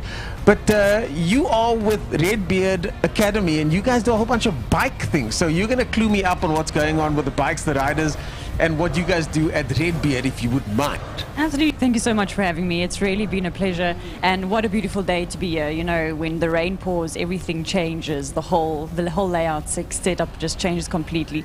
So yeah, from Redbeard Riding Academy, we teach guys from never riding a motorcycle. So if you've ever wanted to ride a motorcycle, do you ride? Have you ever ridden? No, not Okay. I'm training on quad bikes at the moment, but I think I need to go from 4 wheels to 2 wheels at some stage. 2 wheels are way more fun. That's not a word, but you guys apparently even go on 1 wheel.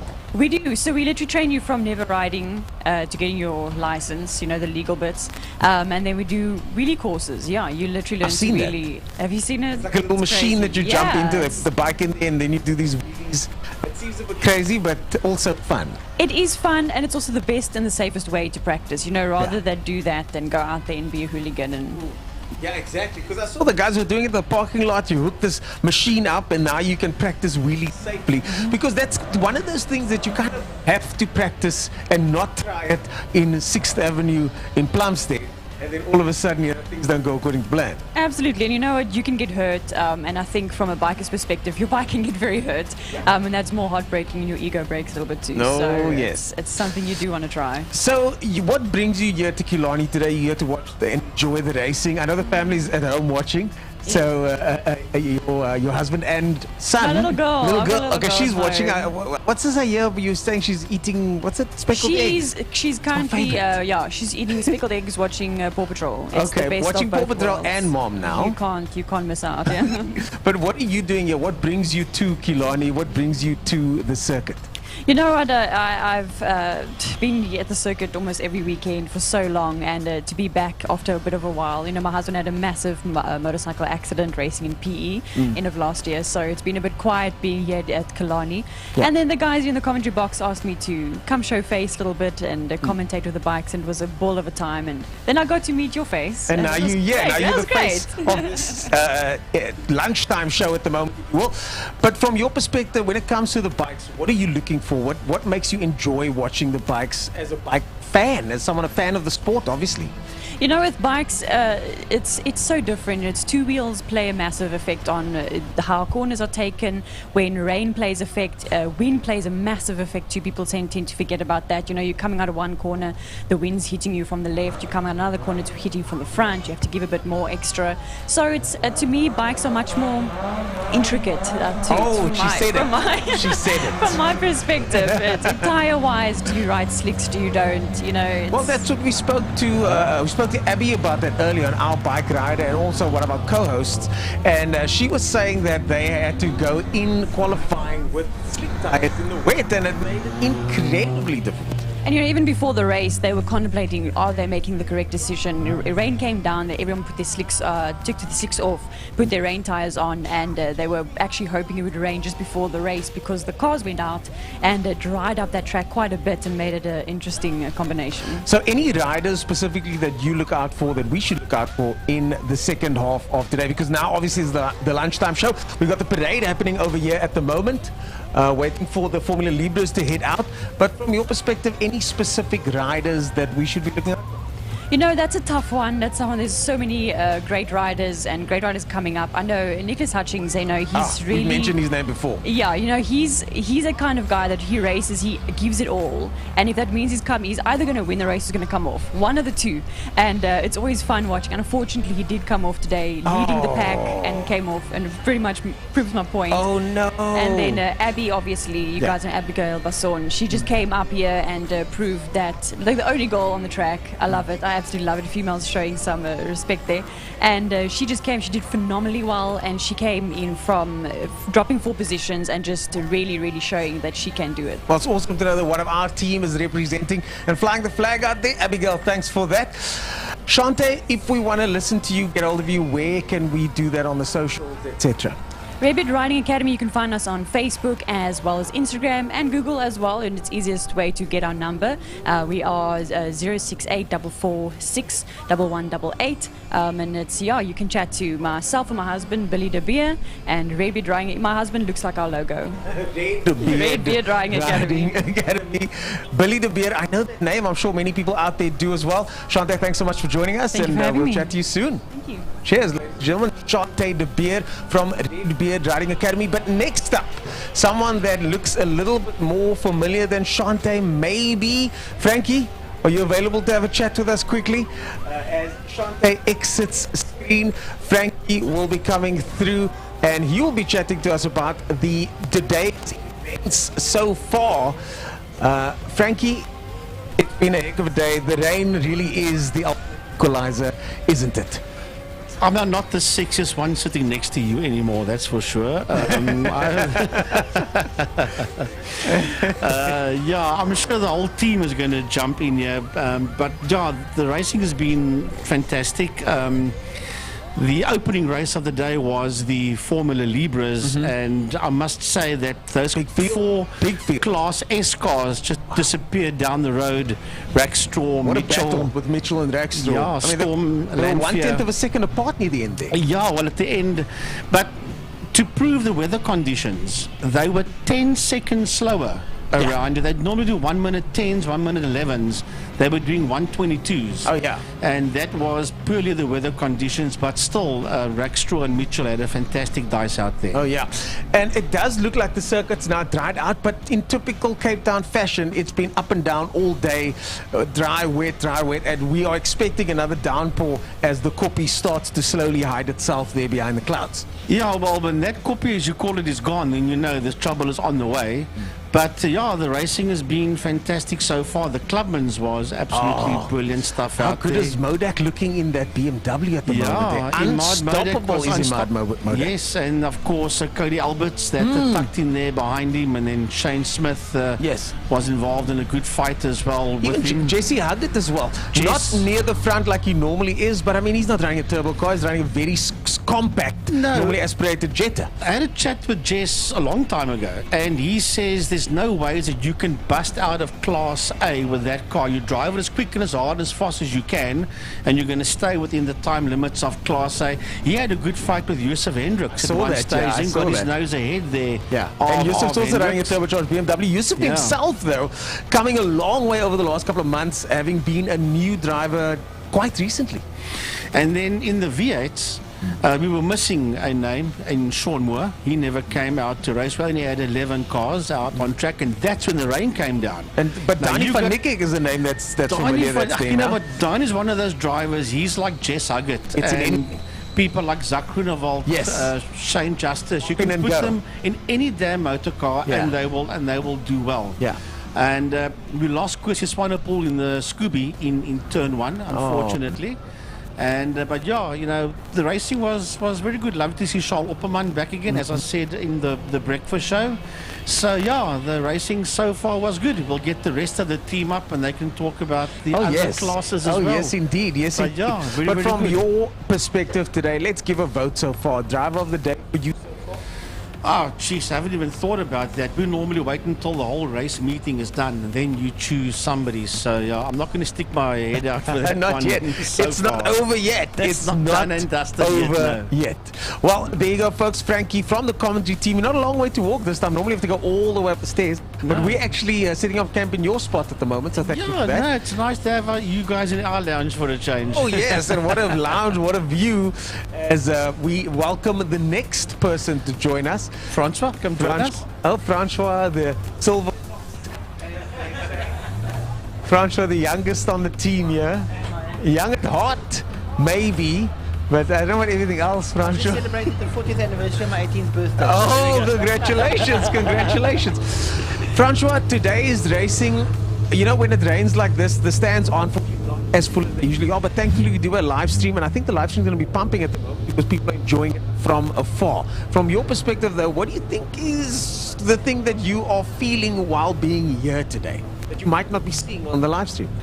Well, I think the biggest feeling that one gets is the action trackside in terms of what's happening on the wet. I don't think, well, I'm not saying the viewers don't know this. I mean, they watch F1, they watch MotoGP and all that kind of thing. To see the perspective of the riders and the drivers out there behind the water, that flash of water in front of you, you're doing maybe 150, 160 k's an hour. 200 in the case of some of these 200, cars. some of them are down towards a corner, and you can't even see the braking boards. Now you got to guess where do you brake. And we saw earlier on with the Formula Libre guys, they had some traffic. And apparently it was horrendous because the speed differential between the front leading pack and the back was quite big. I actually watched Andrew Rackstraw come out of turn 4 with Byron Mitchell right up his exhaust, and then they hit about 7 cars, and they literally, the two of them, stomped on the brakes because you could actually see the cars' noses dive, and then they had to fish their way through the cars. I don't want to be in that car. I don't even want. I don't want to be one of the slow cars. And you can't see anything. The spray is everywhere. But Formula Libre has leveled up big time today, thanks to the Joburg contingent. Not only that, it's also bringing the likes of the Rackstraws and the what have you in it. We'd like more of them to come in. Excuse me. I know a lot of the quicker cars, the Reynolds, the GTIs, and that are lying, waiting to come. Well, those 98Es, I used to race those fantastic race cars, the 98Es. They were quick enough. They did 15s back in the day.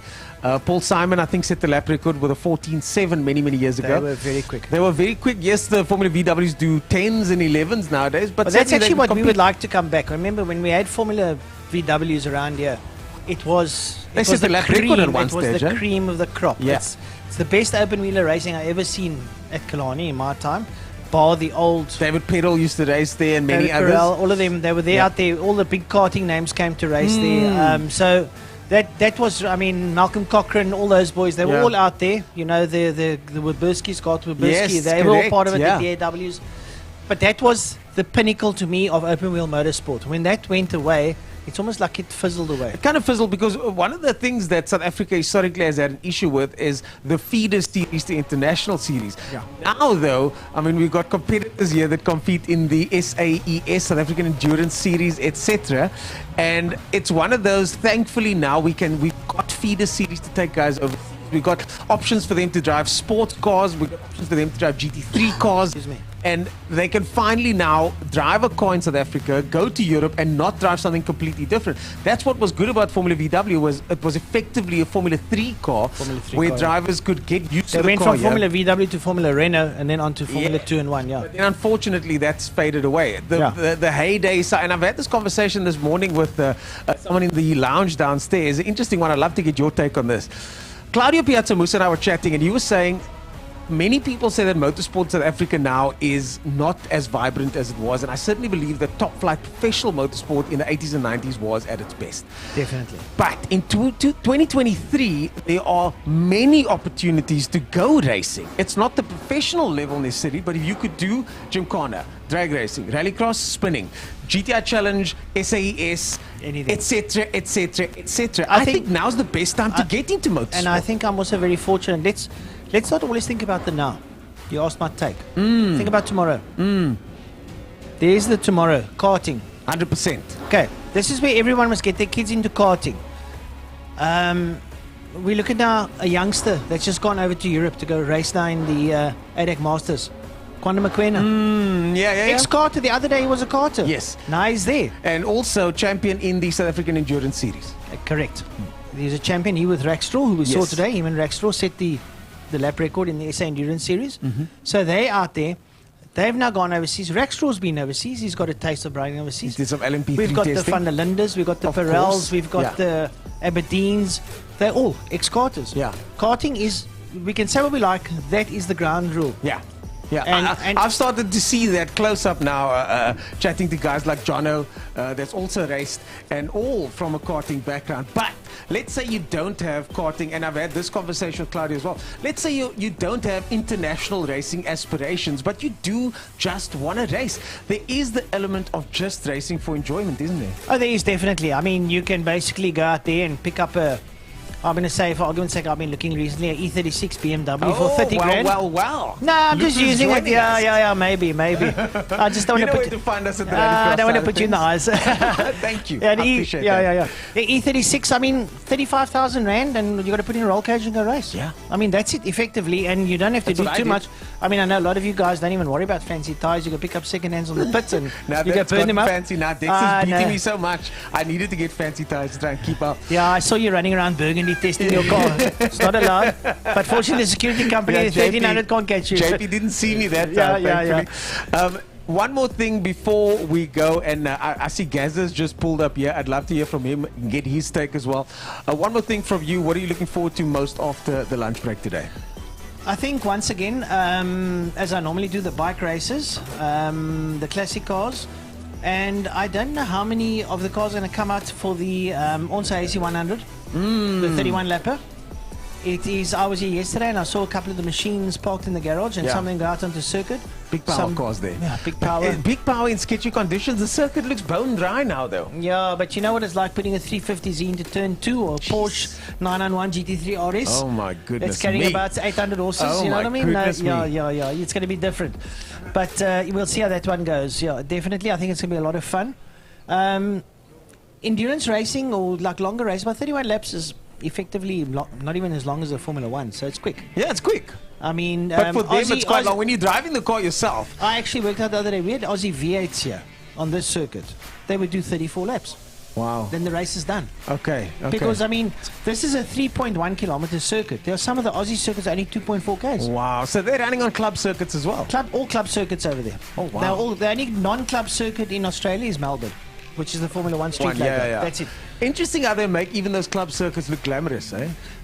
Well, just with a shows bit you. of money and paint and a few flowers, They anything can can be make, glamorous. they can make even us look glamorous. Well, with makeup, I'm sure. Well, Great stuff. Francois, thanks so much for joining us. Yeah, you're welcome, Ernest. If you wouldn't mind, I know you don't like sharing the mic, but if you wouldn't mind sharing the mic with Gazza for the No, change. I'm going to share it because this chair's not big enough. But Gary, We got Gazza coming into the shot now, Gary, the pull him, commentator from Killarney Raceway. Gazza, this jacket, is it kind of like your personality, dual personality, depending on what race is happening? You've been to Samola Hill Climb? Yes. You will understand. Okay. Samola Hill Climb 2023, utterly amazing. Lara Classic Cars, one of the sponsors here, making these jackets available to us. So this part is me and this part is somebody else. But wow, it was amazing. Yeah. But, highlight of the calendar, definitely. Yeah, no doubt. But there was a lot of talk before we came into today as a possibility of will the meeting be cancelled? No, there's not sissies at the circuit. I got a message. I'm not going to say from who, from Dexter, right? This Oh, is he morning. from Dexter? From Dexter. Well, we won't say that on air. Yeah, we won't say his name But on that, air. that part's muted, obviously. Yeah. And this morning he tells me turn 3 is going to be flooded. I don't care if turn 3 is flooded. We're racing today. Then It's you ride race around day. the outside of it. You ride around the outside of it. It's race day today. And I love the fact that this is what it's about. The guys push through. It's the determination. It's the not willing to give up. We're here to race today. The points at stake and the guys are out. Rain, shine, it doesn't matter. Commentators curse, I hope we're not going to prove you wrong, because if you look behind that camera and you I see know. what's coming Dark there, clouds, eh? that's half of Antarctica that's on its way Dark towards clouds, us. and you can actually see the rain falling over there. No, in pretty the heavy. background. It's going to be. I think it's going to be storming after the break. And for me, I've always said I do like racing in the rain from time to time, but I really enjoy watching racing in the rain. Frankie always says to me, I may not say it, but I say it out loud and I will stand by it. I love it when it rains because it's an equaling factor, Of course. or it creates disaster, The or ultimate it creates equalizer. chaos, or it creates a combination of all three. And at the end of the day, to my mind, as long as it doesn't become dangerous for the bikers out there and for the guys that are riding with slicks and have got no other option, I love it when it rains. Well, it's a spectacle for us as spectators, and it's a challenge for those that are competing. It's a challenge for us up top here because when the rain comes in the winter, we can't see much either. Well, at least it's warm up here, I've got to say. I do like this seat. Of course, folks, we are in the commentary booth. If none of this looks familiar, my name is Ernest Page, and I'm joined here by the man on the mic, Gazza. If they've heard the voice before, I'm sure. Gaz, I've got to say, I'm enjoying watching you guys with your singing show with the sim racing. I've been tuning every every now and then to support my guys. I see Jury Swart is doing exceptionally well. A couple of very popular names. We've got Peter van der Spey here, also that competes in the Masters category. He's joining us on top here today. How's that going? And if someone wants to get involved with that, how do they do that? Well, let's put it this way. Came COVID, came a new way of life in South Africa. We realized that there was a thing called iRacing.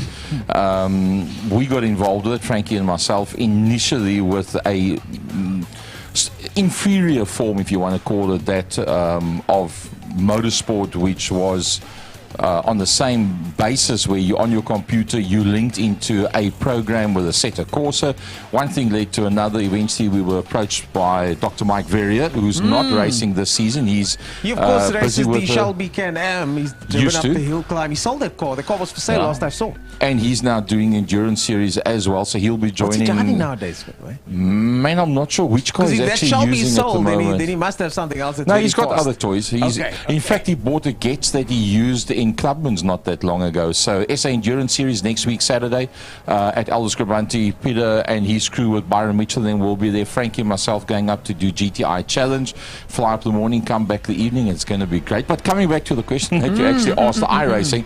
So yeah, the iRacing started out, it's sort of like the pinnacle of internet motorsport as such. It's not cheap, but then again, it attracts the best of the best of the best top racers in South Africa.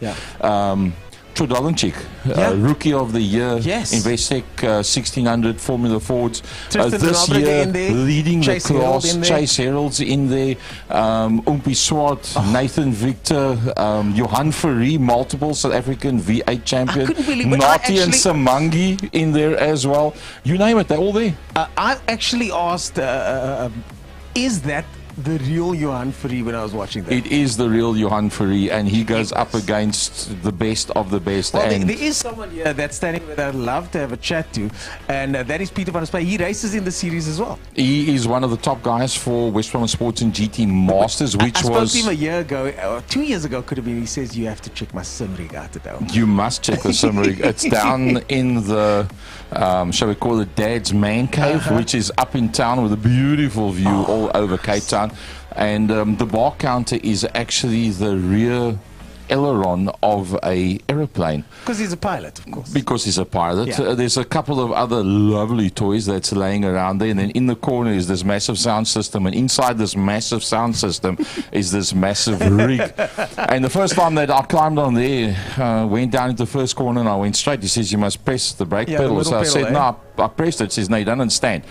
You get a gymnasium and you get an iRacing rig. When you set up an iRacing rig, that's the same as a fancy racing car. The pedal is hard. No, they set it up very hard. Went down into turn number 2 and I broke a sweat and I still ran off the track. He says, you don't understand. Stand on the pedal. The newtons that are required, they put special load cells on there. It's insane. I think that pedal at that stage was set up around about 80 kilograms. And if you've got 7 corners, that's 7 times in a minute and a half that you've got to press 80 kilograms with 1 foot. Then they want to do 45-minute races.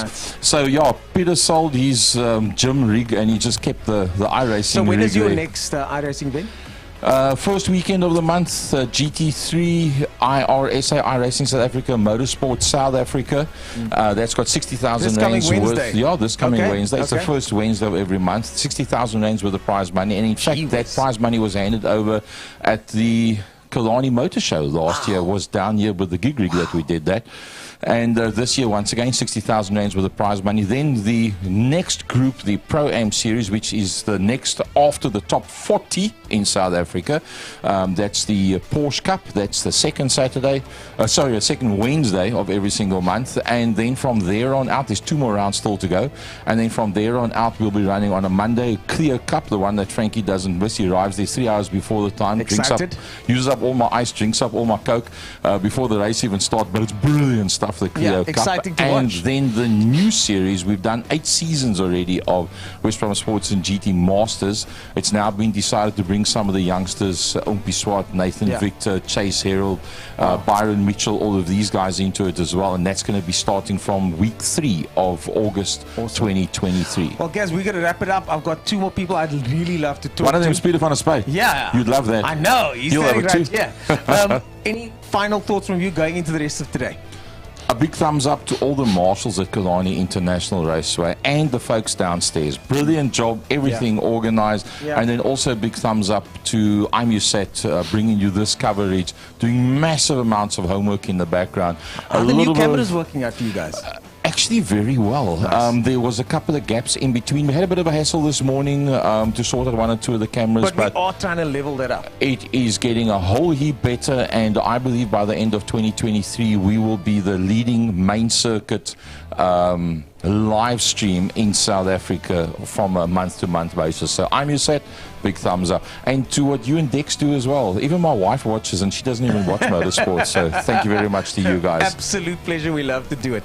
There we go, folks. Gaza, the man on the mic. You'll be hearing him coming up very shortly. And now we chat to Peter van der Spy. Peter, I'm not sure if you came up here for an interview, but I saw you in your signature jacket, and I thought, you know what, let me just have a chat to you. Again, Ernest. Yeah, and I see you too, man.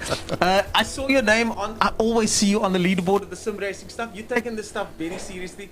You've also got other toys in the real world, but you seem to be doing both. Yeah, but the sim racing is more interesting for me. You know, I think my bike riding and car riding and all that took a second place. Wow. From when I got this damn sim, you know, we got it during lockdown. You know, Gaza was explaining that lockdown came and we all sat bored and okay, let's build rigs. Yeah.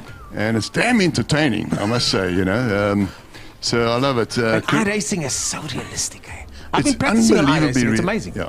You know, I used to go past, you know, before iRacing, every time I used to fly past London, I used to go to a place called iZone, and it's in Silverstone. It's where all the professional drivers go and sharpen up, and they do it in simulators. Yeah.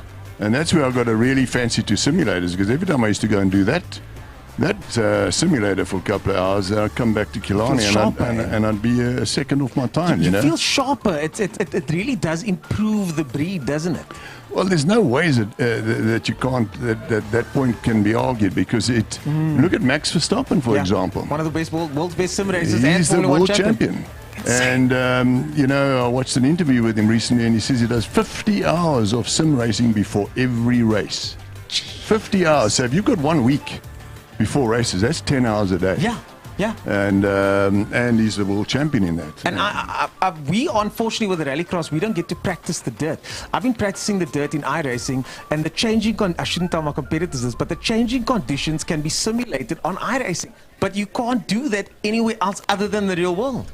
Yeah. You need to come and show me about dirt racing on my sim. I've got the gear shift and everything, but I've never tried it. Nice. I definitely would love to do that. We're going to chat to Kez Naidu after this, but before you go, any closing thoughts from you? How are you enjoying the racing today?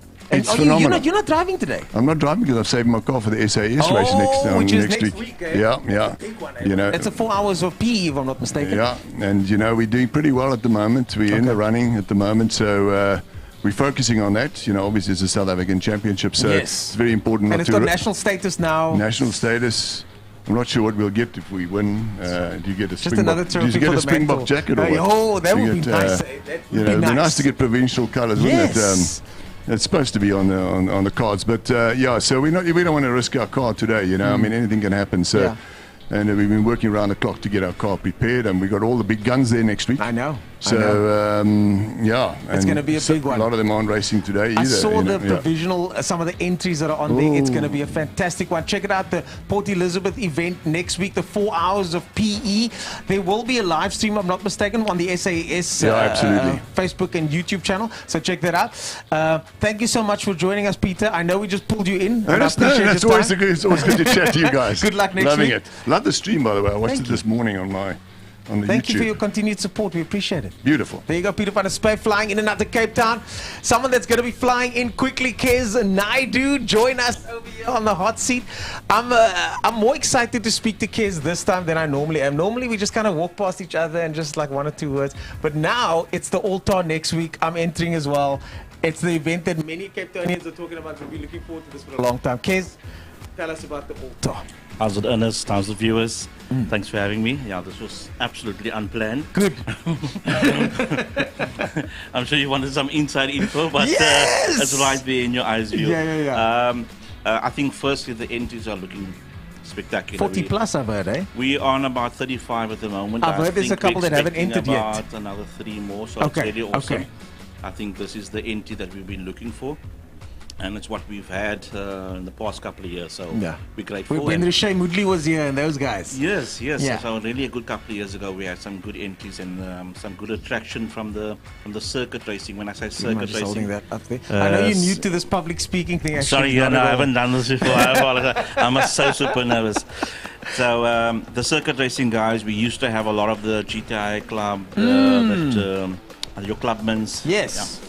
But now, what surprised us quite nicely is the attraction of the rallycross. Oh yeah, the rallycross. So I think that's definitely something the viewers needs to come out and have a look and support the rallycross. Especially the E36 Cup guys. The E36 Cup guys like putting on a show, and they are going to come here to have fun. Then their cars aren't necessarily the fastest because they're set up to be loose. They're set up to be difficult to drive. No, I'm not part of the E36 Club. I'm in Class B. Our cars are set up to go. So I'm supposed to go fast. If I go slow, then that's on me. But the E36 Cup guys, they love putting on a show. So I'm looking forward to that, because if you remember back in the day, to go watch rallying back in the day, we went there to watch Hannes Grobler in the skyline. Yes. Sometimes people didn't know who won the race, but you waited and waited till the slowest three-wheel drive car came past. He was often right to the back, but he came through sideways. And that's what I'm looking forward to seeing. I want to see lots of guys putting on the show. There are going to be guys going for time, of course, but I think there are going to be a couple of guys that are just there to have fun.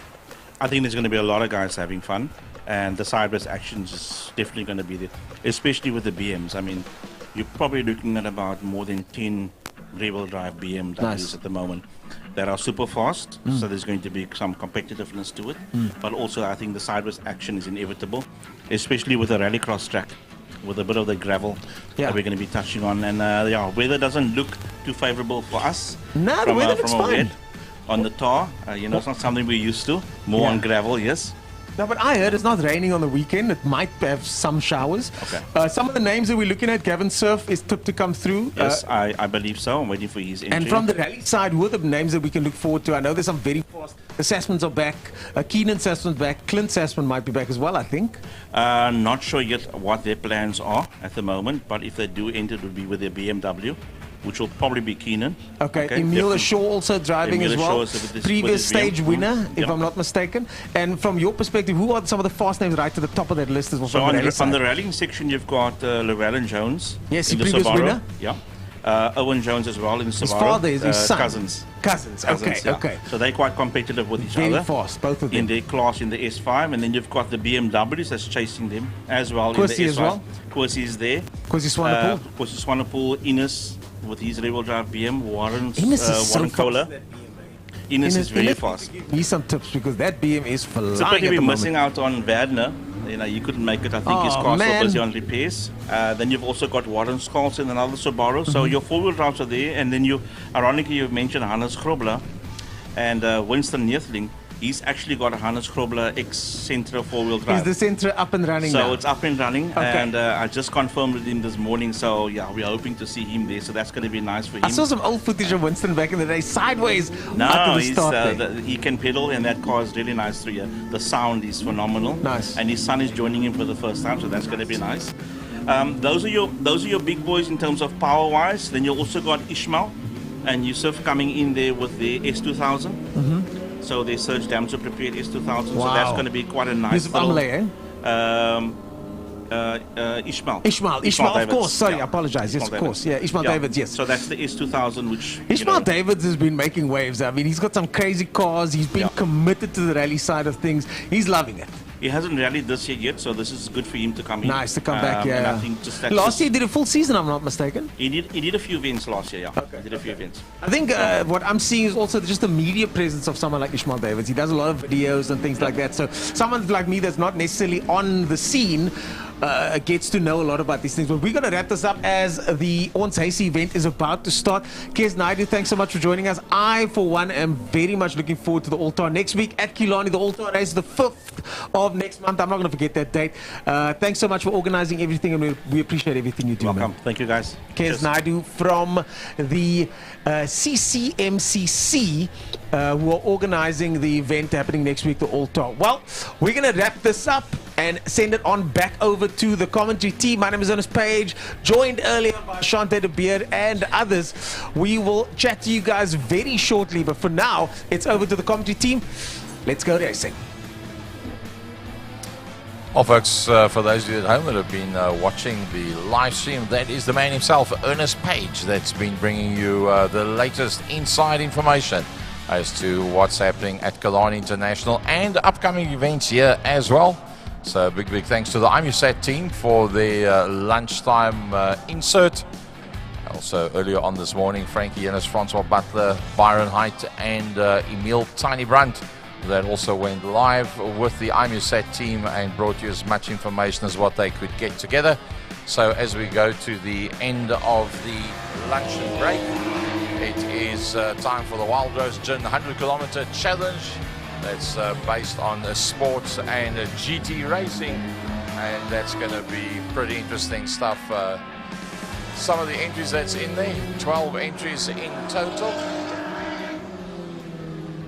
That is in this one, Connor Kilbride, David Joubert, Francis Carruthers, Gary Kieswetter, Philip Boyson, Martin Pugh, Divan Lismore, with Martien Prince, Emil Buerta, Eric Sullivan. Wow, he's been around all the years.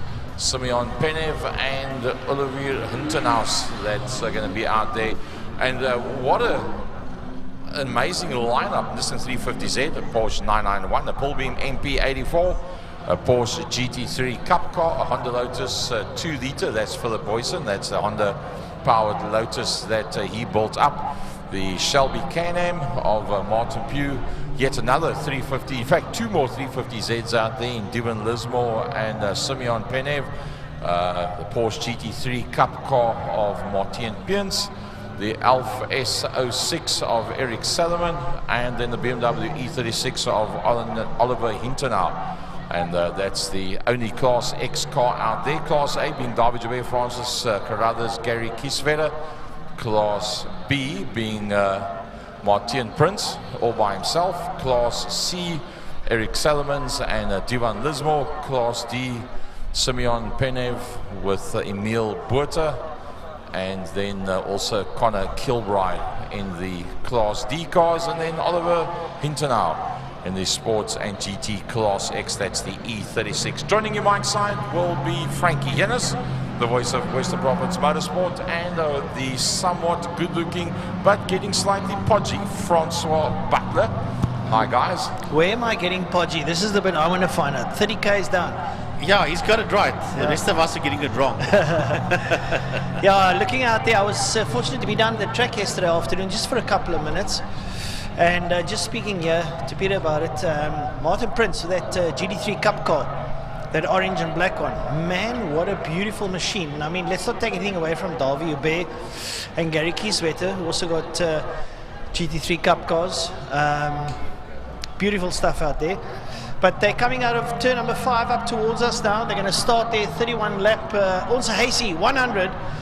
And coming up towards us now, it's going to be David Joubert and Francis Carruthers. The lights go off, and away they go, and getting on the gas nice and early is David Joubert. Gary Kieswetter's in there as well. Divan Lismore gets up into P4. And then they roll around turn number 1, make their way out of 1, up the Joubert straight up towards Castro Corner. And it's David Joubert there with Carruthers up behind him. Gary Kieswetter, Divan Lismore, and breaking away there from the rest of the field with Philip Boyson in the Lotus Exige, Martin Pugh's in there, and then it's Simeon Penev in there as well. And just have a look there. Martin Prince will just get the hang of that Porsche. He's taking it easy. It's a brand new car, just getting it all sorted out. But the front 4 are absolutely breaking away, Frankie. Yeah, and it is the Wild Rose Gin Porsche of David Joubert that sits out there in P1 as they work their way through turn 4, the double right-hander. So we do apologize. We're getting our cameras all sorted out. Down the back behind he goes, being chased down there by the pull beam of Francis Carruthers. And then Divan Lismore in that Nissan 350Z. And then the Porsche of Gary Kieswetter. And for those people that didn't know, it is the Gary Kieswetter that raced oval track racing many years ago for CHD Goodwood. That is the very same man in that Martini Racing Porsche. And he does extremely well out here with the sports and GTs. As the opening lap has been done. Well, I see them watered down. They say 19 laps to go, so they're not doing the full 100 Ks of Francois, because that would then be 31 laps. Yeah, well, look, nothing's been divulged to us in any form or manner, so we'll accept what the screen says to us. 19 laps. It's what they're going to do now. Francis Carruthers chasing the likes of Davy Hubert. Davy Hubert's not going to lap. The impressive driver at the moment is Divan Lismore, who's lying in third place in the 350Z Nissan. Divan's been preparing that car well. He's starting to know the car. He's doing well. He's ahead of someone like Gary Kieswetter, which astounds me, because Gary in that Martini Porsche is exceptionally quick in that GT3 Cup car. Then we've got the other two Nissans a little bit further back there. That's Emil Botha and Simeon Penev. Then Oliver Internas is an outside entry. He's in the BMW 328i. Martin Prince in the GT3 Cup car, taking it easy. I think this is more a shakedown for Martin than anything else. He's been out for over a year. And then there's another group of cars working its way out of Castile Corner as well. And that's the Lotus Exige in the hands of Philip Boyson. And then the Elf of Eric Solomon. And then the Shelby Can-Am of Martin Pugh. They're working their way through turn 3 Interceptor Corner.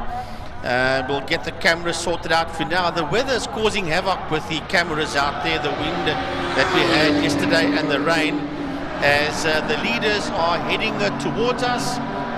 Should I say that fight for second, third and fourth. The leader, all on his own, is working his way out of turn number 1, and that's the Porsche of Davy Hubert. He's heading towards Castile Corner. And then that fight for second, third and fourth working its way to Castile as well. And that is the pull beam of Francis Carruthers, the Porsche of Gary Kieswetter, and the 350Z of Divan Lasmo. Well, I think the likes of Gary Kieswetter got the message on the board, winded up, and he's closing down at Francis Carruthers. He passed Divan Lismore, but Lismore now sitting with him as they're going to Interceptor Corner. And I think Divan will enjoy the tow coming out of Gary Kieswetter. Gary, however, will want to get past the likes of Francis Carruthers. They make their way now up towards Sarl Sweep. And Davy Hubert, well, he's an enigma on his own. He's absolutely peddling that 991 down towards Pertamina Fastron Corner. He's got about a 5-second lead over Francis Carruthers, who's been hounded, to say the least, there by Gary Kieswetter as they go down into Pertamina Fastron Corner, turn number 5. Looks like the track is drying out somewhat there. And as Davy Hubert crosses the line, those three cars coming out of turn number 5, and Kieswetter gets a little bit of a car wash as he comes up behind Carruthers up under the bridge, and he's sitting behind Carruthers. Carruthers knows that Kieswetter's there. Lasmore, he's murdering that 350Z down into turn number 1. There's another group that's heading down into turn number 5 now into a Fastron Corner, and that's a 350Z of Simon Penev. That is Simon Penev, sorry, that's leading them out of Fastron Corner, and he's got that silver Dream Machine behind him there of Emil Botha. Those are two Nissan 350Zs. And then we've got Oliver Hintenhaus in the BMW, and then behind him the GT3 Porsche Cup car of Martin Prince as they race down into turn number 1 into holes. Well, Martin Prince driving like a Sunday drive, gingerly. I think he's just scrubbing that car in. Like I said, it's brand new. I'm not going to be on his case all afternoon. It's uncalled for. They've got 17 laps to go. Martin might just get the heat into those tires and start pedaling it. But let's have a look at the leader. Your leader now down in Pertamina Fastron is Davy Hubert. Francis Carruthers still ahead there of Gary Kieswetter. And up behind him there is Divan Lismore. Divan Lismore having a great drive with here in P4 as Davy Hubert crosses the line. We see there for the viewers at home some of the drivers out of turn 3 there. And that is Oliver Internas. So they there behind Simeon Penev. Then it's Emil Botha, then it's Oliver Internas, and then up behind him it's going to be Martin Prince in the new Porsche. So having a look-see now, still Davy Hubert leading out. Davy putting up a time of a 1:22.581. Not too shabby. It's more or less been the time of the day for everybody in cars. The open wheelers also did that, so it gives you an idea of the track condition at the moment. So coming up towards us now is going to be Emil Buerta, then Semyon Penev, and Nintenaus. So now your leader down towards turn number 5 with blue flags waving there for slower drivers. There goes Davio Bear. He's got quite a considerable lead now, and then it's going to be, it looks like our man Gary Kieswetter has now got past Francis Carruthers. So the Porsches coming into their own. They're coming up towards us now. There's Davio Bear. He passes Martin Pugh, who's now a lap down.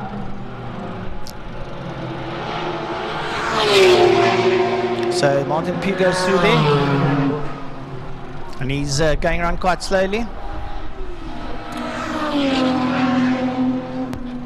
Right, so we on the exit there of Castrol Corner. There comes your leader now, coming through. That's Davio Bear. He's got a considerable lead over Gary Kieswetter. Kieswetter now ahead of Francis Carruthers. Kieswetter now into Castrol Corner. Into Castrol Corner is Kieswetter, who's now pulling away from Carruthers. Going through some slow traffic, gets past Philip Boyson. Right, so it looks like our cameras has been sorted out for now. As we have a look-see, the car's busy working their way around, and the leader's going down the back straight all on his own, heading towards turn 5, towards Fostron Corner, and he's got a sizable lead there over Gary Kieswetter that sits there in that second position as Hubert works his way out of Fostron Corner through the kink towards the City of Cape Town bridge, racing down the Porsche Straight into turn number 1 he goes. Then we've got the bull beam coming through, but he sits in that third position because here comes Kieswetter. He's going to put a lap there on Martin Pugh. Martin Pugh will be lapped there. He's in the Shelby Can-Am. He's Martin as he works his way to turn number 1.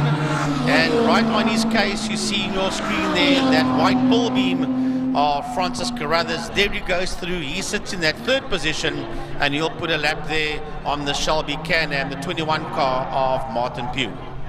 Oh, Gary Kieswetter started to show his mettle now. Starting to pull away a bit there from Francis Carruthers. He's going to go in search here of Davio Bear, who's a little way up the road from him. There's about a 12-second gap between the two of them. So it gives you an idea of the pace that Davio Bear is setting up. Davio's cruising around on a 123, Kieswetter on a 125. So there's a 2.5 second differential there. So if Kieswetter wants to make inroads with about 14 laps to go, he's going to have to turn the wick up a bit. Well, I'm watching a little dice that's making its way towards turn number 4 right now into Sarah Street. Remember, the leader's far down the road, and we will have a look. See, that will be the Lotus Siege. That will be in that fight. There he goes. He sits second in that group, and that is a Philip Boyson. What a beautiful looking motor car. As I watch him on the screen ahead of him, is a Divan Lasmore as they work their way into turn number 5 through Fostron Corner.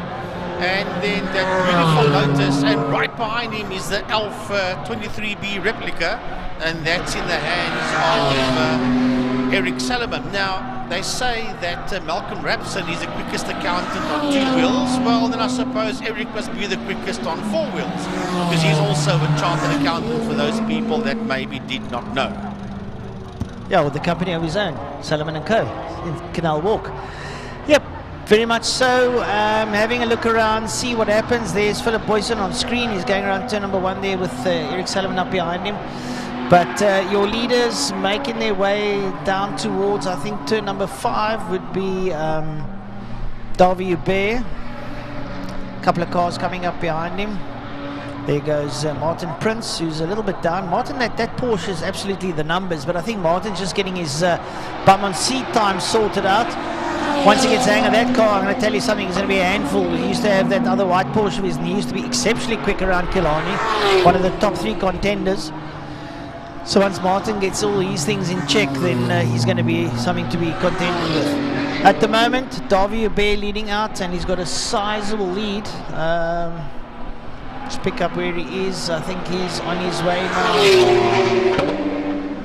There's Davy. I think Davy Hubert going out of turn number 1 on his way up the Hubert straight towards Castrol Corner. And he's got to contend with Hinton now, so blocks him going into Castrol Corner. Definitely not what he expected. He had to grab a handful of brakes there. A footful that much and stomp on the pedal box. And he's got to get past Hinton now, so he doesn't have to worry too much. But this is slowing him down, and Kisvete is catching him. Kisvete is closing that gap down on the way down to Interceptor. And that is not what WB wants. And joining me, Mark's side now, Mr. Byron Knight has decided to... Good afternoon, Byron. Good afternoon, Francois, and yes, good afternoon, everybody. So, 12 laps left to go in this Wild Rose Gin 100-kilometer challenge. Now, you mentioned Oliver Hintonhouse. That is the same Oliver Hintonhouse that was on the short circuit in the 4-hour enduro, Oliver and Albert Hintonhouse. The Hintonhouses are ex-motocross enduro guys. That's where the Hintonhouses come from. Goodness. So they do motorbikes, they do motorcars. It's racing's in their blood. Oh, it's amazing. It's great to see them out there. That E36 going quite nicely. But finally, Davy Hubert is on the main straight now, crosses the line.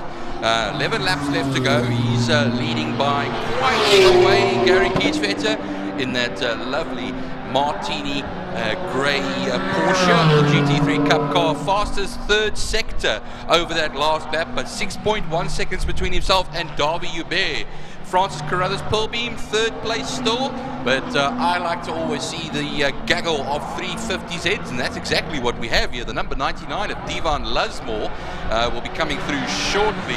First and foremost, we do have Simeon Penev that will come through in his 350Z, which he has. Martin Pugh down in 9th. There goes Divan Lusmore, and he is well and truly up ahead of all the 350Zs in this race. Yeah, the other 350Zs are Emil Botha, Simeon Penev, they're out there. Martin Prince in the Porsche, Oliver Hintonhouse in the BMW, Martin Pugh is in the Shelby, and then Philip Boyson in the Honda-powered Lotus Exige. Strange how the people hybrid cars, isn't it? Changing motors, etc., just to get the right drivetrain. I think it's the the experimental and creative side of motorsport is building these various machines, Frankenstein's monsters, you could say, and seeing what you can do with them. And it's amazing. It's great to see. And it's 10 laps left to go in this race now, and getting through the traffic quite nicely. Davy Hubert, Porsche 991. And a number of Porsches in this race. Class A leader ahead of Gary Kieswetter and Francis Carruthers. Still Divan Lusmore leading that Class C in the 350Z, the one of a number out there as we've been speaking about. Emil Botha second in class, and he's actually leading class, Class D, and Simeon Penev, the gap between the two of them, 10 seconds. Just give you an idea, the GT3 Cup cars are also 991s. They're all 991s. But because Davy Hubert is just a 991, he's a turbocharged car. The GT3s are all normally aspirated. That's why they're called GT3 Cup cars. They are Cup cars. But the standard 991 is actually a turbocharged car. And that's why it's just that little bit quicker. Now, just that little smidgen quicker. Well, have a look at Kieswetter's car. Kieswetter is pretty quick for a GT3 Cup car. It's a full-spec GT3 Cup car. And the same with Martin Prince. But like I said, Martin's just getting used to the car. We'll give him time. We don't expect anything out of him today. I think it's his first ride out. And a good way to get experience in these 31 lappers. It happened a number of times over the year. And there goes Davy Hubert, crosses the line, the Wild Rose car. Kieswetter will come across the line as well. He's closed the gap, as a matter of fact. A 122.886 compared to the 124.368 of Davy Hubert. But look at the fastest lap, Francois. It's a 121.987 from Francis Carruthers Pilbeam. Well, Francis winding up the wick at the moment. So he's starting to turn up the wick and trying to close down now on Gary Kieswetter. He's got 9 laps. There's still 9 laps in it, so anything can happen. Anything can happen. We'll have to wait and see. So having a look on screen, there's Oliver Internas, he's the outsider, he's in the Class X BMW 328i. I think that's one of the Neanderthal racing cars, if I'm not mistaken. There was another man who was actually on 2 wheels the last time on the short circuit. Yeah, but if it's got an engine in it, even a sewing machine, Nean will ride it. Oh, I want to see him race a sewing machine. I'm thinking about it. I'm telling you, he's going to be quicker. He's going to be quick. There are those guys, we spoke about it earlier. The likes of the Zachrunevalds, the Neanderthals, you name it. There are a couple of names here. Shane Justice. You give them something to drive, they'll drive it and they'll make it work. And that's the nature of the beast. Cricket has all-rounders. We have those kinds of all-rounders. At Motorsport, yeah. Motorsport. Yeah. And, well, there goes Boyson with the Lotus Exige coming through there as well. And, a little bit, slight bit of a chase that we're going through. That turn to Castrol corner section. 8 laps left to go in this race. The top 3 have crossed the line. Devian Lusmore will be the next man in the 350Z to come across the line. The rain looks like it's coming down a little bit more again. There's your leader in picture at the moment, Davy Hubert. He's coming around out of Castrol corner. Davy Hubert looks very relaxed. He's just having fun out there.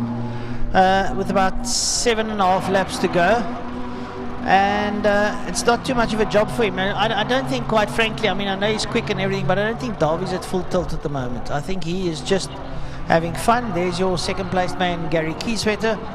He's not doing too badly, and then Francis Carruthers is in third. Devan Lismore to me is the pick of the bunch here. Devan is still in fourth in that 350Z, ahead of Emil Buerta, but he is way ahead of him.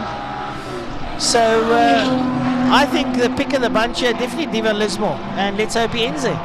Yeah, he's 52 seconds off of Carruthers at the moment. He's ahead of Buerta, second of the 350Zs, but the leader of Class D for Buerta, who's in turn ahead of Penev by over 18.5 seconds. But just taking a look at it, Lasmore and Eric Salomon has been particularly quiet this race, coming across the line now. They're two Class C cars in this race, so it's a very small class. So Lasmore virtually on his own as far as class running is concerned. And 11 of them out there still running. Of the 12 that were meant to be out there, Connor Kilbride unfortunately not taking any further part in this race after the start. Well, we're sort of keeping an eye on everybody there. Eric Salomon on screen, and let's have a look on screen there. And that looked like Penev's car. Or is that Lismore? Devan Lismore. Bagging his way down towards turn number 5. The back straight looking pretty dry there at the moment. Lasmore going down towards turn number 5, and there's up behind him it's Philip Boyson in the underpowered Lotus Exige, that nice little red car, little compact. Oh, and all kinds of things coming off there. Did he hit something, or was that stuff? I don't think stuff came with the car. I think something flew onto the track, a branch or a bit of bark or something, and he clattered into it. He can't be too happy about that one. Well, just have to take a look at the front of that car, Francois, because they're coming out of 5, and there is also Gary Kieswetter as well, as we watch Philip Boyson come across the line. And now he'll be the next man to be lapped by Davy Hubert, who now has 6 laps left to go, including the one he is currently started. And, you can hear the gear changes there from Gary Kieswetter, also coming past Francis Carruthers right behind him. Well, Gary Kieswetter not too far behind Davy Hubert. There's Hubert, there's Kieswetter, and there's Carruthers. So with 6 laps to go, are you going to call this race?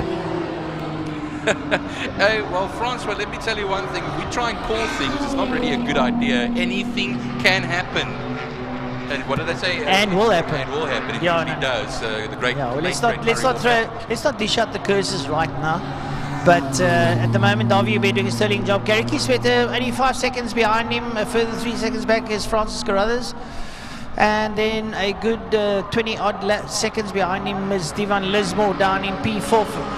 Ahead of Emil Buerta, Martin Prince, Simeon Penev, Olo Internaus, Martin Pugh. Philip Boyson, Eric Salomon is bringing up the rear of that one.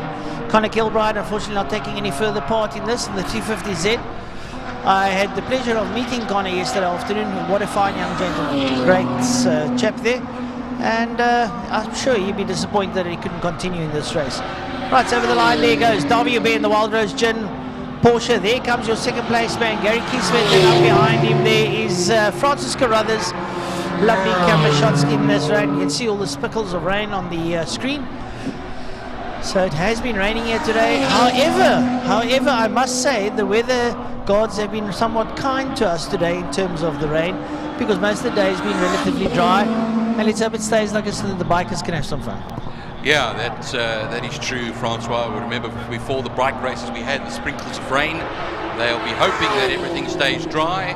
Let's see a little bit later on. But I see here Philip Boyson has now got Francis Carruthers right behind him. It looks like something has fallen off the front spoiler of that Lotus Exige, but the marshals have given the green lights for that, the thumbs up, the clerk of the course, and what happens is he's allowed to carry on for the foreseeable future. But yeah, they come through Sorrel Sweep now. They'll go on to the back straights once again. There goes Davy Hubert, and he will have 4 more laps in this race once he crosses that line. Right, shortly behind him, Gary Kieswetter now on screen. Francis Carruthers going down the head of Philip Boyson, and Carruthers down into turn number 5, put him in a fast strong corner, you see there on your screen, and work their way out of the corner, working their way up towards the line. Across the line goes Davy Hubert, then Gary Kieswetter. We wait for the likes of Carruthers to cross the line. That is your front 3. They have now got 4 laps to go. Into turn 1 for Davy Hubert once again. Class A leader overall, leader by 5 seconds over Gary Kieswetter, but he's just pacing himself here as Davy Hubert in that Porsche 991 as he goes now through turn 2, Castro Corner. You'll see in the same section there will be the likes of Divan Lasmore in the 350Z, and then as well after that Gary Kieswetter, that'll be running quite strongly in that Porsche of his, the Martini Porsche. How bad is this? The man that's lying in 4th position, Divan Lismore, is going to get lapped by the man lying in 2nd position, Gary Kieswetter. Shows you the amount of the lead that they have at the moment. And the likes of Davy Hubert. There goes Lismore, there goes Kieswetter, and there goes Carruthers down the back straight. So Divan Lismore can take it 2 ways. I'm riding my own race, or I'm feeling dejected because the guy's lying ahead of me is actually lapping me. He can take some consolation there in the fact that he is 19.1 seconds ahead of a fellow 350Z of Emil Buerta. Different classes though. Yeah, but Lasmore's going to take this one on the chin there in that 4th position. 3 laps left to go now, and including the one that Davy Hubert is currently on at the moment, a 1:22.296 for him compared to the Gary Kieswetter time of a 1:24.169, and well, that's 6.8 seconds between the two of them. Looks like Davy's just picked up the pace just a little bit again, just to finish in style. Well, that's typical of Davy Hubert. He is now starting to turn up the wick slightly. He's pulled away from Gary Kieswetter. But I've got news for Gary Kieswetter that Francis Carruthers is closing up on him with about 3.5 laps to go. So this will be officially a shortened race because we were due the 31 laps and 17 have been completed. So only another 2 and a bit more now with Davy Hubert. Like I said, in that Porsche, 6.8 seconds ahead of Gary Kieswetter, who in turn is 2.6 seconds ahead of Francis Carruthers. Carruthers in 3rd place in the pull beam in this race, the only pull beam in this race. We've usually seen of course, Steve Humble run one of them as well in a race like this. Not today, unfortunately. He is here, but not racing. And now they come down to the line where there'll be 2 more laps left to go at 23.110. 110, I should rather say, from Davy Hubert. Francis Carruthers putting in some fast lap times now. 1:26.52 in 3rd place and comes to within a second of Gary Kieswetter. Well, that's what I said. I could see visibly, you could see with the eye that he's closing down. He's making the gap shorter. And one wonders if that Carruthers' strategy is, I'll leave my best to last, I'll close down. So, and we know that pull beam is capable of 1 minute 10s around the circuit, so keep an eye on that. He might be chasing the back end of Gary Kieswetter down. This is going to be incredibly interesting. Let's see them as they come now through turn 3, which is Interceptor corner. It's going to be Carruthers looking on the outside through that section. Not going to make anything work there. He's not close enough to launch any sort of a move. Oh, just moving slightly to the middle of the circuit there was the Gary Kieswetter Porsche. Yeah, they come around now onto the back main, I should rather say, now towards the Cape Town corner. Pertamina faster on turn 5, whichever way you want to put it. This is a challenge to the end here. They'll have this bit and another lap left to go. I saw something flying. I don't know, it was off a car. I think it's bark. That's bark that's fallen off the tree because it's wet. It's pieces of Boyson's car, actually. Very possible. Has confirmed.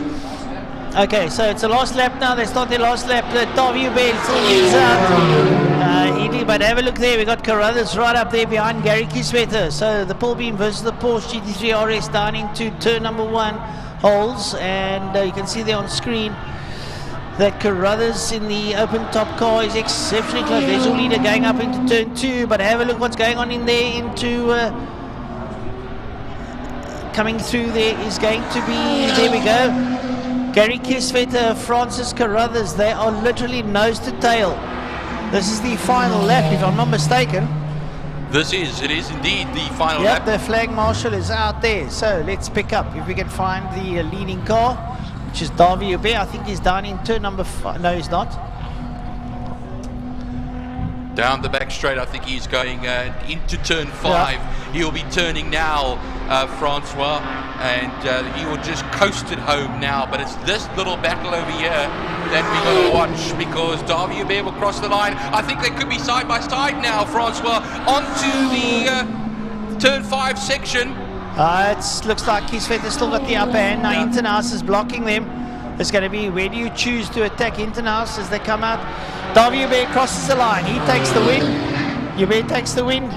Here comes Kieswetter and pull beam, and Gary Kieswetter holds on to second place. Ahead there of Francis Carruthers. And Oliver Internaus can smile for the camera during that one as well. Tell you what, all those people bearing down on me, I would, need to change your underwear, to put it plainly. Right, here comes Divan Lismore in 4th place. What a drive out of this young lad, I must admit, and a very well prepared motor car. Yeah, he's put in a great performance, Francois. Basically, you can say on his own, as Emil Buerta comes through as well. They quite a bit of distance between them. He's actually lapped by Lismore, and Martin Prince will come through in 6th position. Oliver Hintenhuis actually was a lap down. He was lapped as 2nd and 3rd place, went across the line. Philip Boyson in 10th position. And then we just wait now for the likes, like I say, Martin Prince, Simeon Penev, Martin Pugh, and... they're all down in turn number 5 at the moment. There you can see them at the back of the screen going down into turn number 5 on screen.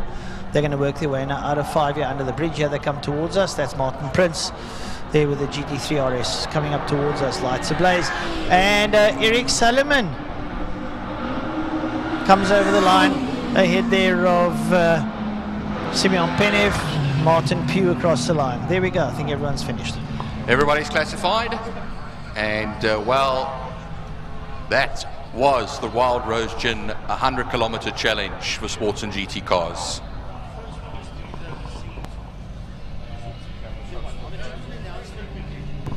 Right, folks, I have an announcement.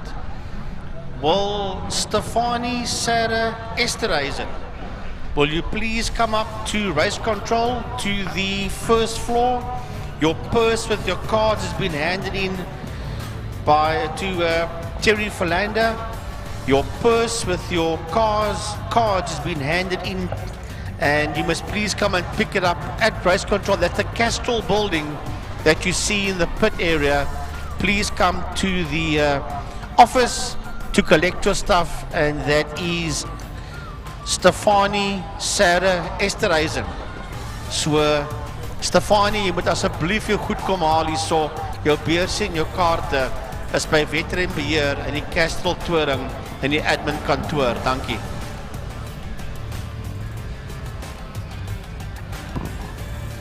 Well, we look at the rest of our day's program, and we now move on to the Formula Libre class, followed by the Lauda Classic cars.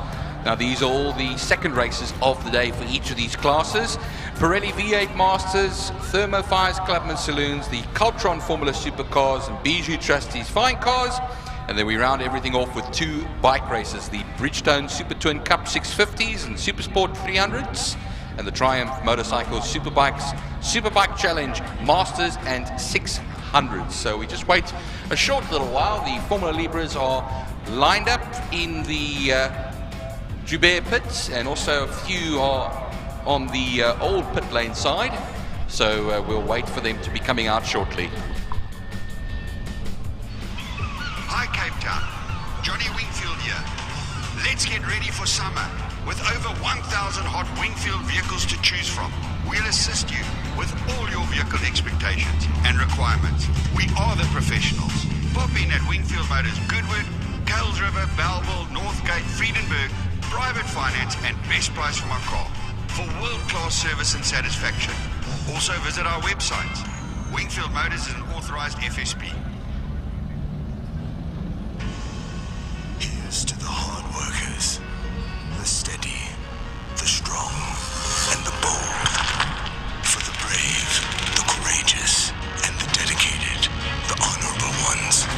For the builders, the fixers, and the makers who go beyond measure, so the ones they love have all they deserve. Interceptor, great comfort, better safety.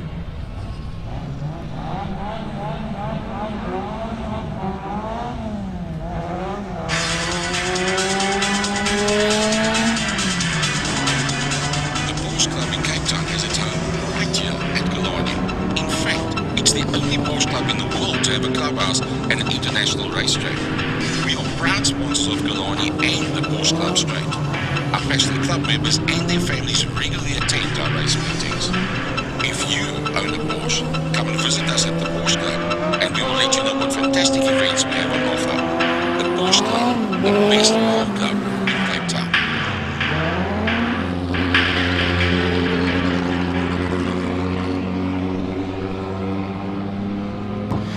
Formula Libre's Race 2, and well, we talked about it earlier on, 30 entries in all.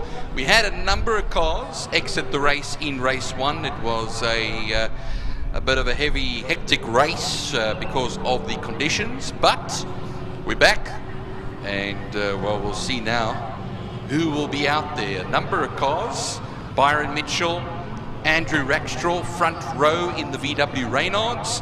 Storm Lanfear and DJ Boyson will be on row 2 in their VW Reynards. And then we start with Alan Mayer, the number 57 machine that will round everything off as far as Class S is concerned. And that Alan Mayer is in the also Formula VW as well. So a whole gaggle of Formula VWs here. They are remembered from the series a number of years ago on Nationals.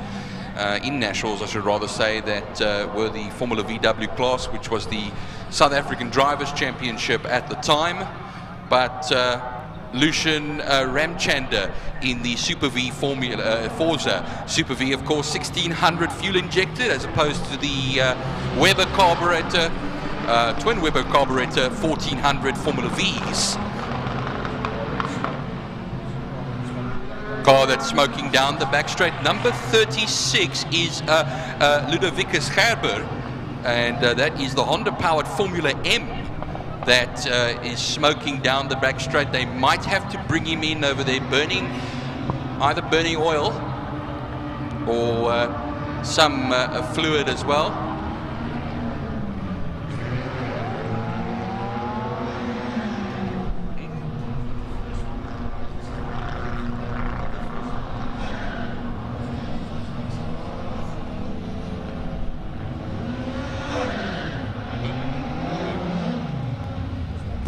So we'll keep an eye out on Gerber's Class B Libre.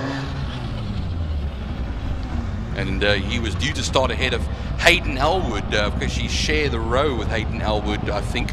But there is the Repsol Lantis of Zayna Munson. There comes Byron Mitchell into position as well. DJ Boyson in that group at the front as well. Jean-Ray Leroux in the VW Stealth. Reino Pence in his Omega. Darren Liebenberg in his Kawasaki-powered Formula M. Byron, this front row makes me think I'm at Spa. These open wheelers with all the wings on the back.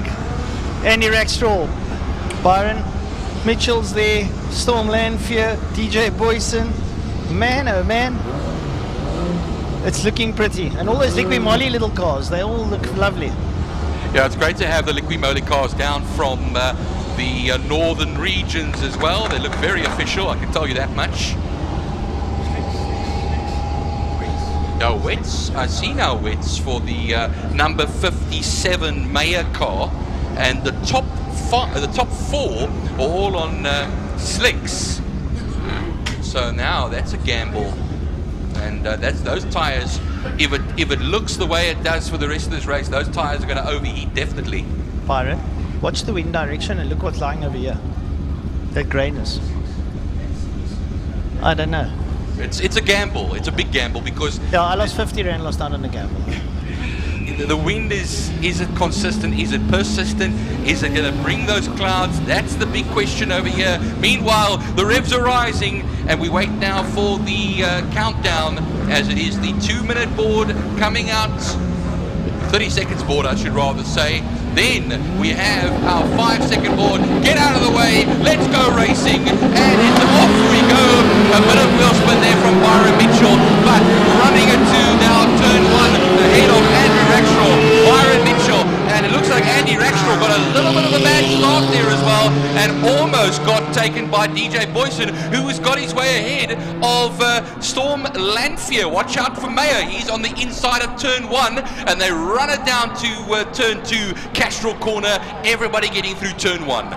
Yeah, Byron Mitchell getting an electric start there. Andy Rackstraw with his hesitation going into second gear, and that just lost a bit of touch. Now Rackstraw's going to have to really get the cat out the bag there, because when Byron Mitchell gets a bit between his teeth, he's going to absolutely roll like that. There's no tomorrow, and he's going to want to get away from them now as they make their way through Sarl Sweep down the back straight.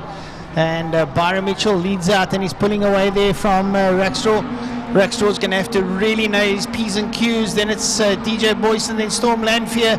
Alan Mayer's in there as well in the Molly car. Mayer chasing the back there of Lanfear.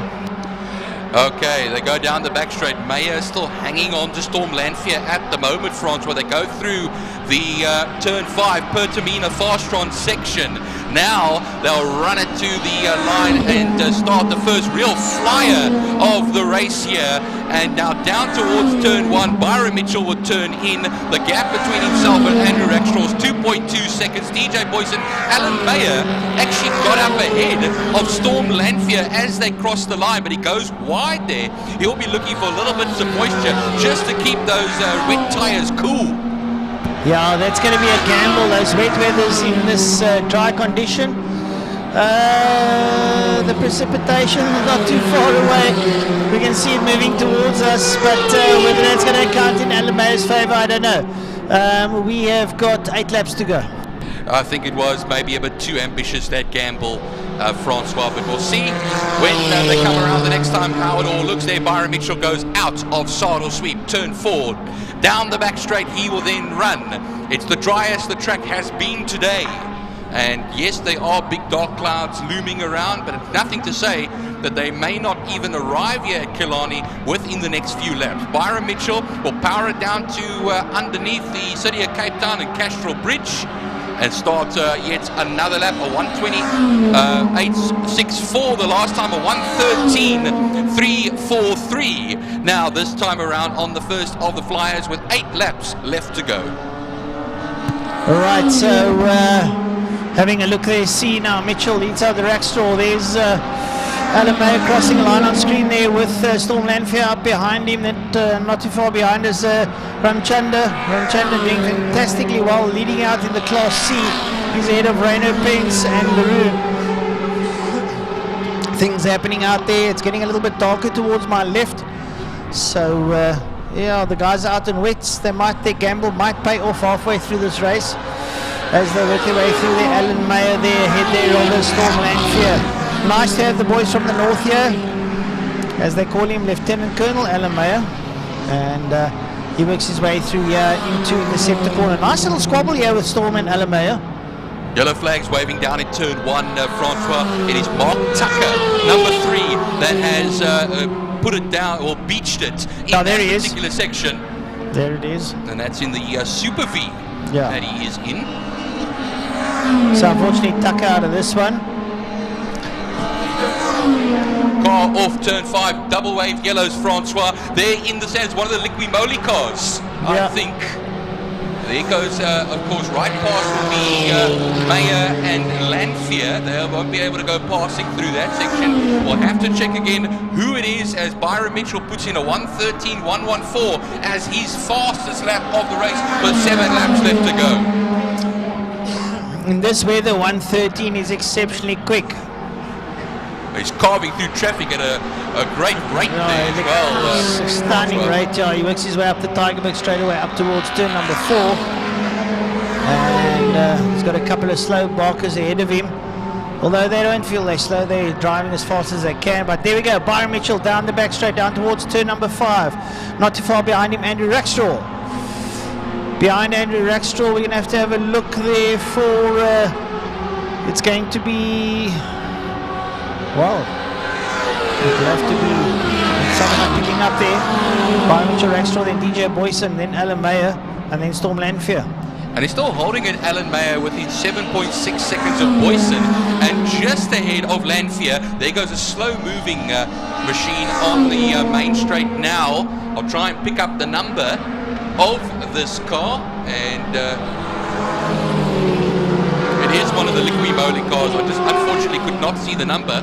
But it is now 6 laps left to go. Like I said, a 1:13.114, fastest lap from Byron Mitchell at the moment. Just looking at how things are, Ramchander currently leads Class C, and then Krieger leads Class A at the moment in 10th position. Only a few classes in here as well. He'll be ahead of a pair of Gerbers over there, and the second of those Gerbers in 12th position will be a Libra Class B runner. Zayna Munson leads Formula V's class.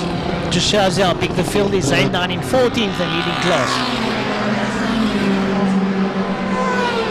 Somebody's car sounding a bit horrible, but have a look at that gaggle of cars going down into turn number 5. That is where the racing is at, mid-pack. And I think your leader just went through there now, Byron Mitchell. Yeah, Byron goes through there. There's your leader, Byron Mitchell. Andy Rackstraw will be wanting to work his way through there somewhere.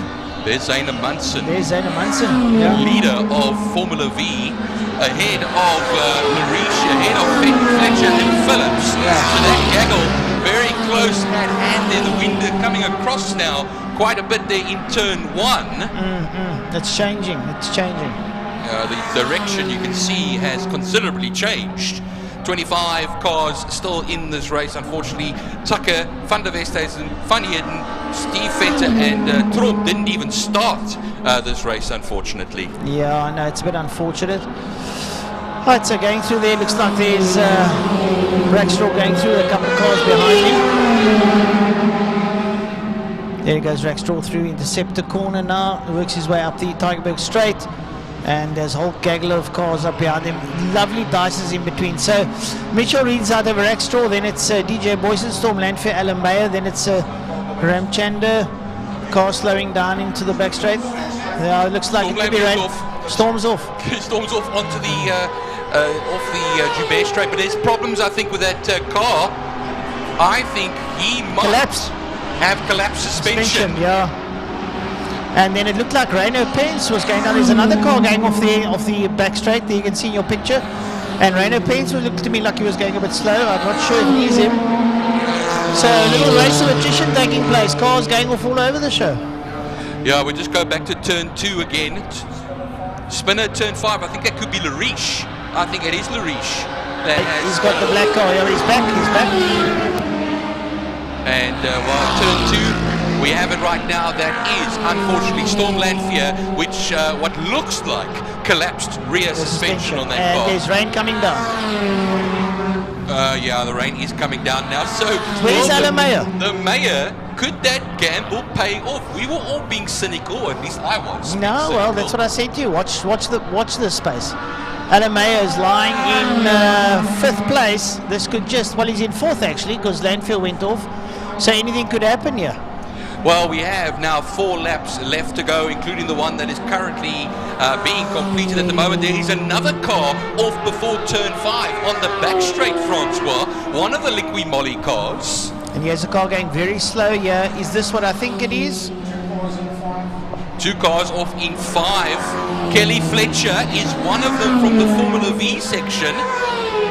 Goodness, this is now a whole lot of cars coming off. I think I see DJ Boyson as well. Yeah, Mitchell and Rackstraw have gone past. There's no one else. DJ Boyson is off at turn 5. I can see a yellow flag right next to him. Yeah. Could we have ourselves a red flag situation? I don't want to preempt it. I don't want to say it. I think so. The cars are off the circuit. The cars are off the circuit. They might be in dangerous position, so yellow flags will wave. Is that Kelly Fletcher's car that's off there? That is indeed Kelly Fletcher, yeah. Dangerous position. Well, it's not in the line of the driving, so I mean, I don't see if the yellows are waving, all's good. Byron Mitchell, Andy Rackstraw, Alan Mayers in 3rd position. Roy has been driving his heart out, and now his mates are coming into their own. And there he goes down the back straight down towards turn number 5, and he's giving it a good clutter. There he goes. You see him, Alan May in picture. And he's the Liqui Moly car. And the rain is playing into his hands because he's got wets on. So that's exactly what he wanted. Now he can really get the hammer down and get pushing. And is Alan Mayer in a Formula VW, in the old 221 VWs? That is indeed correct. He is. He's in the Liqui Moly. Mayer in the Liqui Moly car. He currently finds himself in 3rd. However, he's 1 minute and 7 seconds off of the pair ahead of him. Rackstraw and Mitchell still on the knife's edge at the moment. Remember what you were telling me earlier on, Francois? One of the big wet weather specialists is none other than Andrew Rackstraw. Andrew Rackstraw might be coming into his own, although Rackstraw's on slicks. I saw him when he was on the start line. He doesn't have wet weather zone. That is true, and now it's all about self-preservation here. However, as we say that, Francois, he is now close to within 2.3 seconds of Byron Mitchell, is who can drive the best on slick tyres in the rain. There they go through the kink. There's Mitchell, and there's Rackstraw now behind him. So, with 2 laps to go, it's on a knife's edge, so to speak, with the front leaders. Alamea a little bit further back. Darren Liebenberg in the Formula M with the IMUSAT motor in it sits there in P4. And he was at one stage completely way down near the back of the field, and he's been able to get his way up. Yellow flags will still be waving in that turn 5 section, so that will cancel that passing area out for the rest of the race. 2 laps left to go. Here comes Zaina Munson. Kelly Fletcher has gotten it going again. Byron, look on screen. Look at that gap between Mitchell and Rackstraw. It's closing down. Look at this. It's getting close. I think we're going to start our final lap. We do have to start our final lap. Let's watch Mayer as well. You remember he was one. He's not been able to close up the gap on the tyres. Looks like it. Let me just actually take a look. As he crosses the line, I think he's still showing us now plus 1 lap. This is going to play to Rackstraw's hands. We've got a bit of slower traffic coming up to your bare straight now. What is Byron Mitchell going to do? Is he going to have a way through? He stands on the outside, but he gets blocked past. Ooh, what's he going to do? Rackstraw looks to follow suit around the outside. They're going to have to get around all this traffic. Rackstraw is pushing hard to get around outside. You can see Mitchell ahead of him. They're going out of Quarry Corner. They're working their way down the kink, down towards the Interceptor Corner. It's Byron Mitchell and Andy Rackstraw. They're up on the inside of a slower marker. Rackstraw has to take evasive action to not clutter into the back there. Mitchell's trying to get on. He's not getting traction with slide on the tyres. They work their way up the Tigerberg straight up towards the Sarl sweep. And this is the final lap. It's Byron Mitchell. Andrew Rackstraw is at payback time for Byron Mitchell. They working their way down. No, Kelly Fletcher's still on circuit. It wasn't Kelly that was off. But have a look at this. Rackstraw and Mitchell. They are nose to tail going down towards turn number 5, Pertamina Fostron. And the checkered flag is beckoning and bring them home, Byron. Well, pick your braking points now as they go into turn 5. Byron Mitchell said up in the commentary box earlier on, he didn't want it to rain, but he leads at the moment as they go through the traffic. Zaina Munson's in that section as well. They're going to run it to the line. They nose to tail. Going to the line underneath the City of Cape Town bridge. He goes defensive, does Byron Mitchell, and takes the victory ahead of Andrew Rackstraw. What a dynamic race coming out of these two. Actually, matter of fact, both races one apiece. I think it's going to go down to time, so who wins what. And we look for Alan Mayer. He was a good couple of seconds behind. Really? 1/100th of a second difference. Unbelievable stuff. Some good close racing, Francois. Yeah, Mayer, we wait for him in third position. There's still a few other cars. I think this is Andre Lariche coming to complete his Here race. comes Darren Liebenberg in P4. Now, Darren Liebenberg, a real star in this particular race, in the wet. With the Hayabusa motor in that Formula M, one of the best sounds out there. And, well, we'll come to its conclusion. Alan Mayer is over the line, yeah. He gets third. And then Ludwig Scherber, the man in the Formula M Honda who was initially smoking a bit before the start of the race. He comes to the end of the race, and also the Class B winner in Formula Libre, ahead of Hayden Elwood, who comes to the end now. We watch out for Hayden Elwood. There we go. The man minus the engine cover because he put a new exhaust system on that car, and he needs to get a fabricator to fabricate a nice engine cover for him. It's of course glass fiber. We do know one, in case he wants to know. We do know one very well. But that was that race over there. 18 finishers in all. Let me just go through all of them. It's Zayna Munson who wins the Formula V class ahead of Kelly Fletcher. So that other car out there was not Kelly Fletcher. It stopped on the exit of turn 5, Pertamina Fastron. But mighty racing at the end, 1/10 of a second between Mitchell and Rackstraw. And that was Formula Libre's second race of the day. We will be moving on now shortly to the Lauda Classic cars. Will be coming up for their second race of the day, and still plenty of racing to come here at Killarney International Raceway. Despite this weather, we still bring you the great racing here, and we'll show you a few replays as well of the various occurrences during the Formula Libre race.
saying I cannot find the mail with the answer. I played it 3 times today. I can't find it.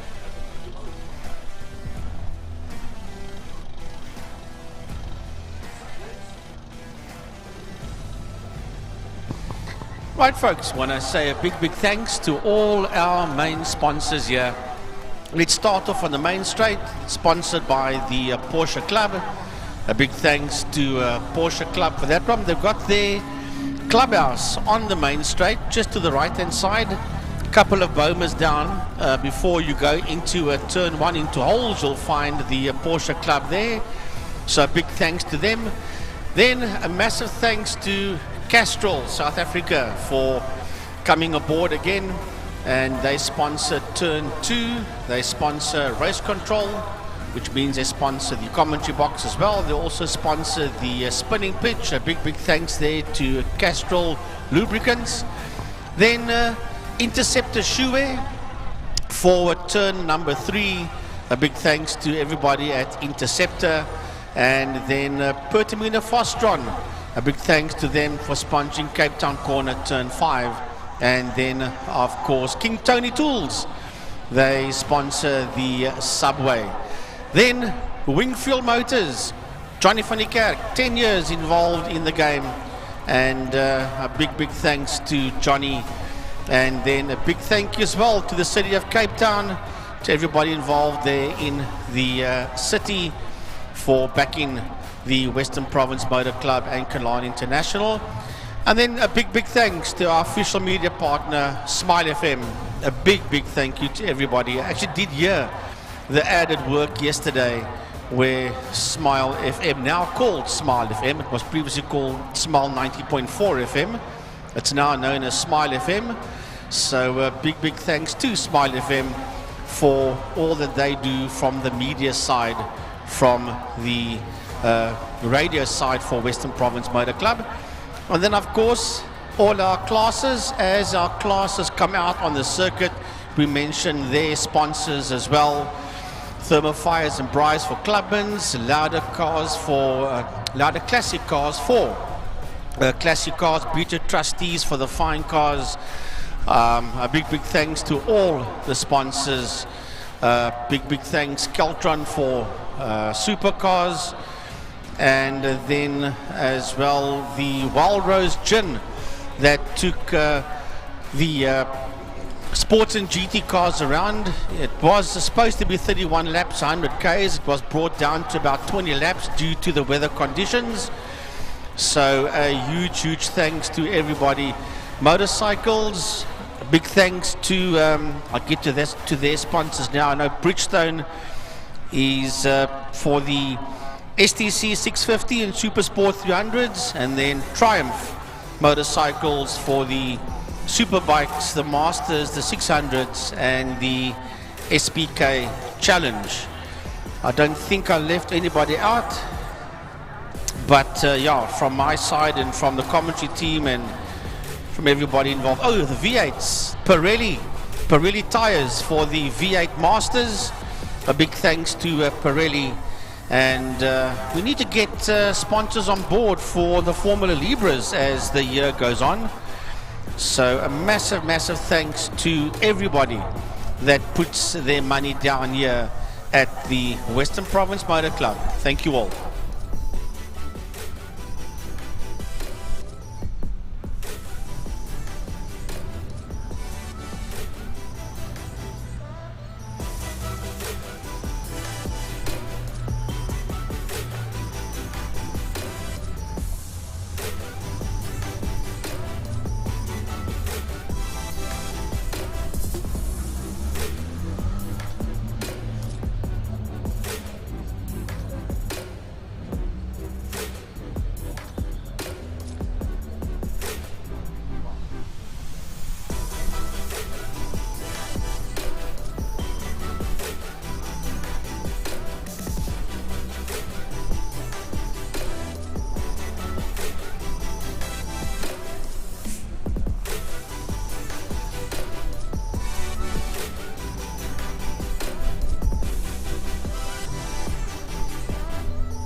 Lada Classic Cars, second race of the day for them, and we just had the Evans open up just a little bit now. Well, that's a bit of an understatement, but yeah, we have a wet track once again, and yeah, here they come around. Byron, did you hear that wind?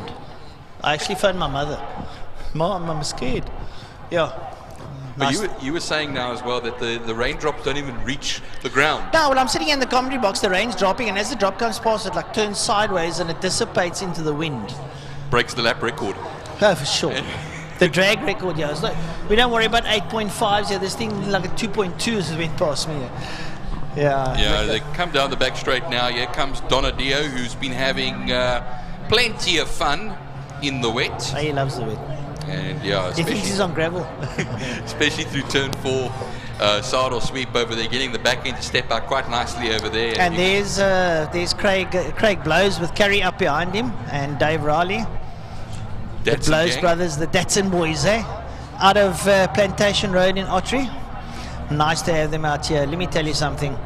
That's my hometown, Ottery. Yeah. Look, I was born in Woodstock. I'm one of those boys. And then I went to Ottery, just next door to Grassy Park. You come from a mixed background, I'm telling you, Yep. I'm a real thoroughbred Cape Townian.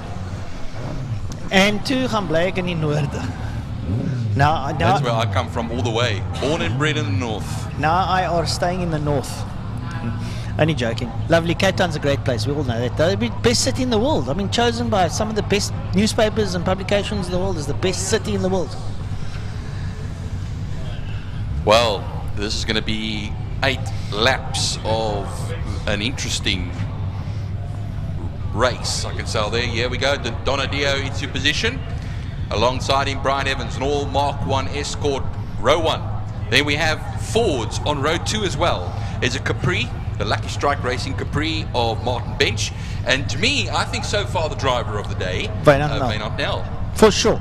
No, well, difficult to say because behind him there is a man that's just as quick. Yes. Just as quick. Bruce Van Tablin. That Toyota is just something. Look, Bruce and the Toyota sleep together at night in the bed. They won. They are one. I'm telling you. I know these things. Well, I'm of the same, because I also raced a Toyota in Gymkhana. So not necessarily. I'm not talking the brand. I'm talking the car. Oh, the Bruce car and itself. Bruce Van Taplin and his car are one. They are one. Lane Hutchings there in the HSC, the Hutchings Service Centre, in the old factory VW colours. That is correct, from the late 80s, early 90s. John Round, of course, yes. Terry Moss, Terry Chris Moss. Aberdeen, yes. You name them, they were all there. Yep. And Lane Hutchings in an 8-valve Mark II Golf ahead of his old man in the 1800cc VW Sirocco. There's Adams Foyun in the GTA Alpha. Also put in a great race in race 1. The 325 of Robert Rowe. In, of course, the Martini colours, the BMW in Martini colours. There's the CRX of James Mattia into position now as well, followed by Neil Mouton getting that Alpha Giulia into position. It's going to take a little bit of, adjusting, a little bit of shuffling, but he'll get it in there, shimmy his way in. Dave Rowley in the 917, baby 917, as I call it, the Beetle, flat 4 racing. A little air-cooled engine in that Beetle, and ahead. You know what makes that Beetle so fast? It's got a Porsche 911 fan on the back. A pucker Porsche 911 fan behind that Beetle motor. And then there as well is, we have Bradley Rowe in the BMW 2002 2i. And of course that is the turbocharged Beamer. Lovely little motor car, those 2002s. We spoke earlier on about a man who raced a 2002 for 27 years. Of course, Johan J.B. Pretorius. And of course we saluted him today. And he'll be, it's so strange going downstairs and actually not seeing him sit there, because we got so used to seeing him around Killarney, always with a big smile on his face, even when he wasn't racing. Well, for those, and I say this now with tongue in cheek, and I want to say this in a very nice way, he's got free live stream today. The best. Yeah? And he won't pay. He won't pay. And what happens is, let me tell you one thing, he's got some good company up there too. Oh, yeah, Real yeah. legends to Yeah. join a legend himself. Yeah. They're all sitting around the shoebox and having a look on. So yeah, we into the final heat of the Classic Cars, the Lauder Classic Cars. A big shout out there to Clinton Lawrence from Lauder Classic Investment Cars there in town for sponsoring this class, which has turned out to be a very, very exciting class for the year of 2023. Also was for 2022. I'm very privileged to be involved with them at some stage, and what a great bunch of guys. It's absolutely a family thing, and I can tell you something for nothing. We've got a small field here. But wait now till October when the full fields come out. There's a lot of new driver combinations. Not new drivers, old drivers, new car combinations coming to the fore. I know of a lot that's happening in that section at the moment. And that's always the beauty of seeing Class X as well, Francois. Always some old drivers in new cars, old cars with new drivers. Speaking of that, where's the Richards Golf? That is actually a good point. I didn't see that bright red Mark II Golf out there, and Lane Hutchings had a great battle with that Golf. I'm scanning the field.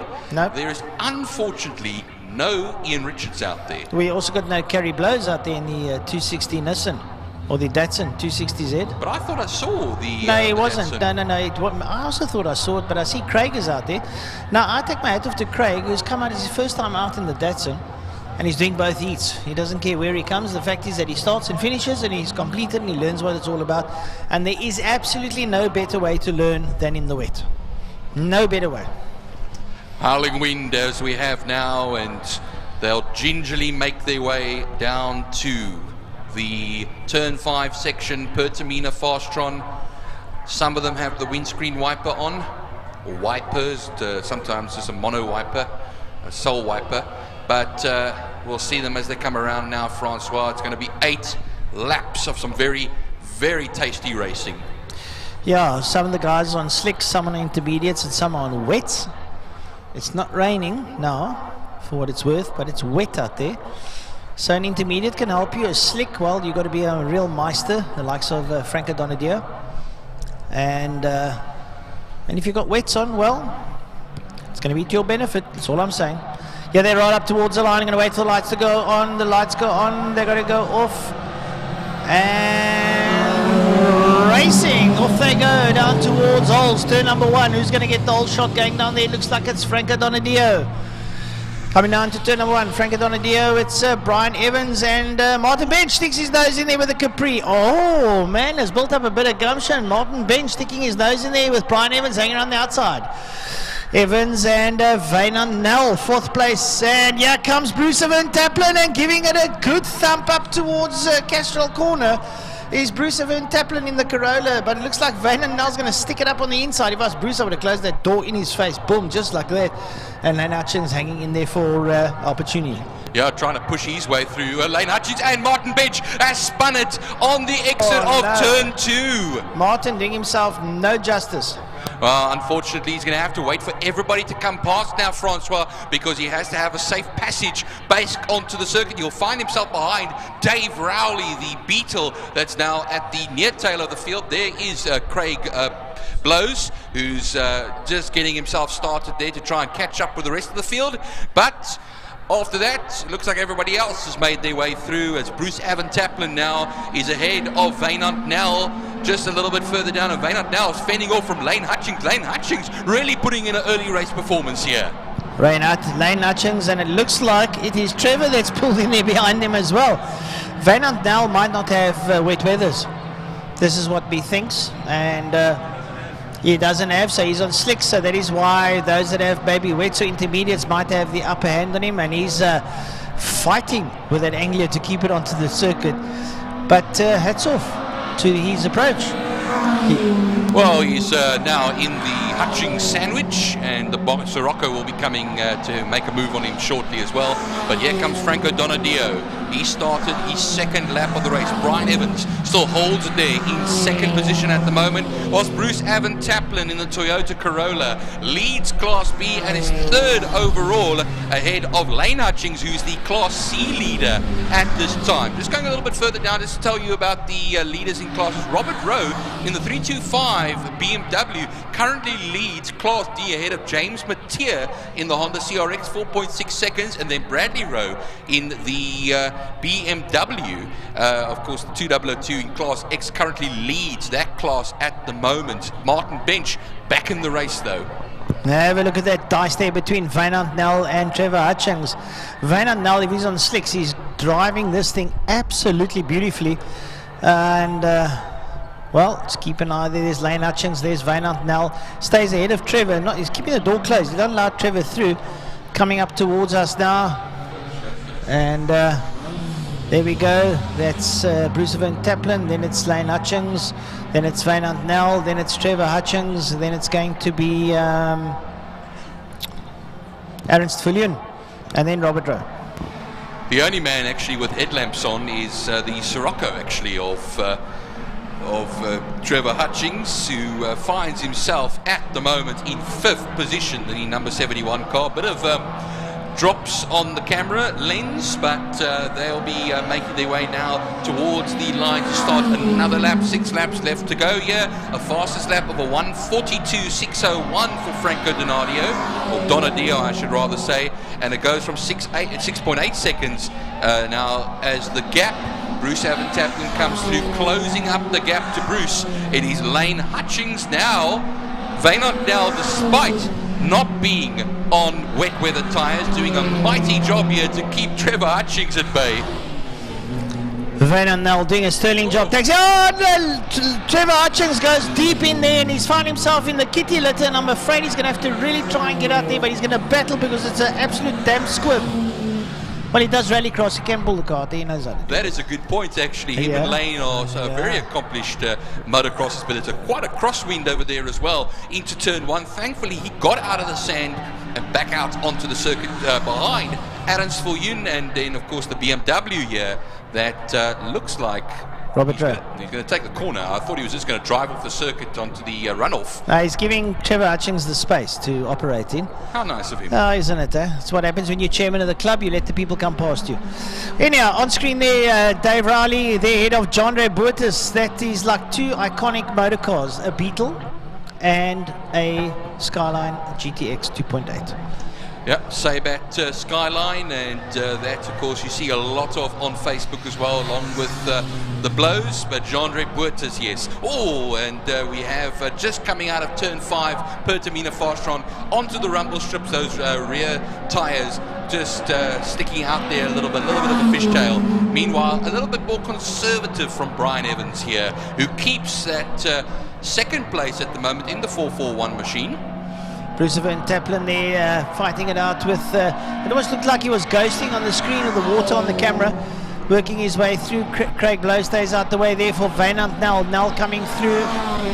Wynand Nel there in the wet weather, having a look-see. He's up behind him. That is Ernst Viljoen, who's now ahead of, that's right, because Trevor went off obviously, so Ernst Viljoen has moved up. He's now in 6th place. Bruce Van Taplin, I'm telling you something, is having a day to remember, and that in the wet, in that little Corolla. And, well, he's driving that Corolla. I actually saw a Corolla, just calling in Frankie Ellis there quickly. The Pink Panther, Mr. Dave Repsol, remember that Corolla around Killarney? That was frighteningly quick. Yeah. Yeah, no, I also remember that. And then there was another pink Corolla that used to run clubmans around here, Mr. Mark Dakin. What an animal. Mark Dakin. Dakin, you never know anymore. I think it's the pink. It's Mark Dakin. He actually went over to Canada. His wife got a job there as a nurse. Well, they reside in Canada now. But he was absolutely, him and Stevie Wonder Wyndham used to give each other absolute hell here at Killarney. Also a man who actually used to race conquests in Group N as well, the Stevie Wyndham, and he rode everything. All kinds of things. He rode Mondeos in touring cars. He did everything. Rally cars, the works. Man, we don't hear too much of nowadays anymore, unfortunately. But we, of course, go 5 laps to go as Donadio crosses the line. Another fastest lap, a 1:41.76 for him. And the gap, of course, will be growing here. as Brian Evans has decided to take maybe just the more conservative route here. Nothing wrong with that. But look at this now. It's about 1.7 seconds the last time around between Evan Taplin, Class B leader, and Class C leader Lane Hutchings. Let's see if that gap has changed somewhat. Let's see them as they come across the line. It is now going to be, let me just see, it's still 1.7 seconds, so it's staying constant at the moment. Byron, if I may intercede here, I'm having a look at Bruce Van Taplin closing down on the back of Brian Evans. There's a whole new kettle of fish here. 4.9 seconds now. Yeah, no, not so. It's getting smaller, because there goes into Castrol Corner goes Brian Evans, and right behind him is Bruce Van Taplin, and there's Lane Hutchings. So this could end on quite an interesting note here. Remember, this race has still got 4 laps left to run, including the one we are currently on at the moment. This is it. Donadio, I should rather say, leads from Brian Evans by 21.7 seconds. Bruce Van Taplin closing up the gap to Brian Evans, with Lane Hutchings coming with him. Wynand Nel still holding 5th place at the moment, 3rd in the Class C, or 2nd in Class C, I should rather say, ahead of Adams Viljoen, who's 3rd in Class C. Dave Rowley is off of the circuit, off into the middle of the circuit, off the Joubert Straight. That is unfortunate. Well, he's parking the car. Looks like he wants to come back. No, I think he just ran a bit wide. He's back. He's back. Or he had a penchant for some rally crossing, maybe. You never know. Yeah, this is true. One can never tell. You never tell. There's so many activities here to do at Killarney. You don't know which one. It's almost like you get your attention drawn with the circuit. Oh, no, you can't go. Go back. I'm glad we can see the Yumi in something. It was probably a little bit nerve-wrenching, but nevertheless. Right, let's have a look going down into turn number 5 for our viewers at home. Trevor Hutchings and Adams Viljoen having a good fat squabble. And Trevor coming back from a runoff earlier on. It's up on the inside, front wheel drive versus rear wheel drive GT Junior Alpha, and very much the same on power. There's a Rose car that they're going to go past. They work their way up the main straights. There's Wynand Nel is still down in P5. Trevor Hutchings now ahead of Adams Viljoen. Trevor Hutchings is going to search of Wynand Nel, because he was originally ahead of him, so it looks like he wants to reclaim his prize.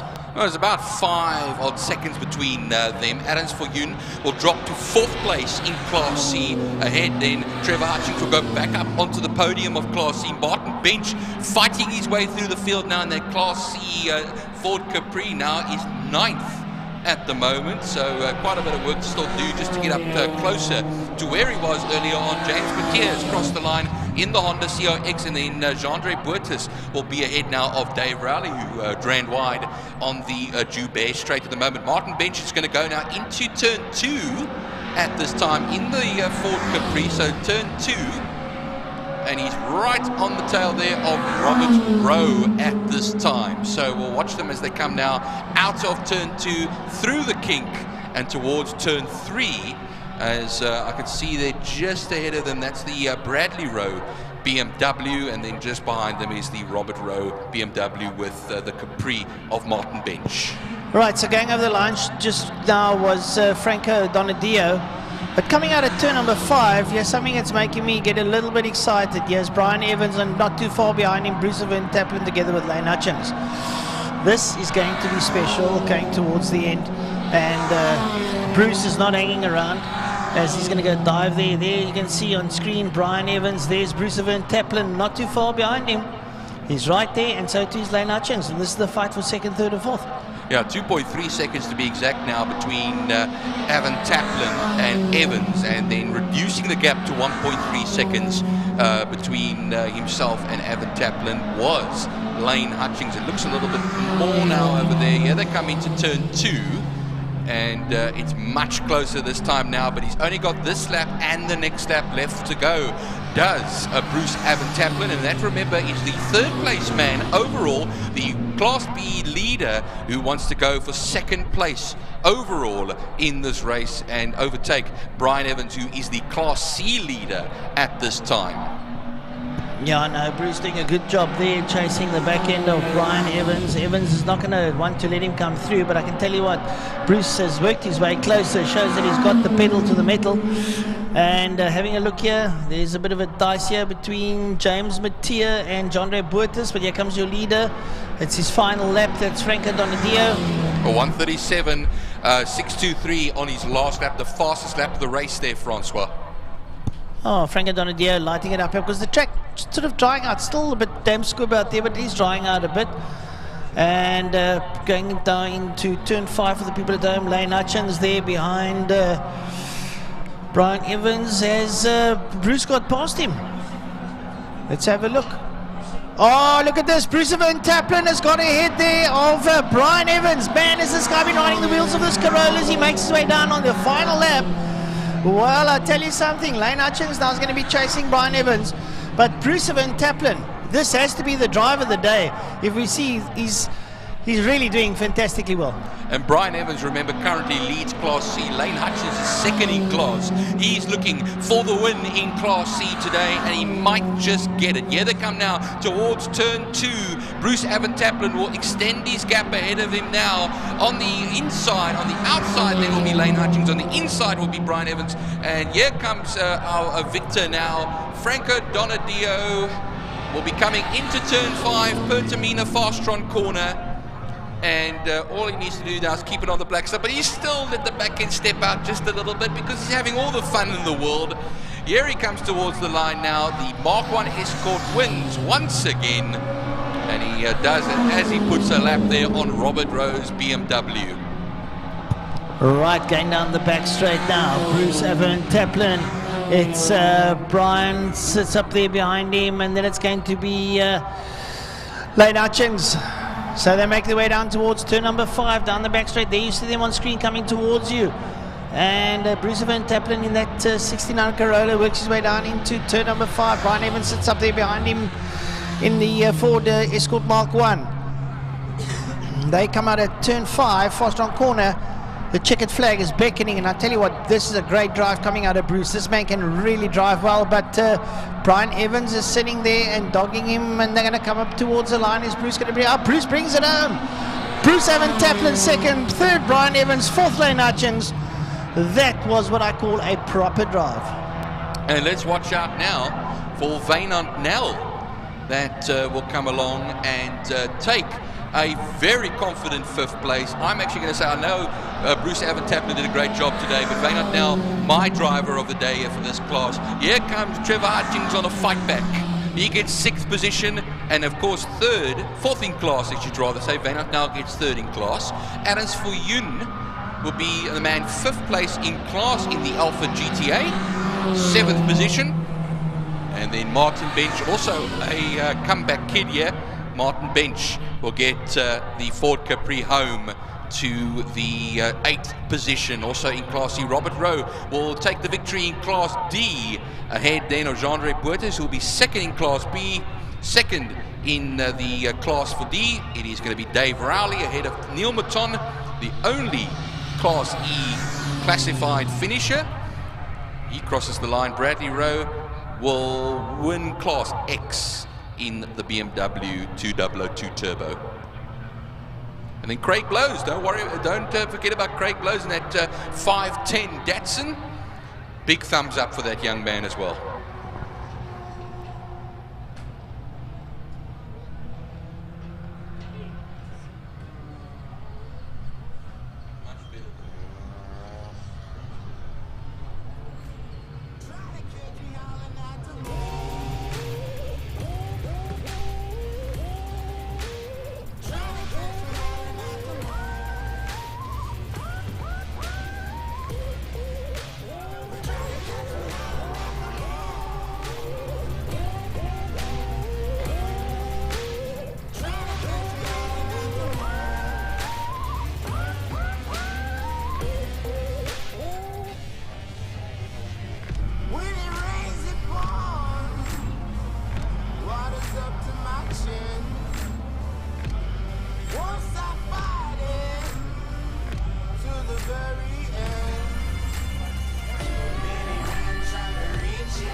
Right, folks, here we go with the Pirelli V8 Masters. That's their second race of the day as they roll out onto the circuit.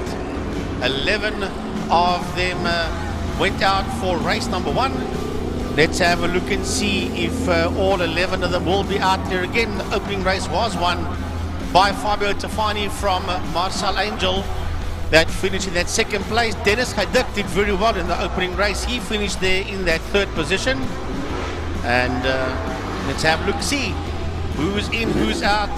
Here's Mark Vogt busy storming with that 21 car out of pit lane. That is a new color scheme there for Mark Vogt in the 21 car. Here comes Ken Finneman in the 44. Remember, he beached that car in turn 1 in the opening race of the Pirelli V8 Masters. So he's back out again with the 44 car. So we'll have a look, see exactly who's in, who's out. I'm sure 11 of them will be out on circuit. So Fabio Tafani leads him down the back straight, followed there by Marcel Angel. Heading down towards turn 5 into Fostron corner. And then a sizable gap before you see the rest of the cars come through. There's Dennis Hajduk coming through with the 9 car. Got a P3 out there in race number 1. As he heads down into Fostron corner.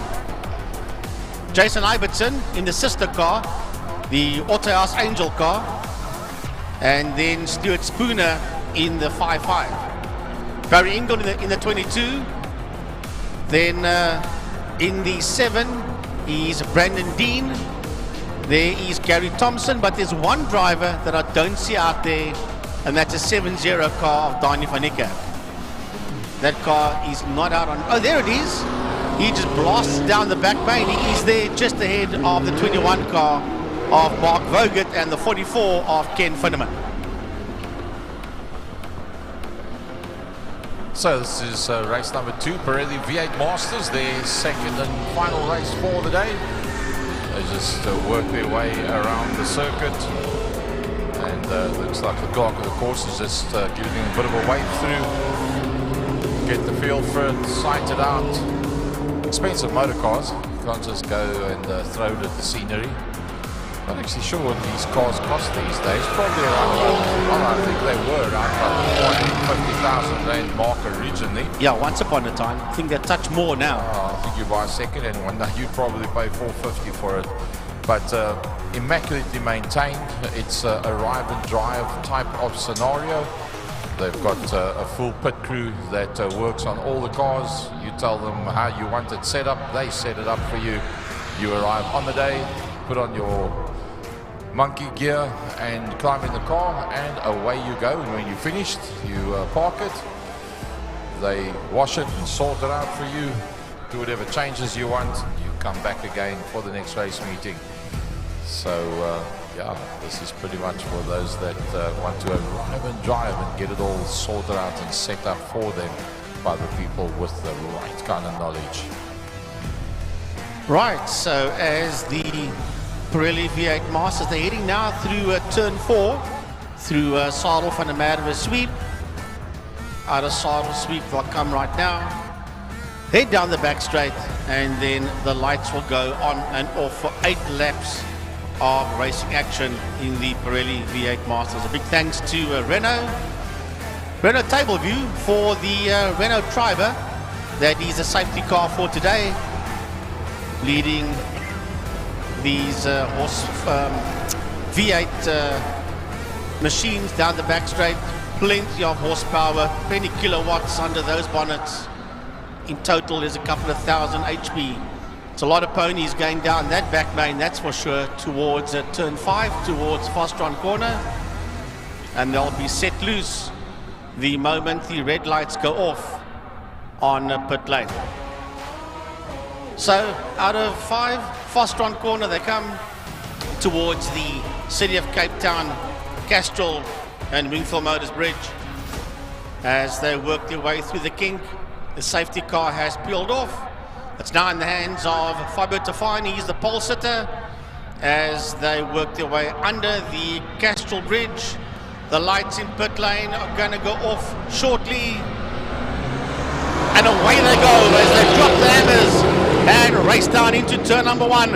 Into turn 1 they come now. There's a little bit of moisture on the circuit, but really not much at this point in time.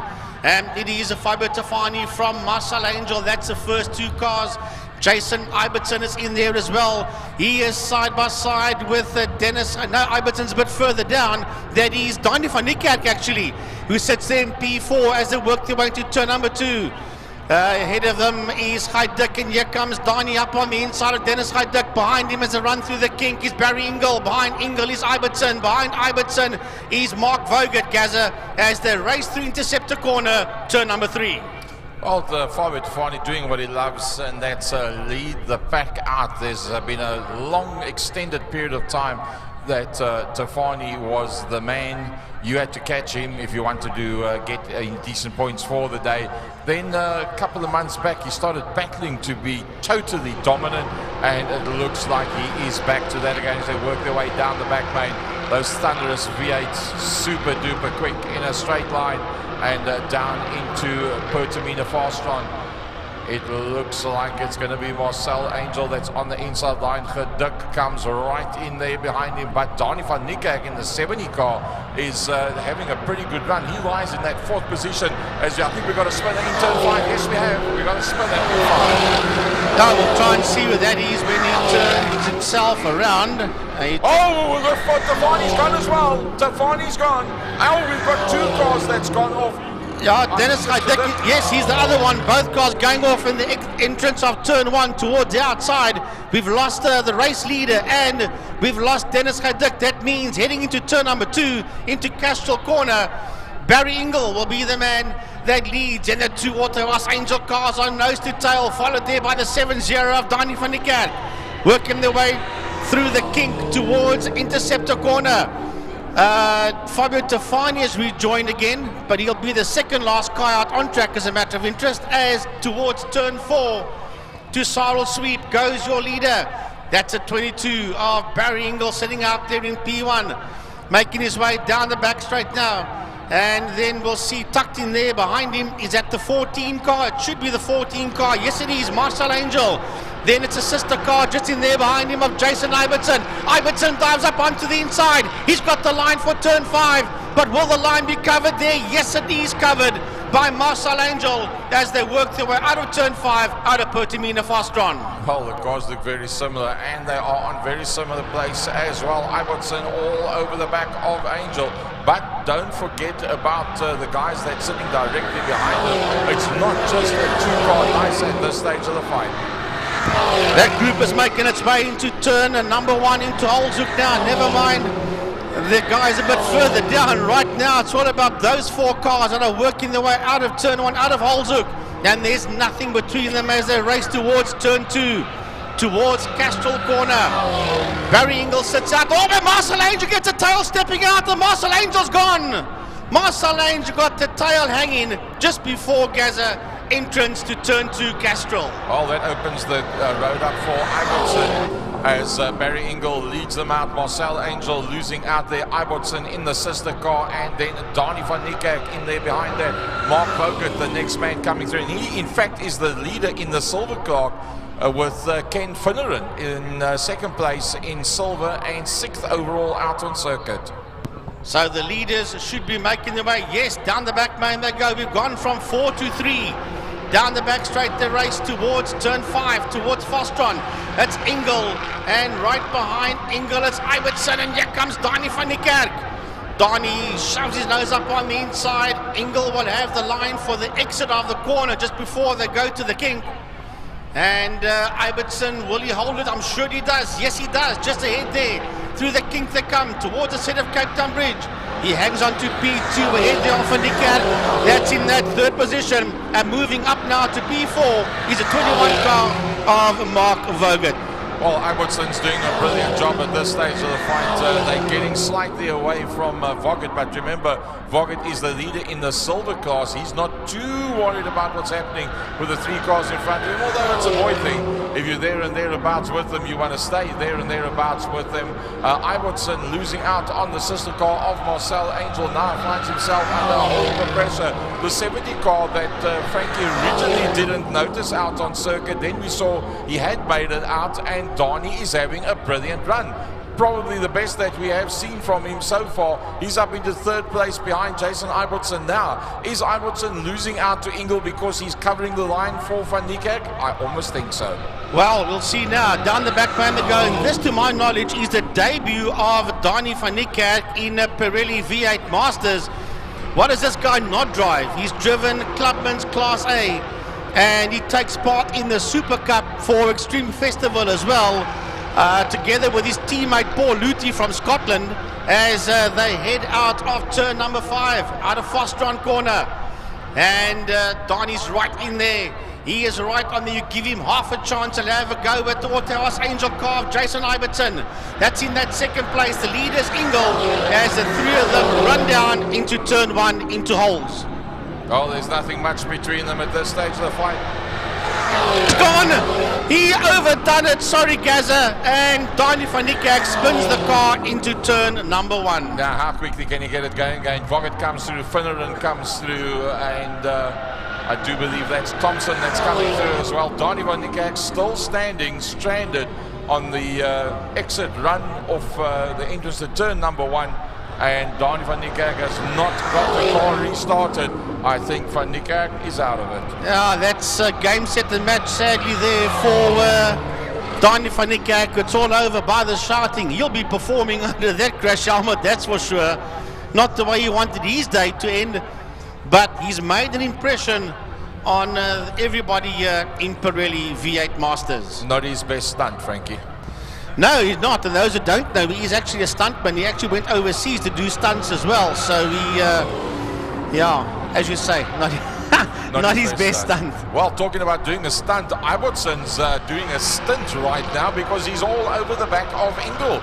Remember, we were saying maybe Iverson is closing the line for Donnie van Niekerk, and that was giving the open line for Ingle, but Ingle is now closed down. There was just over a second between them last time they came across the line. Let's see what the timings are now. Well, the quickest man is still Tafani, 125.718, but he is way at the back end of the field at this point in time, as we have a challenge for the lead. Gaza working out at turn number 1. It is a heck of a fight there between Ibbotson, and he is going after Barry Ingle as they race towards turn 2, Castrol Corner. Well, what was a second has now become a half a second. In fact, 0.536 when they came across the line. So Ingle doesn't have all his own way. Ibbotson is right in there with him. You look at that water, they're still on the outside of the kink as they come down towards turn 3, Interceptor Corner. Ingle from Ibbotson.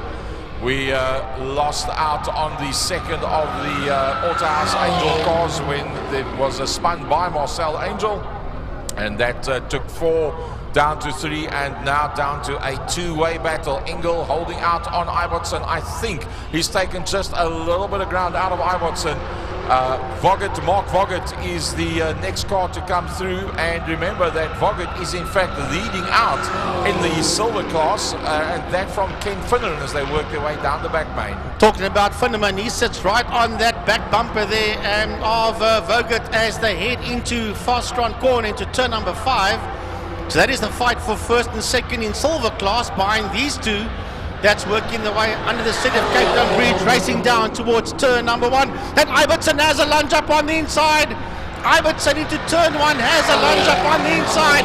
And we have a new leader. Does Ingle do the cutback on him? No, he doesn't. He went for the cutback. He never made the move. And it is Jason Ibbotson that leads into Castrol Corner. Well, Frankie, we've seen Ibbotson going from strength to strength and just getting better and better. And he's really come of age now as Ibbotson ahead of Ingle, and then there's that battle that's going on behind them, and that is for the silver class lead, and that is Mark Voggett and Ken Finneran.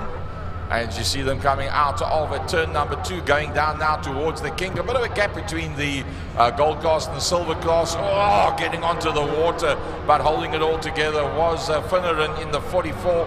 Lovely colour scheme on that motor car as they work their way down to turn 4. Sorrel sweep, but our leaders are getting away from them. The Class A cars now on their way down the back main. And it is all about Ibbotson, and he's pulling away from Ingle. Well, when he crosses the line, you'll have 1 more lap to go. And if he wins this one, it will be a maiden victory for him. But he's not home yet. He's far from home. He's got 3.267 kilometers of Killarney International Raceway still to go before he sees the checkered flag in the P1. And his heart will be thumping in his chest cavity now. He wants a maiden win as they work their way out of turn number 1, but he knows he's got Barry Ingle in there. That's going to make it very uncomfortable for him. On screen, your Class C battle, Mark Voggett from Ken Finneran, and nothing much between them. They have broken away from Gary Thompson. In fact, they've got 8 seconds on Gary Thompson, so a one-way battle for first and second in the gold class, a one-way battle for first and second in the silver class. And as a matter of interest, Thompson has got a recovering into turn 2. He's got a recovering Marcel Angel gets past him going into Castrol. But this is the final lap, and the leaders, I'm sure, will be making their way down into 4. There they go through 4, through Sorrel Sweep, and down the back main they work their way. There they enter the back straight, down the back main they go. There is one last gasp for Ingle, but I don't think it's going to make it. They start in their 3rd and final sector as they work their way into turn number 5, working their way out of Fastron Corner. And this will be, I don't want to talk too soon, but this is going to be a maiden victory for Jason Ibbotson. Surely it can't go wrong now. That's not going to go wrong. It's a maiden victory, Gaza, for Jason Ibbotson. Barry Ingle finishes in 2nd position. Well, we almost thought at one stage the fight that Ingle had it all tied up, but here comes the next one, Voggett and Finneran.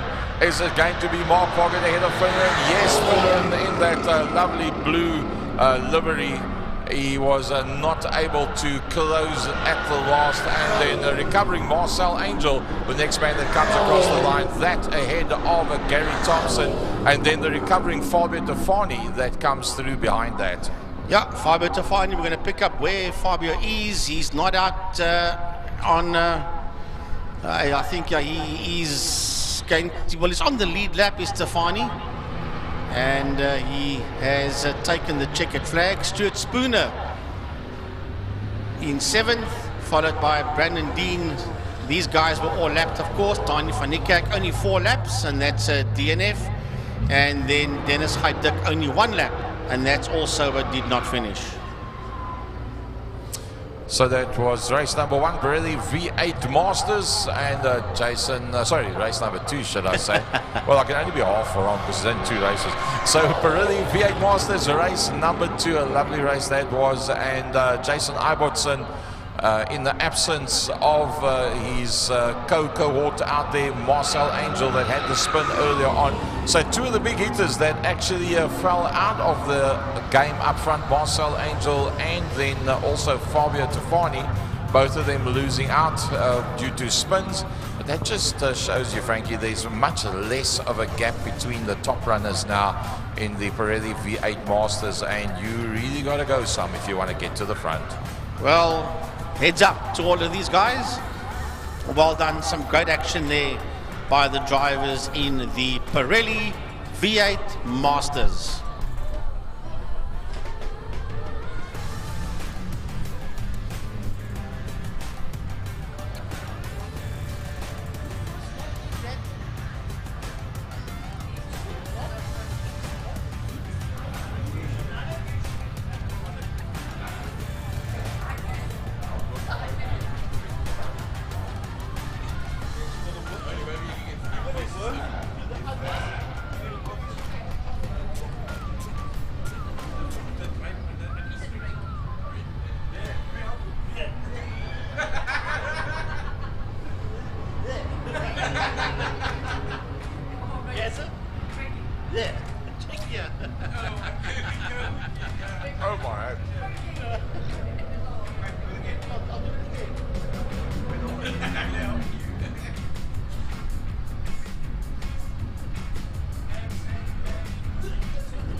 Right, here we go. Thermo Fires, Clubman's, Saloon Cars, race number 2. Imad Modak walked away with race 1, and Cody Alberts was right in the fight as well. Marco Retta was a bit further down, was Marco Retta. Yeah, Marco Retta, in fact, started Frankie in 17th position, so it obviously didn't go well for him initially in the wet in the qualifying. But, well, with that car driver combination, I'm sure he'll be a lot higher up, if not in the front 5 at the end of this one. Well, let's certainly hope so. There goes Cody Alberts into turn number 2 behind Algon Gasper. Chiara Fanikak out there as well. Remember, we've got 2 lady races out there today. We've got Chiara and then the BMW of Mia Bench. It's good to see 2 lady races out in the Thermo Fires Clubman's saloons.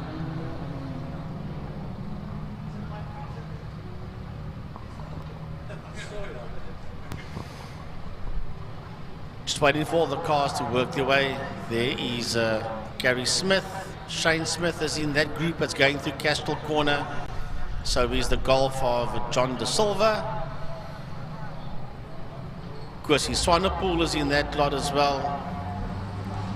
And then Everett the Toy in the Ford Falcon, also making his way into turn 2 into Castile Corner, followed by Daniel Kutsia. Interesting that there are 7 Class A entries for today, one of which is Kursi Swanepoel, which is fantastic to have him out there, but he obviously hasn't had much time in this class. Shane Smith, Cody Alberts, Daniel Kutsia, Jess Huggett, Marco Retta, and Michael Lucia. I don't remember us talking about Michael Lucia in race number 1. Well, that explains it, if he wasn't there at all, or he was somewhere in the mist, but I don't remember chatting about him at all. Probably you'll find he didn't have wets for the car. He was there, but he was way towards the back end of the field. So what is the tyre choice going to be now for the first race? The front 7 were all on wet weather tyres, and I think those that pushed very hard towards the end probably chewed up a fair amount of the lifespan out of those tyres. But yeah. Well, the Progress Precision Engineering BMW is on the front row of the grid in P2. That's the 5-0 car of Marco Retta. Remember, they invert for the second race of the day. Here comes Cody Alberts working his way through. See Paul Minnick, he's already on the grid slot, and here comes Michael Lesieur, listen to me, Michael Lesieur. Are you sure? I'm sure it's Lesieur. Okay. And he's so it's Lesieur for sure. That's it. You got it. Jess Huggett tucked in there just behind him. The Westcar Bakwerk Auto Liverpool Full West VW Jetta 2. And the day that Jess Huggett is not with us anymore, that's a day he will stop racing. Jesse Huggett will never stop. He loves his sport way too much. In fact, the first time Jesse Huggett raced in the Clubman's class was in the late 80s, and he had to use his road vehicle because he didn't have anything else, and his road vehicle was a beach buggy. Beach buggy, yeah. So his first ever race in Clubman's was in fact in a beach buggy, and till today Jess still is a member of the beach buggy club, and we ride regularly once a month. When it gets warm, it's twice, 3 and 4 times a month. But Jess has not got away from the beach buggy. Loves it. Goes to work most days in his beach buggy. But yeah, in the modern era, obviously that is not conducive to be able to race with. Most everybody has lined up on the front of the grid. Michael Lucia, Marco Retta on the front row. Jess and Daniel from Cody and Shane. Kursi Swanepoel with JP Share. And JP Share being the first of the Class B cars from Minnick and Hendricks. Lovely to have Gavin Surf back there, and him and Modak and Rusty Harris that went off in turn 1, battled to get it restarted, got it restarted and got back out on circuit. So nice to see that he is there. And then the Class C cars, Berger, Gasper, our lady racer Chiara Vanica, Gary Mainwaring, and then Smith. They all in there. So they work their way off the line. Gary Smith just behind Gary Manwaring, both Class C cars. Charles Opperman with Hintenhaus, the only 2 Class Ds, and then De Silva, Tischendorf, Davids and Bench coming off the back of the pack with the Class F. Right, so I see the 4 car. Now Gary did say that Golf of Razi Harris is back in action again. Of course, Razi Harris also one of our top racing drivers at Extreme Festival in the Polar Cup. Is Razi in that number 4 Golf of his that he races here, of course, and that's in Class X for today. So even though he's old hand at racing, it's a new car, so therefore he goes back to Class X. And Chiara van der Kerk is in there as well. The 1110 BM that's working its way through Castle just behind the Chrysler. That's the other lady racer. That is Mia Bench. She sits there right next to that big Chrysler 300 of Andre van der Merwe. And then John De Silva. And then that other biggish car, it's the Ford Falcon of Evert de Tooy. Biggish car. There was a time that was the biggest one out there. It was. So of yes. the top 6, 5 is on slicks and 1 is on wets. The one that's on wets, has he made a mistake or has he got it right? We'll find out. The man that's different to everybody else, Cody Alberts. And he had 1 car between himself and Jesse Huggett, who it was him and Jess were 1. Oh, Chiara van der Kerk pulls off the track. Chiara van der Kerk has pulled the car off onto the infield on the inside of the double right-hander, the Sarl sweep. And it looks like the Wingfield entry is not going to make it to the start-finish line. She's getting out of the car.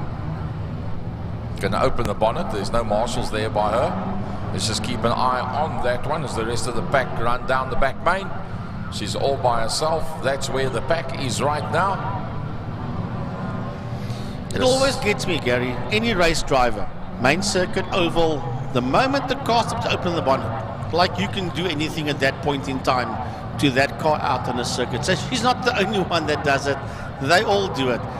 Unless they check, like Francois said, for maybe a loose wire or a loose connector, then I suppose you can. But at that point, you are completely stressed out. You're not going to see it, even if it is right there in front of you.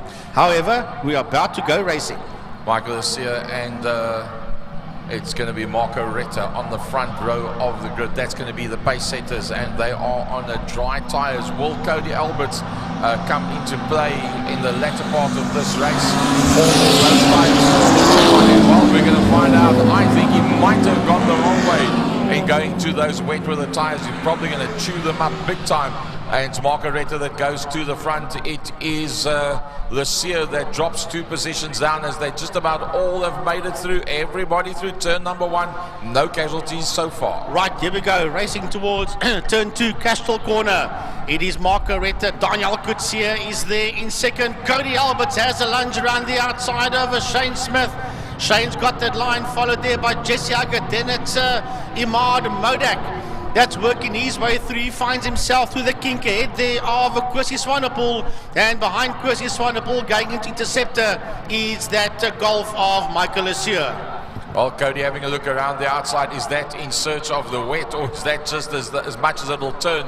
Well, now he has to look up on that. Oh, man, they're getting very, very tight on the entrance to the corner. Jesse Huggett just almost rubbing the car in front of him. It looks like the lady racer has got a car going, but she's going to be a lap down as the leaders work their way down the back main. Well, Cody Alberts made a serious lunge going into turn number 4 and passed quite a few cars, and he finds himself now in that second position. But Luke is right in there behind him as they work their way out of Fostron corner. It is that Imad Modak? Yes, Imad Modak is right in there. Then behind Imad Modak, look at Imad Modak just blow his way through. Here comes Shane Smith, Kwesi Swanepoel, Marco Retta making a comeback, Jesse Huggett and Josef Hendricks, that whole group heading into turn 1. Wow, there's a couple of the big hitters. That's at very high pace, even on this Danbury circuit. Jesse Huggett has lost out completely. Michael Lassier, you see him there on camera, has gone a long, long way down as well. The pace up front is very, very quick. Yeah, Lassier is just ahead there of JP Shea, and then Paul Minnick and Gary Smith is in that fight that Gary was talking about. As we watch that group of cars working their way around. There's Daniel Kutsia, there's Modak, there's Cody Alberts going through your screen, followed by Shane Smith. Then it's Kosi Swanepoel, and Jess Huggett dives up on the inside of Marco Retta as that group makes its way through turn 3 Interceptor, up the hill towards turn 4 Saddle Sweep. Class A starting to stretch out just a little bit now, and well, the BMW, sideways through the corner. The BMW up front of Daniel Kutsia, oodles of power, and that's what's making the difference now. When you can't get that quick through the corners, but then you can get the hammer down in the straight line, and you can make the difference. Cody Albert's quicker through the corner there on the wet, but are those tyres going to last? Now we'll have a look, see here they come down towards us now. It is Daniel Kutsia, Imad Modak, followed there by Cody Alberts and Shane Smith. That's that group racing down into turn number 1 into holes. That's the 4 cars here on your screen. And then closing up there behind them, that is Swanepoel. That's Kosi Swanepoel. Right behind him is Jess Huggett. Right behind Huggett is Marco Retta. And right behind Marco Retta as they exit is Josef Hendricks. Well, I tell you what, there's nothing much between that front group of cars. Look at that. It's Cody Alberts that runs up on that inside line, but the question mark is everybody else is on dries, he's on wets. How's that going to play itself out? There's still 6 more laps to go out into the Jabez Straight. They go past the main grandstand. A bit of a gap now. Daniel Kutsia starting to stamp his authority on this race. Well, working their way through the kink towards turn number 3, there's a whole train of cars that's going through turn number 3, and it's been led there by Gary Smith. Then it's JP Shea. Paul Minnick is in that fight. Michael Lassier, did he go a touch slow? Michael Lassier is in that fight, followed there by Gavin Surf. It is a lovely, lovely fight out there. Then Oliver Hintenhouse, he is the last man in that train of cars. Going back to the front runners, and it's Linus Stern. And I think Shane Smith is doing a pretty decent job at this stage of the fight. The 2 up front, nothing much between the 2 of them. It's Modak that's ahead now of Kutsia, and then Smith, and then Alberts from Swanepoel that's now ahead of Jesse Huggett. Well, we'll pick up this train of cars. Gary coming out of turn number 5 towards us, and here they come, and it is being led across the line there by Gary Smith. Leads him across the line as they work their way through turn number 1. Paul Minnick is in there. He's behind JP Shea. Michael Lassier. That's an old group of cars. There's Minnick behind Shea working his way out. There's Michael Lassier. Behind Michael Lassier is Gavin Surf. It's a whole lot of them, and behind Surf is Oliver Hintenhouse, and the last car in that train is Gary Manwaring. Well, our leaders are starting to now make a big breakaway from the rest of the pack. They're putting up some very quick lap times. A 125.5 by Shane Smith. And Shane Smith is starting to attack. He's attacking at the front end of the pack. Shane Smith is on the outside line. Can he do the outbraking maneuver from there and ride right around the outside of Daniel Kutsia? Well, he's got the pace, and he might even go up to second. And he uses the whole of the racetrack and that rumble strip to try and make a move there. It's a 3-way fight racing down into turn number 1, and it's Imad Modak that gets his nose up front. Modak gets his nose up front, but side by side it's Daniel Kutsia with Shane Smith there on his outside, followed by Cody Alberts. Doing a lovely job, but this one is Smith, and he's going to follow through. The leader's slowing down. Modak is slowing down. I think something's gone wrong. He's just disappeared off the radar. As a matter of fact, he still sits in that 3rd position. Those 4 have gone past the Jetta 5. That is a very slow motor car, working its way out of turn 2. But that group is working through the kink towards turn 3 Interceptor. And it's Daniel Kutsia, Shane Smith. There is Imad Modak. then coming into view now is Cody Alberts, working their way up the Tiger Book Straight. You can see the yield as they level it out into the double right-hander turn 4, Cyril Sweet. So 3 BMWs, 4 BMWs, well, it's all about that BMW power. Down the back main they go, and who is going to weed out on this one when they go down into turn 5, fast run corner? I think it's a matter of time, and Smith is going to go to the front. Gazza going to go to turn. Smith has gone to the front. Turn 3, there's a lovely fight heading up the Tiger Book Straight. We need to go to that one if we can get there. I know it's not that easy just to get there with the cameras. Working their way now through turn number 4, that double right-hander. It is JP Share that leads that group down the back main from Paul Minnick. Right in there behind them is Gavin Surf. Gary Manwaring has got his nose ahead of Michael Assure and Oliver Hintonhouse. That's an old group racing down into fast run turn 5. Well, Minnick has got a whole bunch of cars in there behind him. He's going to have to keep it very, very neat. Gavin Surf that's right in there with him as well. Through the corner they go. Manwaring not that far behind. Manwaring's actually closed up under braking, and Michael Assure has dropped down a long, long way. He finds himself in this group, which is 7th, 8th, 9th, 10th and 11th, but in effect he started on the front row of the grid. Right, that leading group is heading towards turn number 4 right now, and they've got back markers ahead of them. It is Imad Modak that leads that leading pack out of turn number 4, out of Cyril Sweet, and he's got a whole lot of slower cars, 4 slower cars ahead of him, and he's got Shane Smith right on his case, followed there. The blue flags are waving down into turn 5, followed by Daniel Kutsia and Cody Albert as they pick up that group in the center of turn 5 Interceptor. Fast Run. First, second and third all working their way past those slower cars. They just dive left and right, whatever they need to do. The blue flames, because the flag is being waved very, very strongly as they work their way past the start-finish line. Cody Alberts got stuck behind that pack, and he's now got a bit of work to do to try and close up on the front 3. I think they've gotten away from him in real terms. If I heard right, I think that BM of Cody didn't sound very healthy coming past us right now, so I think he might be in a spot of bother. But that leading trio is now making its way out of Castrol Turn. Yeah, Cody's in trouble. He's slowing right down, as a matter of fact, into turn 2, getting past 3 cars, including Cody Alberts. He's Kwesi Swanepoel, so yeah, Cody's got a bit of problems there on his hands. And the front grouping is also opening up a bit. Modak from Smith, and then Daniel Kutsia got it a little bit sideways on the entrance to 2. I think he was hard on the brakes as he started turning, and you could see the tail end started to get away from him, and that has broken that 3-way battle into a 2-way battle, going down now towards turn 5. Modak from Smith on one of his best races ever. That's a top 3 heading out of turn number 5, out of fast run corner.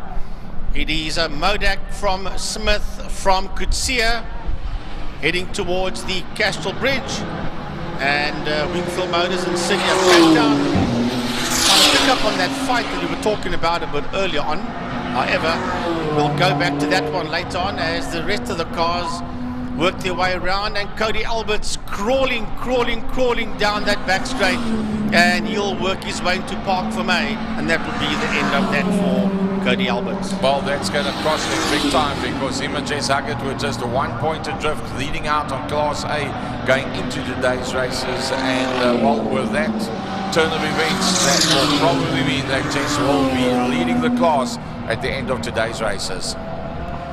Right, JP Share is coming towards us. That's a group of cars I was talking about earlier on. We'll pick him up now, JP Share, but that group has been torn apart.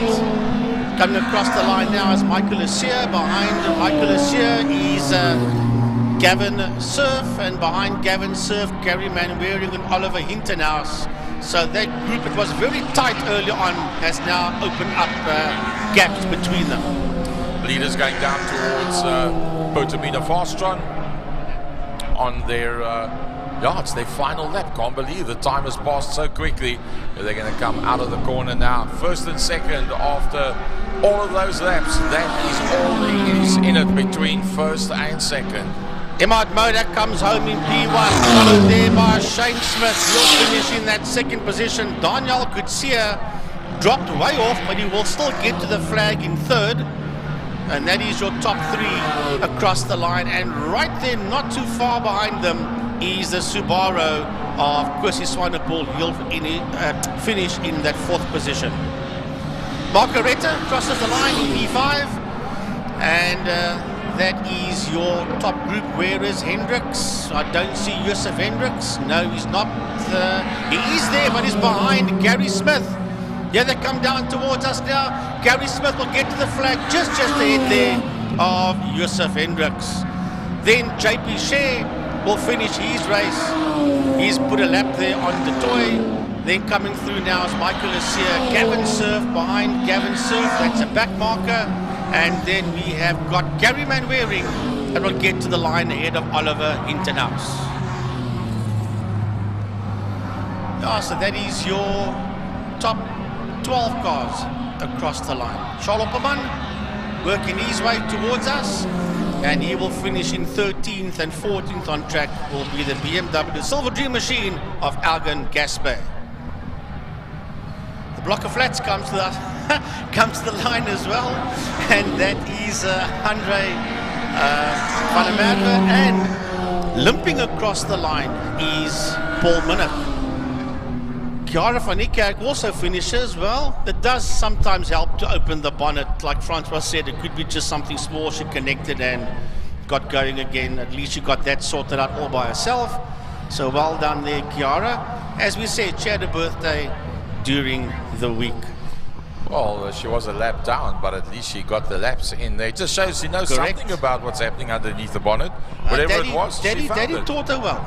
Hell yeah. So that concludes the Thermo Fires Clubman's Regional Saloon Cars, and we'll end the day off with 2 bike races, I think it is. No, we first got to do the Beta Trustees Fine Cars and the Keltron Supercars, and then we'll end the day off with the 2 bike races.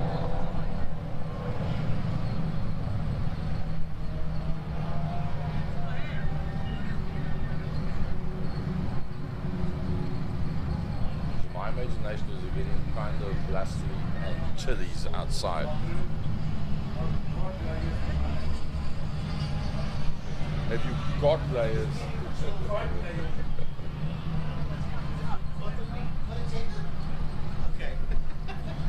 Okay, let me put on another layer of Afrikaans.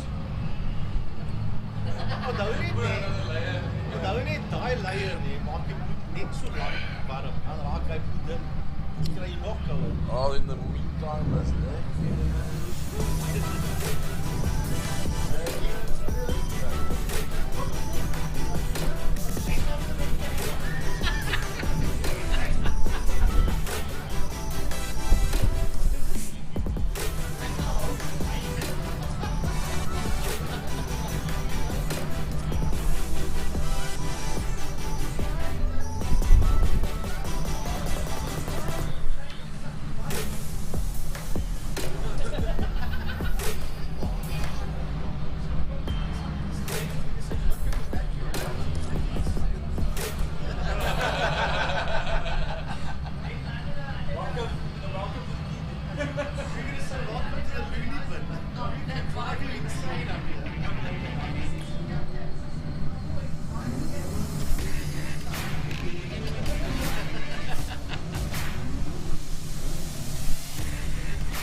Well, as Frankie mentioned, the Caltron Formula Supercars and Bijou Trustees Fine Cars will come out for their second race of the day, and well, we had Glenn Phillips win the first race of this race day in the Supercars section, and it was actually Kuni Matea that won the Fine Cars section in his 928 Porsche.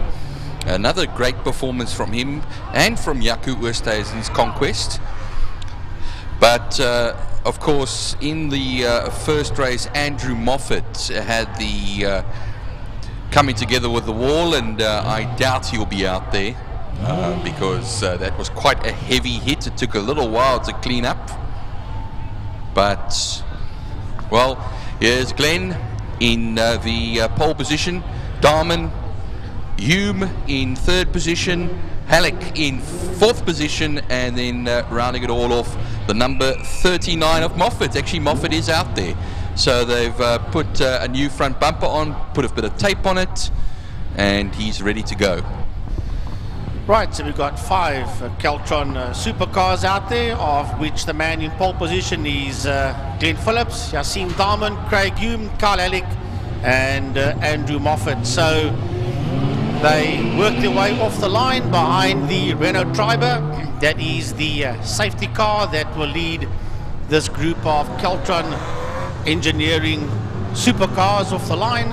And then Byron, the Bijou Trustees Fine Cars, leave the line as well. And pole sitter there is Kuni Matea from Jaco Oosthuizen. Yeah, Kuni Matea, you'll see on those pop-up lights, you'll see snake eyes, and he is an expert with snakes, I've heard, and I think I briefly spoke to him and asked him, does he know anything about snakes, and that's the reason. He says, yes, I do. And then he races as well, so you'll see snake eyes on that 928 Porsche. Jaco Oosthuizen will be along with him, sharing the row. Robert Toscano in the MX-5 Mazda. There's the Morgan as well in that group, the Dave Alexander Morgan, the Austin Healey Sprite of Di Dugmore, Roger Lewis in his MGA, and Chris Champion, who was stuck in the mud earlier on, rounding off the field in the MGB GT, and thankfully they got him out there and he can race once again. Right, so the supercars are tucked in there just behind the Renault Triber, the safety car that's working its way now through turn 4, the double right-hander. There are the Fine Cars working their way through turn number 3, through Interceptor Shoeway corner, and as they make their way out of Interceptor, climbing up the hill towards Saddle Sweep, the double right-hander, turn 4. The supercars are already on the back straight. There they go, weaving from side to side.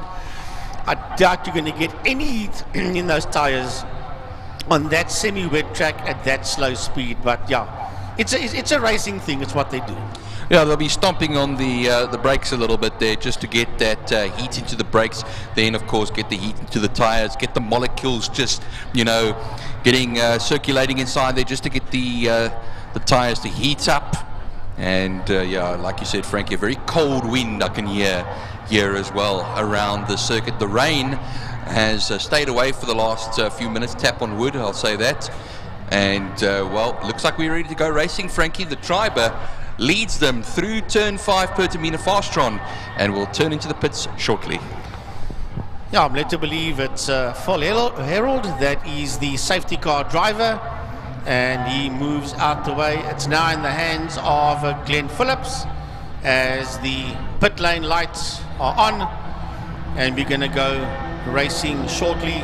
The lights will go off now. They drop the hammers and off they go as they race down into turn number 1. And look at Andrew Moffat already carving his way from the back of the field into P3, and had a look there on the inside of Yassine Darman.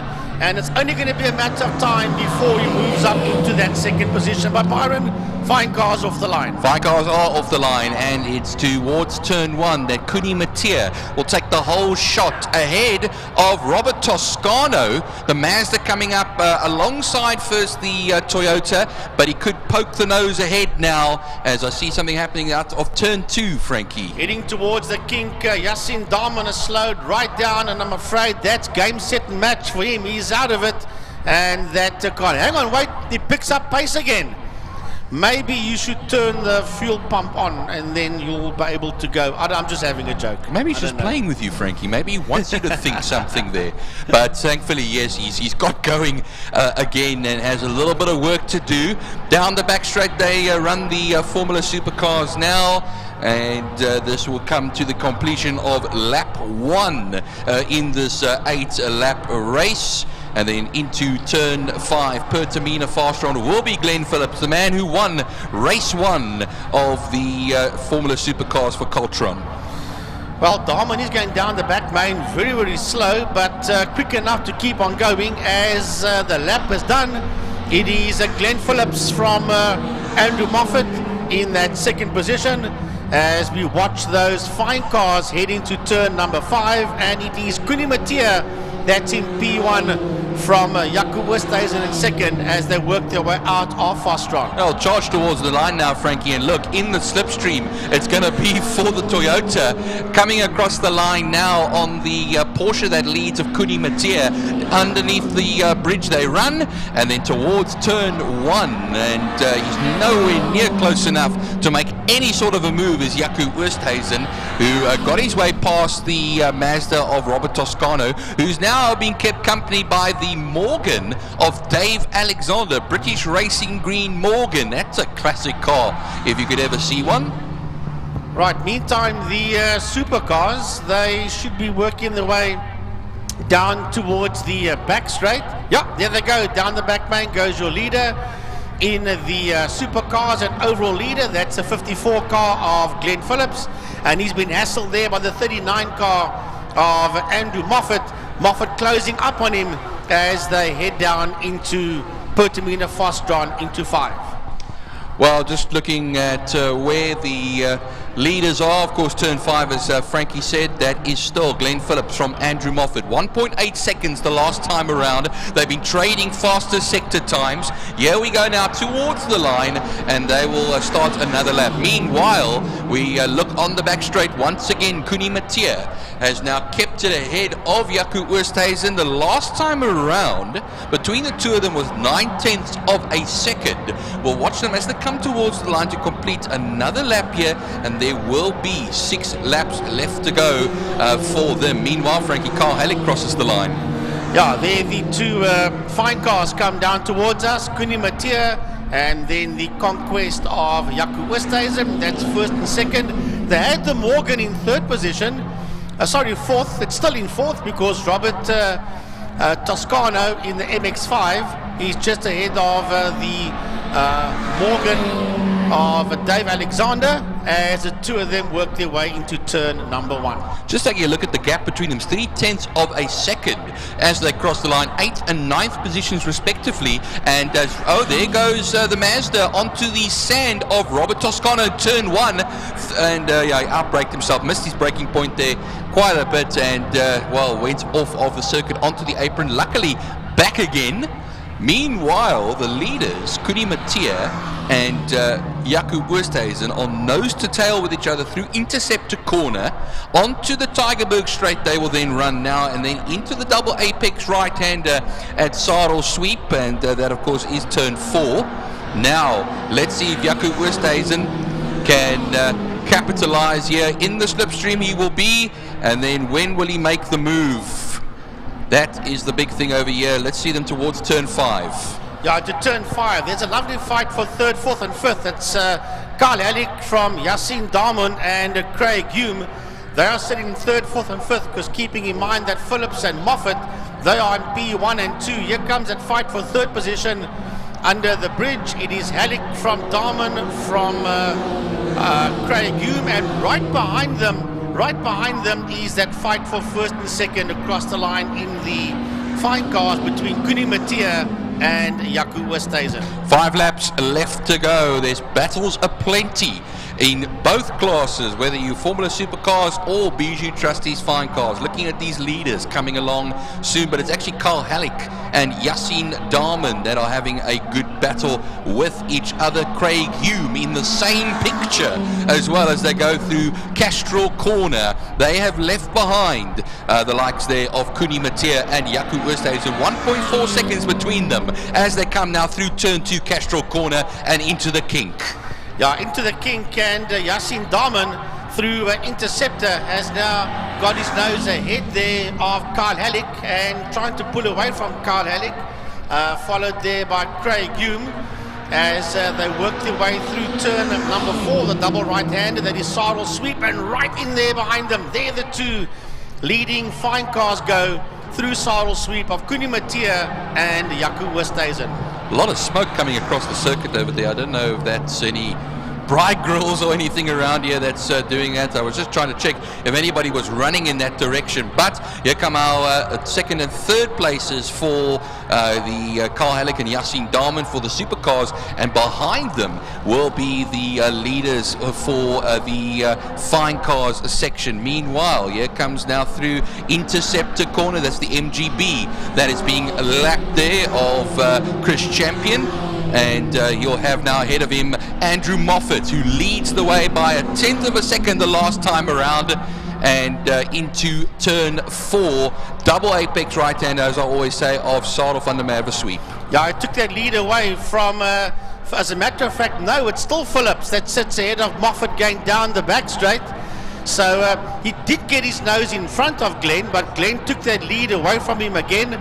And heading into 5, into Fostron, it is Phillips that's now been hassled once again by Andrew Moffat. So that lead did change, has gone back to Phillips from Moffat. They're going to pick up the MX-5 of Toscano as the two leaders work their way across the start-finish line into turn number 1. It is Glenn Phillips ahead there of Andrew Moffat, and Glenn, the quickest man out there with a 128.085. And I think he's just taken the lead right back, Frankie. So yes, fastest lap and the lead now. They were half a second between them in the last sector. Andrew Moffat was quickest. They are still trading those sector times.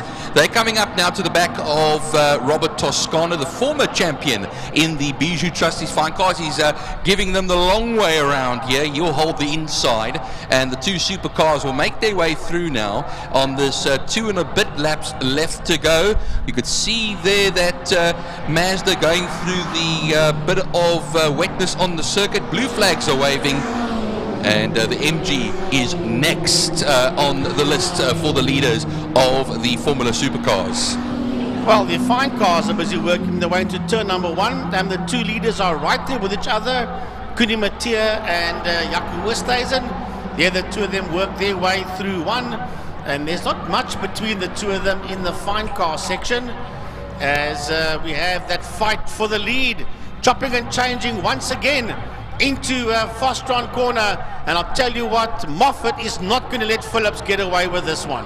Yeah, they're trading the lead now. Yeah, they come down towards the line, Frankie, underneath the City of Cape Town Bridge, Castrol Bridge. They're going to be side by side over the line now. Just over the line will be Andrew Moffat, but onto the inside for turn 1, it will be Glenn Phillips. A bit of a lock up there from Andrew Moffat, and he loses out just a little bit, going a bit wide. Well, this fight's not done yet. They've got 1 2/3 laps still to go as they head into 2, into Castrol. Through Castrol they work their way, and will Moffat catch up to him? I said he's not going to make life easy for Glenn, and he's sure as heck is not doing that. Through the kink they run towards Interceptor Corner. Phillips seems to have broken him purely because he went very wide, Moffat, in turn 1, and I think Andrew's now battling to catch up to the back end there of Phillips. Yassine Darman is parked just before turn 4, Frankie. That's where the yellow flags will be coming out now. So unfortunately, it looks like his race has run red. Red flag. Okay, so red flag. I'm hearing over the from Tiny, and the red flag is out. Red flag is out. So that will be the end of that with 2 laps to go. I'm almost certain that race control will say 77% is done and call it a race, but that's not for us to call. That's for the COC and the stewards to decide exactly what they're going to do there. Strange, Byron. Gary picked it up just as it happened that he couldn't get that car off the circuit. But yeah, so we got confirmation from Emil of Tiny's pit box that it has been called a race. 77% done, so it is a full race. Yeah, it's been a bit of a horrid day there for Yassine Darman. He had some issues, I know, in race 1. Now these issues in race 2. So his very difficult day has come to a conclusion. There goes Chris Champion, also passed as well. So that means that Andrew Moffat would be the victor in this race ahead of Glenn Phillips. And that would have been by last time, it would have been 0.05 of a second.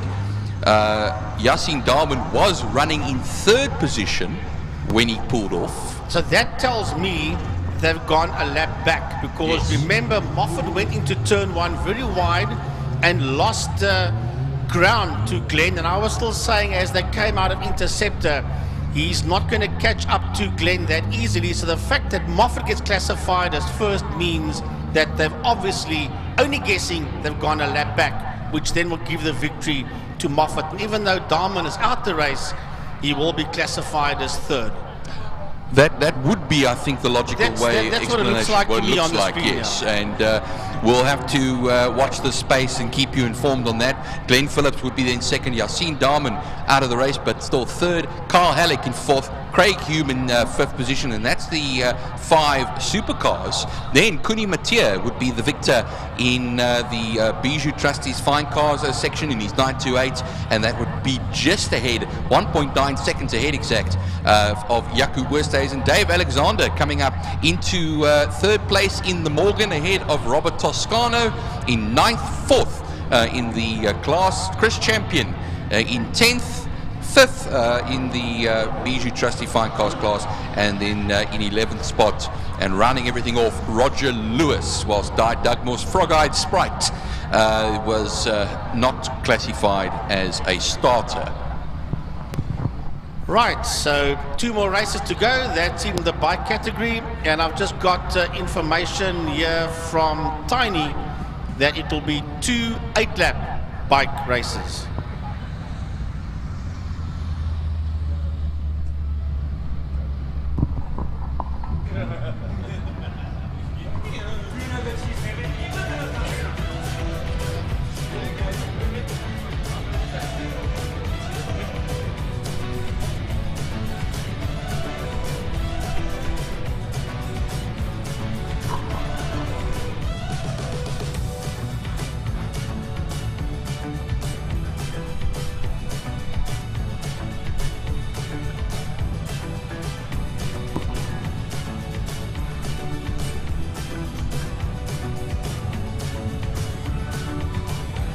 Right, folks, we've got 2 bike races to go, 2 8-lap races. I'm going to be joined by Shante de Beer, and well, we're just easing her into things. I know she's having a baptism of fire. I was fortunate enough to start a short circuit. She someone does a power series. I don't think you're trying to ease me into this at all. No. Baptism of fire works for most people. Chuck in the deep end, see if you can swim. If you can't, well, you drown. It's a hell of a thing. Either way, let's do this. Well, you know, you're not unaccustomed to a microphone, I hear, down the line. So, yeah, let's give it a bash. Once again, yeah, it's also put a bit of a face this task, so it's easy, you know. People out there, they can't see you. We just let them know what's happening. As Frankie and a couple of guys in the pit box will know that our late, great Mr. Brian Peake said to me when I started commentating, every viewer is blind. Tell them what you see. That's it, simple. Wow, that's beautiful. That's beautifully good. Okay. Everyone's blind. Tell them what you see. That's simple. You know what's going on, but tell them. The bike's going into the corner, hanging left, doing this, doing that, and then it becomes quite easy. You become, as Frankie likes to call it, an adjective commentator. Jy gebruik 'n byvoeglike naamwoord, dis 'n ander woord daarvoor, maar dis meer byvoeglike. Yes, so daar kom die Afrikaans nou. Sien jy?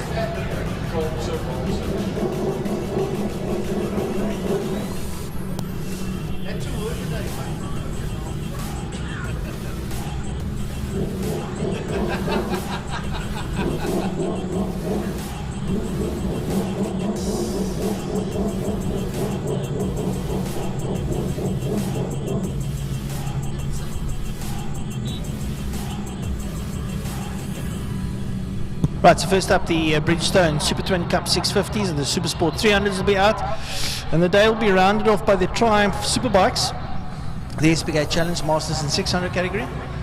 Once again, big up there to Bridgestone for the Super Twin Cup and 300s, and to Triumph Motorcycles. Let me tell you something. Triumph is a beautiful motorcycle, sponsoring our Superbikes.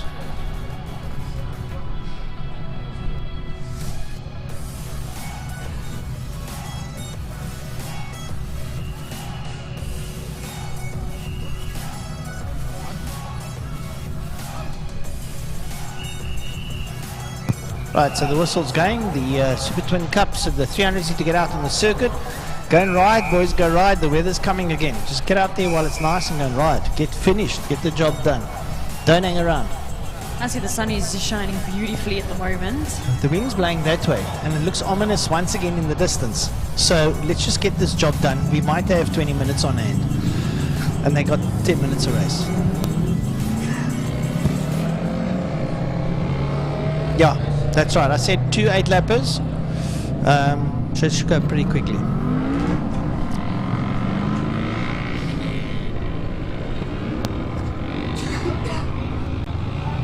Shantae, are you putting money on Abby in this race? I mean, it's a little bit dry out there. I see it's cleared up quite a bit, and you know, if there's one thing we know about Abby is that she's always, you know, full send, Yeah. no matter what, rain or shine. So I think this is a slick tyre race for some reason. Might be a little bit wettish somewhere or other, but otherwise, I know when you come out of 5, there's that little stream still. But I mean, if you're going to go through there, it's like split, just a touch of the tyre, but you're going to still get out there. And then the rest of the track looks pretty dry, so... yeah, I've been eyeing the track and it looks pretty clear and clean for most of the way, besides out of turn 5 there. And so we'll see what the guys are racing with today. I think they should be on slicks. I doubt very much any of them will be on wets. The weather in Cape Town, from out the commentary box, we've got the privilege of seeing far into the distance, looking a little bit ominous. And I don't know, maybe the wind will blow it the other way. It might go towards the sea before it comes to us. So maybe it'll just give us a bypass. Well, I've noticed, Francois, when Table Mountain is no longer in sight, and that's usually when the rain comes. Yeah, well, that's what it is, but it looks like it's more sort of like the Newlands side of the world that it's hanging out at the moment. It's very dark out there towards the deep south. That's where I come from, the deep south. And yeah, it looks very dark out there, but fortunately the weather's still okay. Let's hope that the sun sort of keeps it at bay. The wind is turning. It's now sort of coming southeast. I mean, yeah, southeaster, northwester. It's in that region, so I can only say my prayers that we will miss any sort of precipitation here tonight. But 2 warm-up laps, they're on their second warm-up lap before we get this race underway.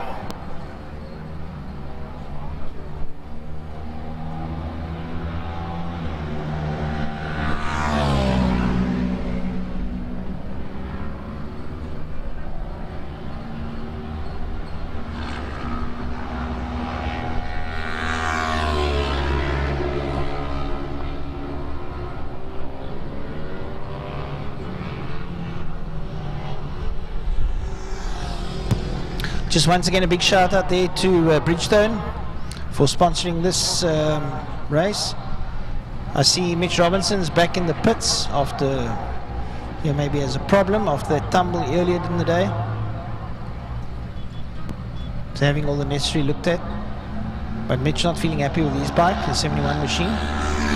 What a shame it was, he didn't even get out to race. Yeah. I'm sure Mitch is feeling the FOMO. Yeah, I know he is probably, but there's obviously from that fall the bike is somewhat problematic. He's pointing towards the suspension and into the the yoke, so maybe the bearing or something might have taken a knock. I'm not sure, but it doesn't look like he's going to continue this one. Wait, there's spanners coming out. Maybe the handlebar's loose. There's spanners coming out. Maybe it's a pit lane starter. Clinton Pino's in there. You know Clinton's in there. Well, hey, you got some great help there. Ex-SA Superbike champion. Then there's hope. There's hope. Clinton will be in there winding spanners. Mr. KTM as we know him, Cape Town. Brad Bodsworth's in there. Brad's helping out. Maybe we've got a pit lane starter coming here. They're getting things tightened up. Raymond Alexander looks over the fence and sees that they're all helping. He says, what the hell? I'll give it a bash. Off goes Mitch. He's going to be a pit lane starter. Right down on here, we got Nicholas Hutchins is back up and running. So that's opens your book with Nicholas out there. I said earlier, you know, Nick is one of those riders that he's always going for it. So he's either going to go for it in a crash or go for it for a win. Yeah, I know he's there. Raymond Alexander sits there. We're waiting. Raymond Seidler's coming through. We're missing someone. I'm just trying to figure out who we're missing. Jamie Hall. Where's Jamie Hall? Jamie Hall is not here. That's a pity. I'm not sure why Jamie's not out there. Someone can drop us a bit of a DM or a WhatsApp or something. That weather is crawling closer. Is that Jamie Hall coming up?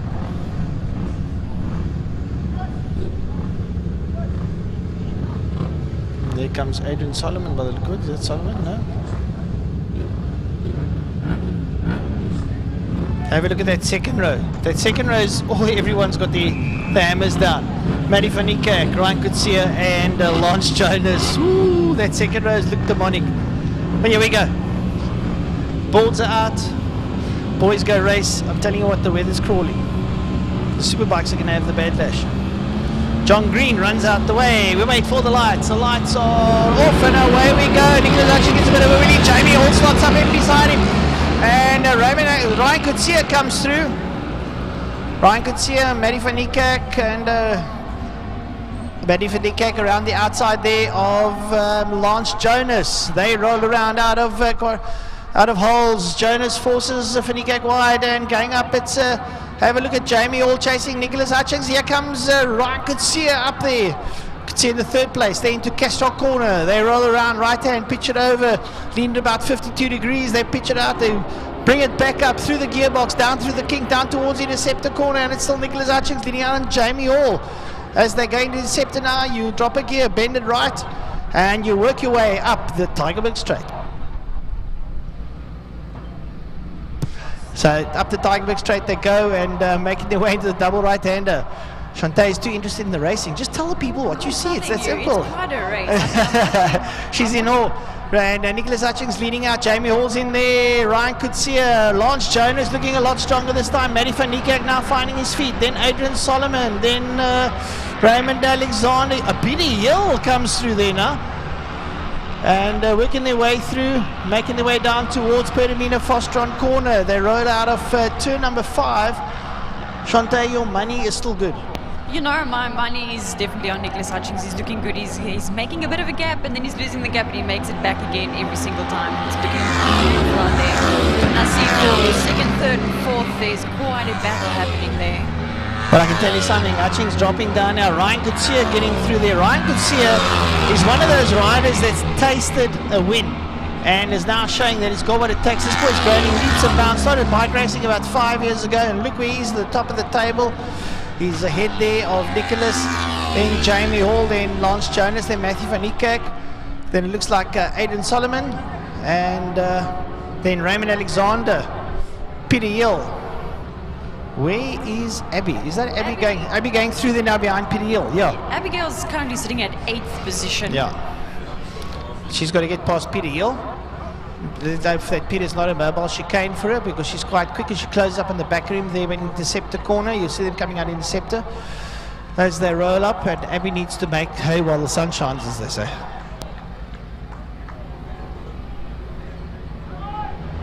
Down the back straight they go. And Ryan Coetzee leads out over Nicholas Hutchins. Into turn number 5, Coetzee leading out over Hutchins.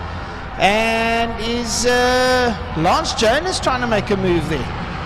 Lance Jonas is definitely doing very, very well, and he's definitely going for Jamie Hall right there. Yeah, no, Jonas looks like he's just pipped Jamie Hall. And, well, there's a feather in the cap of Lance Jonas with Jamie Hall, no slouch. Ryan Coetzee leads out. Here comes Nicholas Hutchins. Here comes Lance Jonas, Jamie Hall, and Matty van Niekerk. That top 5 bunch, it's anybody's game, I can tell you. Those doors are wide open, but you know what? Ryan Coetzee saw the door and he's going for it. No, Ryan Coetzee definitely giving it a good plunk there now as up behind him, Nicholas Hutchins. Hutchins holding on tight. But I tell you something for nothing, Lance Jonas rolling back the years here. And it's a big roller because he's right up behind Hutchins, and Hutchins being no slouch. Matty van Niekerk and Jamie all sitting up there behind him, all ahead of van Niekerk. There's going to be a own little squabble, but I think all eyes on Lance Jonas. Absolutely, you know, Matthew van Niekerk is definitely also trying his best to catch up there with Jamie Hall at the moment. Jamie Hall's dropped a little bit of time there, but Matthew is seeing the door and he's going for it. You can see it going. Great stuff there now as they lead up towards Sardal sweep that double right-hander, and have a look there. Hutchings closes up on Ryan Coetzee. He's looking around the outside. Did he make it stick? He does. He goes ahead of Coetzee, but Coetzee drafts straight back at him and goes in front. And having a look at this, best seat in the house, Lance Jonas. Look where he's sitting, right up behind them.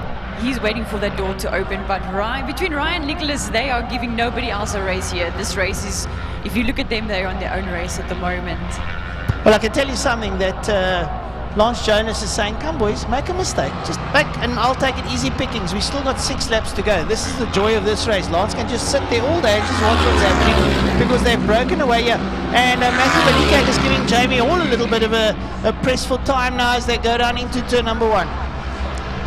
Coming up towards us now, it's going to be Adrian Solomon who leads out over Raymond Alexander. And they've got a considerable gap over Peter Hill where Abigail Boston sits. Now Abby, well, we wanted to be a little bit closer, but probably just a tad on the pouch ahead of Ray Besaidnut. So Ray sits there behind Abby, and we would have hoped for Abby to be a little bit higher, but nonetheless still giving a good rendition of herself. In the previous race, Abigail seemed to be on her own solo race there for quite a lot, so it's good to see. It's good to see what's going to happen this time. She's looking up on the inside of Peter Hill. Peter just closing the door on Abby. Abby should just squeeze it in there and say, come on, Uncle Pete, give a lady a gap here now. And look at her around the outside. Have a look at this. Peter on the 650. So close. He's just using the power, but Abby must just push in there. There she goes, looks up on the inside now. Abby's going to wait for nobody. And Abby says to Uncle Peter Hill, Uncle Peter, just steer clear. And I think Ray was saying it says, well, Peter, thanks for opening the door there for Abby. I'll just slip in here. I'll just show you at the back. Yeah, I'll just pull in. Yeah, you see them on screen now going up towards the double right-hander. Abigail Bossa now ahead of Ram Mercedes and Peter Hill. Peter Hill's on a 650. Abby and Ray both on the 300s as they work their way down the back straight. Right, so that's pretty much it as they go down. And we need to get ourselves back to the lead now, coming out of turn number 1. Nicholas Hutchings definitely taking the place again for now. It's all happening out there. They're going to Castrol Corner. Into Castrol Corner now. They work to, and those are your leaders.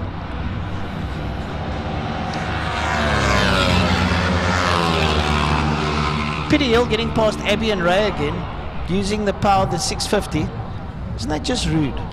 It's terrible. No, every time they hit the corners, Abby's got a gap, and every time they hit the straights, then it's the 650. Yeah, you know, it's like give a girl a chance, you know what I mean? But okay, so it's like that now. The gloves off. But hey, the corners make the boys, eh? Let's show the boys. Yeah, let's show the boys. Abby will dive up on the inside of Peter now as he goes, oh, and he tries to close the corner. Abby says, don't worry, Peter, go around the outside of you. Here she comes.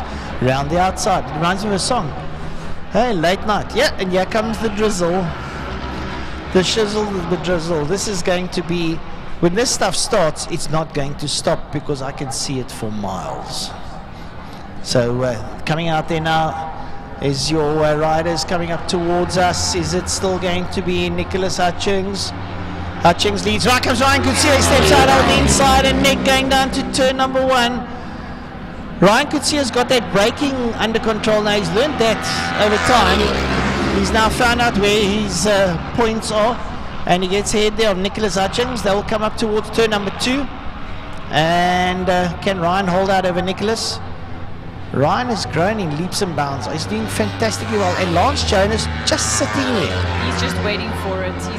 I think he's pretty happy being in a third, leaving the battle between Ryan and Nicholas at the moment, with Ryan currently in the lead. I just don't think he wants to get involved. That's what I'm saying. He does not want to get involved in that battle. No, I think he's going to let them ride towards maybe the last 2 or 3 corners. Then maybe he might just pitch in and throw in a card or 2 there and try something, because he's with him. He's got the power. He's sitting there right with him.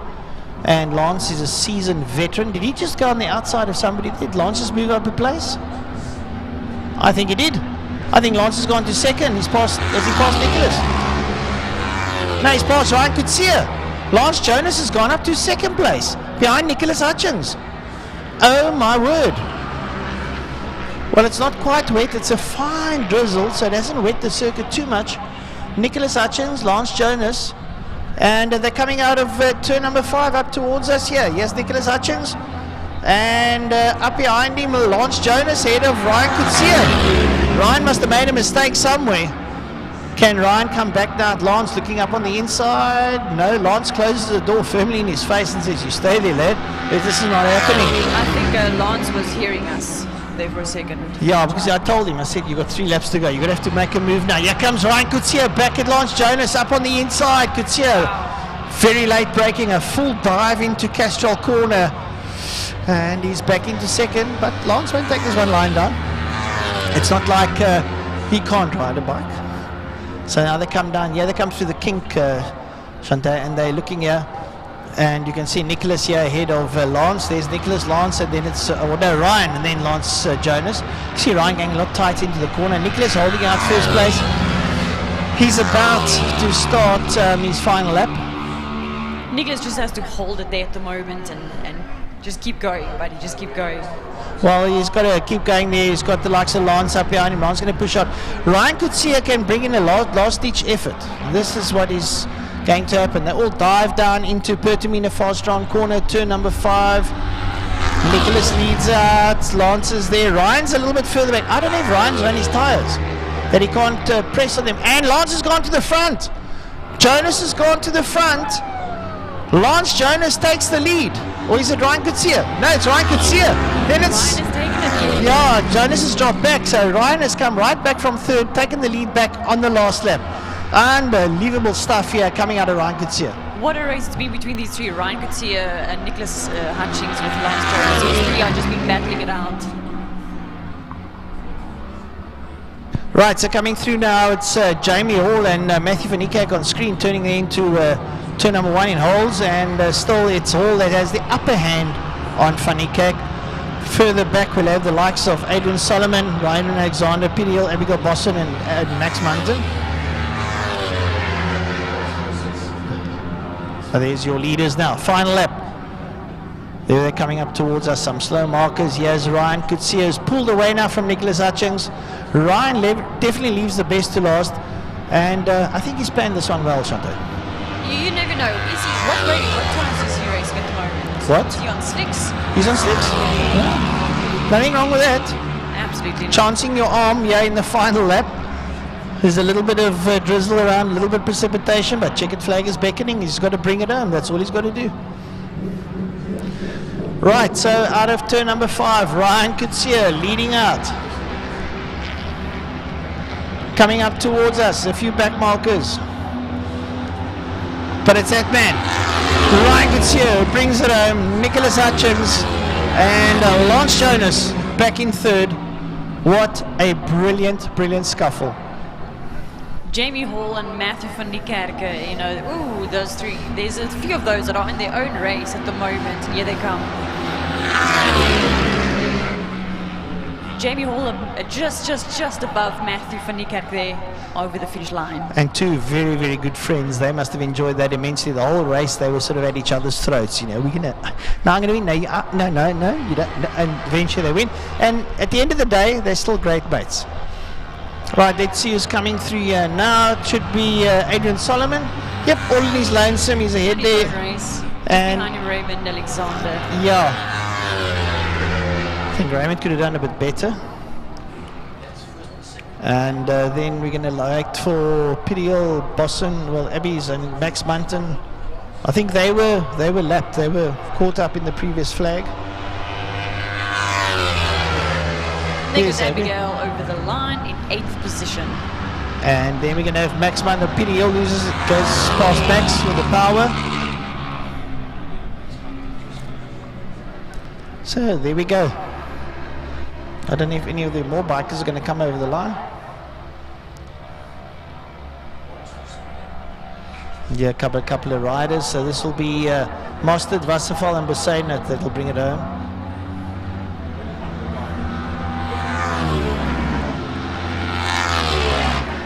So it's Mostert, Wasserfall and Bosseinert.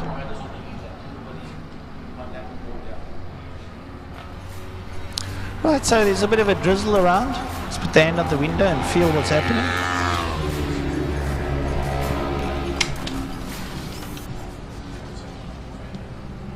What a race it's been there for the first, second and third. Ryan Kutsia having the best time here with 1 minute 26. It was a great race between Ryan, Nicholas Hutchinson, Lance Jonas, and what a race it was indeed. I think it was a great race. As a matter of fact, I just put my hand out the window. So this little bit of rain we saw is blowing that way. You can see the flags blowing that way, so maybe we won't get too much What do you think water. of the next race, Francois? I reckon it's like we see it now, it should be the same. I'm hoping in any case, because like I say, the spit we saw in the window here, it's not happening. I put my hand out, it's just the cold breeze. There's no real droplets. There's nothing, if you look at the water over there, there's nothing landing on the water. It's quiet.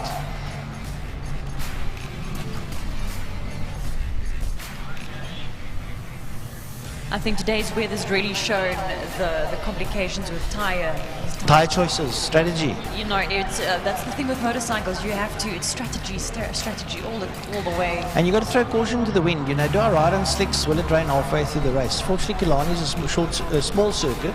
You got to see from there to there. But I mean, have a look here, see now what happens. It's raining on that side, but it's not raining on that side. It's the weirdest thing under the sun. You know what I'm saying? So. I mean, earlier we saw half the track sopping wet, half the track dry. I'm looking at the roof behind us. It looks sort of dry. But if I'm on a 1000cc motorcycle, I don't want to chance my arm. What would you do, Francois, with tire choice for the Today? next race? I don't know, eh? Well, you really got a slick or a wet. You don't really have an intermediate. I'm just going to ride on a road tire. You know, if you're going to have like a Pirelli SC1 or SC2, maybe have a sticky tire. Like an SC2 is possibly a bit softer, more sticky, and you can get heat into it. That's possibly the answer on here, that it's not wet. But then again, what pace are you at, and where do you catch a bit of water, and where does the bike leave you? You know what I'm saying? So it's a very, very difficult choice here. Personally, what I feel, a sort of intermediate, or like a medium compound on the back and a soft on the front for the braking, so that you can have it sticky in the front so you can brake. But still get that grip. But still get the grip when the back comes out, that the back doesn't step out on you, kind of thing. So. Well, there's one thing, Francois, we know about Killarney weather specifically. From this side of the world, the weather changes within 5 minutes. Oh, for sure. No, definitely. I mean, there's just no two ways about it. And we've also been here in the morning where it's pouring with rain. They want to call the day, and an hour later the sun is shining and all's well. So it's a very difficult thing, yeah. See, in the northern suburbs of Cape Town, we don't experience this craziness. No, you don't. Only you southern suburbs. Well, we must remember we're close to the mountains. So And the anything off in the ocean, so it either comes off the sea or it comes off the mountains in town. And well, Bloberg Hill's been open all day, but it's not a telltale sign. We're looking at Table Mountain. We cannot see Cape Town for the love of good money. It is very, very overcast there in the City Bowl. There is a little bit of a drizzle around, but the track's not wet. It's not raining. It's like this windy drizzle. So the wind has a big effect as well. You know, you're coming out of one corner, the wind hits you from the left. You're coming out of the corner, it's hitting you from the right. You better know exactly, you know, what you're getting yourself into with this wind. And this is also the thing when you're racing. Now you come into a corner, you're going down, and a gust of wind hits you, and poof, you're down. And I'm not being funny. It's literally, it's happened. I'm sure a lot of guys have experienced it, especially in gusty conditions. So it's difficult, and now you sort of got a bit of a damp underside. What do you do? But it looks like the track is relatively dry from the pictures that we're getting on our screens. So I think slicks will be the call of the day. Or race tires, as we call them. Semi-slicks. Well, Malcolm Rapson's got other ideas as he goes screaming down the back straight in that Suzuki 1000.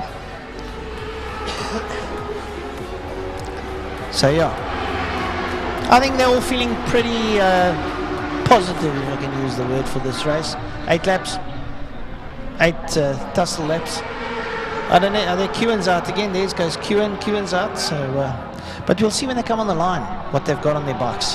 That'll tell us what's happening. That river out of turn 5 we see is gone. It's crazy. And it's weird. Early on it was like running, now it's gone. So obviously it's a little bit different.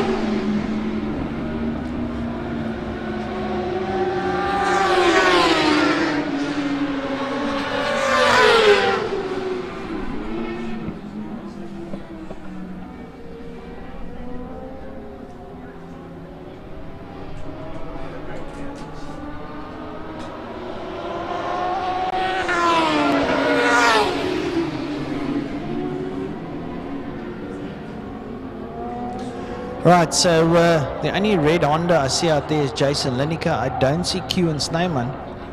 So this might be sort of open for the likes of Malcolm Rapson, possibly Brad Bodsworth. I haven't seen Q come out. Maybe Q only had 1 set of tires or whatever. I don't know what the story is. Maybe he's only wants to run 1 race. I'm not sure. There's Malcolm Rapson. And it looks like Slade van Niekerk is back out. A little bit of an indifferent race, so let's have a look, see what happens here. Slade van Niekerk will have Paul, Rapson's there, Lineker's there, Pino, Wiening, Bodsworth, Schwerin, Koorts, Frost, Aronson. Steinman's on the board, but and so is Wesley Hendricks. But we'll see when they line up who's there and who's not there.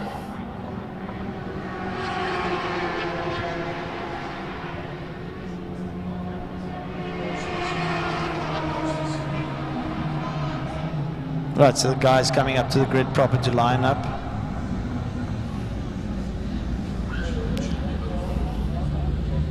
Jonathan Schwerin's out there. There comes Slade van Niekerk on the 600, the 111 machine. He's lining up. Quinton Wiening's out there. Slade's on wets, looks like. Slade's on wets. Yeah. There's Jason Lineker. And the 50 machine of Tristan Pinar rolls in there. I think there's going to be a battle of 600s. And just to split up all the 600s is that man, Mr. Malcolm Rapson, with the number 1 on his Suzuki, sits on pit box number 2. Brad Bodsworth down there on the Honda, the 41 Honda, sits on the outside of Wiening. And Tristan Pinar.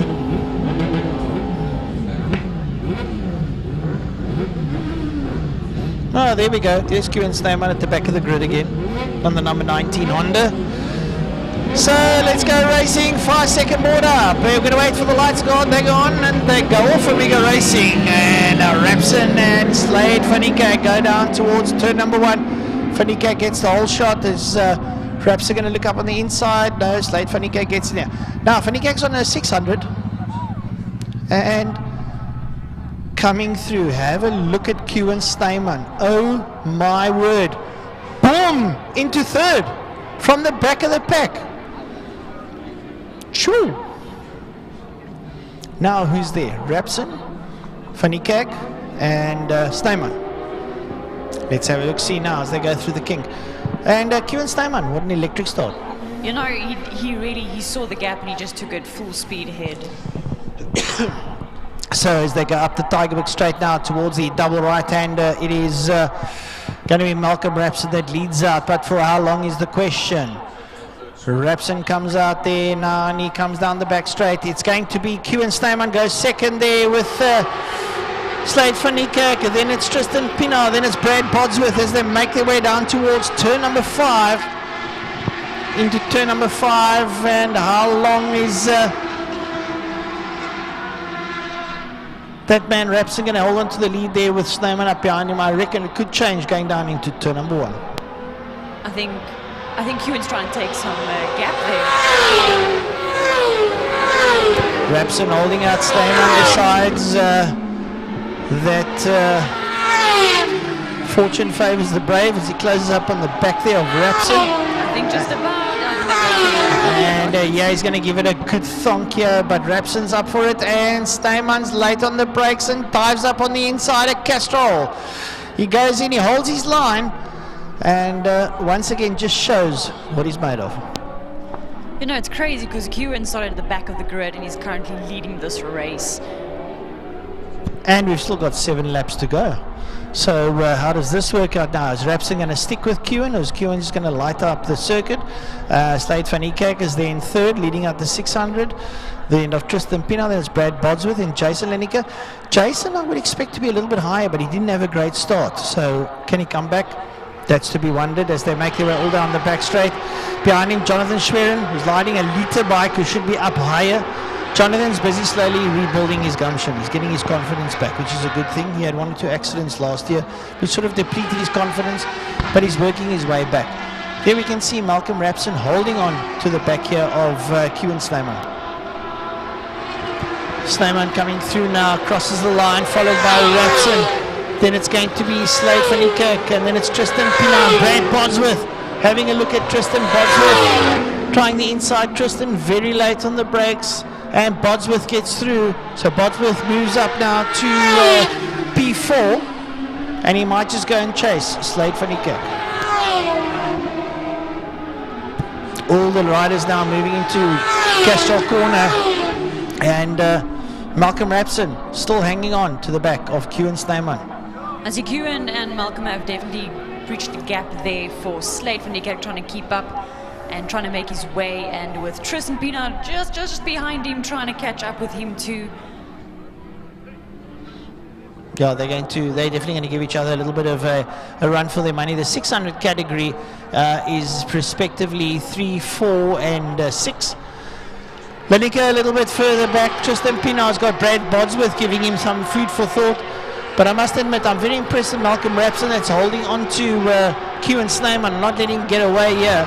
Still got 6 laps to go, and I think possibly that Malcolm Rapson might just be in the mood to race, and if he is, he can stick with Kewen Snyman and give him a run for his money as they exit 5 here towards the Castrol City Cape Town Bridge. And Rapson, as we know, very, very quick. Well, Malcolm Rapson just took the best time as well, so he just took that gap, and he's giving Kewen, wow, they've currently got a race going on their own there with Slade van Niekerk quite a bit behind, and Slade seems to be on his own race at the moment as well, with Tristan just a little bit behind with Brad Bodsworth as well. Well, Bodsworth still humming on the back there of Tristan Pienaar, and Slade van Niekerk leading out the 600 category instead of Tristan. Now, Slade and Tristan like to give each other a little bit of run for their money, but Slade just a little bit ahead of Tristan. Tristan cannot pull him in there. They're sort of on equal pace if you look at their times. So nothing's going to really happen there. Tristan ahead of Brad Bodsworth. And, well, the leaders are absolutely flying around the circuit. That is Snyman and Rapson. They go down the back straight. Snyman just ekes out a little bit of a millisecond out over Malcolm Rapson. Malcolm late on the brakes, much like Kewen, so they dive there into far strong corner. Malcolm leaning right over to try and claw his way back at Kewen, but Kewen's up for the task. Kewen out there now with Malcolm Rapson. Shante, this one showing now with a little bit of a dry track, sort of separating the men from the boys. You know, it's crazy. You spoke about the guys going out on 6 this morning, but it seems like the whole grid is wearing their wets for this race. Well, it would be strange if they're wearing wets, because the only person I saw on wets was Slade van Niekerk, but possibly all on wets, but the track is not wet enough. So I don't know. Oh, someone's sliding in there. That's slicks. You slide like that, it's slicks. Going into, oh, and he's got a flame out on the bike. Whose bike is that that's flaming out in turn 2? Looks like he's trying to pick up who's in turn 2. I just can't see the bike flamed out. I just can't pick up whose bike it is. So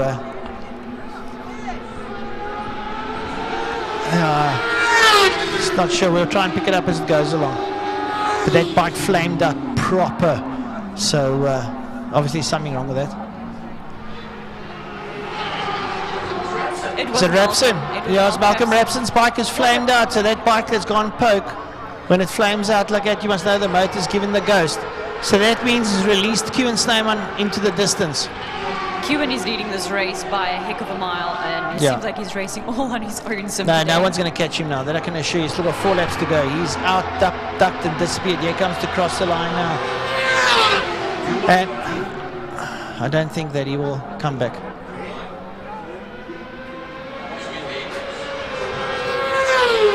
So that means that Slade Finikek moves up to second. And somebody's down. Exit turn 2. Someone gone down as well. Wesley Hendricks. 29, bike 29 gone down is Wesley Hendricks on the exit of Castrol. There you see the marshals there. And here comes the rain. Here comes the rain. Here comes the rain indeed. As we spoke, and now what did the guys do? They were on wets, they won't worry, they'll just keep plugging along. If I'm not mistaken, Tristan is also on wet at the moment, and kind of starting to show there with Tristan climbing up a bit the ladder. Yeah, is he going to close down on Slade Finikek, who's currently in second? So we'll try and pick on it. The field's become very strung out. There goes Kewen down the back straight. Kewen's gone on the back straight, that's your leader. But he's a country mile ahead of the rest. He's in his own race. You can actually get off and have some cool drink and get back on and carry on riding and still win. There goes Slade. There goes Slade, there goes Tristan, right down the back straight, okay. And then looks like Brad Bodsworth, yeah. So there's Slade Finikek coming out of turn number 5 on the 111 machine as he works his way out. Tristan Pinard there up behind him. Brad Bodsworth on the Lita Honda trying to close down. These youngsters have got no scared hairs in their body. And they also weigh almost nothing. Well, this is the thing. It's the power to weight ratio in any motorcycle sport, power to weight. And that is why when we see MotoGP, the Brad Binders and the likes, they're all yay high. And they only weigh like 58 or 64 kilos or whatever. Not 128. Yeah, no, you have to be. And even in Formula 1 as well. They're all jockeys. They're little guys. There's Slade Finikek exiting Castrol Corner. There's Tristan Pinard not too far behind him with Brad Bodsworth coming into picture as they roll around and they on their penultimate lap. Jason Lineker and Quentin Weening there in turn 2 are having a good go at it, and it looks like Weening's got through on Lineker. Yeah, they seem to be in their own battle, the two of them. The rest of the guys far beyond them and far behind them as well. They keep going. Jason and Quentin. Well, if we could, you can probably see on the screen, you'll pick it up, the droplets are falling. So the rain coming down here towards the end of the day. It's the last race, they've got a lap and a bit to go. Not too much to finish off. Some of the bikers crossing. Here comes Kewen Snyman in the wet, full tilt on the brakes down into turn number 1. And he's definitely got wets on going that kind of speed. So one lap, yeah, and they're watching the rain, and it's starting to, well, it's raining. It's not taking anything away from anyone. It's raining, but the boys are still giving it a good poke. Kewen Snyman, there we go into Castrol Corner for the last time today on race conditions. He's keeping it gingerly up straight. He's working it through. He dives down through the kink down towards Interceptor Corner. You'll watch him take a sort of a middle of the road line. You'll see now, so that he can get maximum purchase on the tarmac. Keeping the bike upright, the body will go over, the bike will stay upright. Up the Tigerberg straight now into the double right-hander solo sweep. So Kewen has done a marvelous job here today in the SPK races. He's shown what he's made of. Works his way down the back straight. If I'm not mistaken, the checkered flag is waiting for him. So Kewen's going to make it 2 out of 2. A young man that I've known probably since he was about 8 years old, and from primary school, like I say, I used to watch him on his bicycle wheelie all the way home, round the corners, down the street, over the robot, everything on his back wheel. That is Kewen, and he's just proved it himself. He crosses the line, 2 out of 2 for Kewen Snyman. Wonderful run, the CBR 1000 RR Honda, and second place is going to be hopefully Slade Finikek. They're going to come into turn number 5. There's Finikek, and I think Tristan Pinard's close by. You watch them now as they come out of turn number 5. No, that was Pinard and Bodsworth. Finikek was just, Slade was just ahead of them. So that was actually Bodsworth and Tristan Pinot. We missed this. No, we lost Slade Felica. He's fourth. Slade's gone down Somewhere. We haven't seen him. He's gone. We've lost him somewhere. Turn 2. Slade is in turn 2. Oh, what a chop. What a chop. At least he's not off the bike. He's fine. He's still up on his 2 wheels. Is he? I think so. Jonathan Schwerer. No, we've lost him somewhere. Don't know where.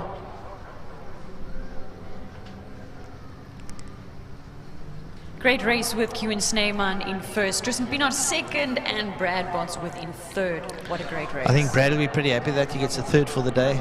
He just likes it. I'm sure he's going to say something at the end of prize giving, because it's him. Brad's the man.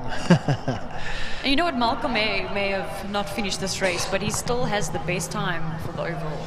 Yeah, I know. Look, Malcolm Rapson gives it his all. Unfortunately, the bike went. It popped.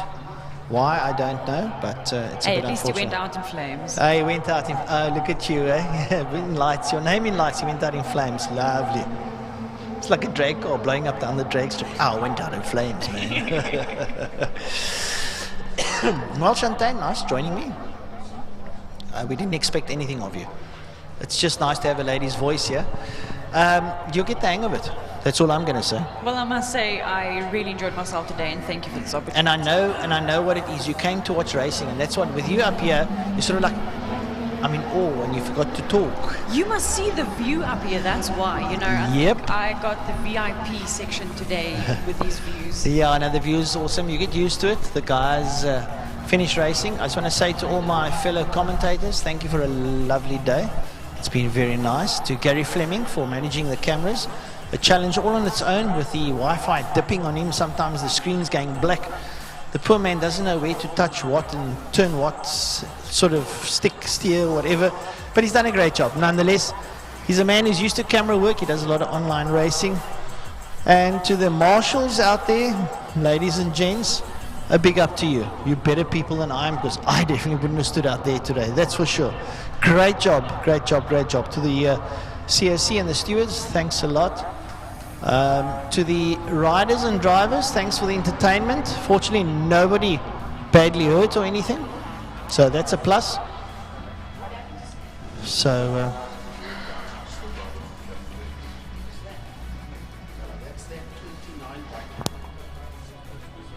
yeah. So everyone, to our viewers at home, thank you for joining us and affording us your time and your bandwidth and data and all the rest. And I hope you enjoyed the racing for the day. We'll be back in September, I think, with the Speed Festival, Extreme Festival on the 9th, yes. Extreme Festival on the 9th. That'll be nice to watch. Don't forget, next Saturday, rock karting. We've got the Altar Rally, and then we got that speed thing on the Wednesday. Time Attack on the Wednesday. So that's all coming up. Following weekend, Zone 7. And next weekend, Gary and Frankie are going to Quebeca to go do some oval track. So no, not oval track, no. GTI Challenge and South African Endurance Series. So from me, Mike Side, Francois Butler, I'm signing off. I don't know if any of my... Shantae, thanks for joining us. It's been a pleasure. It's been an absolute pleasure. Thank you, Francois. Nice to have you here. Okay, and I don't know if anyone else wants to say anything, but from me, good night. Well, folks, that pretty much wraps it up for the day. On behalf of the commentary team, thanks very much for joining us. Big thanks to IMUSAT. And a couple of problems that still need to be sorted out, but the level of technology just growing and growing and growing, and in the not too distant future, once we've got the little gremlins sorted out, I think you're going to find it's going to be some of the best coverage that you're going to get of motorsport main circuit in South Africa. On behalf of Frankie Innes, the voice of West Bromwich Motorsport, myself, Gary Fleming, Byron Height, Francois Butler, ably assisted by Emil Tiny Brunt, with Shantae doing a little guest stint for us on the bikes. Good night to you, one and all. Yeah, and from my side, I want to say a big thanks to the photographers out there. Nobody said anything about these guys. They stood out there in the rain the whole day. Aubrey, Colin, and the entire team.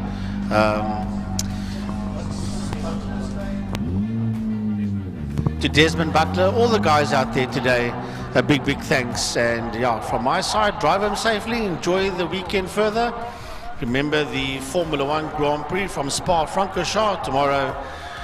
Look after yourselves, everybody. Good night. God bless and goodbye. Oh, there's a MotoGP in Silverstone as well. So from myself, Frankie Ness, good night, God bless, and goodbye, everybody. As the day comes to an end for some of us, like James Beaumont over here, the work continues. And if you look back in that garage, you see some very interesting cars like the GT40 parked in the background. But for now, he's doing some work on his Formula V. Speaking of work, I'm done for the day. This has been another fantastic day at the Killarney Power Series. My name is Ernest Page, and I hope that you guys will join us for the next one. Until then, we'll see you guys on track.